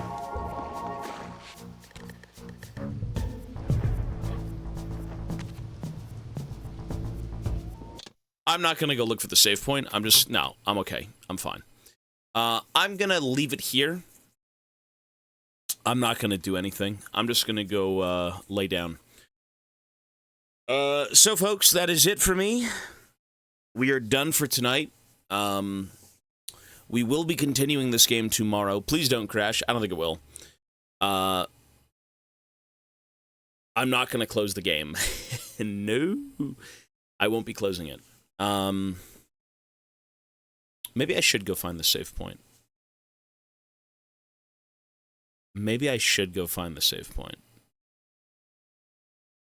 Maybe I should. If it crashes, I've lost all of that gameplay. So how do I find the save point? Like, where was it? I'm gonna go find the save point. Yeah, that's not worth. I'm not gonna test fate. Well, it's at the village. What village?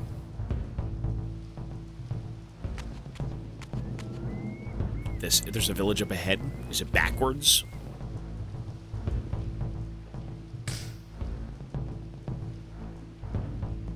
How do I even get out of here?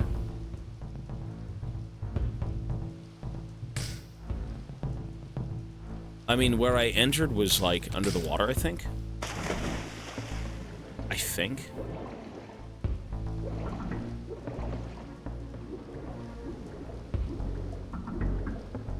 No.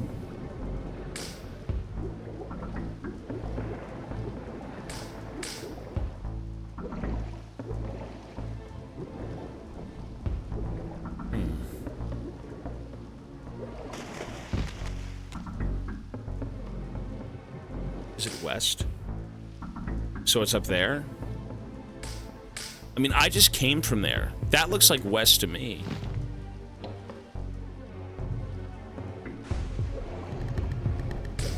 God, the swimming is so terrible. South?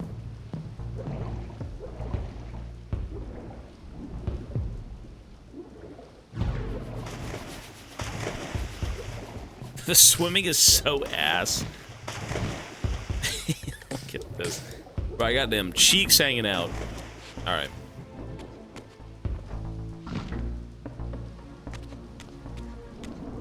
Demon! Demon, it's me, the demon. Please, Inquisition.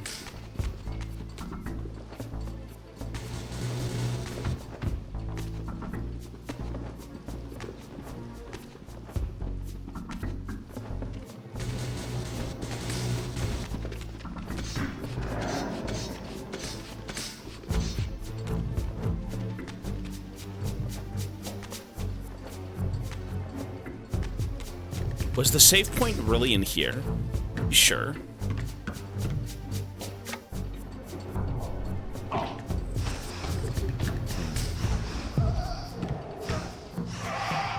Okay.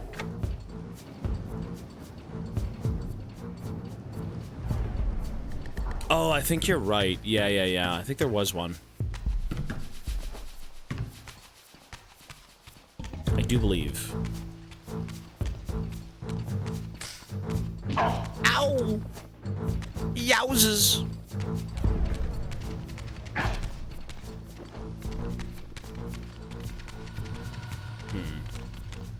Die! There it is. All right, folks, we are done.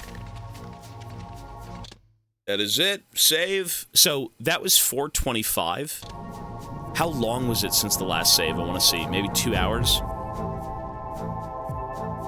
425? Oh. Actually, kind of like an hour and 45 minutes. Or 40 minutes.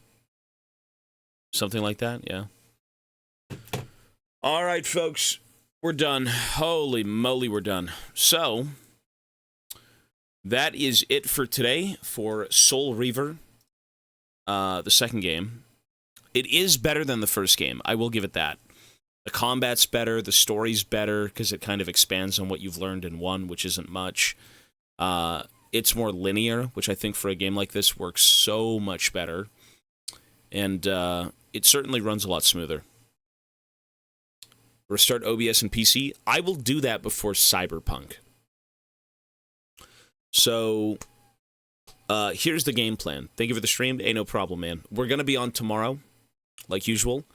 I'm assuming we might be able to finish Soul Reaver by tomorrow. And then Sunday, we can start Cyberpunk. All right? So that's the game plan. I don't think we'll be playing Cyberpunk at all tomorrow, even if we finish this game, unless we finish it really early. So, Cyberpunk is tomorrow. 2 hours of the game? Oh, really? Okay, cool. I usually don't want you telling me stuff like that, but for the sake of maybe doing Cyberpunk, I don't mind. But, yeah. Anyways, that's it.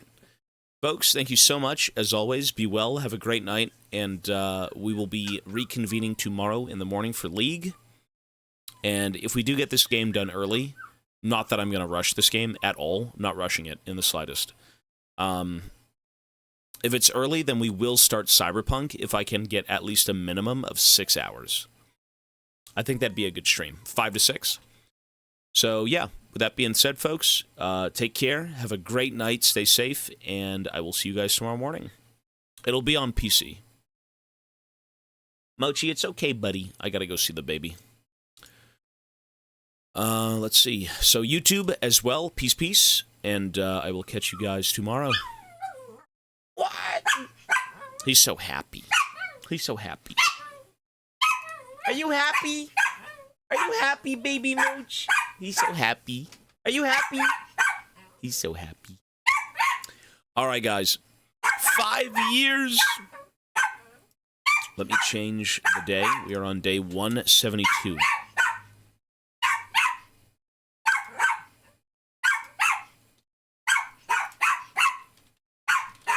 What? He loves me. What can I say? I'm such a lovable guy. All right. Be well. Stay safe. Again, have a great night, guys, and I will see you all tomorrow. Peace, peace. My God, this baby! YouTube is live. YouTube. You guys make me sick. YouTube viewers, what normies. YouTube. We are here for the final part of Legacy of Kain Part 2. This will conclude all of the Legacy of games, or Legacy of Kain games for now. There is a third one, but we have other games to play first, because they weren't. That third one wasn't on the list. So let us get it done. Let's talk about it. Let's see what its finale has in store for us. And up next is either going to be That's Not My Neighbor or Cyberpunk. All right, so let's give it a shot and see what it's about. We're good to go. Done. Let's swap over. Say hello, YouTube.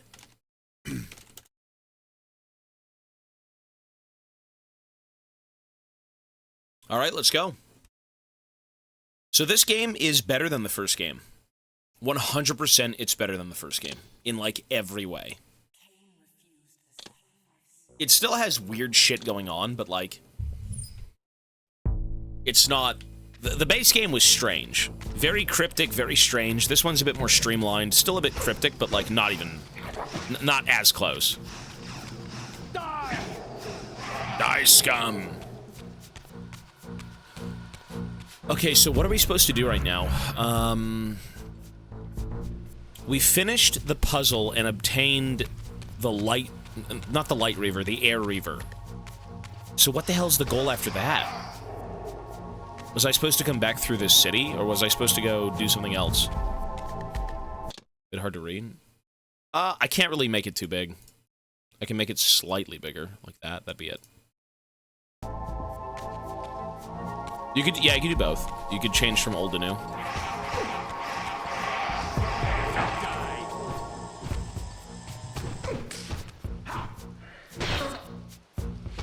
Oh! I'm just wondering, there is no objective. Well, there is, but it doesn't tell you. So right now, I went back in time, but not far enough. I think I went into the future, not back.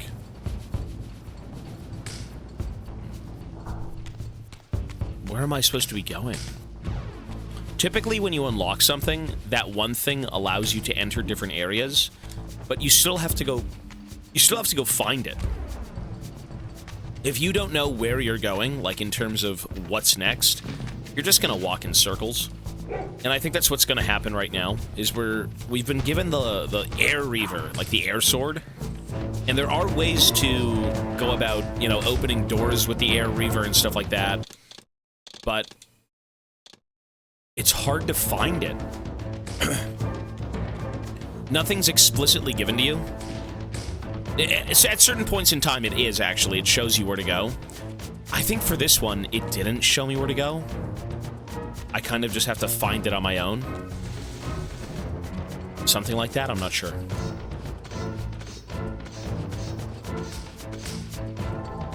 Big Scion axe. There are spots for the air Reaver. No, I've seen them. But it's a matter of, like, do I have to go all the way back to the beginning? Do I have to go forward and find them over here? There's a lot of backtracking. We can go look.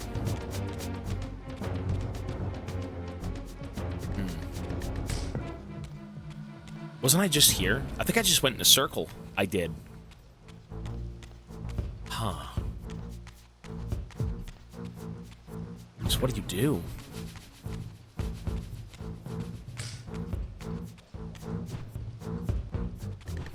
Die!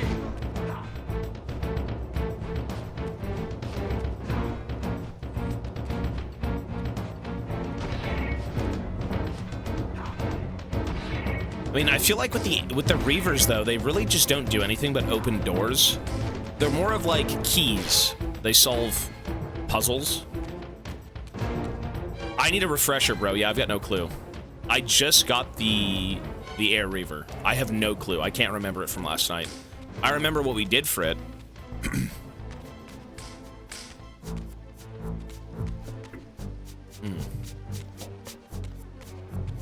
Unk is crazy. Oh, the swamp door. Okay, so we have to go backwards. Really? Was there an air door in the swamp? Was that it? I wish it would tell you the objective. Like, how many people are going to remember what exactly everything they did was the day before? No one's going to sit down and beat this game in one day. It's not possible. There's one. Well, it tells you, but like, I mean, how do you remember that? That's what I'm saying. Like, unless I can relive that, or it gives me like, you press the start button to tell you what to do. I mean, that's kind of dumb. Usually you have objectives that are kind of told back to you, right? Or kept somewhere on screen. The first game had that. The first game had that, the second game doesn't. Or maybe it does, let's see.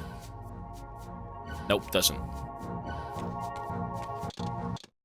Like the map, does the map say anything? The time streaming device. I mean... That's the objective, back to the time streaming device. Which is through the swamp. Okay. I guess that's it. Alright. I mean, it's interesting, though, because... Pinty, hello, sir. I actually have to turn the alerts off. Hello, sir. I mean, the base game did tell you what to do. It didn't tell you exactly 100% of everything, but, like, it gave you directions.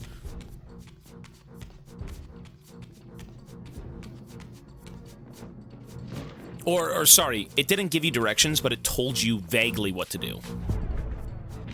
That's what I meant to say.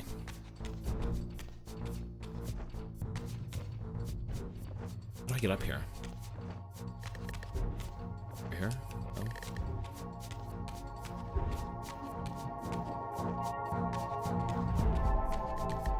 Well, thank God for the remaster. Where are we going?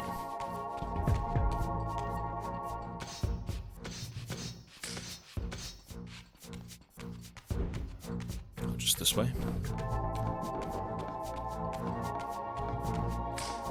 Cool.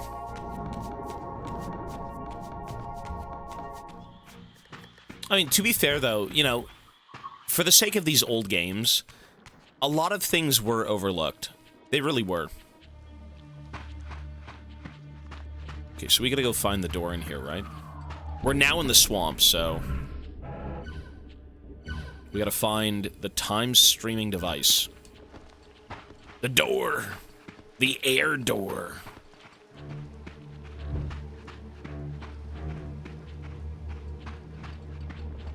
That's the save point.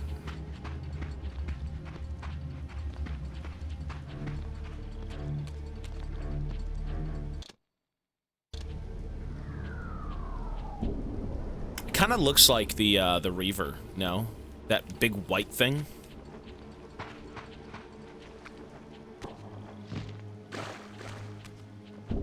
Okay, so let's go look around.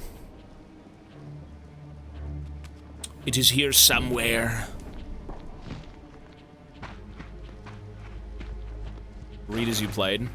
Well, the thing is with the maps, you know, I can understand the idea that, like, you know, you look at a map and although it isn't explicitly showing where you are as an individual dot, you still can kind of guide yourself through areas by, like, going up or down, and then it shows you, like, oh, I'm now in this location if I go south, or I'm in this location if I go east. That's fine. It's not the best way to go about it, but, like, it does work.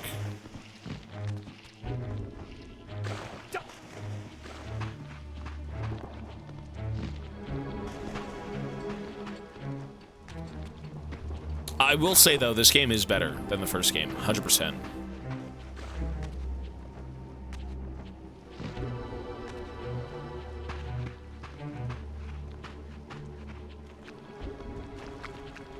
Down here, maybe? I mean, there's a door in the swamp. Could it be that door? It's this door. This is the air door, right? This one. Maybe? No. Do I shoot it with the air? Ouch! Taste air, brother. Okay. You know, these swords are basically keys. That's what they are. Because they all kind of do, like, the same thing, weapon-wise. Okay.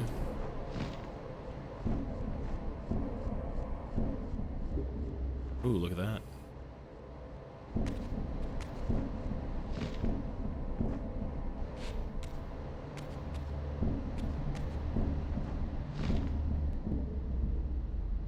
Rip!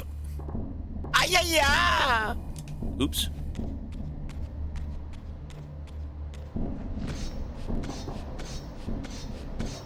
You know, I would have liked if the Reavers were kind of different weapons. You know, I think that would have made more sense, no? A little bit? I'm a blue naked vampire. Coming in, I'm caked up, brother.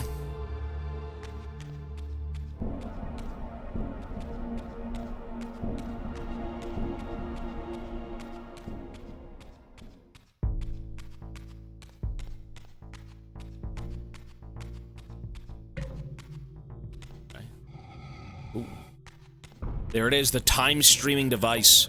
We found it. I had no choice but to act purely on blind faith. There was no way to tell what era this device was tuned to. Good luck, sir. And I had neither the knowledge nor the means to set the machine myself. I hesitated only briefly. Then, throwing the switch, I hurled myself into oblivion and relinquished my will to the hand of fate.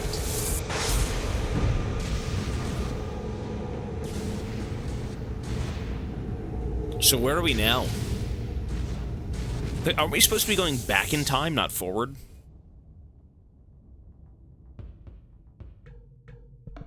Man, we're gonna end up in some fucking dystopic freak show future. Okay.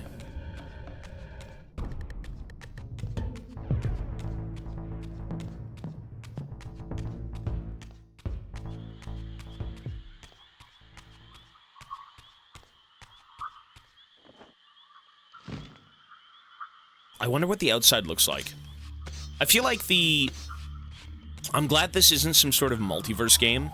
I do actually quite like the idea of timelines. Going forward, going backwards, you know, things being drastically different looking. Like, what is this gonna look like? Yeah, look at this.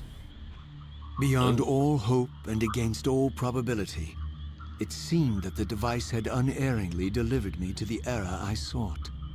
For these were Sarafan banners, and these vampires apparently the victims of their crusade. The coincidence seemed too convenient to naively ascribe to fate. But whether my opportune arrival had been orchestrated by Mobius or some other influence, I didn't know. If Janos Ordrin still lived, I would find him. But I was wary of further deception and resolved to tread carefully. Look at this. We gotta go find him. Where could he be? Is he still in the swamp? Where is he?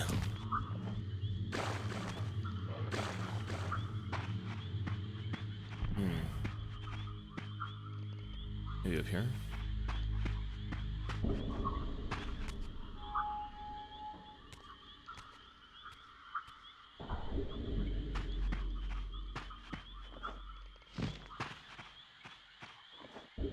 I won't watch a lore video on this, just because we haven't beaten...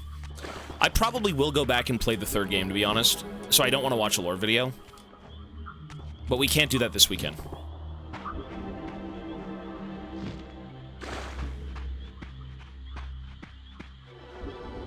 Well, we're trying to find the green guy.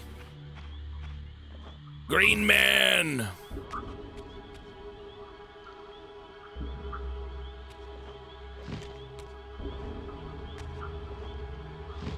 Where's Shrek? I mean, we're in his swamp, for God's sake. Where is he?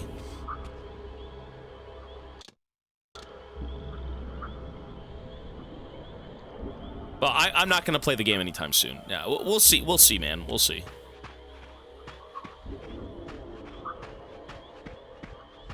We've got a few other games to finish first, so. I like how the old PlayStation graphics, you can't even see the grass. What is this? What is this? Man.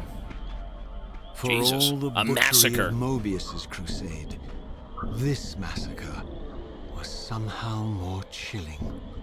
The killing fields of the Sarafan betrayed a kind of orderly ruthlessness, the cold-blooded righteousness of the true believer. They're massacring the vampires. I mean, this is how I would have been. I'm not saying me, but, like, this guy was a Sarafan priest.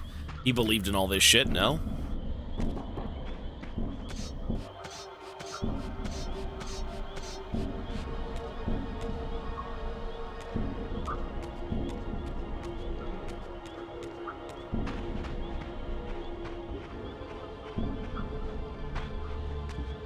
I believe they still do blood, but this guy is this guy hungers for souls, not blood.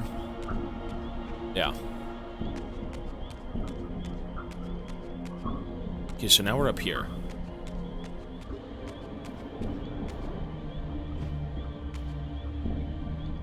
How do we get in? Isn't that's what Reaver? Wait.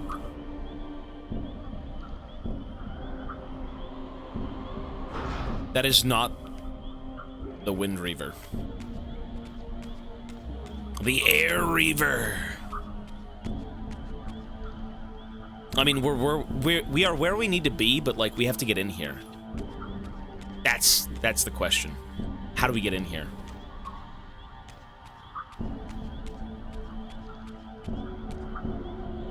Oh, I thought we were looking for the green guy. Really? I have to go back to the village? What?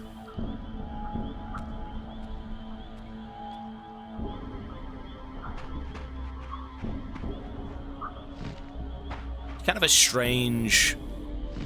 The narrative's kind of hard to figure out, like, initially.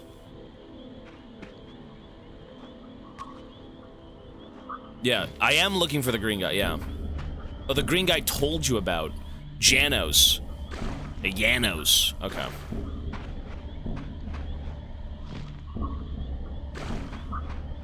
I mean, if that's the case, then we don't go over there. We go over here. Aliens is my favorite movie.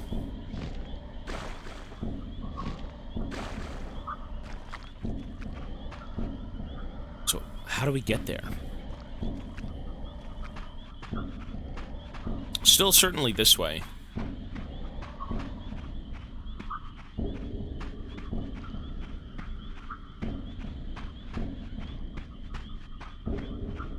The answers we seek are with Janos.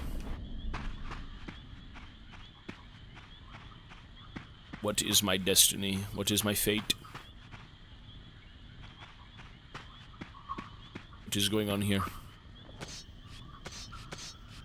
I mean, this is the exact same way. I feel like I'm supposed to be going through that door. 100%.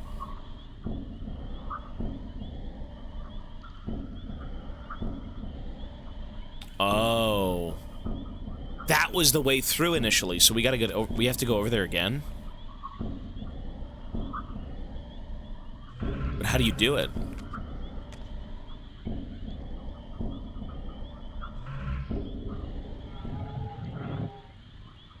Oh, that's not it.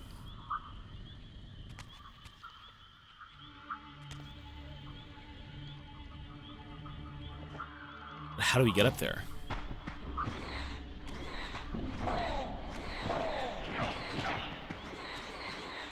How do you hit these fucking things?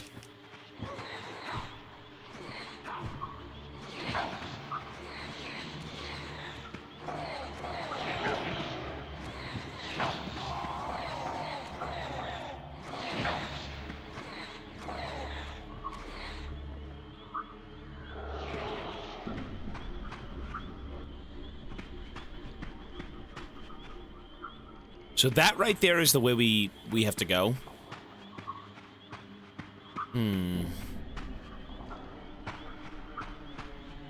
Interesting.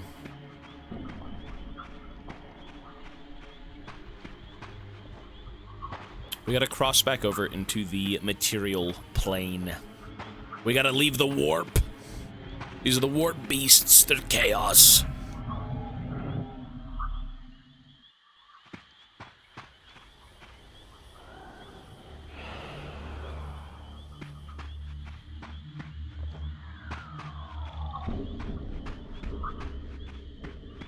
Let's go take a look.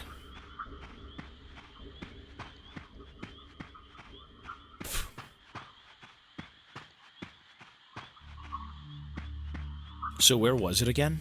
Right there. We gotta get up there. Oh, there's a current thing here. Ow! No shit. It's right in front of my eyes. I'm blind. Woohoo!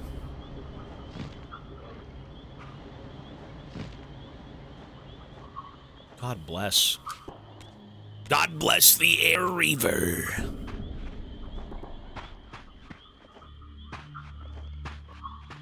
ACD hardcore. I mean, we're gonna see. We'll see. We'll maybe play it today or tomorrow. Tomorrow guaranteed. Tomorrow 100%. But today we're gonna see how much time we have left. By all that is holy! Oh my god, it's me! Here at last, in the flesh, I beheld my former brothers in arms. That The was me at one warrior point. priests of the Sarafan Order. Their lives devoted solely to the annihilation of the vampire plague. And while I confess, I felt a twinge of longing, a pang of grief for what I had believed was my lost virtue, I regarded them now with none of the reverence I formerly felt. For I had seen the human face of the vampires, and now I beheld the monstrousness of these men. Sorry, gentlemen. It's been an honor serving with you, but it's time to die. That's kind of fucked up, though, eh? But I mean, I guess you would feel different if you ended up turning into a vampire, and the order of like you and your brothers were to kind of eradicate them. I mean, you would feel probably differently seeing both sides, because you're aware of how fucked up it is. Free your soul, demon! Just you? Only you? John? Mateo. 7 months, thank you.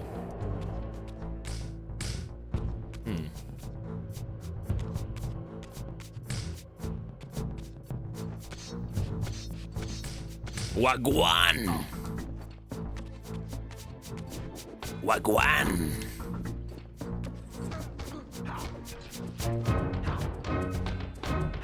Dude, that showdown at the end of Red Dead, though, with John and Micah, that was woo, fucking goated game. Die, you scum! For my vampire brethren who I've never known, I will slay you and take your soul. Free your soul, demon! Free your head from your fucking shoulders, you filth. Oh. He's got kung fu moves! Oh, Jesus! He's shooting orbs of holy power! Bastard! Ow! Ugh! Holy kung fu mage! Guard me, brothers! Listen, bitch, come here. Ow!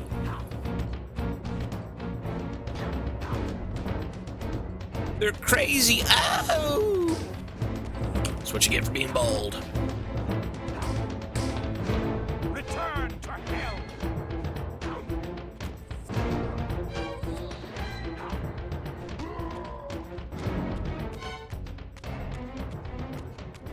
Typical mage running away. I mean, that's what they do.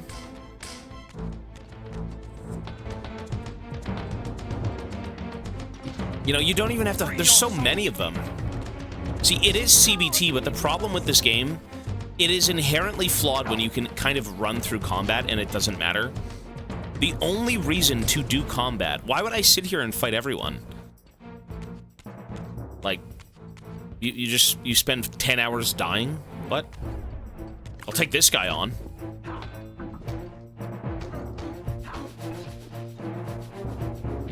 Yeah, see, that's the problem, though. You should be doing combat for the sake of combat a little bit.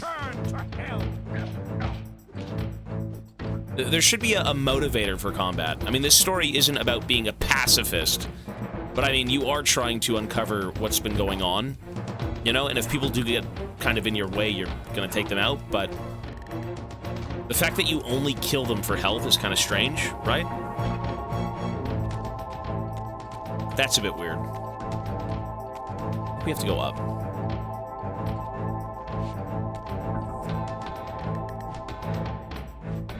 Free your soul, demon! Demon, I am the one who knocks at night. There's no damage. He's perma-blocking.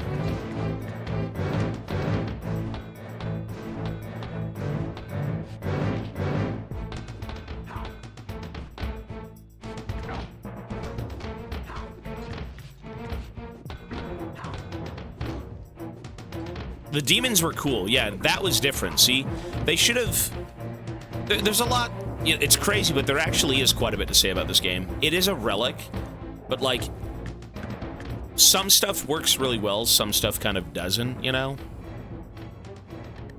It's got problems like the first game, but they're not nearly as bad. Like, this game is more ironed out, for sure. This game is about you being, basically, it's about going against fate. It's like everyone's predestined for something, and you don't want that. Your former master betrayed you. You know, you sought revenge, and in the end, he was kind of doing it to save you from yourself. Something like that, right? He knew your fate.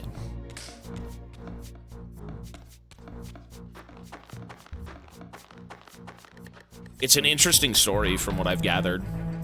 Free your soul, demon.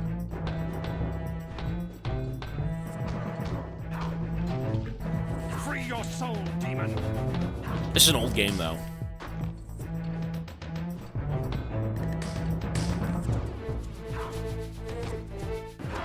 The nostalgia is heavy with this one, I'm sure, for a lot of people.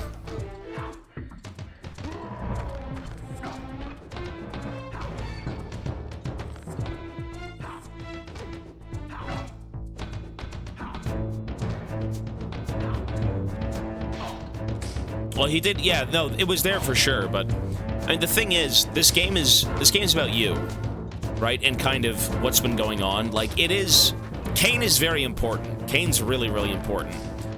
But for the sake of, like, what you're doing, I mean, you had no hand in what Kain was up to. You're just kind of along for the journey, right? I'm sure you got more out of Kain through, like, the first two games, right? The initial 2D games or something, but you know, there's always a master plan. And the one guy you thought betrayed you was kind of like helping you. Return to hell. But helping himself. It's a bit weird.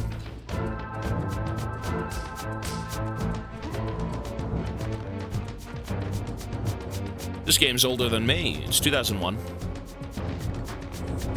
I was 96, so this game was like 5 years.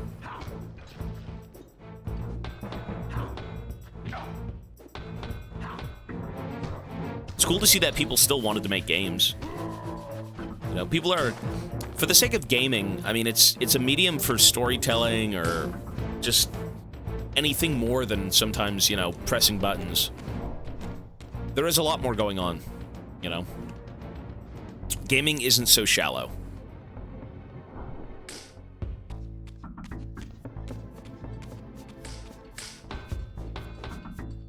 Return to hell.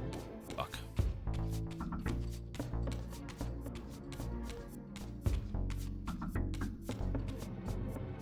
Oh my god, it just gets worse.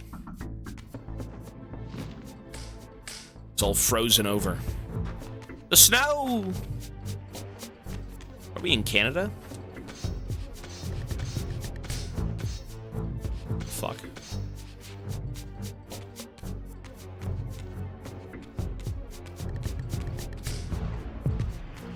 I mean, I should probably die and just reset my health. Guard me, brothers. Bald! Bald! Get the baldy! Oh! Free your soul, demon. Now listen. Oh!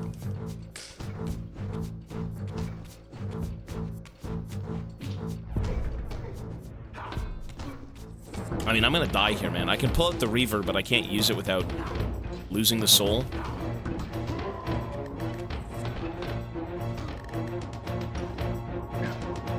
Fuck. Whatever, it's fine.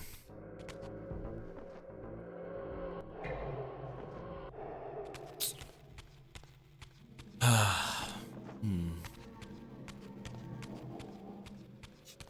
do I res? Is there a res anywhere? Please.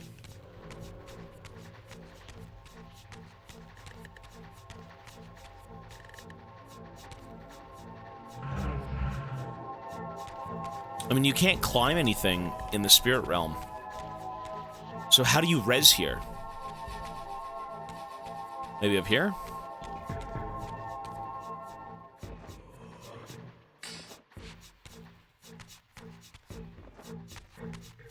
There we go. Soft locked. I felt like I've been soft locked a few times, crazily enough.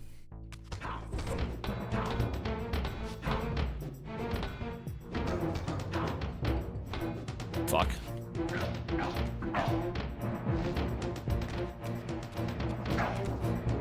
This is just way too much to fight. There's no reason.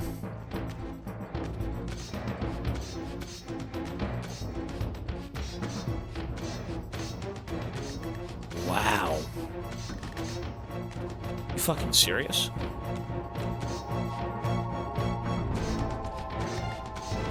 Fuck off!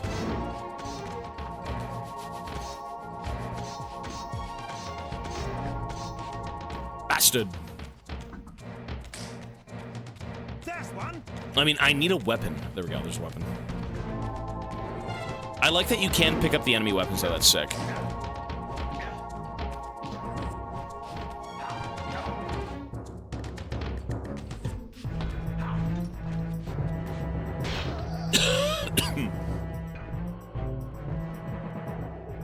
Even though the Soul Reaver is like your best weapon, the reason you don't want to use it is because it insta-kills things, but you can't get health from it. And if you use it too much, you actually die. It's pretty interesting how they handled weapons in this game.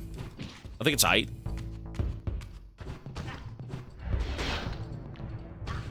Ooh. Free your soul, demon. Return to hell.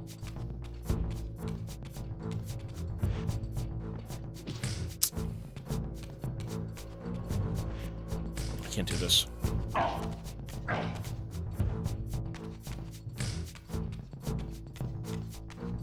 Help, please. I'm innocent. The whole lake is frozen over. After my long journey, I finally stood on the threshold of enlightenment.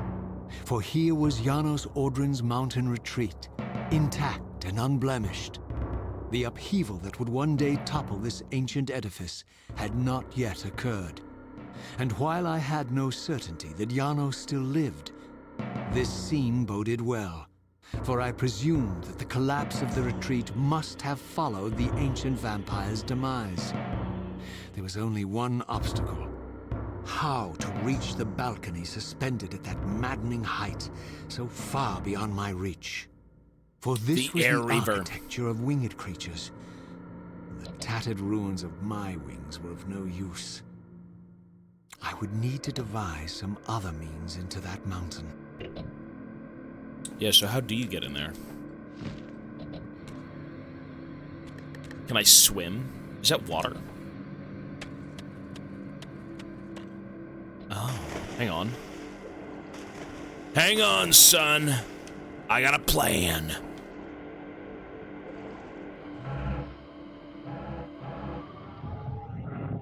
There we go. We're in. Wow, that was challenging. We're in the mountain. Was that it?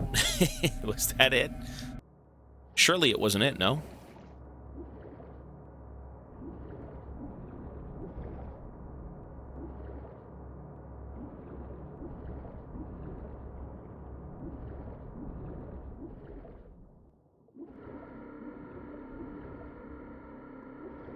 Well, we're in. Cool. At least I think we are. What the fuck is this? Creepy. Ooh. Ah, it's the fucking eyeball. Oh, it's this place. I think it's... Is this the big puzzle room? Frogger, thank you, sir. 1 whole year, appreciate it. Okay. So I feel like I need to go after the Chalice, which means I need the Dark Reaver, which means I need to find the Dark Reaver spawn point.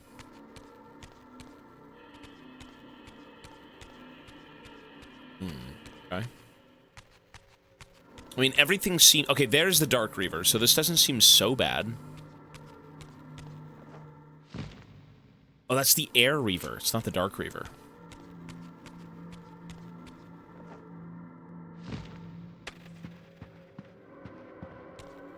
So... Whoops. Damn it.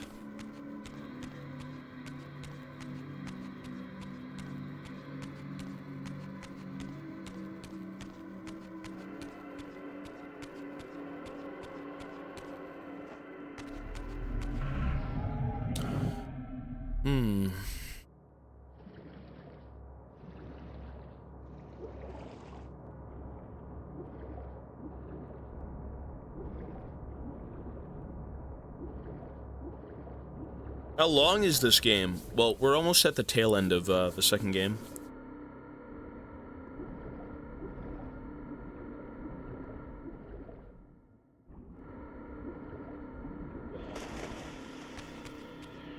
Okay, so I need the Dark Reaver. We gotta go find the Dark Reaver. Once we get that, we can stop the eye from looking at us and killing us. I get the chalice, and I don't know what to do with that at that point, but we'll see. Let us go explore. I need something. Please. Any scrap of information. The Reaver!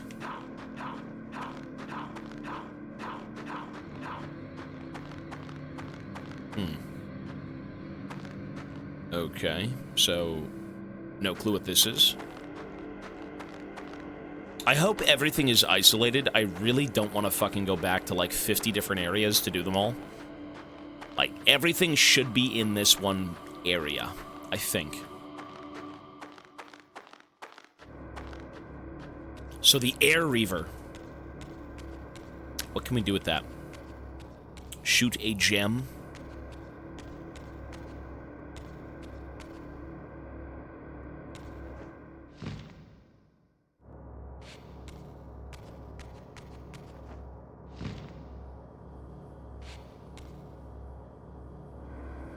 I mean, this doesn't matter. This right here. At least not right now, maybe? Or maybe using the Air Reaver opens up the Dark Reaver. So, like, what the fuck am I supposed to do with this right now? Shooting the eye with the Dark Reaver is the only way to get that chalice. So there should be some sort of relevant thing with the Light Reaver. Maybe I'm not looking hard enough.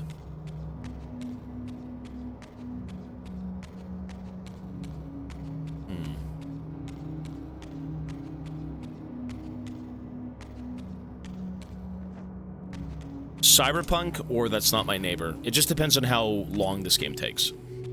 And I'm not rushing the game for the sake of, like, Cyberpunk, but we're gonna finish this game, and then it'll be one of those two. Let me check this room again.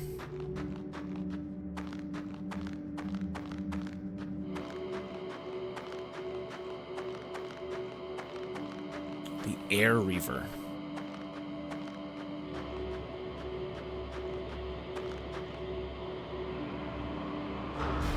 Oh, no shit. Oh, okay. So we can come back here with the Dark Reaver. So that's a shortcut. So we actually do have to leave. And I think the Dark Reaver is out here somewhere. Okay. Oh, I think I know what to do. I have to get the chalice. And from the chalice, what I have to do is take the blood and use the blood on the other two holders. The other two, like, bowls. So there's the Dark Reaver.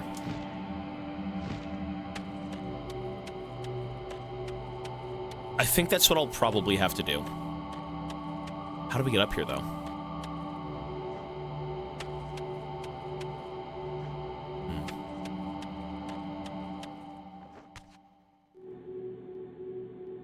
Dark Reaver.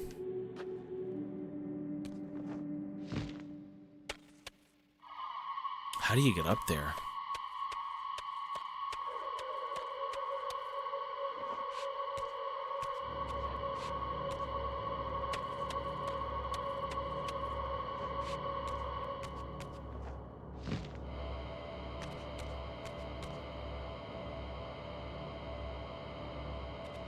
Wait.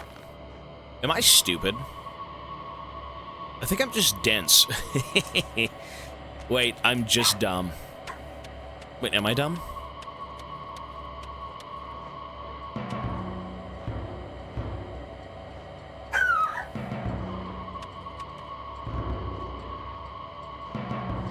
Okay, we're good.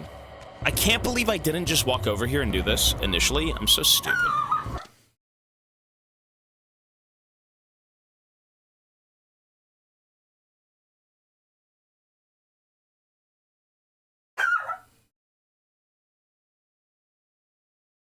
Mochi. Mochi. Mochi. You hear this thing? The gain is all the way up. Have fun.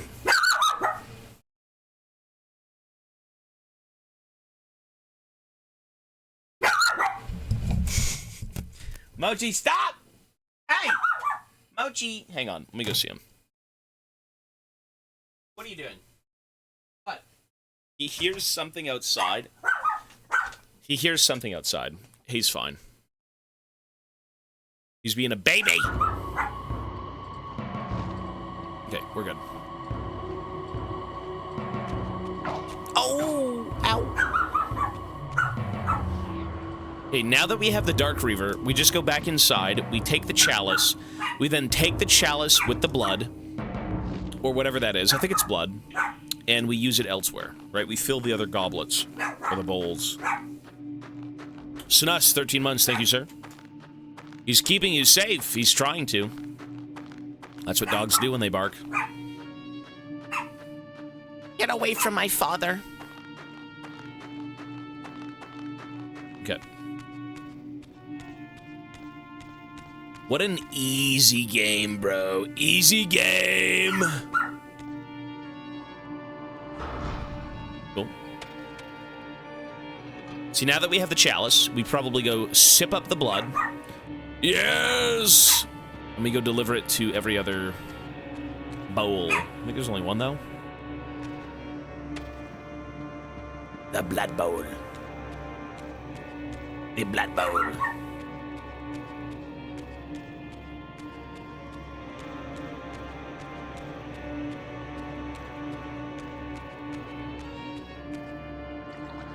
Yeah, so now what?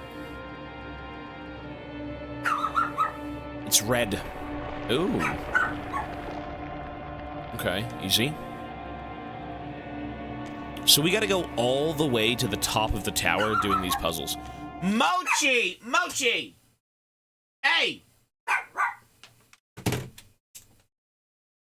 Mochi! What are you doing? Keeps barking at... Oh, God. Mochi! Shh! No! Oh.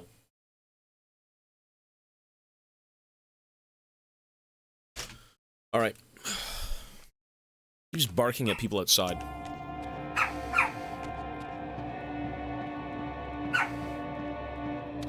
I like the floor. Look at this. I can see my underbutt. I can see my gooch. He's doing his job. Listen, his job is to look cute and to be quiet. That's his job.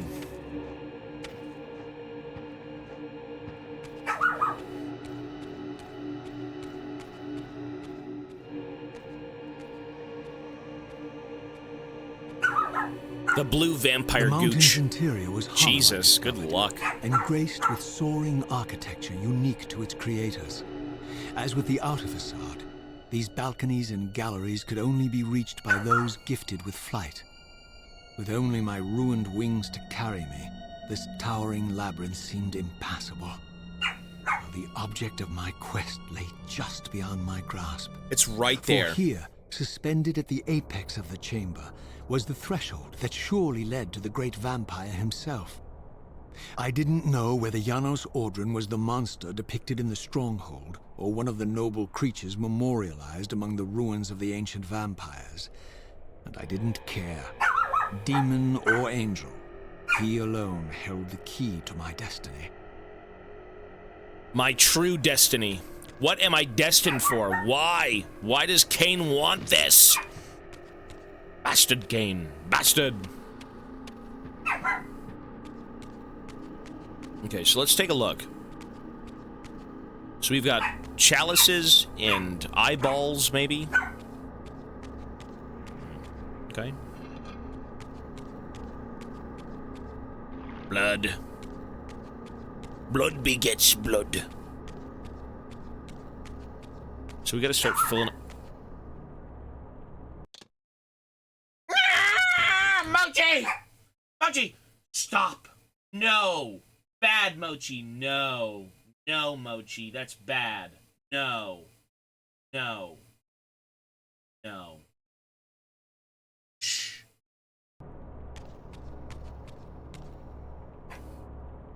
Wow! How dare you? Shh. No, Mochi. Oh, he yapped back to me. There you go. He learned. I love you, Mochi.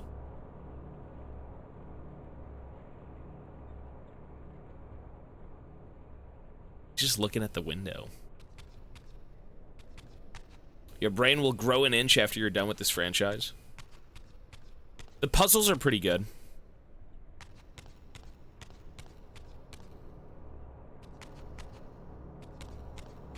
The puzzles are actually pretty good.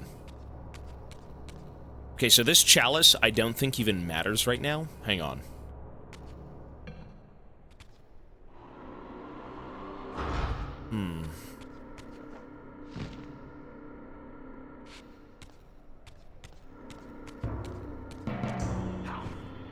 Ah.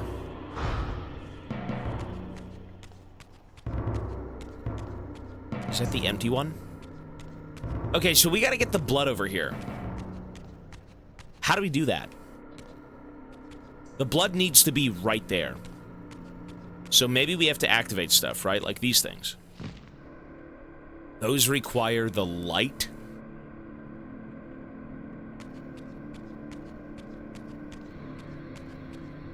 So where's the light one? Down here? That is light. Let's do it.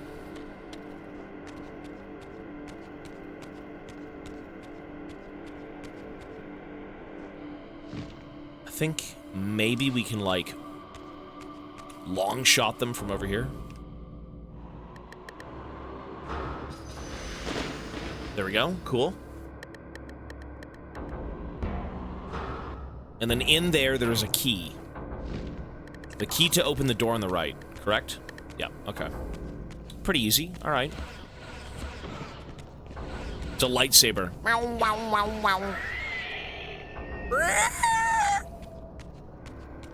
Easy first puzzle. Not bad. There we go. Very good. Very good. So now we go get the blood. We take the chalice and we bring it through this area. That is number 1. Finito. Finito.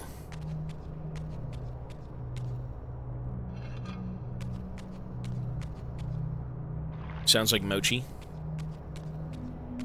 I've learned from the best, and he is the best in the business, so... Does he sigh at me? No.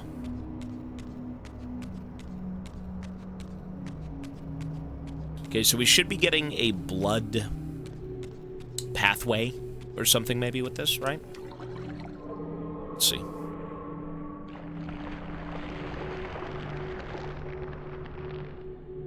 Cool.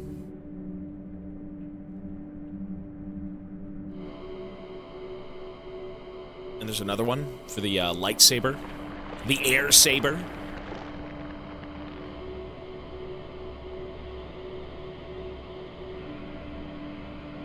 Is there 3 that open up? No way.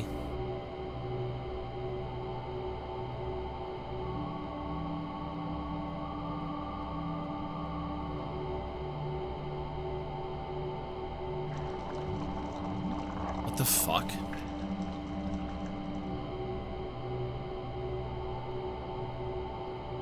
Okay.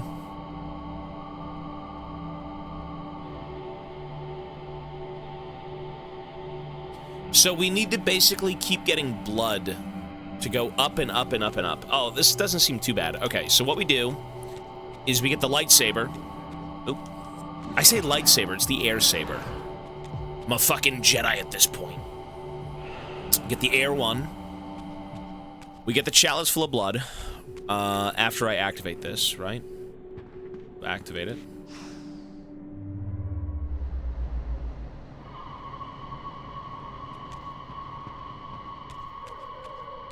And we fill the goblet with blood. Fill the goblet. Music is good, yeah. This game is more tight-knit than the first one, for sure. Still strange, but, you know. Alright, so, now we gotta go up.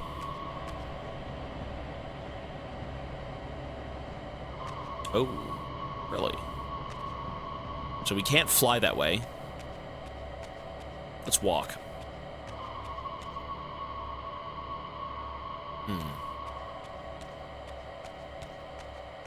2001.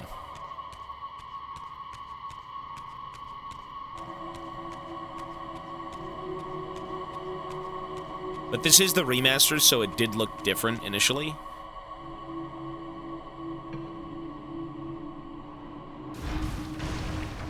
Ooh. The chalice is gone. Fuck off. Oh, there's more of them.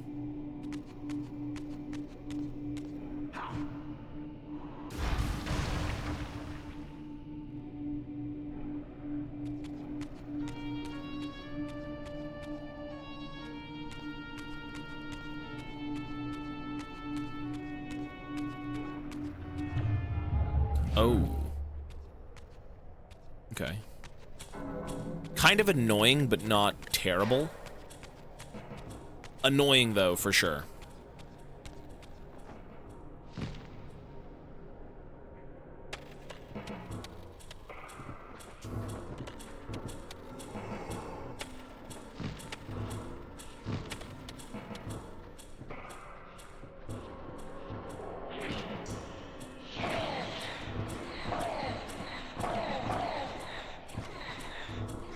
So, where is my respawn? There we go. Okay, so we need the Darksaber. Call the chicken man. Where's the Darksaber?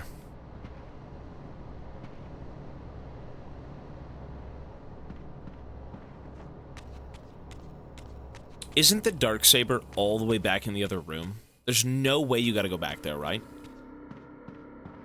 Like, no shot.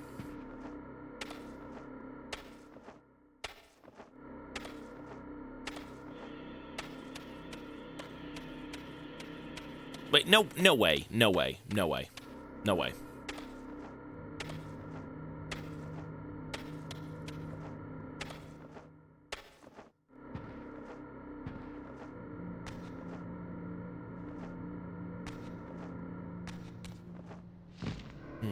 So let's go find it. Where is Daily Chicken Jockey? Listen, I'm getting old. There's no more Chicken Jockey. There's no more fucking yo-yo-yo-yo. There's no more Ailstorm. There's nothing. There's only Soul Reaver. Okay. Peak gaming. Back in 2001. This is what you waited at home for. This is what you stayed off faking sick for. Right? Fuck school. Fuck education. You stayed home to play Soul Reaver. You swines. Show some respect. There is no time for games unless it's this one. I need the Darksaber. That's just false. Is it really? What is the Darksaber? Actually, I don't need the Darksaber. I need the Lightsaber. Sorry, I'm dense. Darksaber is after. So here's how this is going to work. It's very obvious. I'm gonna go open a bridge. I'm gonna drop down a bridge with my lightsaber. It's then going to lead me to my Darksaber. Then I'm going to be able to get through using my air saber. That's it. We've cracked the code. Hallelujah. Maybe.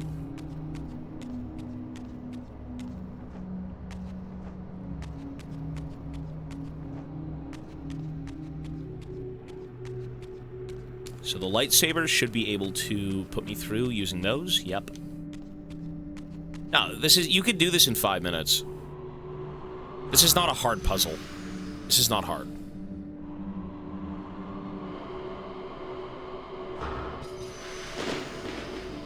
This is more of understand what to do first and then just get it done. This is not hard. Okay, cool. Oh.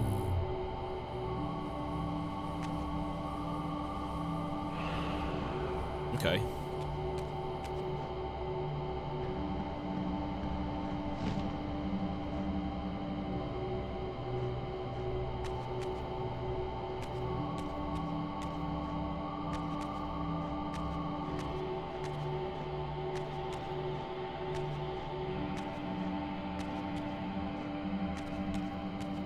So this opened up, but I don't have access to this thing right now. Oh. Oh, I'm stupid. I'm stupid. What am I doing? What am I doing? What am I doing? It's so easy. I'm so stupid. What am I doing?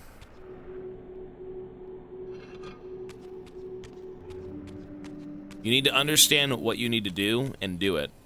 Okay, well, yeah, no shit, Sherlock, but like, this game isn't so complicated. That's what I meant to say. This isn't so complicated. You have to understand what you're doing first, and then you go back and you do it properly in under 10 minutes, right? You can spend, like, the first bits of this game. If you want the achievement, no one wants the achievement. Now we can get across. You do it first, you understand it, and then you go back and you're like, okay, well, to get the achievement, now that I know what to do, it's going to take 2 minutes. That's what I meant to say. I mean, some people care about them, but it's not that hard.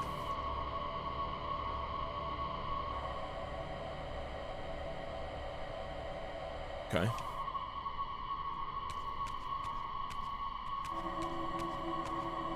Air. A-I-R. Skipan. Skipan. Timbersfit. Oh. What a goated game. Age of Mythology is goated. Arauschfit.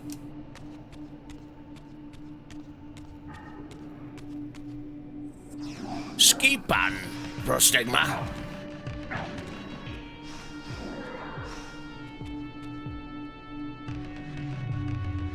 Tecton.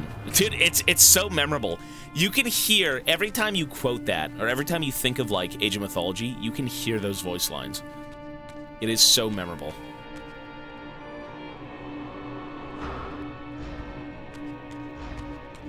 It's incredible!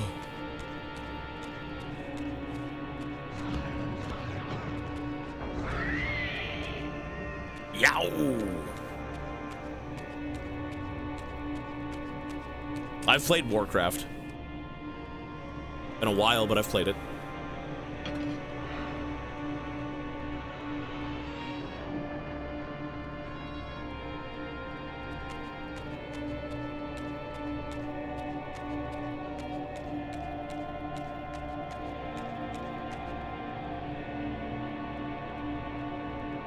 Well, I remember Age of Empires, yeah. Been a while since I've played it, but...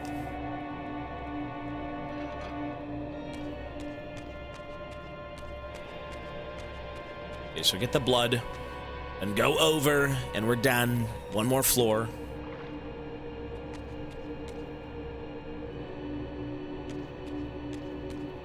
Well, the Age of Empires community is, I'm sure, very hardcore.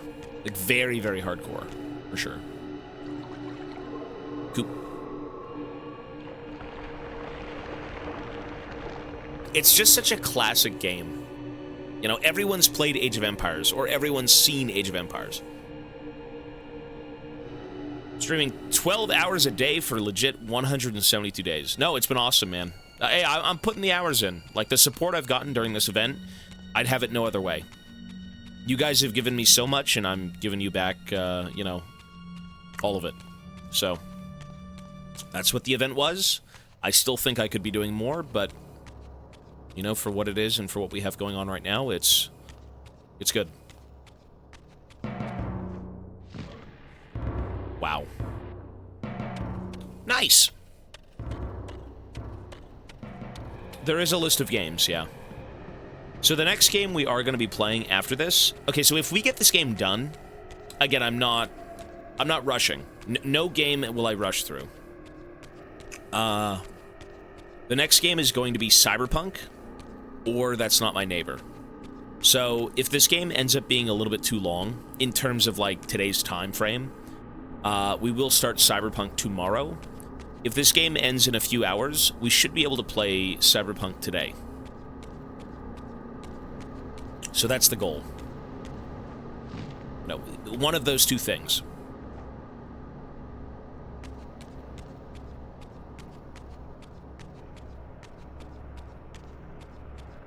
Well, you can't really... Claire Obscura. I've heard of that game. It's not really on the list right now. We've got a few things locked into, you know, be... I guess, the goals. We've got goals locked in currently, so, like... I mean, if people want Obscura, if they leave it in the Discord enough, then, you know, maybe we'll pick it for, like, the next game or something, but... right now, we do have things locked in, for the time being. Mass Effect's already done. I've already bought that game. Or rather, the collection of games. Were you worried about doing variety? Hey, hang on! Let me answer that question, and then I'll get to Killer. In terms of variety, I mean, you can't really... I don't even... Like, in terms of rewards for this event, I was just going to eat a bunch of weird shit. And then, from eating the weird shit, you know, people said, hey, let's try games. And instead of putting food goals, we put game goals. And the only reason we've been able to play variety is because everyone's been so supportive. You know, again, you can't really go off and do something for the sake of being a streamer, right? You can't just kind of say, hey guys, we're done. No more League, let's just go play variety. And then nobody supports you in that stuff, and then eventually, you know, you can't make it work as like a full-time job. So, for the sake of the event and for nonstop streaming, you know, people said, hey, let's put games. So we did. And everyone supported it. Every single person supported variety gaming. So the only reason I'm able to be here right now playing these games is because everyone is so incredibly generous, right? That's the number one thing. You can't really just up and leave and say, hey, we're going to be doing this, and then at the end of the month, you can't pay rent. You know, it's not like you just get on and say, hey, give me money. But it's hard to justify doing, like, say, variety when it's not really your stream. You know, if you got known for variety and people love that stuff and that's kind of where you are on stream and you can make a living off of it, that's awesome. But for the sake of branching out to doing different things, it's not like so black and white, you know? So it's incredible what people have given me. You know, everyone really does say, hey, we want to see variety. You know, the event's still going on. Tons of games have been locked in. Like, look at this, right? Look at all that. Look at this shit. You know, I could put whatever out there. I say, hey, at 11,000, we're going to play this game. And if people really wanted it, if they loved it, you know, that's awesome that they'd want to support that. And they did. You know, everything is always a choice. When you get online, you know, how you support people, how you consume anything, you know, it's all an option. And for the sake of this event, there was so many different goals, so many different ideas, and you guys really wanted it. You know, I'm not sitting here begging for a damn dime. I'm not sitting here begging for anything. And it really goes to show you that my community is fucking awesome. And they did want to see more than just League of Legends.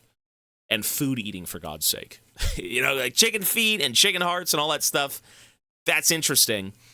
But it's great that people do, you know, enjoy other content. It's incredible. Sorry, let me go back and thank some people now. So Silent Killer with 5 gifted subs. Thank you, sir. Very, very kind of you. If you would like a spin, we can absolutely do that. If not, no worries. But thank you, man. That's awesome. And Cow is Real for a 2-month resub. Thank you as well. I appreciate it. Says, go on. We will, sir. We've got a lot of games locked in. Tons of games. He might not be begging, but I am. Give me gold Krakens, you filth. No, it's... Well, listen, you want Krakens? If you gamble all and win, I'll give you some Krakens. If you lose, you get nothing from me. Learn your lesson. You don't want to spin, Killer. Hey, you're good, man. I still will add your time. That's awesome. No worries. No spin? Totally okay. Some people don't even want time added. Do you want your time added?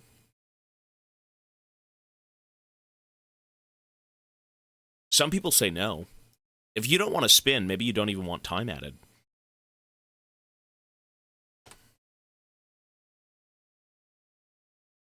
You don't want anything.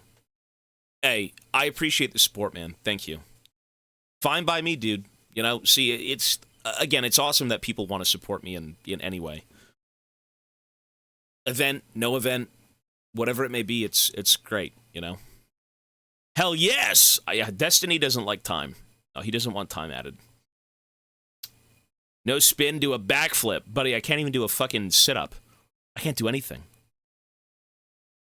Watch this, gamble all. It's a fucking power move.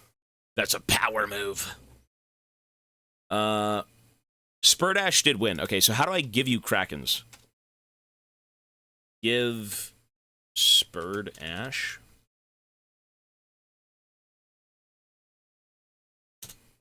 What do I give you? Like 500? There you go. Okay, that worked.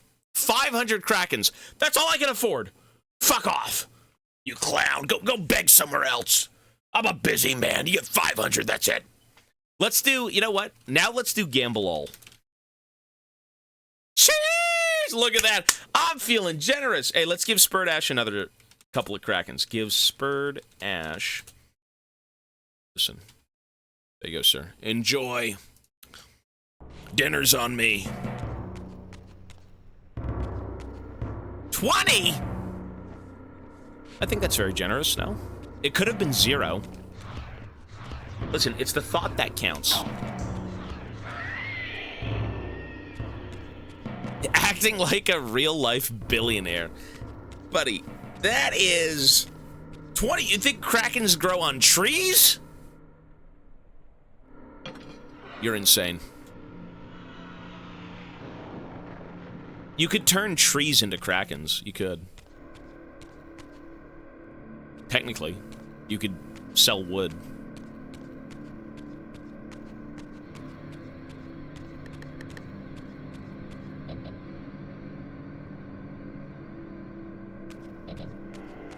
How do I make Krakens? I have no clue. I think it's only if you're subbed, but, I mean, I'm not sure. It might be something like that.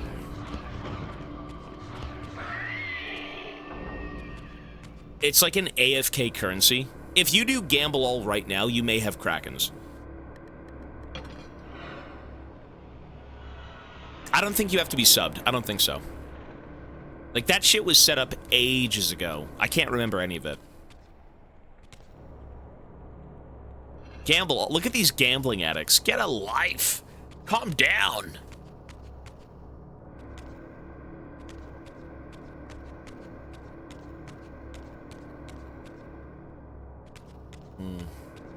So what do we do here? Okay, this is what we do. I need the light Reaver. Okay.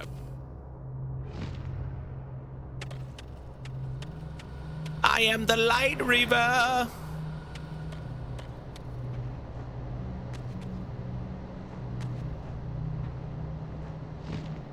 Woohoo! Light Reaver. Pentakill.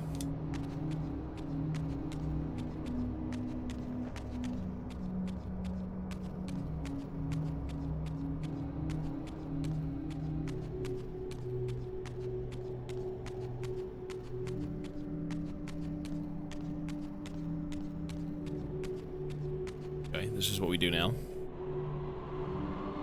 That song is good. Yeah, no, it's great. And the acoustic version is really good.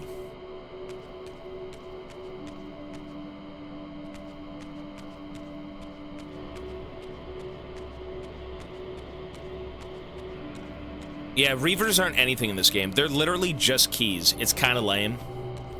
It's like it's like Doom, bro. You pick up a key and it's like, oh, it does something, but yeah, it's not the most exciting.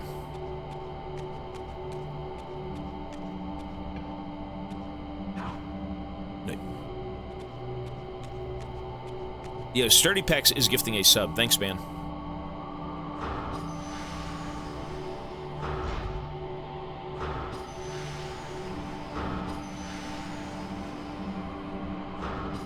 But why is it not working?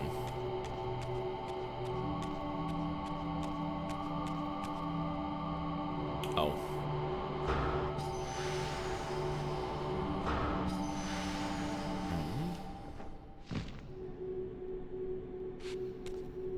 Why isn't that working? Did I do it wrong? Okay, so we gotta get the blood over here, right? So, like... Work! Damn you, work!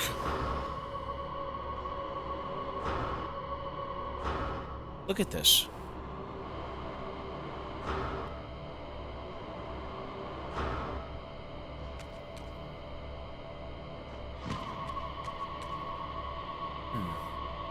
I have to light them both at the same time? Really?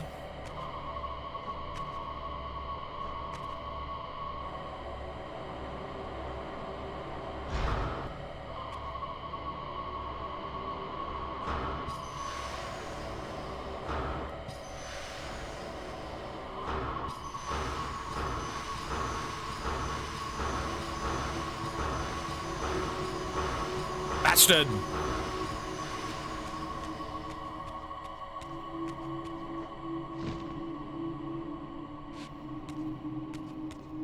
How do you do that? Maybe it's like a certain angle? Maybe? What was that? You know what? It's this right here, but is that the dark one? Is that a... is that the dark one? What is this? What emblem is that? Dark? Because we're supposed to hit it with something, and then it goes up. Obviously. It's wind. That's wind? Okay.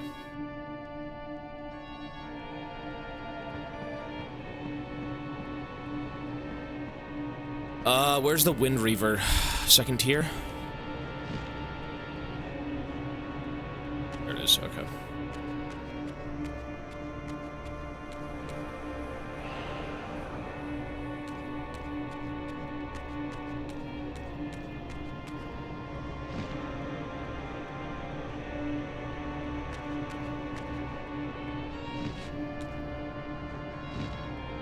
Youch!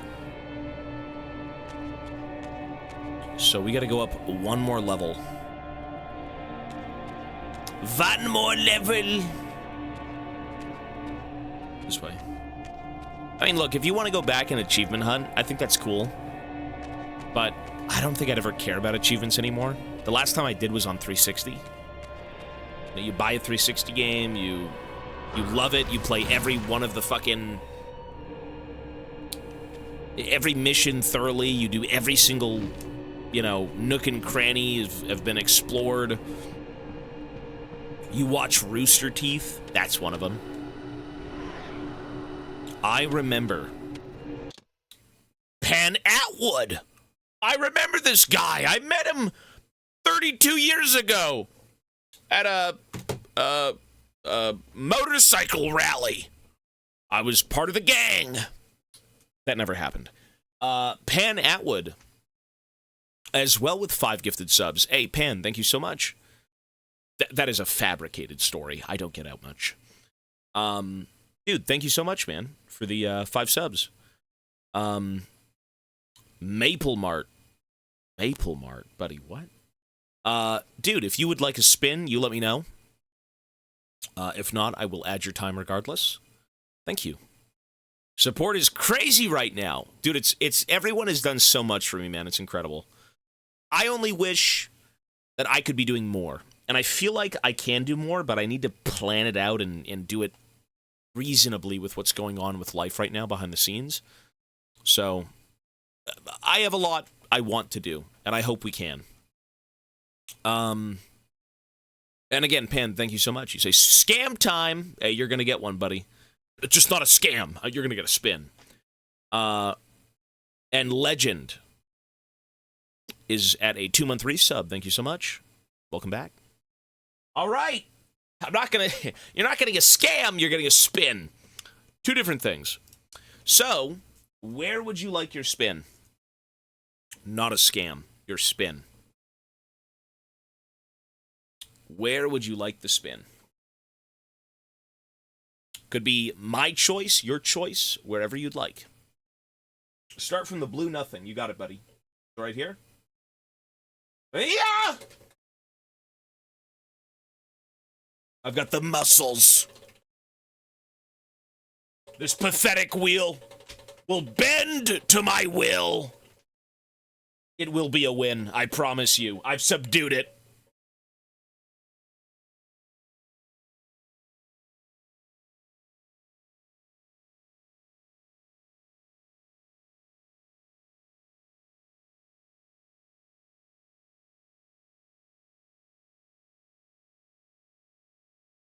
I tried. I wasn't strong enough. I thought it was muscle, it's just fat. Regardless, Pan Atwood, thank you so much, man. I will be adding your time right now, along with Legends and Sturdy Pecs. And also, I think there was a resub on top of that, right?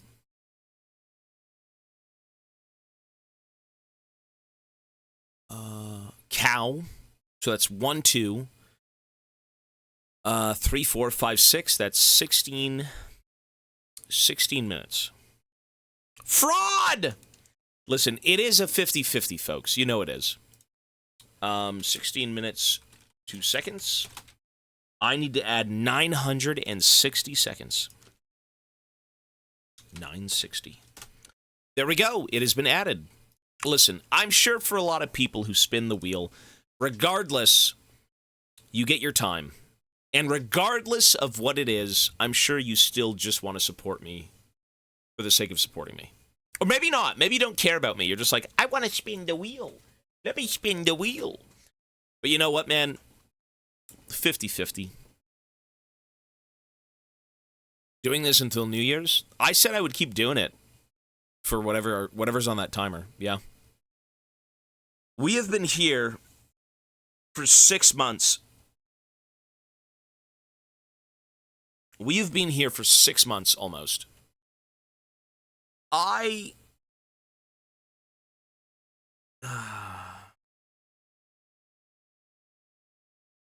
figured the event would be like a weekend thing. It was Black Friday. Twitch was doing like a big sale, like 50% off of subs. And I'm like, you know what? Never done one before. Let's just see where it goes. And I'm like, you know, we'll do like a 48-hour live stream, like stay up all day, no sleep, no nothing. Let's just do a big streaming event. And it lasted a lot longer than 2 days.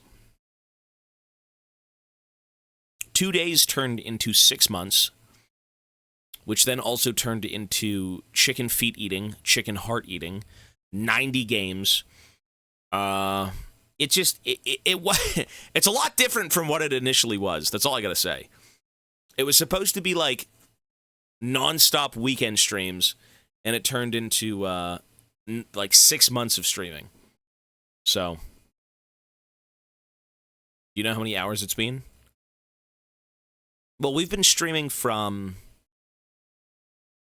Black Friday. Black Friday?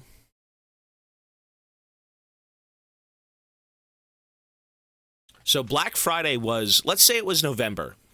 So we've been streaming from November to now about, let's say, roughly 13 hours a day. 13 to 14. So that would be...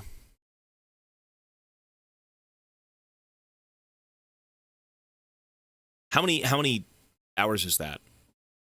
Since, like, let's say November 25th, maybe November 25th to today's date, times 13 hours a day. So, Ochi, what are you doing?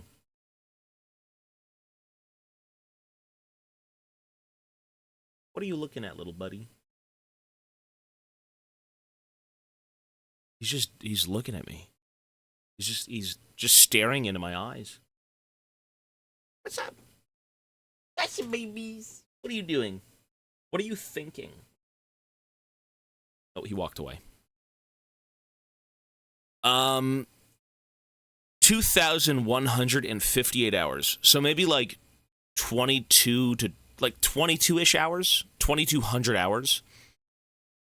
So 2,200 hours of streaming in about 6 months. Is that good? The stream has stayed on for 6 months straight. That I do know. In terms of active hours with me here, it's been about 2,200 hours. Yeah. Of course, when I go to bed, the stream stays on. And I do have to sleep.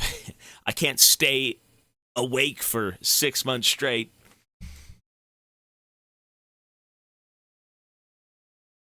You do?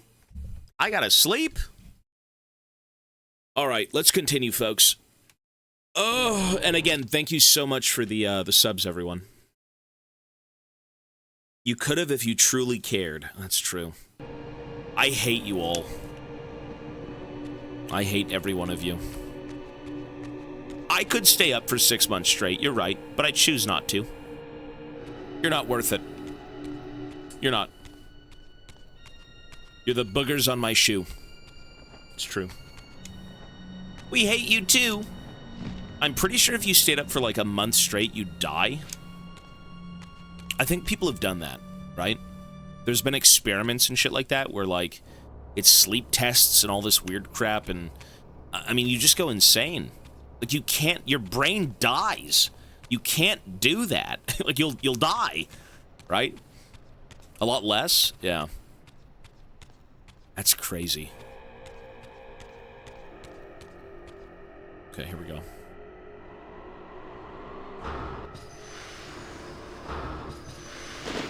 Oh, you did have to get both. Longest was 9 days. That's crazy, man. You know, people have been experimenting like that for ages. You know, how long can we stay awake? How long can we do this? How long can we do that, right? It's scary, but only science and testing will tell.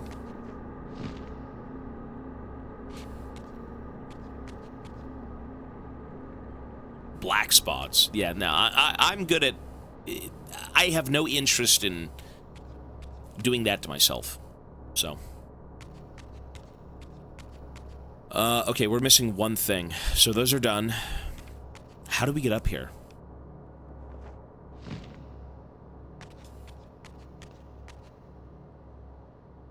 No.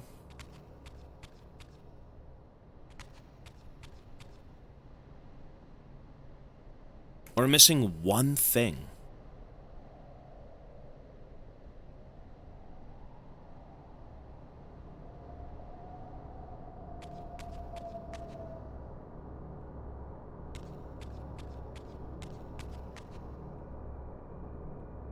I mean, right there is where I need to be, right? So, the last thing we need is this chalice. How do we fill it, though?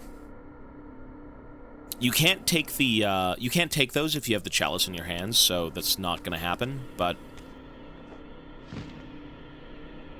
How do you get up here? You're here?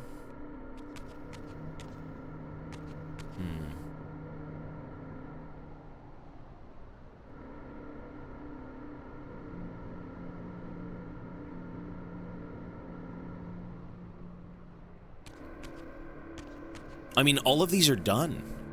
All of these, like, pathways have been opened up. Like, I can take the chalice, but it won't matter because I have to fly over, and you can't fly with it in your hands. Oh, you gotta do it here. Oh, I'm so dumb. Nah, we're good, we're good. We're good. Whoops, I wasn't looking. Okay, we're good. I didn't realize there was a chalice right there that had to be filled, or like a bowl. Because that bowl, once we fill it, should be able to get us through. Cool.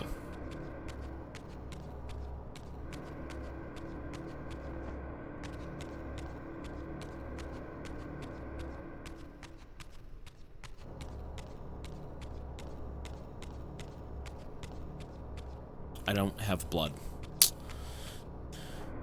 Ay, ay, ay. Where is the blood? Please give me the blood. The tomato sauce.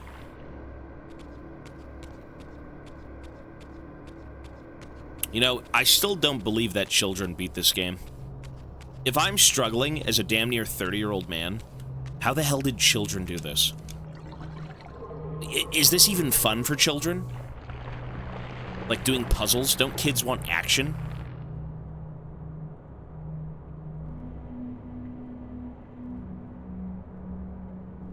I am here. They had the internet? This game is not for kids. No, you're right. This game was M. It's M-rated. Cool. We're done.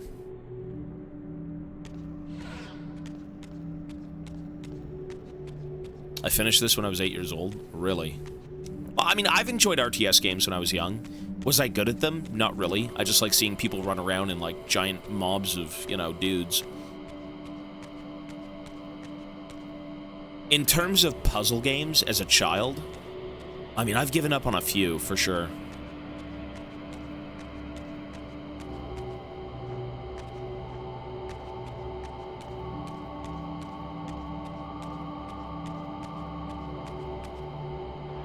I feel like a lot of kids' games, were a lot of kids' games in, like, the PlayStation 1 era kind of like platformers?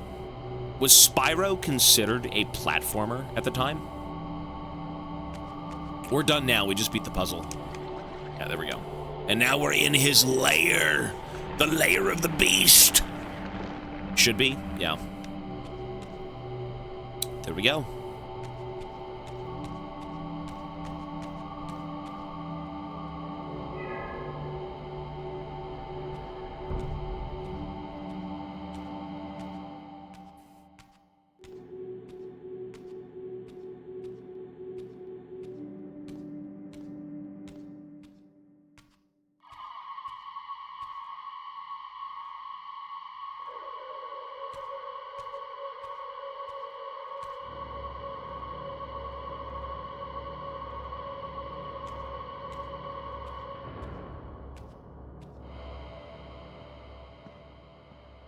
Supreme Commando? No, I haven't played that. Audrin. Commander? No.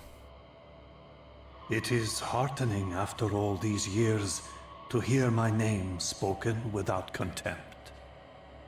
Raziel? My child, what have they done to you? I have been dragged through hell and back. All it seems to reach this moment. But I don't yet know why. For thousands of years I have waited, alone here, losing faith. At the time of the binding, 9 guardians were called to serve the pillars, and I was summoned as the 10th guardian, the keeper of the Reaver, the weapon of our salvation. Over time, our race died out, until I alone remained, sustained only by my obligation to you and by my guardianship of the blade. Well, they say our race, but I was a human at one point. Why did their guardianship not sustain them? I don't know. As our race dwindled, the humans prospered. I have watched over the centuries as our history faded into myth and finally receded altogether.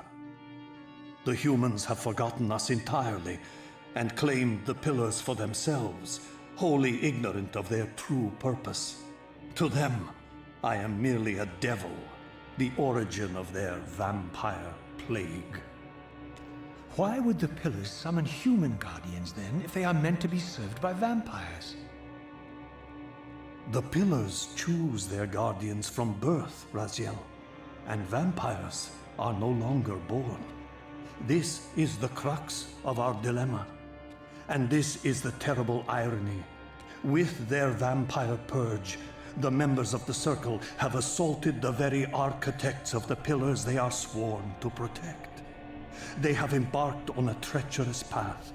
With every vampire they kill, the humans are slitting their own throats. They know I'm up here, beyond their reach, and it terrifies them. You can see how they flaunt their kills to torment me, or perhaps simply to lure me out. They have this foolish notion that destroying me will somehow topple our entire bloodline. Thankfully, we're not that fragile. I've seen them mustering their forces in the village below. Yes. I don't know what they're plotting, but I fear our time may be bitterly short. Mankind seems to have brought you only torment and grief. You must hate them. They fear what they don't understand, and they despise what they fear. But no, I do not hate them. Vorador does. He has suffered much. He cannot forgive them. Should they be forgiven? They don't understand what they're doing. They are simply unenlightened and vulnerable to manipulation. So, it's all true then, what Kain and Vorador have told me. I really am some kind of unholy vampire messiah. Unholy? No. Messiah, perhaps. I don't like that word. It smells of martyrdom. Raziel, your role in this world's destiny is more crucial and more benevolent than you've allowed yourself to believe. Your journey will not be easy. Dark powers are allied against you. But I think you already know this. You appear to have been cruelly tested. The binding must be secured, Raziel. The pillars are the lock. And the Reaver is the key? Yes. The Reaver is here? Why do I feel nothing? The most formidable weapon ever forged by our swordsmiths. They infused the blade with vampiric energy, empowering the Reaver to drain our enemies of their precious lifeblood. As Janos presented the blade, an inexplicable sense of dread crept over me, more palpable than anything I'd felt before. I was at once horribly repelled by the sword, and yet irresistibly compelled to touch it, to take it up. The three fingers are so weird. Take it away from me. No. It's like sunlight, please no.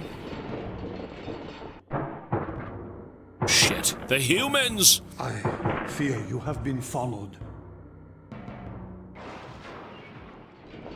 It's the Order. You must save yourself, Raziel. Janos! No! What?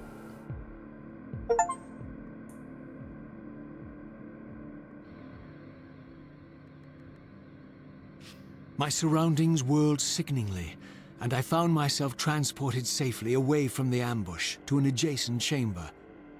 Janos had delivered me from the Sarafan, selflessly forfeiting his own safety to preserve Just my fly life. away! And now I feared that my newfound mentor would be slaughtered by the very crusaders I had so recently revered. What the hell are you the doing, irony brother? pierced me, and with dawning horror, I realized that I had been duped by Mobius from the beginning. For the Sarafan had simply followed the path I gullibly blazed through this sanctuary, and had arrived bearing Mobius' staff. Thus armed, they had Janos at their mercy. Through the door, I could hear them battling, less than a dozen paces away. But it may as well have been 1,000 miles, for this barrier was sealed by elemental forces I did not possess. It seemed Janos had conveyed me into the heart of the fire shrine.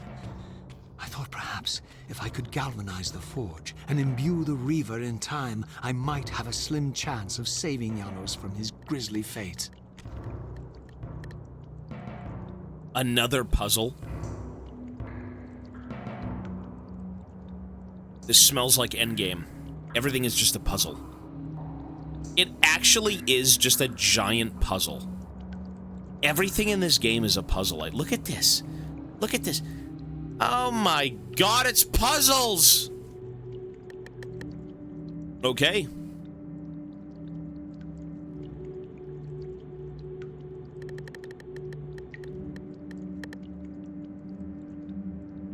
Interesting. Always has been. No, even the first game was all puzzly. I don't think the puzzles I don't dislike, but there's a lot of them. The weirdest thing about the base game, I say base game, but the first game of Soul Reaver, is to beat the final boss, you unironically had to do like 10 puzzles, and once you beat those 10 puzzles, you beat the guy in 3 hits. And the game was over. So like, it was interesting. Well, the Reaver is the key, right, to the pillars, to figuring out what's going on. Okay.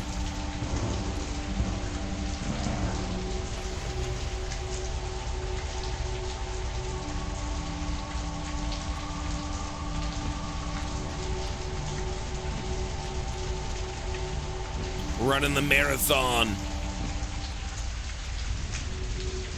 Cool. Was there something more? I mean, I tried to pay attention, but did I miss it?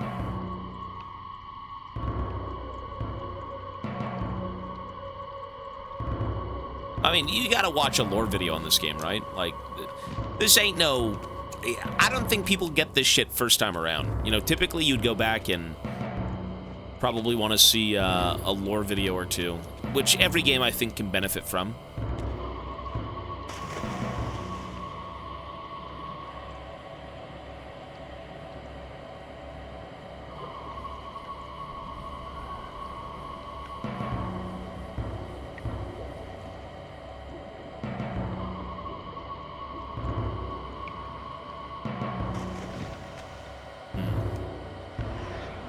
So this is light.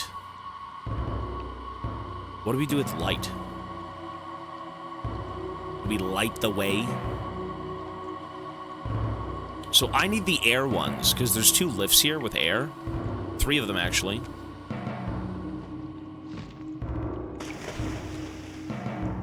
This is not going to work. Folks, give me 1 sec. 1 second. All right, we're good.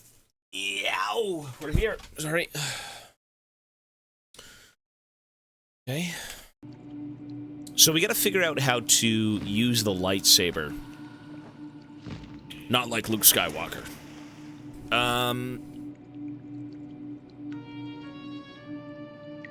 What do we do? What if we check below here?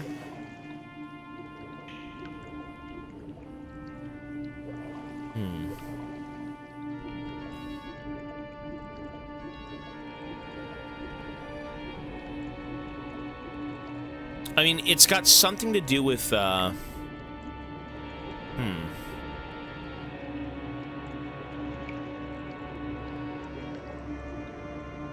Can someone please give me Krakens? No. What is that, Giga Chad? Why are you so rude, man? Calm down. Be nice to your fellow chatters. That's all I gotta say. Be nice. You don't know what they're going through. Could be the worst day of their life, and they want to forget about it. At least he said please, instead of, you know, give me now. That'd be different.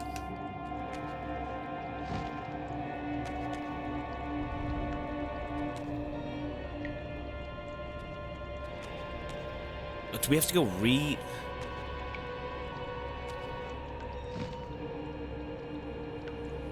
what do we do with this fucking fire?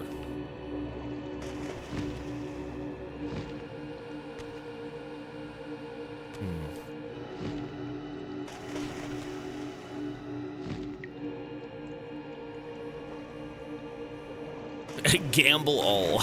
Did you lose everything?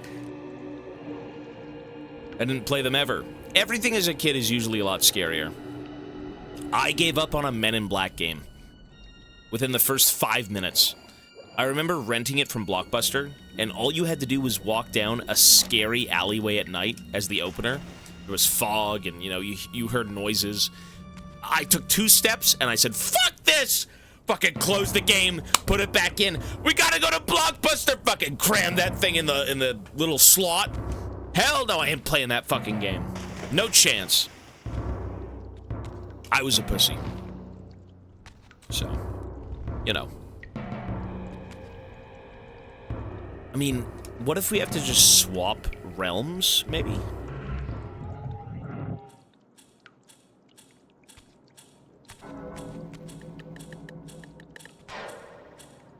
Maybe that's it.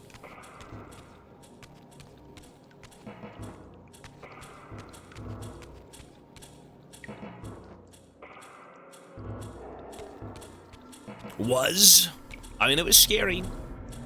Listen, the only game that, like, actually fucking freaked me out, and I promise you, if you played this game, you'd piss yourself too. I never piss myself, but, the only truly scary game we had played during this event, I'd say, well, there was 2 of them. There was, like, Squirrel Stapler, and then,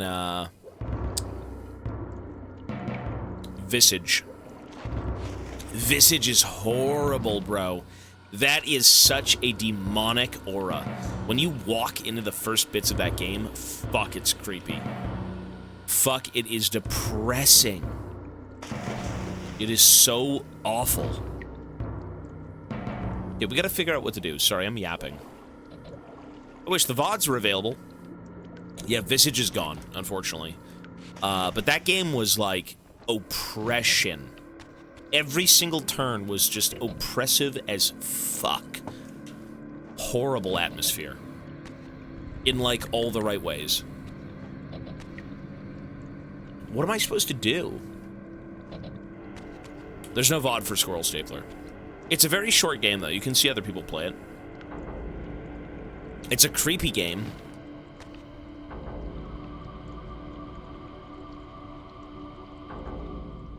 What do we do here, man? What do we do? So I've already lit this. I mean, there's nothing over here. Like, what am I missing?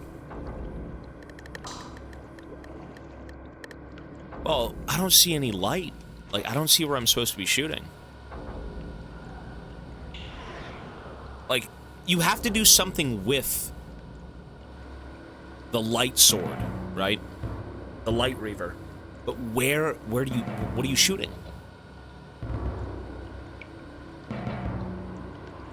The windows?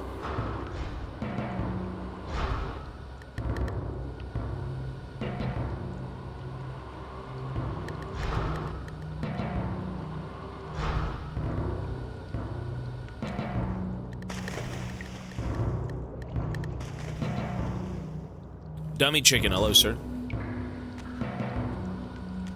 Yeah, what are we doing?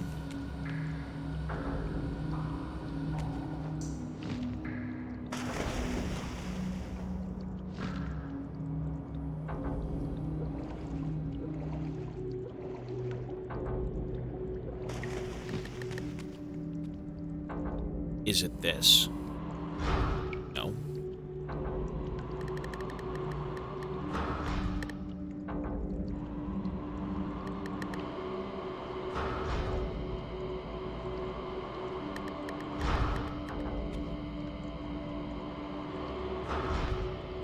What the fuck, man?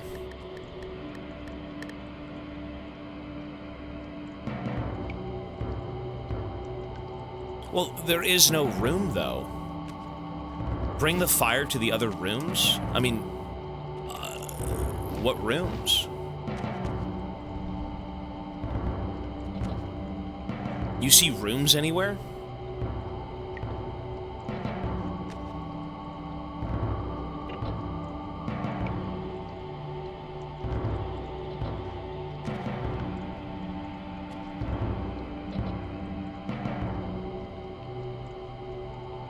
Bring it to the entrance of the room without getting wet. Over there, right? But like, I've been given... I have the light fucking Reaver. And there's nothing to hit with the light Reaver. Oh.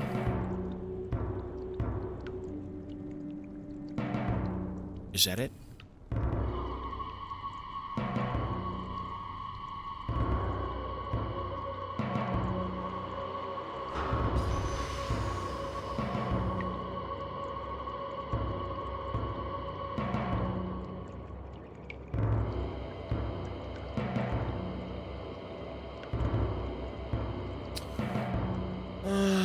You know, I saw that in the cutscene, and for some reason, I just couldn't figure out what the fuck it was.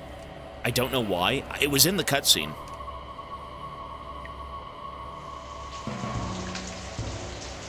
Okay.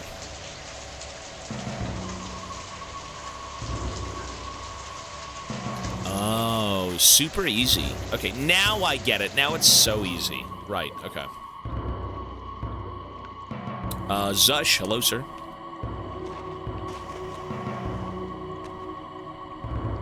Okay. So this should be easy. I think we figured it out. That's fine.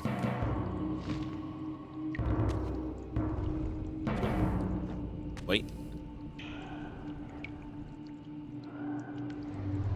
Boom. Cool.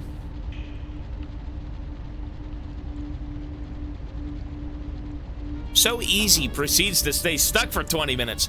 You know what? If they give you something, you should be trying to pay attention to, like, your surroundings. That's all this game is. You know, they give you, like, the key, and then where does the key go? It's right in front of you.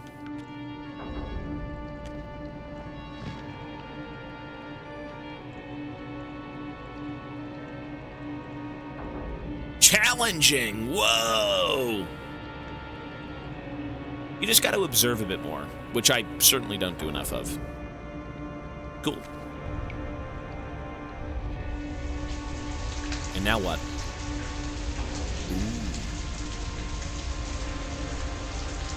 Okay.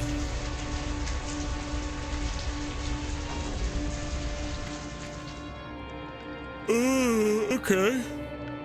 Let's go back to the middle platform.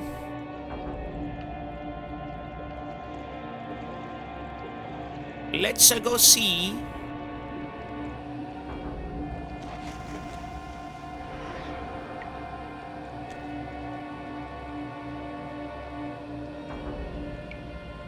So we've got light and we've got air.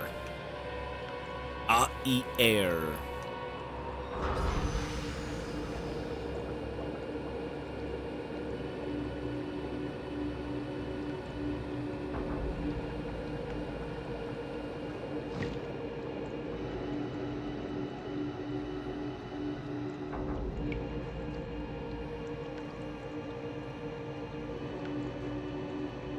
Okay.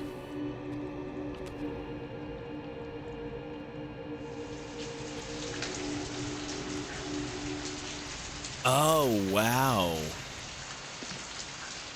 Huh. There's like a time limit to it.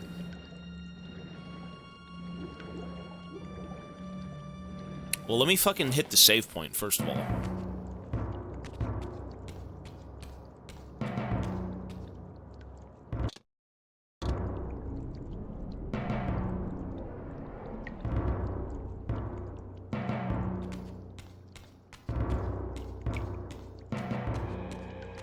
So we gotta bring the light Reaver to this hole, basically. Or the air Reaver, sorry.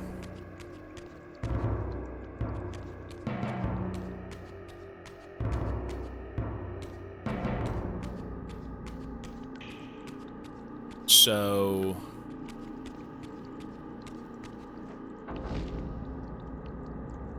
I mean, I really need to be on this thing, no?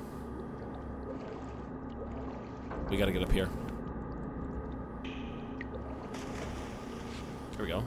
Ah, you bastard! You son of a bitch!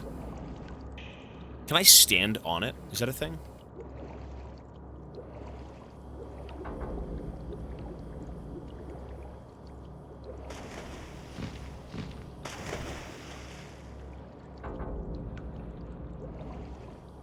It's fucking old school platforming. Imagine playing this on like a PlayStation 2 controller. Oh god, or like a PS1 controller.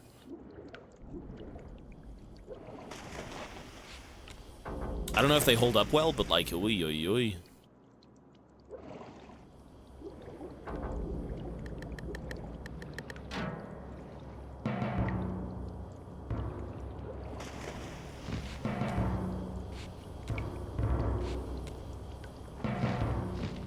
Fuck.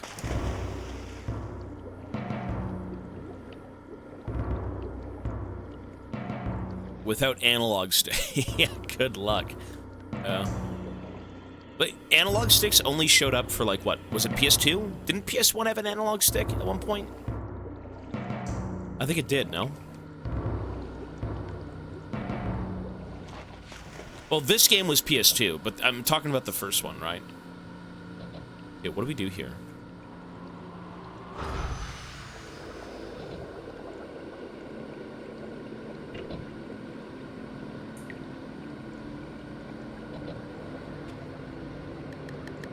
Do we have to go light something in particular?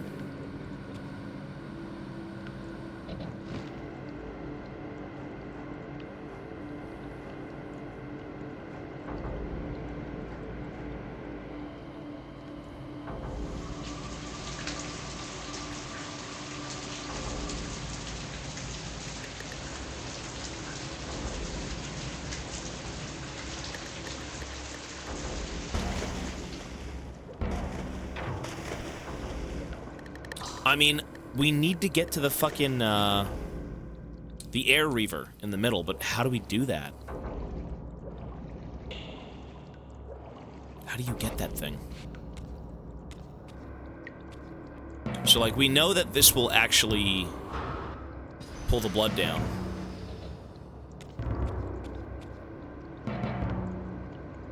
And then how do we get this thing down again? Isn't it something at the bottom here, maybe? It's got to be something down here, right? And you are on a timer. But you don't need the air Reaver, really? Oh, you know what? I've used the air Reaver once. I think you're right. I think you're right.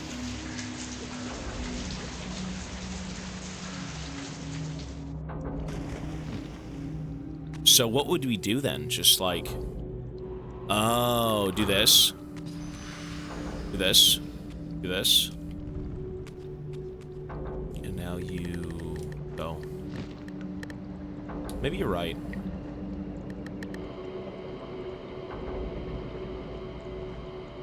Woohoo! I'm a bird, brother. Ooh. I'm a bird who can't fucking see!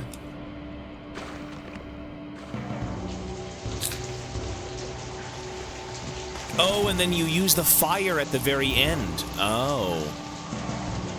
Oh, that's what you do.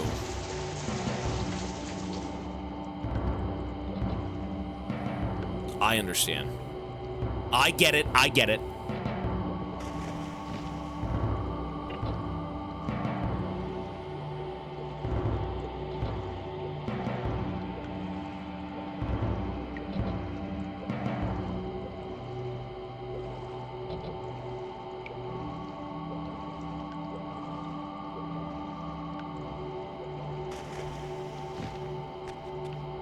Wanted 36 months. Thanks, buddy. No, I get it. So we got to bring the fire all the way to the other end, right? So we do need the, There we go. Okay. Hurry.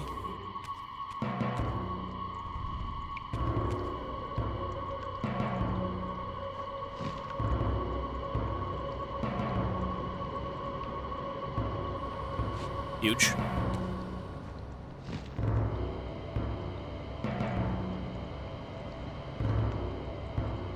Can't fucking see! Shit. How is that even fair? How is that even fair? You can't... The control... Dude. Like an old school game.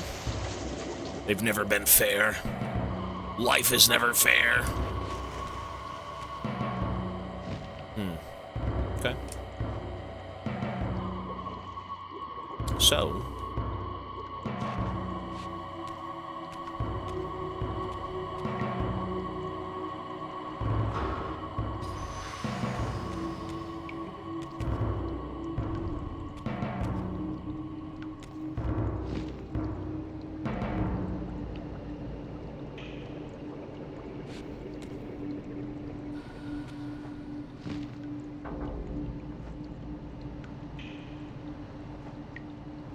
What a dog shit fucking control.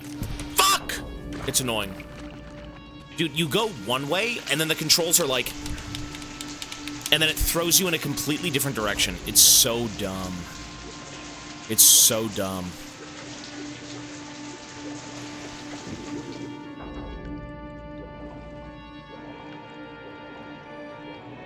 Get good, scrubs.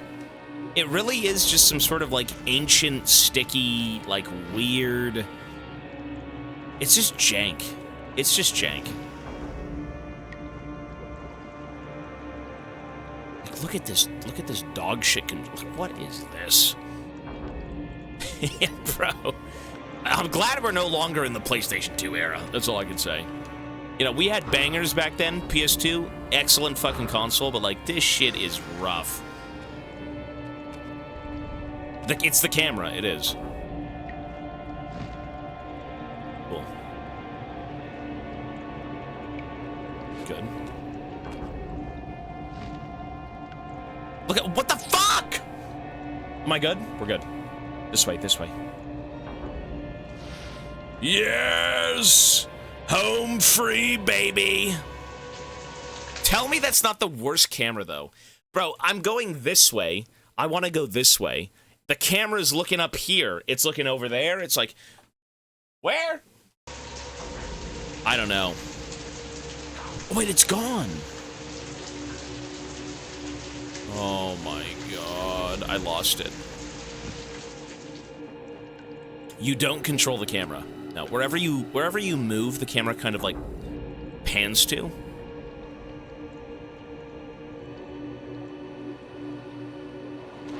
It's okay, we can do it again.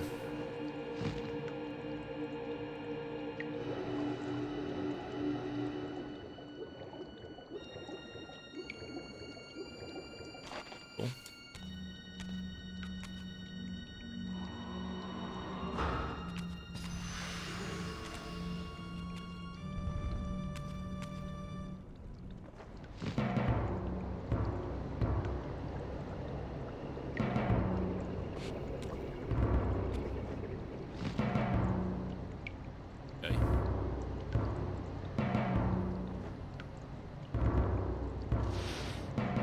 We did it. Yeah, we're good. Wait, I dropped it. Wait.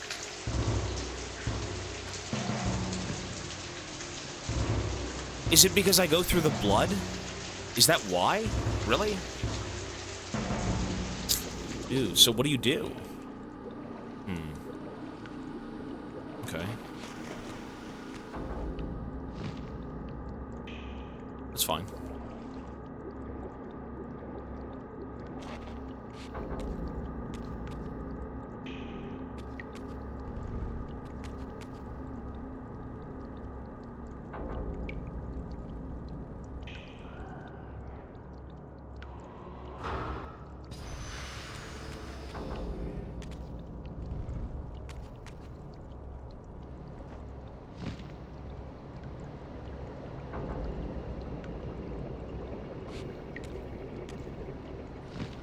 Fucking FF.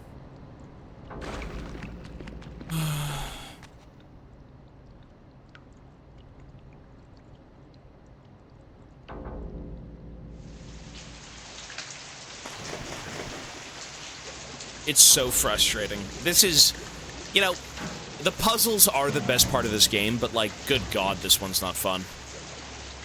This is CBT. Okay.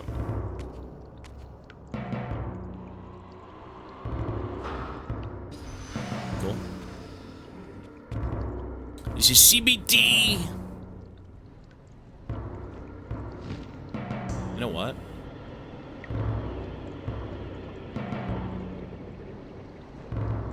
Huge.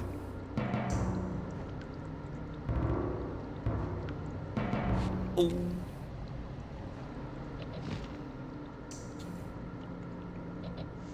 I mean, close, but GG.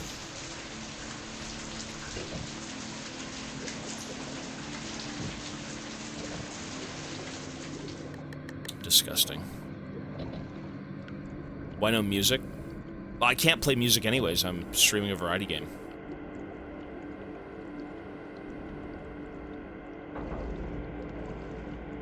No, I know it's the fountains. Yeah, I know that.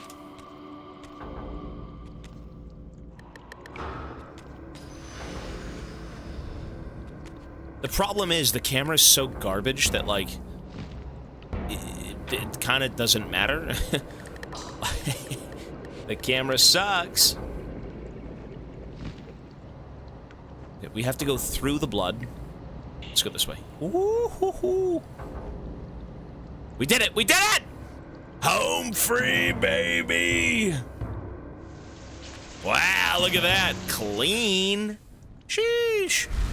See, that wasn't so bad. I think the guy's dead, no?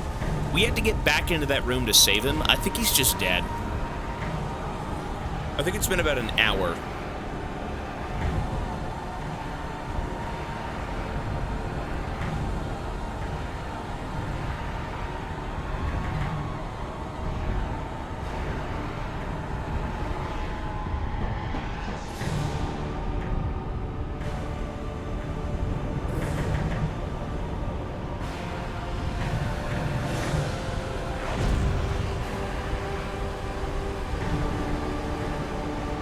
The Flame Reaver.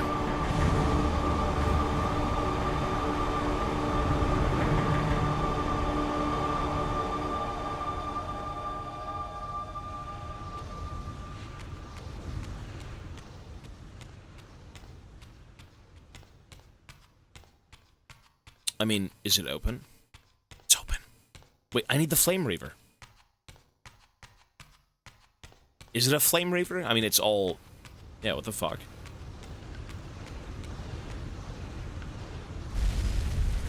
Sorry. I'm in pain! I'm in pain!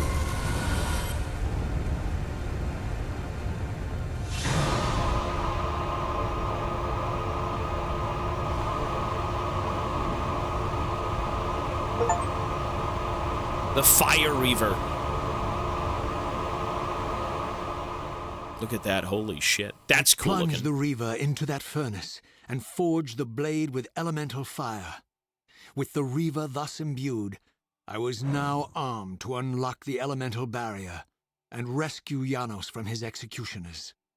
Really? Rescue him? Is he good still? Like, is he breathing? Look at my HP bar. Damn.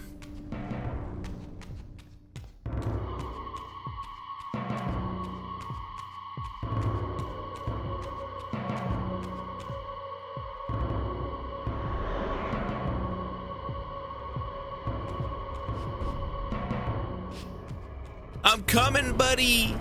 I think he's dead. Oh, he's very dead. Is he? Oh. Oh! Hold him! Oh!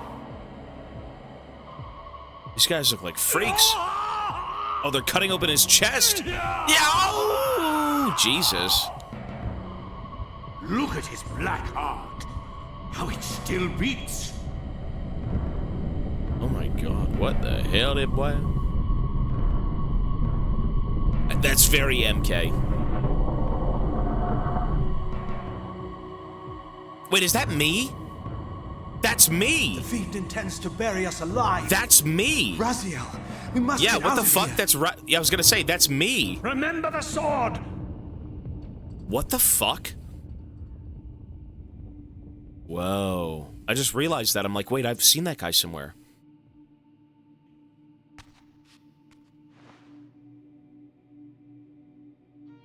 What the wait. Forgive me. I'm sorry. I failed you. No, Razia.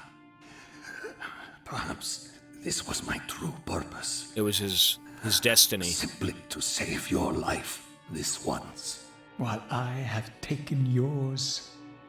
Embrace your destiny, Raziel. You must reclaim the Reaver. It was forged for you and you alone. Without it, there is no hope.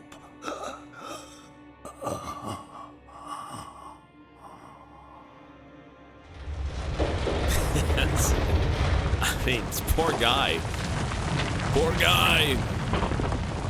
Claim our destiny. Get the Reaver. As I backed away from Kill Janos' myself. body, I was overwhelmed by a sense of self-loathing so deep I could barely contain it.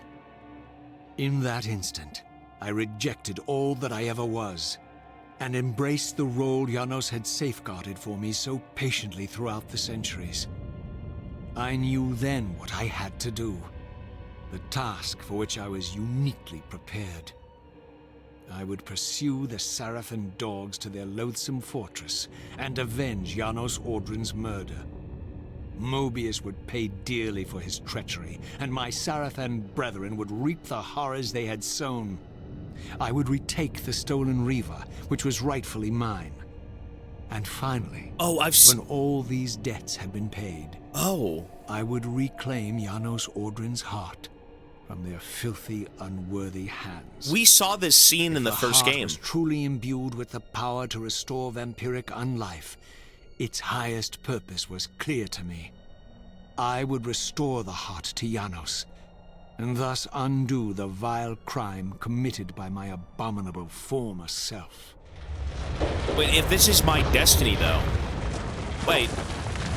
So, I mean, all of this is being laid out to me, but I thought I broke out of it. I thought I broke out of the cycle of, like, my own fate or my own destiny. But I just saw it myself, that this was still happening. What? Strange. Like, we only broke the cycle in the second game, but we still see what's going on from, like, the first game. Right? I don't know, that's so strange. We've been expecting you, little Razia. They're sacks. These demonic pests were not merely the product of Nosgoth's corrupted future, for here they were, hurtling back over 5 centuries to pursue me. These creatures, I suspected, were minions of the unseen forces that had hoped to control me. This was the tangible expression of their displeasure. These demons were unleashed as the penalty for my disobedience. It's very, I mean, cosmic horror-y, a little bit. You break out of your destiny, and because of that, demons are sent to get you, to kind of put you back into it. Is that what that means? Or you're like an anomaly, so they're trying to take you out? I mean, that's strange, eh? That's weird. I guess once you've broken out, you've already fucked up, so now you're just... Yeah. Huh. I mean, it's an interesting game. There are things to think about, but... Well, I was given free will. I guess I didn't break out of it yet, but I was given free will. Like, yeah, we're not supposed to be here right now. This isn't my time. This isn't where I'm supposed to be. You can save Nosgoth. Let me enlighten you, poor Raziel.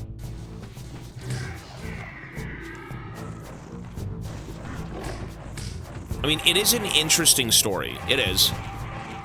Is it like cream of the crop? I mean, I'm understanding a bit of it. I wouldn't say it's like the goat, but it's good. It's not bad. Wait, what? What do we do? Raziel.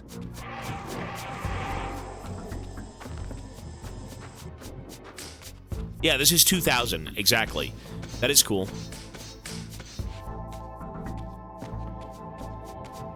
There's another one. I'm just killing myself here. I need your soul and your bald head.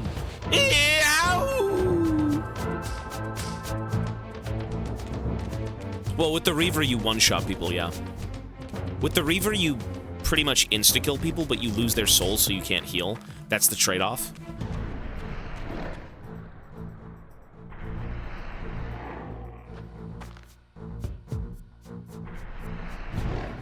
There he is, the savior of Nosgoth. When the humans don't like that thing, though, I mean, he's dead.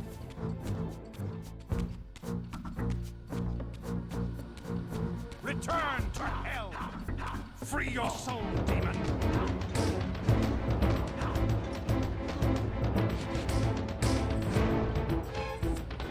No, these things all die very quickly.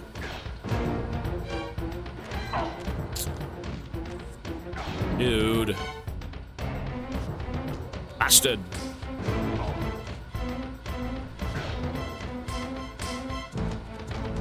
The combat's not terrible.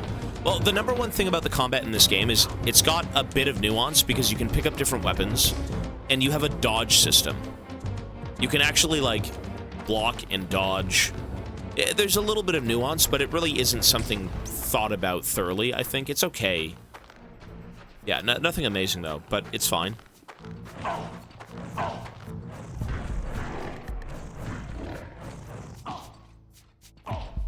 Just... Return to hell. You can throw weapons at people. Yeah, I'm gonna go save. This game feels like... I mean, it really is a product of its time. Everything feels pretty standard. It's got standard puzzles. It's got standard, like, platforming. It's got, like, a little bit of depth to combat. I don't think it's anything crazy, but it's good. It's all pretty solid. Is that it? Wait, that's not it? I'm missing one?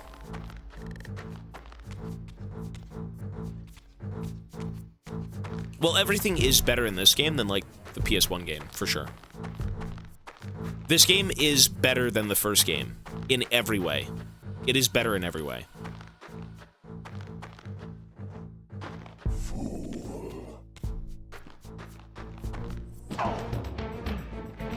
Okay, well, that's fine.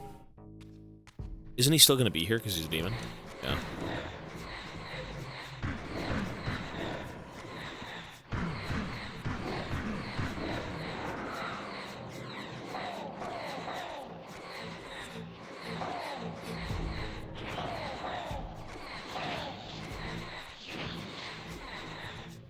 People like Soul Reaver 1, but not 2.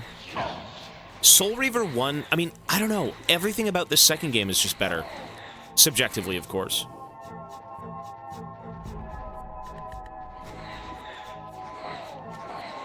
I wonder why they like Soul Reaver 1.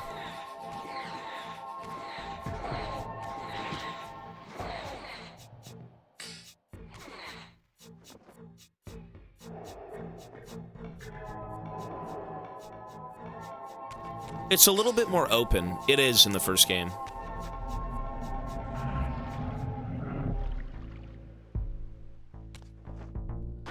But the first one was better. But, like, why was it better? I think everything in this game is... it's more fun. The puzzles are... well, the puzzles kind of feel same-ish, but, like, they're better here. A little bit better. The linear style of the game is way better. The combat seems a bit better here. Everything is just done better, I think. Well, the spells and things... I mean, for the sake of the spells, the problem is, why have access to spells if they're all hidden behind, like, secrets? That's kind of an oversight. That's stupid.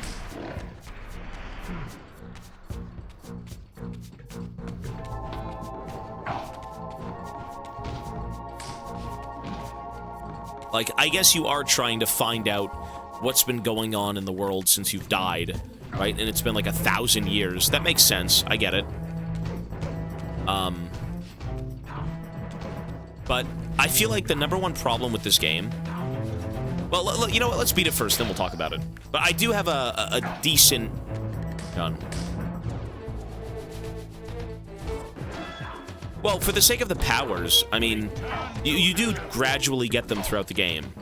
And when you get them, it unlocks the rest of the game. They're all narratively, you know, important, right? They allow you to play the story.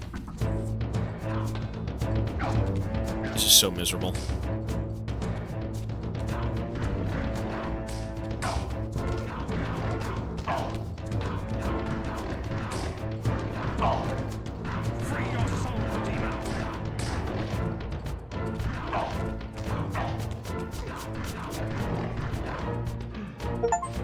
Damn. Oh! It's a Doom execution.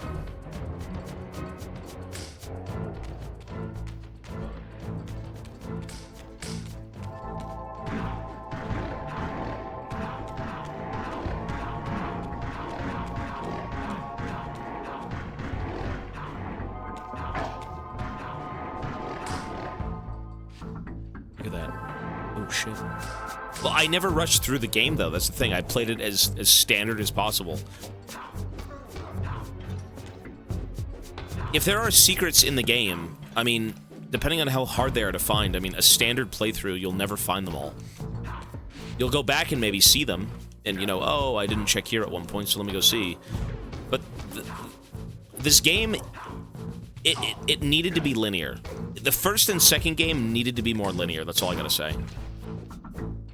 You know, you can go back and do things, but, like, the linearity of these games would have been king.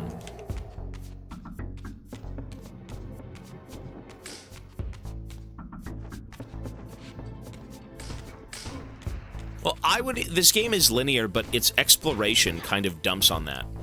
Because the problem is, they show you so many... As an example, you walk into a room. One of the pathways leads you to the proper... you know, objective, and everywhere else leads you into a circle with nothing that matters, right?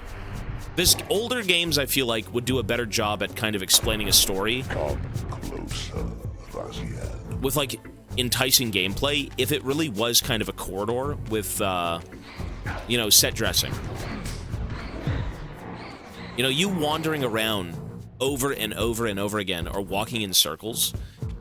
I mean, it's hard to navigate. There's no map. The fucking compass just sucks. It's not a bad game, but it's a bit of an oversight in terms of, you know, they want you to see certain things, but you could potentially kind of wander around aimlessly.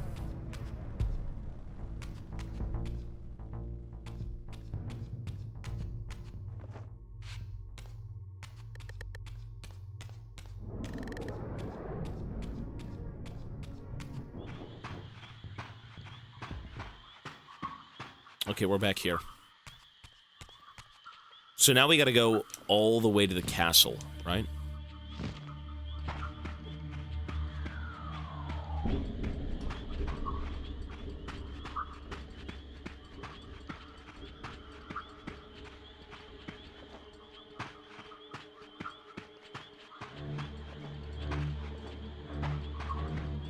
Well, no, you know, no game is perfect. Older games, there's a lot of oversights. Tons of oversights. Hang on. I did not see the map, no. I feel like, for what Soul Reaver 1 was to what this game is, I feel like they did learn quite a bit. I feel like they actually went back and said, hey, you know, we gotta do this differently. And they did, and I think it was way better.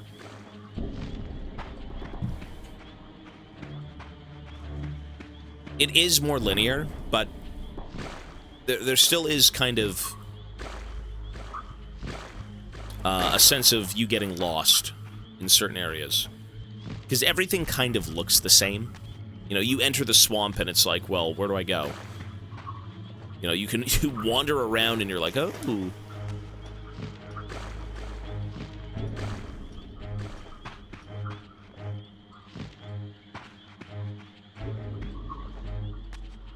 Free your soul, demon! Nope. Goodbye. Like, that is an oversight, too. You know, you should force people into combat instead of like, oh, if I don't need health, I don't have to fight you. Like, this, I think, should be forced combat, right? There we go, forced combat. Like, that's good. That's what it should be. Not always, maybe, but... You shall not pass. Oh my god, okay, Gandalf. Okay, Gandalf.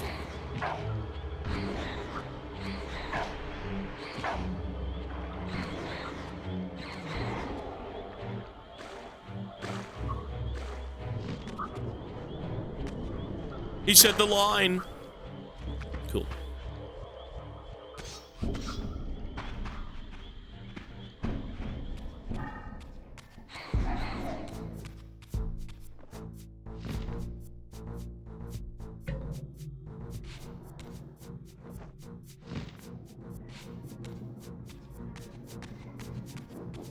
So we gotta go all the way down now. Is it... Which way is it? This way? No, it's this way.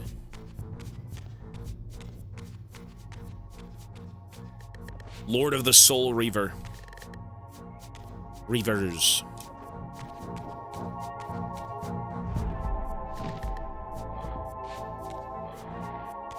Wait, do I need the Air Reaver? No way.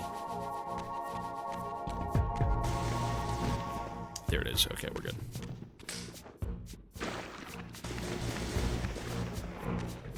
Tolkien ripped off this game and his estate will be sued.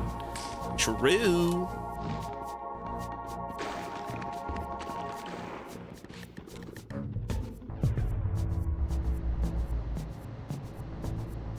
We're out of this nonsense. Rogel, peace, buddy.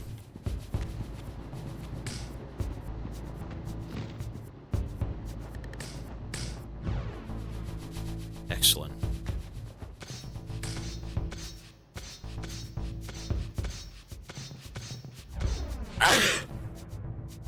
Excuse me.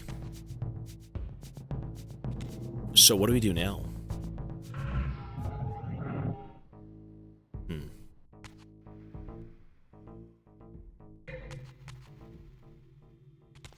Oh.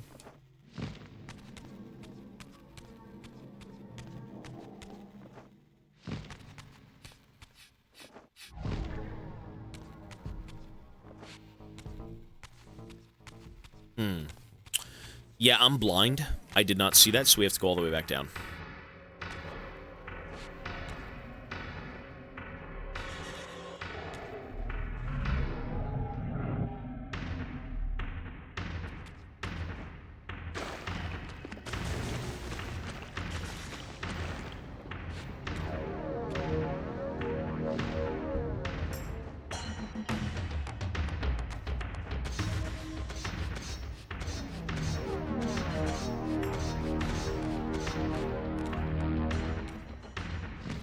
I can't believe I didn't see that. It was right next to me, too.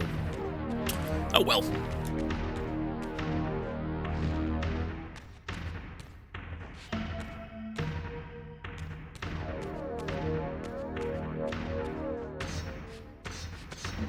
It's about 10 hours in length, yeah. Roughly. I feel like if you sat around and did the mindless combat that has no purpose in this game but to give you health, it probably would be about an hour longer. That's the biggest problems. One of the biggest ones with this game. See all these enemies? They don't fucking matter. There is zero reason to kill those enemies, so why would I care? It's not even fun to hit bad guys in this game. It is for the first, like, few times, but then after that, it just becomes like a chore, you know?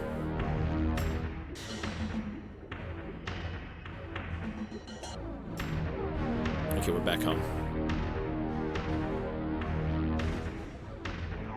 I believe this playthrough is about 8.5 hours long, roughly.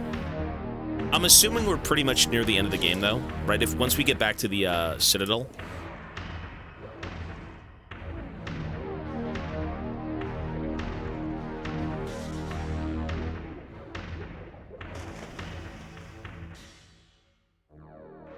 have failed me, Raziel. I'm not your puppet. I wonder, Old One. The Old One. There Did you go. you truly True. resurrect me? Or were you simply there when I awakened from my torment in the abyss? Cthulhu. I suspect you found me merely convenient, dropped in your lair by Kain, indestructible for some reason, a durable and gullible tool for you to manipulate. This one thing I readily admit. I have been used by others time and again, but always I seem to stray from their path. What is it about me, demon, that makes me such an unreliable instrument? Why do I survive one trial after another, on and on, in an endless succession of humiliating deaths and resurrections?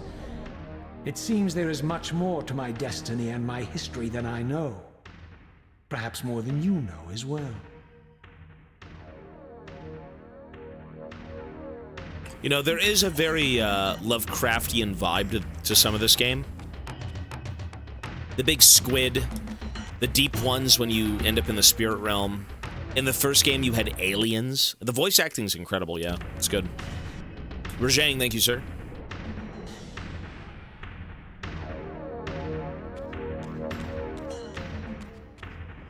I mean, there is a lot of cool stuff with this game, for sure. 100%.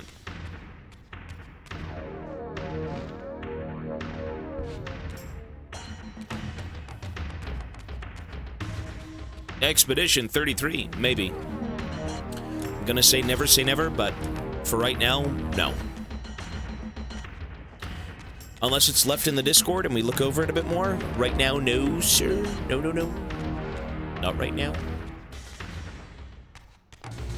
Isn't it turn-based? I think I did see that much, right?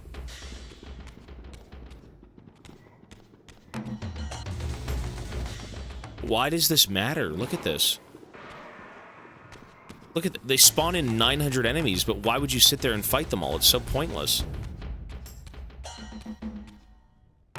What a waste of time that would be. I could look at it, yeah. Well, I've felt a bit weird during this event. I've had lung problems, I've had health issues, you know, just kind of like needing to get out more and do different things.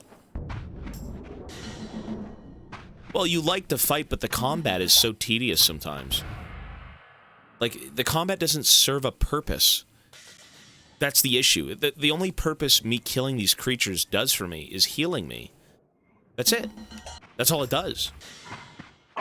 You know? It needed to... If there was some sort of, like... I can't even kill them with the Reaver. I have to kill them with, like, a weapon. There's a lot of weird choices in this game. Like, why do I stop here and fight you? There's no reason. It's just tediousness for no reason.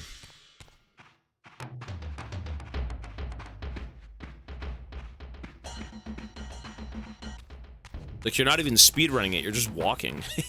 Like, bro, there's no point in sitting there and killing 50 NPCs. You don't get currency, you don't get power-ups. They're roadblocks. Ow! This is good, though. This stuff where it forces you to fight is good. What a fool. What a fool. My destiny is my own, you scumfucks.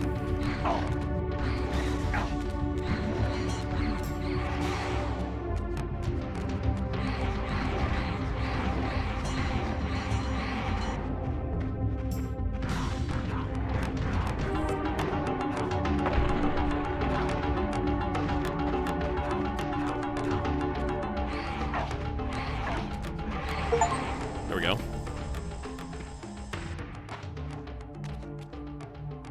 Oh, we gotta go back to the city.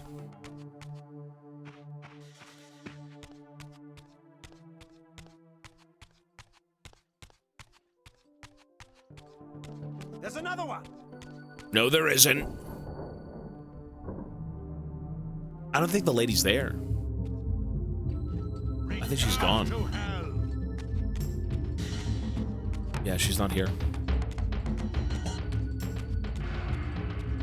No.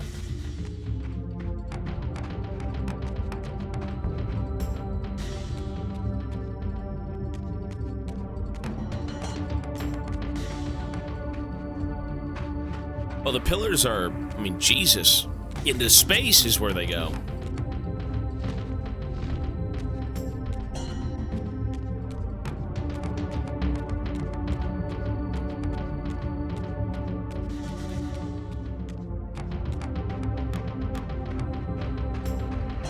Guard me, brothers.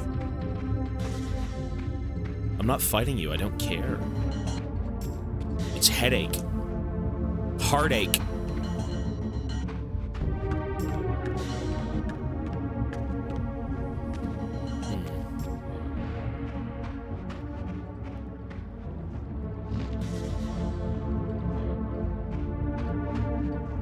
Return to hell.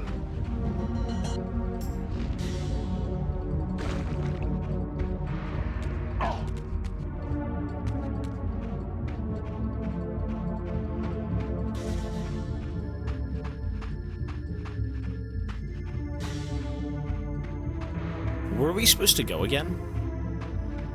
Wait, where were we supposed to go? Up here? No.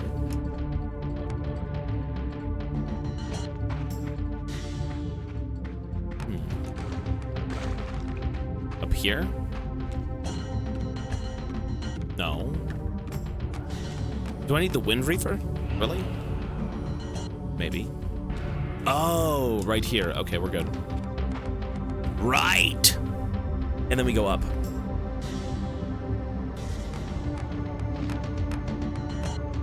Oh, do you follow the... Really?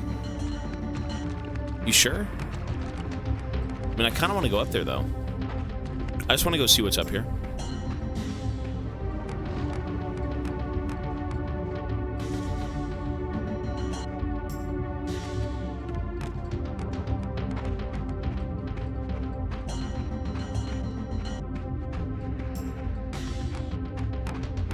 Wait, there was nothing here. Well, then what's the point? A lot of this game is, what's the point? What's the point of that? Okay.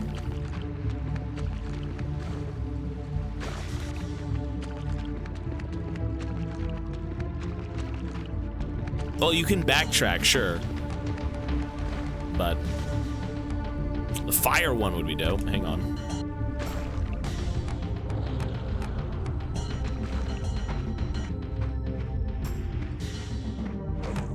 Guard me, brothers.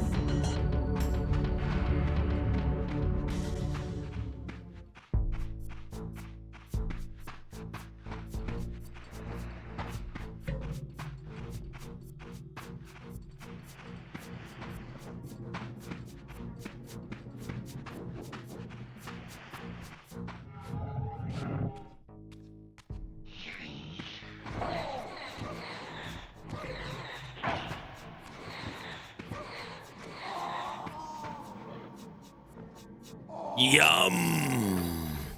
I'm ready to eat.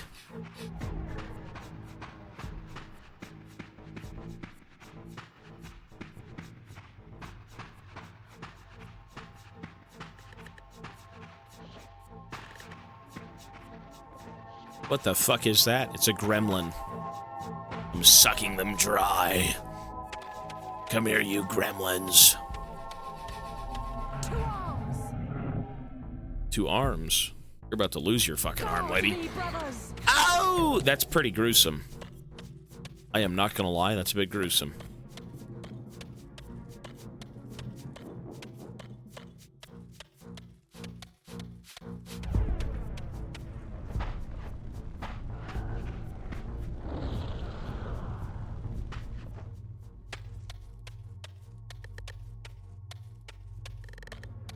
So, we gotta get back up here, I believe? Over there. Over there. No, I'm gone, sir.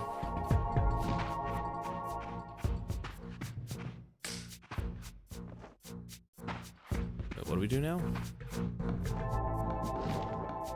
Wait, do we need something? Oh, we do. Right.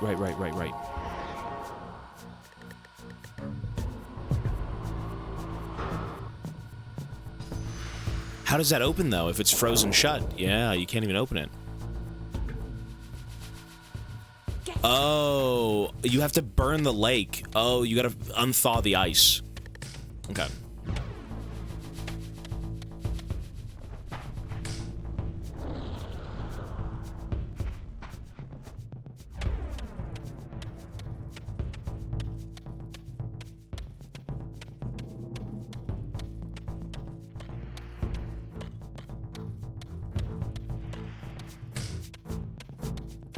Burn the water. There we go, see? Cool. Now we can go open it. See, the best parts of this game are really the puzzles. The forced combat is fun, but I feel like this game is more of a explore, you know, the past or explore the future. Kind of seeing the world as it is at that time, and then dealing with problems as they arise, but you're not meant to do everything, you know? Like, this game just isn't really combat, like 24/7.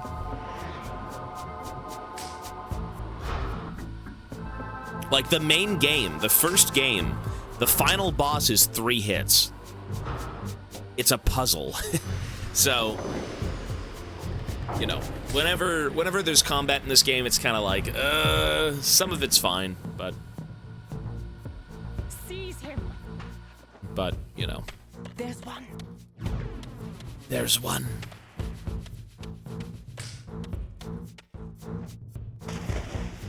Cool.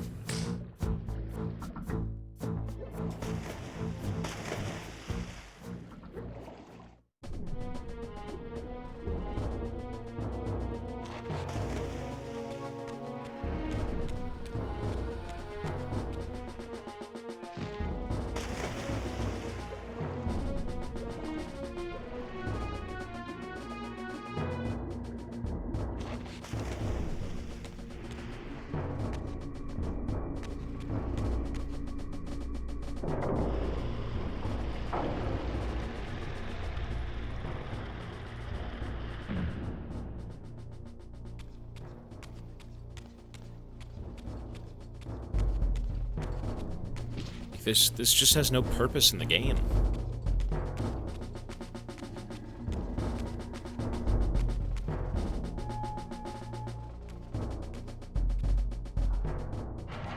This, though, does. Good. Now we fight scum! The lightsaber. Now, ow! She got insta-killed, damn.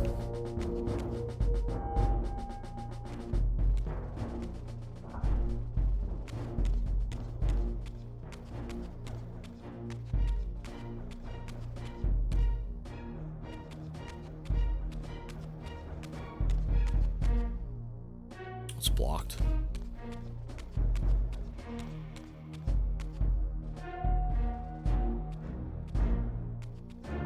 Suddenly, Oh, there it and is. inexplicably, I discovered the Reaver suspiciously laid across my path. Again, I sensed nothing of that temporal distortion, the peculiar sense of displacement I had felt when I encountered the Reaver in William's chapel. Cornered here with the blade, I suffered the same nameless dread that I had experienced when Janos first presented the Reaver to me. I felt at once repelled by the blade, and yet overwhelmingly compelled to seize it. So, Raziel, here we are, finally. You have no choice but to confront me now, and I am not so foolish as I've let you believe. We have business to conclude. You knew I would lead the Sarafan to Janos, you vile bastard. You've been orchestrating my every move. My destiny is an amusement to you. It was fun while it lasted. I think not, Raziel. Malik, do not let this creature leave. He poses a danger to the Circle. Poor, deluded Raziel. Did you somehow imagine you had the guile to change history on me? I'm the Time Streamer. I knew your every intention before you did, you imbecile. I mean, he's been acting the fool the whole... They can feast on your corpses! Lord Mobius, there is trouble within. The circle is under Hold attack. fast, Malik. This one is the real danger to us. What are you trying to concoct here, Mobius? You toxic creature. Did you imagine I'd simply allow you to run loose, corrupting everything you encounter? I admit that I've underestimated you to this point, Mobius. But it's a mistake I won't repeat. Wrong again, Raziel. Now, Malik, bolt the door. Bolt the door. Using his staff to disable my Wraithblade, Mobius effectively disarmed me, leaving me with only one choice of weapon. And yet I confess, it was not the lack of options, but blind rage that made me take up the Reaver. In my fury, it felt as though my hand had acted of its own will. And now, that same hand clutched the hilt with unyielding strength, and I felt a constrained tingling, a remote but palpable sense of longing, as the disabled Wraithblade tried vainly to embrace its physical twin.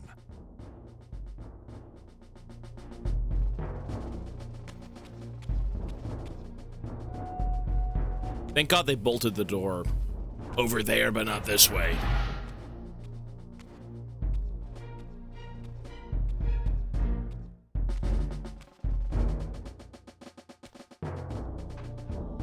They should have made a comic instead of a game. We got a lot to say about these games. They're not bad, to take but... your revenge, demon. Back to hell with you. I recognize these two as my former brethren, in life as Sarafan, and in unlife as Kain's vampire Oh wow, son, these are my brothers. Melchiah and Zephon, the weakest of Kain's brood.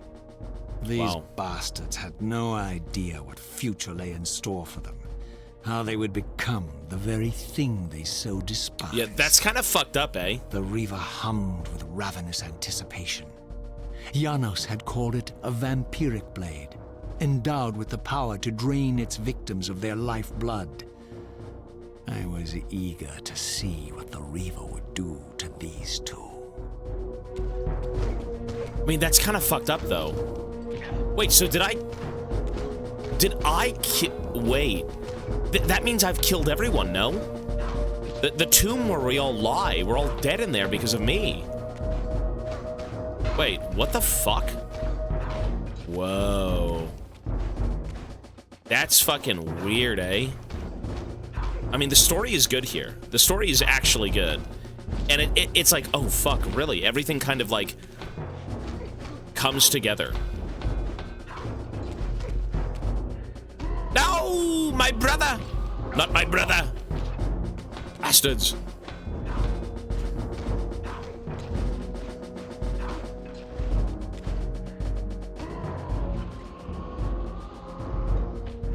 As Melchiah and Zephon fell before my blade, I felt the Reaver's bloodthirst as keenly as I ever had when I was still a vampire. I could sense the boundary between us dissolving. The Reaver was consumed with my rage, and I was intoxicated by its bloodlust. The blade had a vitalizing effect on me. My physical energy no longer decayed over time, and the wounds inflicted by my foes healed almost instantly. The Reaver had made me invincible.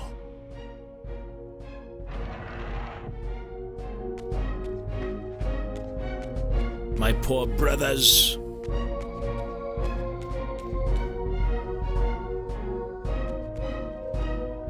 I'm gonna have to kill the rest of them too. What, 2 more? Here they are. Yep, there they are.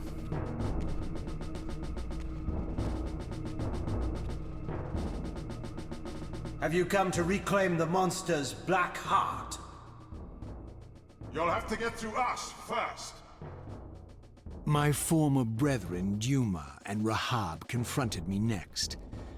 This all seems so elegantly choreographed. Exhilarated by the Reaver, I was drunk with revelations. I could finally appreciate the delicious irony of Kain's blasphemous private joke, and I reveled as I colluded with him across the centuries. For it was I who put these bastards in their exactly. I was tomb, gonna say that, yeah. thus providing the corpses for Kain to raise as his vampire sons a millennium Yeah, that's from now. that's kind of crazy. Actually, that is cool though. That's like legit. For a story, I mean, it's crazy to think that this is like a sequel, but it's a one-to-one sequel. It's a good sequel. Like, I don't think this game was made with the intention of like, oh, just beat one game and you're done. I think they had like many games planned out, right? And then they kind of created the sequel right after the first game to give you the conclusion, and then of course, you know, the third game, right? That's cool. That is cool. So you have to play 3. We will play 3. If this is, yeah, we're gonna play 3 for sure, but not this weekend. They didn't have the budget, yeah. No, it is cool, but I think the game itself is... Well, we'll talk about it at the end of it all.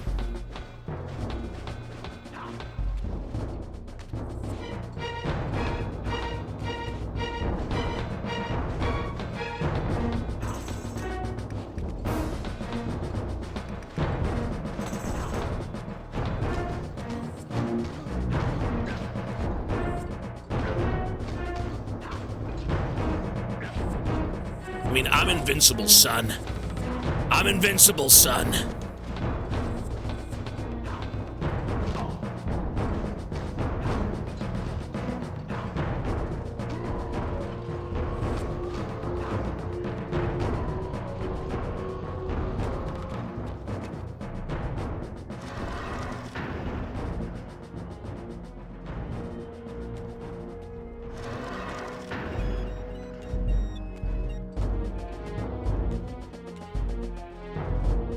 Get back to the pit you crawled from, demon. Now I'm gonna kill myself. Here at last was my after brother this. Tyrell, who along with Duma would bear me into the abyss without questioning Kain's command. So dutiful and righteous, even as a vampire. I guess some habits die hard. The vampire Tyrell had eluded my vengeance. The Sarafan Tyrell would not. Wait, but if I kill myself in this game, how do I... Wait, I'm an anomaly in time. But if this was predestined for me, then how the fuck does that even work? I'm gonna have to kill myself after this guy. If I'm killing all my brothers, and I lay beside them in the tomb, who the hell killed me? But myself. What the fuck?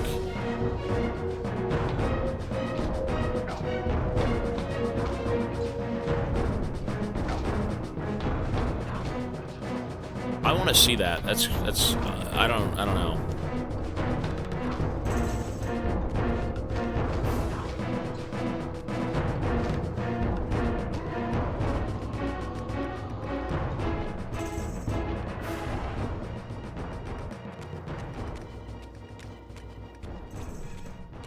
I'm very curious.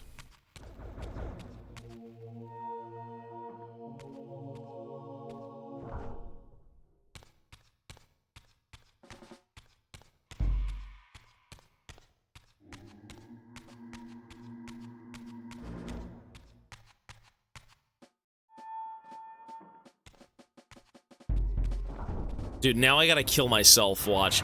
Ah, I knew it! What the fuck? Vampire, here Wow. we are.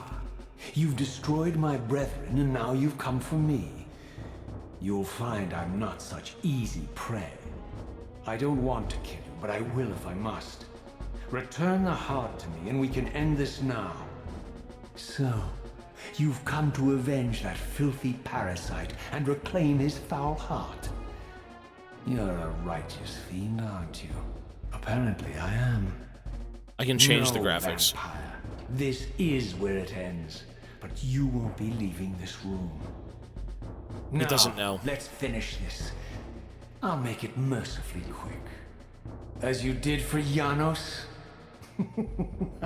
No, that beast had eluded us for far too long. It would have been a shame to end him too quickly. It's ironic, really. The great Janos Ordrin turned out to be no challenge at all. Thanks to you. Did you hear his cowardly screams when I tore that black heart out of his carcass?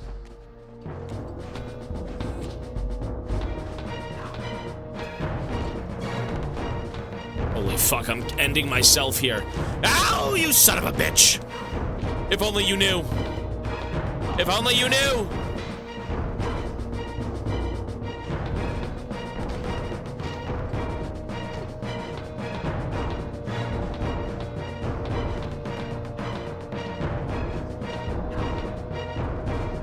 I'm gonna be killing myself in this game.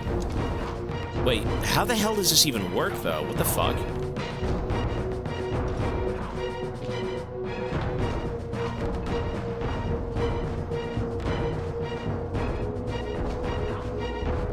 Bro is insulting himself. You son of a bitch! But that's our mom! You're right, our mom.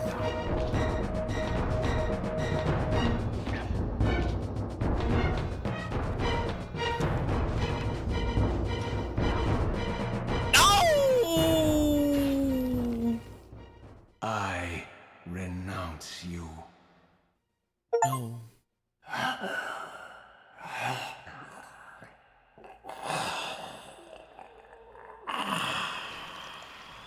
Wait, I'm the one who destroyed the entire order. So it ends. My history comes full circle. Yeah, what the fuck? Sensing its twin, the Wraithblade uncoiled itself from me, and instead wound lovingly around its former self. I felt its grip loosen, and as the blade left me, its absence chilled me more than its presence ever had. A foreboding sense of emptiness and loss stole over me, and a terrible revelation gathered like a storm at the edge of my awareness. With all other foes exhausted, the conjoined blades turned themselves on me, and I realized, finally, why I had sensed nothing when Janos offered me the blade. The Reaver was never forged to be a soul-stealing weapon. The ravenous, soul-devouring entity trapped in the blade was, and always had been, me. Wait, this what? is why the blade was destroyed when Kain tried to strike me down. The Reaver could not devour its own soul. The paradox shattered the blade. So, this was my terrible destiny. To play out this purgatorial cycle for all eternity. I could not bear it. Despair overwhelmed me. You.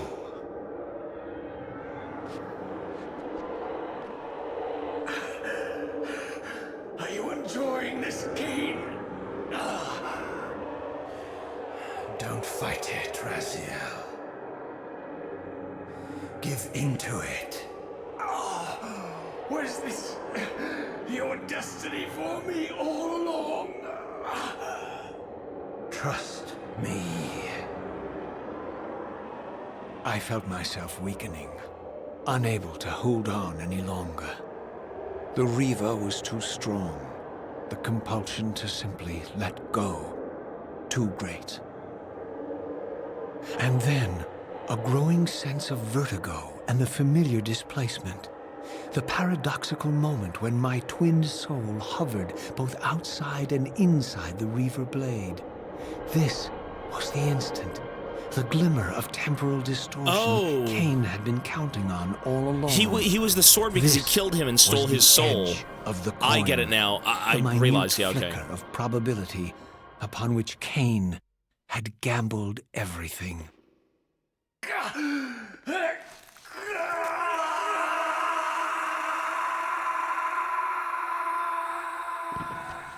Fucking now cinema. You are free to reclaim your true destiny, Raziel.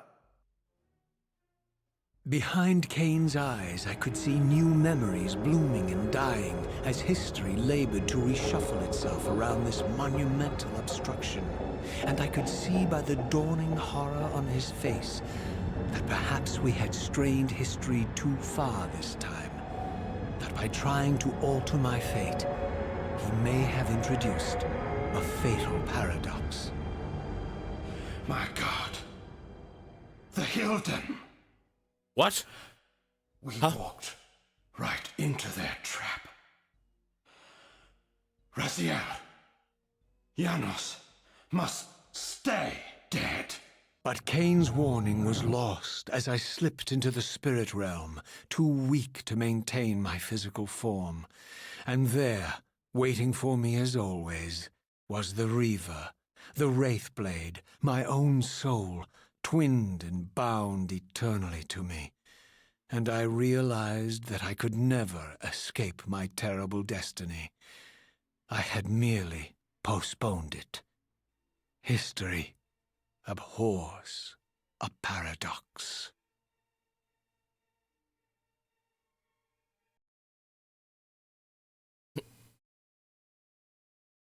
Okay. Interesting. I like the setup of these games. I actually thoroughly like the setup of how these games are.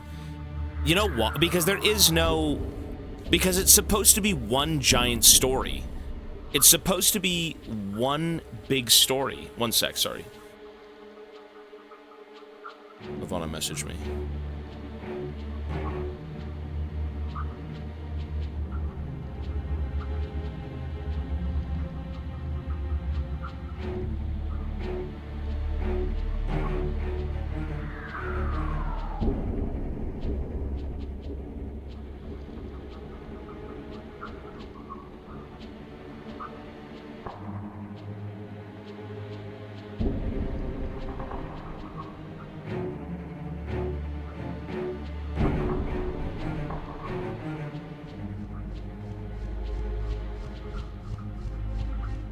Okay.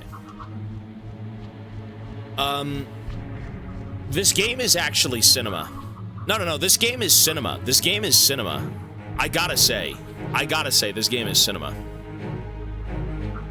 The way this game is set up is very, very, very interesting. And I've never seen a game do this where it's meant to be a trilogy. This game is meant to be a trilogy. It's meant to be another game, right? It's kind of a to be continued type of deal. Sorry, let me turn the volume down. You know what? I kind of knew where I wanted to place this game rating-wise until the end of the game. Like, I mean, it's... As a game, it gets like a weak rating. As the first game, it gets a weak rating. The no boss fights bothered me when I first played this. See, I understand it though. Right? I get why. Well, there should be. I think there should have been a few boss fights. I think with like all your brothers as humans, because that would have shown what I think would have been dope. Is you go back and you kill your brothers when they're all like deformed creatures. In the second game, you should be fighting them individually as humans, right? I think what this game failed to do is it is so narratively driven, but there's so much dribble and so much like tediousness in its gameplay between the parts that matter so much that drag it down. That's my problem. This game wanted to be the one thing that matters most in this franchise that I'm seeing is the story. It's the narrative. It's the big, you know, you going full circle, fighting destiny, but in the end, you know, you were the one who caused all of this other stuff, right? And the story is good. It's interesting, and I like how it ends on a cliffhanger because they clearly had the idea that this game would be more than just one thing. The game was made too early in game history. I agree. Actually, that's a very solid statement. I 100% agree. The issue is that it's a story-driven game, but they wanted to make the game playable, which I think you could have done more narratively if this was made later on. I agree. That's a great statement, actually. Yeah, I agree. So, like, I was ready to give this game maybe like a 0.5 rating increase. At the end of it, I think this game's like a 0.1 above, maybe 1.5. Like a 7, 7.5. The gameplay aged like milk, but I think it also is a matter of how they went about the gameplay in terms of the story. Because if you have a narrative game, the story needs to... The gameplay needs to fit the story, right? It needs to, whatever you're doing narratively needs to make sense with the gameplay. And the issue is, they basically present you rooms full of nonsense, and that doesn't even matter. It doesn't serve the story if you kill them. It doesn't do anything if you don't. They're basically used as HP pools. If you take damage, kill them and take their soul, and then great, I'm healing. But you can avoid so much of this game because it doesn't matter. Miss my sub? No. I will put your sub in, sir. Hang on. Robert, 34 months. Thank you, man. Mitcher, 7 months. Hey, thank you both. I appreciate it, guys. I mean, this story is great. Like, it's different. It's nothing like I've seen in any game we've played. But the gameplay really does drag it down. By the end of it, it was just tediousness. That's really what it was. It was tediousness. Hard to pitch a game that has... Yeah, you're right, though. You're right. It's a product of its time. And I think it, as he said, it came out too early. You know, I think you could have made this into something awesome if the gameplay was more scrunched and more tight-knit, and again, more narratively driven. More narratively driven. That's the biggest thing here. The gameplay is tedious, bro, and it doesn't serve the story in any way. Like, you killing your brothers at the end, that is the story. You know, you dealing with yourself, that's the story. You know, maybe uncovering certain puzzles to basically get to, like, the vampire guy in the tower. That is narrative. But when it comes to giant rooms full of enemies that do nothing for me and I can walk past them, there is no purpose. There is no purpose whatsoever. So, this game wanted to be a story. I think it succeeded, but the gameplay dragged it down. I'm going to give this game a 7. Or like it's like a 6.57, to be honest. I think it is. I think that's fair. I will play the third game. You have to. I will not play the third game right now, but we will be doing it. It's a product of its time. The setting and the story is good. No, 100%, this is a product of its time. You know, you can't go back and scrutinize, like, you know, you could still talk about games and say, this is what I like, this is what I didn't like. You know, that's all I'm saying. I'm not saying that this game is a complete disaster. It's a product of its time. That's what people knew. That's how they wanted to make games. But I really do think if this game was made at a later date, for some reason, it would have done so much better. You know, I think this game needed more set dressing. It needed more, again, narrative-driven things. Narratively driven things. That's number one for me. So, I mean, 7. I think it's a 7. It is objectively... I think it... Well, I can't say objectively. It's better than the first game. The first game being so open-ended in terms of, like, you going around finding secrets, stuff like that. You know, you are teleported, or not teleported, but, like, you wake up 1,000 years or something in the future. You don't know anything. You know nothing. And for that reason, you know, exploration might be a little bit more of a thing. You know, you're trying to find your way. You're trying to get revenge on Kain. Where is Kain? And by the end of the game, you start trusting Kain, right? He's like, oh, all of this was foretold. I could see the future, whatever. You know, you had to die, whatever, blah, blah, blah. And in the second game, you feel like you have more of a, since it is a bit linear, which I think this game should be linear anyways, you have more of a sense of whether it was, like, intentional or not. There's a better sense of direction in this one, for sure. Bonus content? I mean...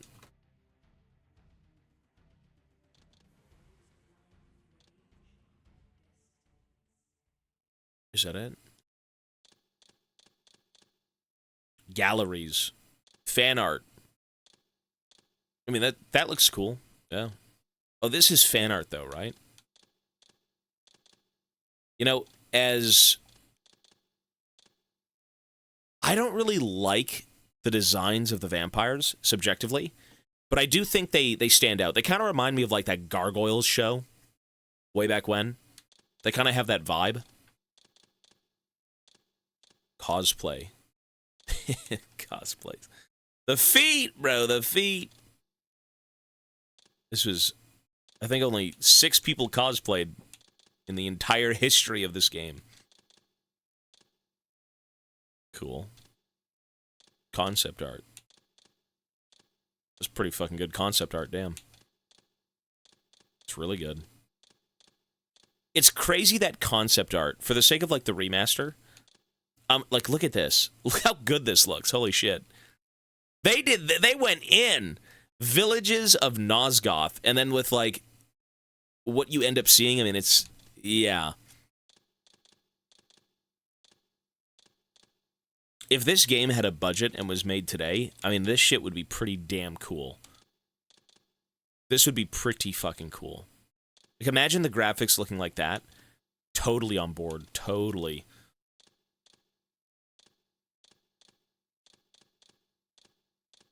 Who the fuck is that? Oh, these are the guys from the beginning of the first game. That you see for like 1 second.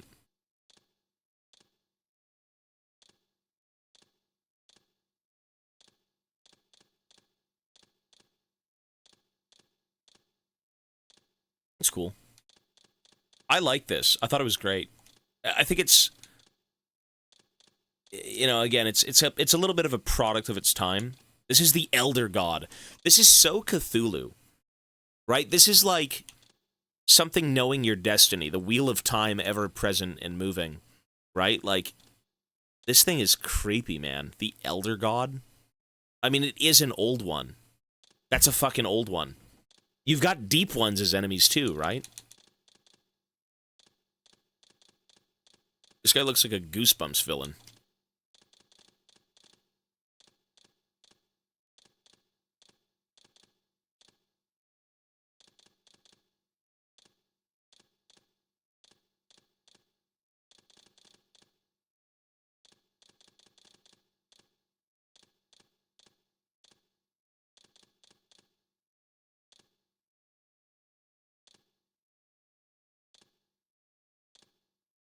These old pictures. It's awesome that they'd have this here.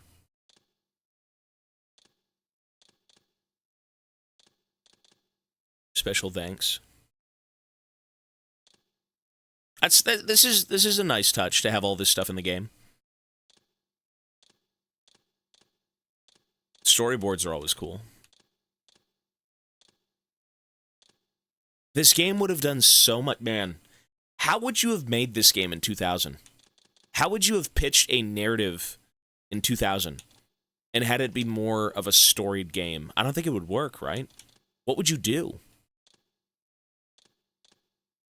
As a game, it's not very good. As a product of like art and storytelling, I think it's very solid. It's very, very solid.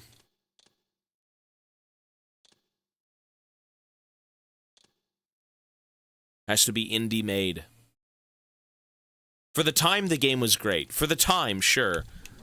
For the time. I mean, I can't travel back in time.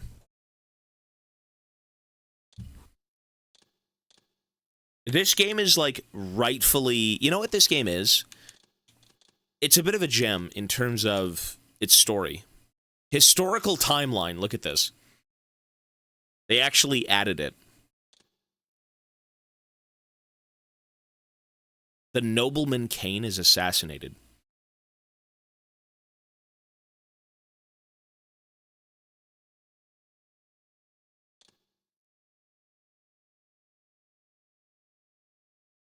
Voynich, thank you, sir. 65 months.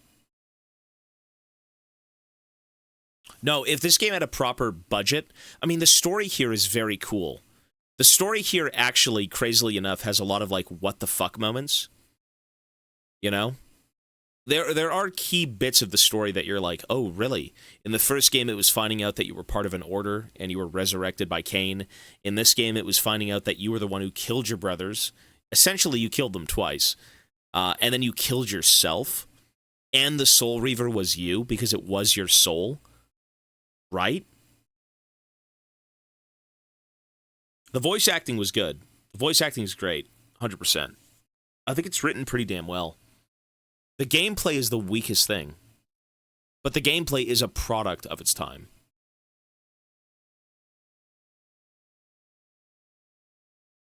You were the bad guy from the start. From what we know, I mean, I wouldn't say we're the bad guy.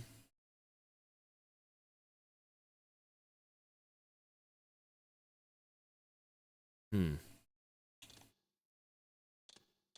mean, there's a lot of cool things here.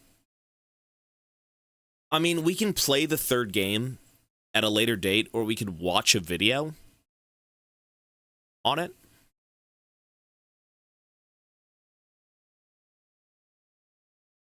So there is no way we're going to be playing Cyberpunk tonight. There's no chance. Considering I'm starving, we're going to play Cyberpunk tomorrow. There's no chance tonight. So I think what we should do is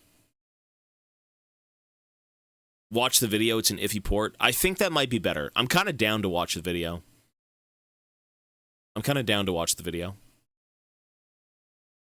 I haven't played the originals, no. If the port is kind of shit, like, how does the port work? Is it just a straight port and, like, the video options and all that stuff are, like, super scuffed? This was a PS2 game. The original one was PS1, and then before that it was PC. Okay, if you need mods to fix it, I'm not playing it. No. You should finish the saga before Cyberpunk. See, it wasn't really on the list. That's why. I think I'd be satisfied with watching... Oh, maybe playing it or watching a video.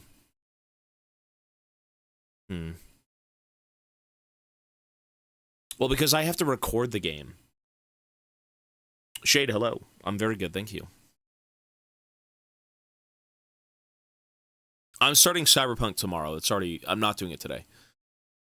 Cyberpunk will be all day tomorrow, from around noon to 10. So that's like 9 hours, roughly. If we start it tonight, it's going to be like 4, because I want to go eat. I need to go eat. I'm starving. No, we're going to play League tonight. Actually, we can play That's Not My Neighbor tonight. We can play That's Not My Neighbor. I'm just curious. Should I play the third game and finish out the trilogy or watch a YouTube video? Because I don't know.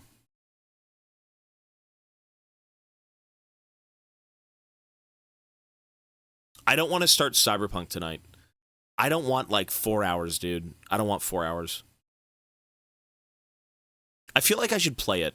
I gotta play it. I don't want to watch a video on it. I'm playing it. I think this game is worth playing. All right, so we'll play that at a later date then. That's fine.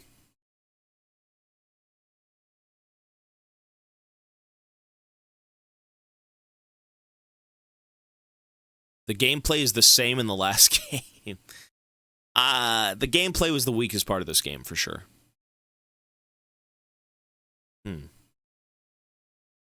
I mean, I was going to give the second game a 6.5, and then the story kind of, like, unraveled, and I'm going to give it, like, a 7. I'm going to give it a 7, to be honest. I think it deserves a 7.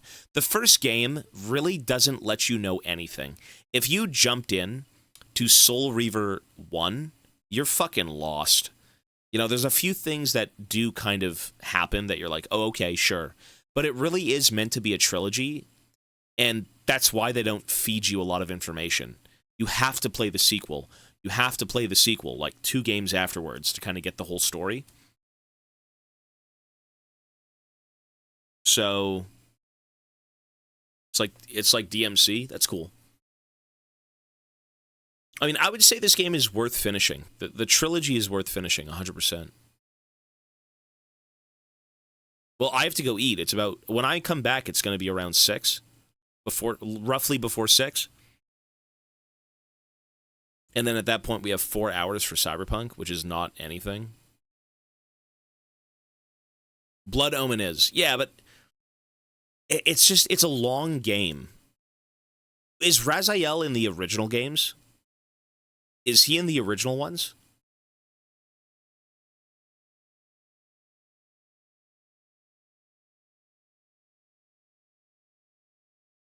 He's not.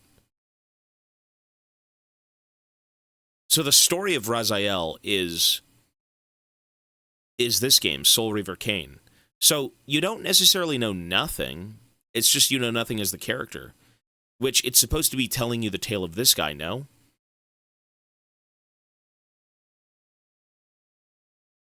It's world building for Kain. Okay. So you would know what Kain is about, but not what you're about. I feel like if that's the case, you could jump into Soul Reaver 1, not know much, and then kind of understand it as you go. But it still is good to understand what Kain has been doing and why this stuff might be happening, maybe. I mean, the first game is a little weak, but the second game does make the first game better, and I hope the third game makes the previous two even better.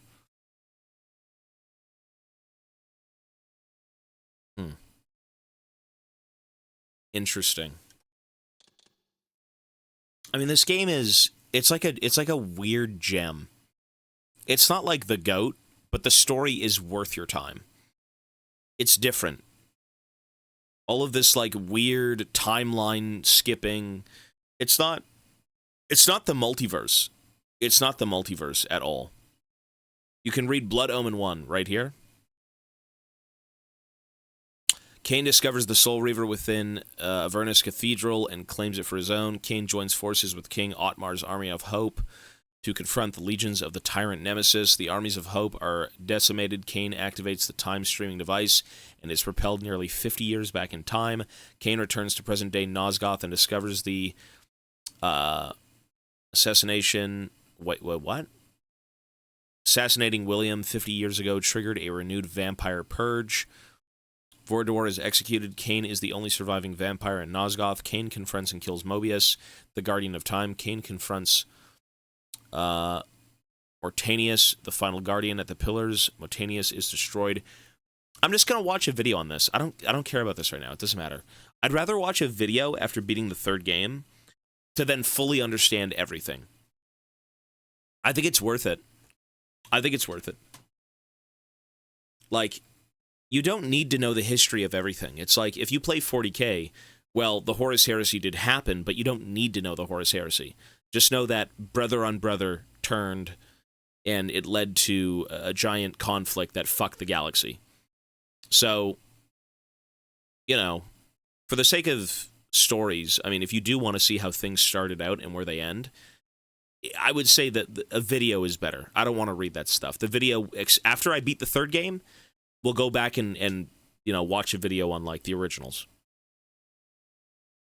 Well, you do whatever you want. I don't know. I don't really want to download mods. I'm not doing stuff like that. It's very outdated. You got your grandfather on his fucking, like, Etch-a-Sketch. Oh, this is Kain, baby. Come on. He's like 1 pixel. Wow, deep story. Awesome. So, you know. Anyways, folks, here is the game plan for tonight. It's like playing Diablo 1. I haven't played those games. I haven't played Diablo 1. I played StarCraft. I'm going to give this game like a 7, man, honestly. I think the story is strong, but I feel like for its time, it got cucked. I feel like it kind of got shafted by time. If this game had been released at a later date with funding and with, you know, resources, right? I mean, it would have been pretty special, I think. It's strange, but it's strange in a good way. And the story is different. I haven't seen something like this, where one timeline is kind of like the main conflict. It's about you finding, like, fate or dealing with your own, and, you know, you're all of these things are happening, and this guy's trying to save you from it, and, you know, all of the events in the game that have gone on are just kind of your own doing. You just didn't know it, right? StarCraft 2 campaign. I like this better than the multiverse stuff. No, I like this way better than multiverses, because this is still the timeline. This is your own timeline, but you're able to go back or forward based on, you know, this weird machine that they have, which I'm sure was explained in the older games. This is better than a multiverse scenario, 100%. It just needed to be more, you know, for the time. I guess you just can't make a game that's story-driven with its gameplay. It had to be a video game. How could people enjoy playing a movie? You know? Interesting. But yeah, StarCraft 2 and all that stuff, we've thought about it, but right now, no. I have to get my Blizzard account back. Don't tell Kojima! Story is awesome as you progress through every game, getting answers to questions and thoughts. No, that's exactly what it was. Everything, you know what? This game was designed, for the sake of Soul Reaver 1 and 2 that we just played, it was designed to be one cohesive story. You know, at the end of the first game, I'm like, what the fuck is this? I hit the guy 3 times and I beat the game. At the end of this game, you end up killing yourself, but you get so many answers. This game was never meant to be a video game. It was meant to be like a story with a game tacked onto it. You know? And again, that's why I say, like someone else had mentioned, it's a product of its time. How do you sell a narrative to people in 2000? How do you sell a playable movie? A playable story? You know, there needs to be gameplay aspects, and unfortunately, the gameplay aspects of this game suck. A lot of it doesn't have a purpose. You know, you're walking into a room and you see 15 people and you're like, they don't serve any purpose. You know, it's almost like a set dressing, but it's tediousness. You just walk through them. You know, I got sick of combat by the end of the game. There's no point in fighting people.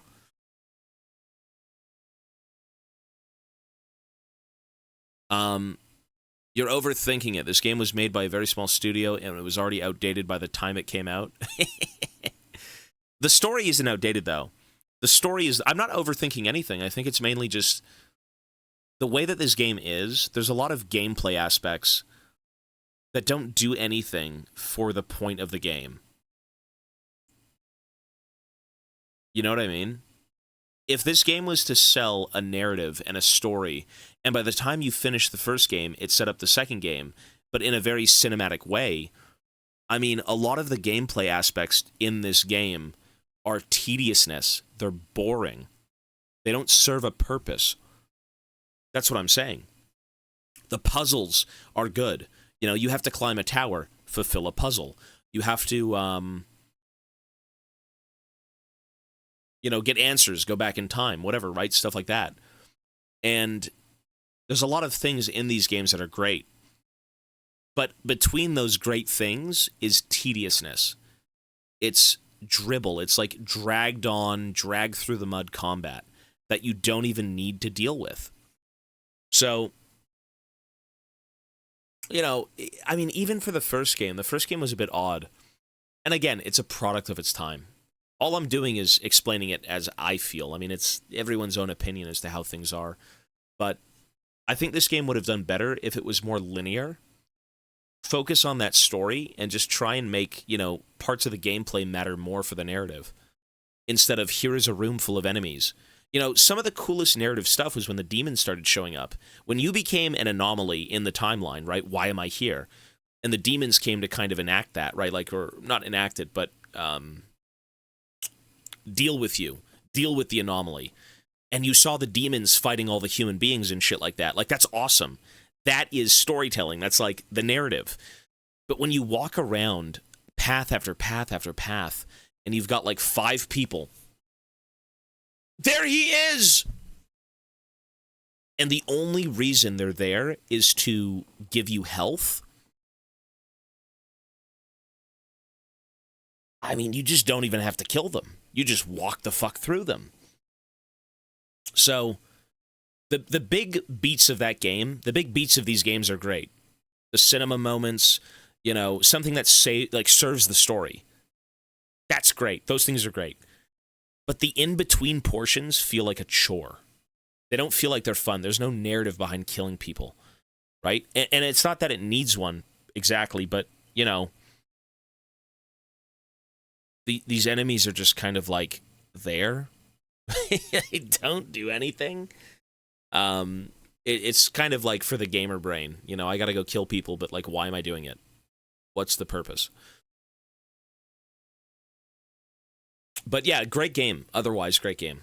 A lot of downtime that I think was spent being tedious, but like the beats of these games, the ones that matter the most, are actually good. So I'm gonna give this game a 7. Honestly, the first game was like a 6. I think the rating of the first game actually does get increased because you've played the second game. The voice acting's great. No, the voice acting's good, 100%.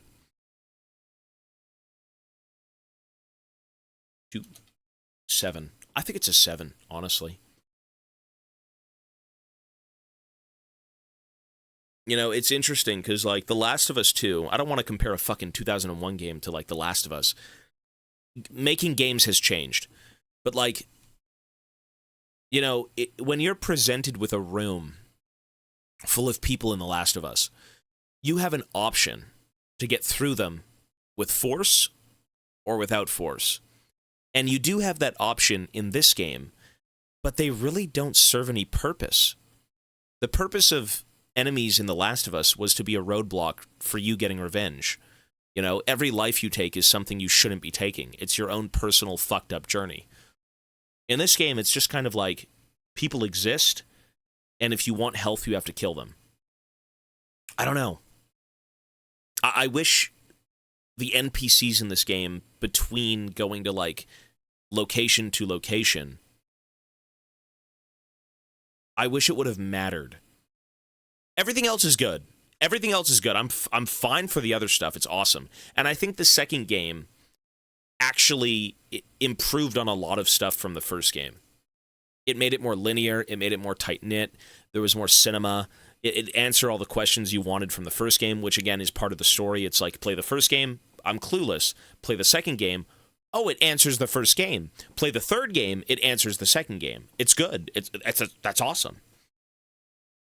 And I really do like that each segment of the story, you know, game 1 to 2, is a cliffhanger. They really had the intention of making this a multi-game, like a series of games, you know, a trilogy. And that's awesome. That's awesome. That's incredible.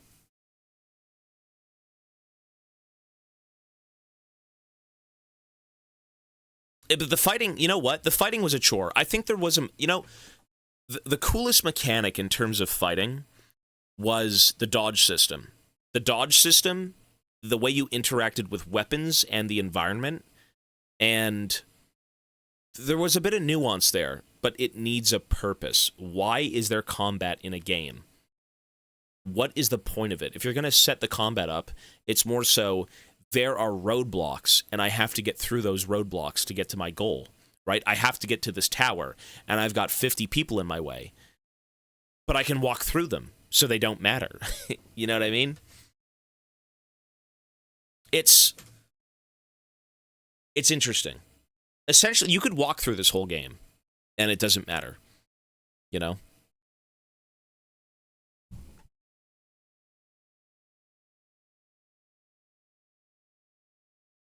Speedrun strats.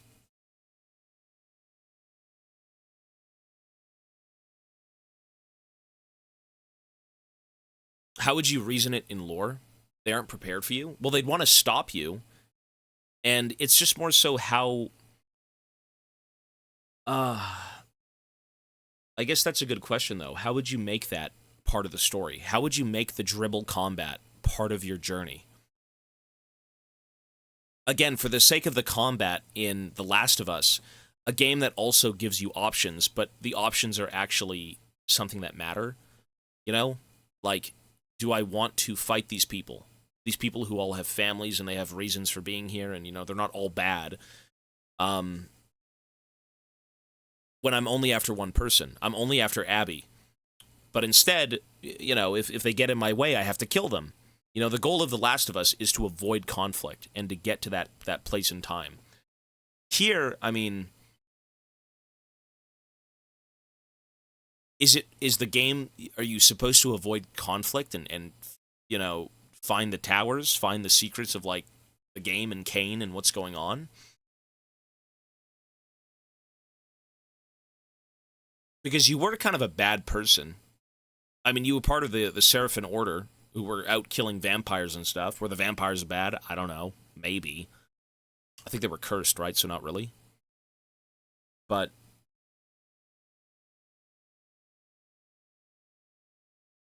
I don't know. That's a good question, though. How would you actually do that? How would you make it matter for the story? You know what?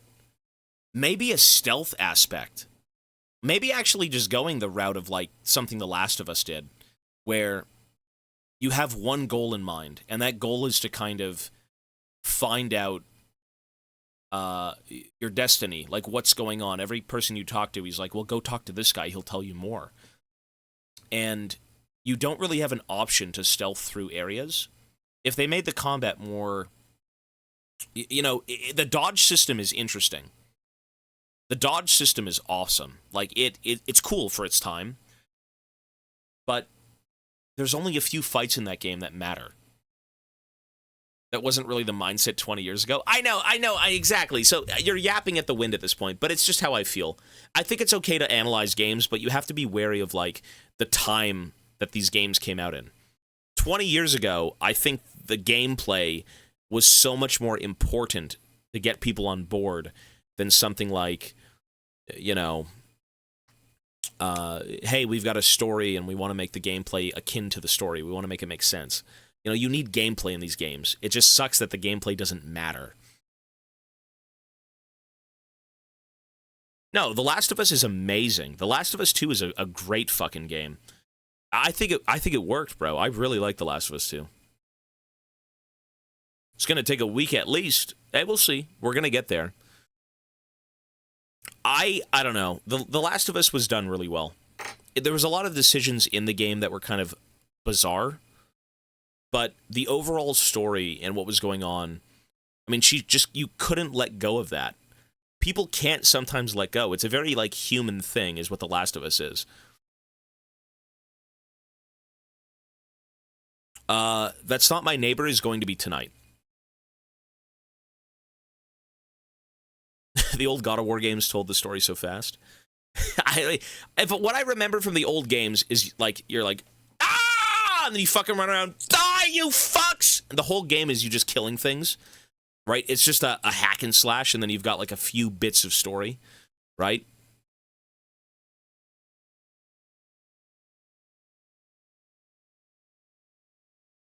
Well, the thing is, I'm surprised people, okay, I will say this.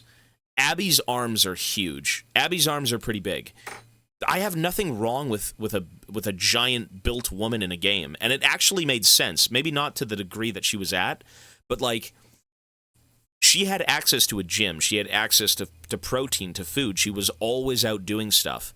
She was part of the Watch. She'd go out and fucking protect the borders, right? She was big. Very big. Very, very big. But her mass made sense, in my opinion. Like, they were well off. They were well off. She's more realistic than Ellie. I think Ellie looked realistic. I think they both were fine. I like them both.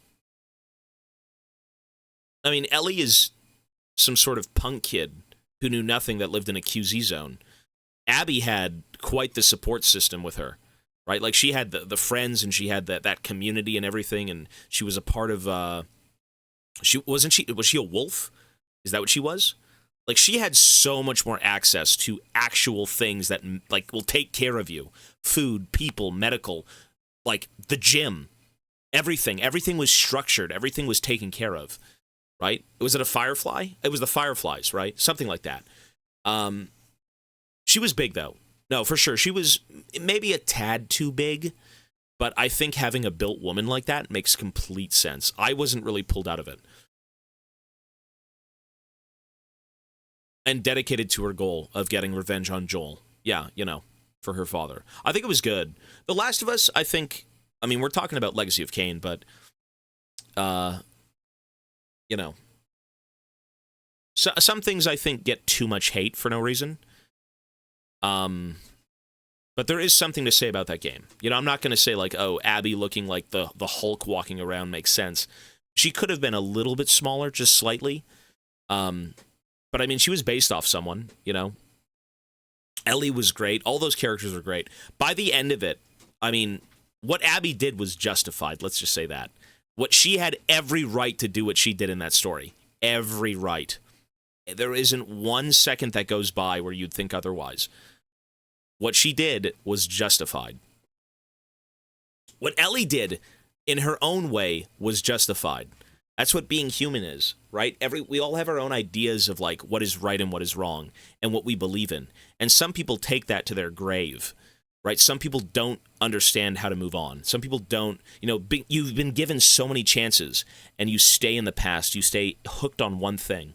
You know, how can you ever get over, you know, your adoptive, your father, your new father coming into the picture, and he saves you and he delivers you and all this stuff, and you know he is your father figure, and to watch him get his head clubbed in, I mean that's gonna fucking break you as a person. Not to mention you have his brother as well saying like, hey, we got to go get this fucking guy or this girl, right? So like, it's just a very human thing, and I think what the game had to say was just that.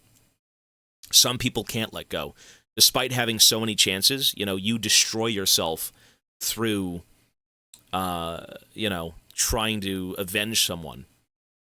I'm not saying that's like everything in life. You know, you try to avenge someone and you'll lose everything. But for the sake of that story, she tried to do it and she lost everything.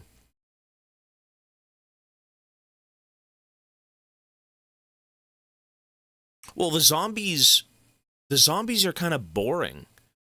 The Last of Us was always about the complexity of people and how people kind of act in that environment, right? The zombies are really cool, but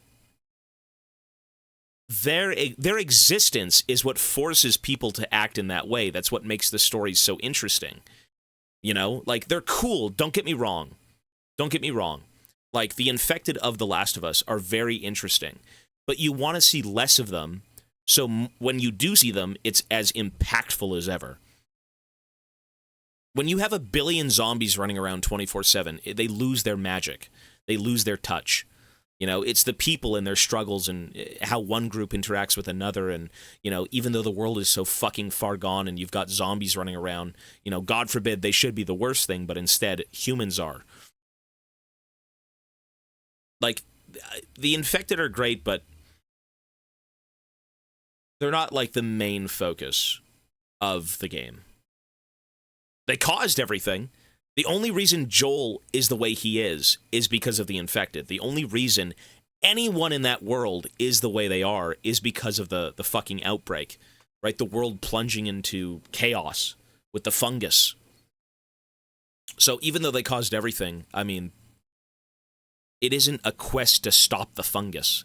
You're not going out and killing all the fungus like, oh my god, bad zombies, bad. Boom, boom, boom, boom, boom, boom. You know, like, that would be so boring. If you want something like that, you could have a game set up where, like, you know, a group of military soldiers go in and try and take out the fungus queen or something. That could be a thing in that game. That could be a thing. Sure, whatever, like the big, I don't know, fungus hive. But it's more of a grounded thing.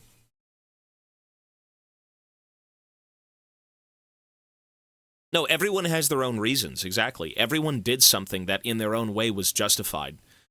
Everyone is in that gray space. Except Abby. I actually don't think Abby's in a gray space.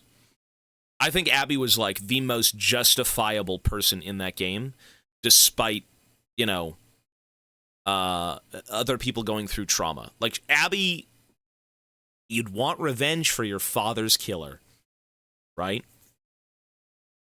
But then what about Ellie? She wanted revenge for her father's killer. So, you know, everyone's got problems. Everyone's got things. I mean, the difference was that Abby let everyone live. Ellie didn't. You know, to take out Joel's killer, she killed everyone around Abby.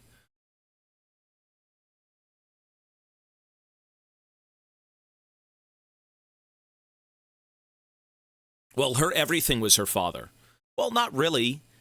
Well, I mean, your father. Well, first of all, she had a support group. She had friends. She had her lover. She had a lot of things going on. Ellie's world at that point wasn't Joel, but like he was a big part of it. You know, he had Dina and stuff like that, or she had Dina.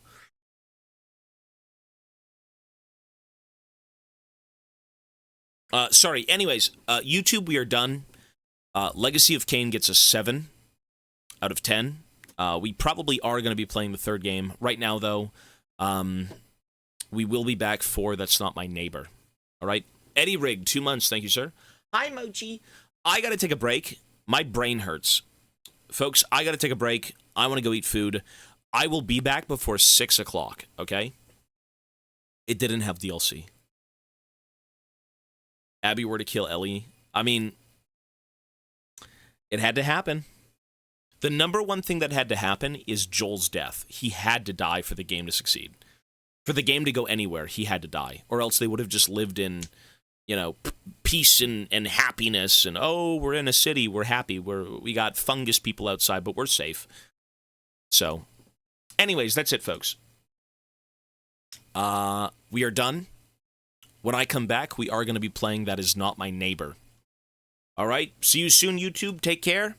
And that is the end of Legacy of Kain Part 2. I like how we yapped about The Last of Us at the very end of that. I should have ended the fucking YouTube video. Something different in his look. I'd have to go back, man. That I don't... No, that I didn't see. Okay. We're done here for now. I want to go eat. My baby son. Hi, baby son. Hi, Mochi. He's looking at me. What's up, baby?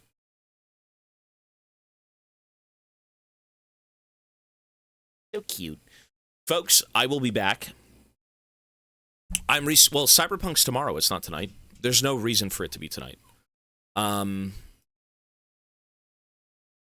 Cyberpunk is all day tomorrow. All right? So,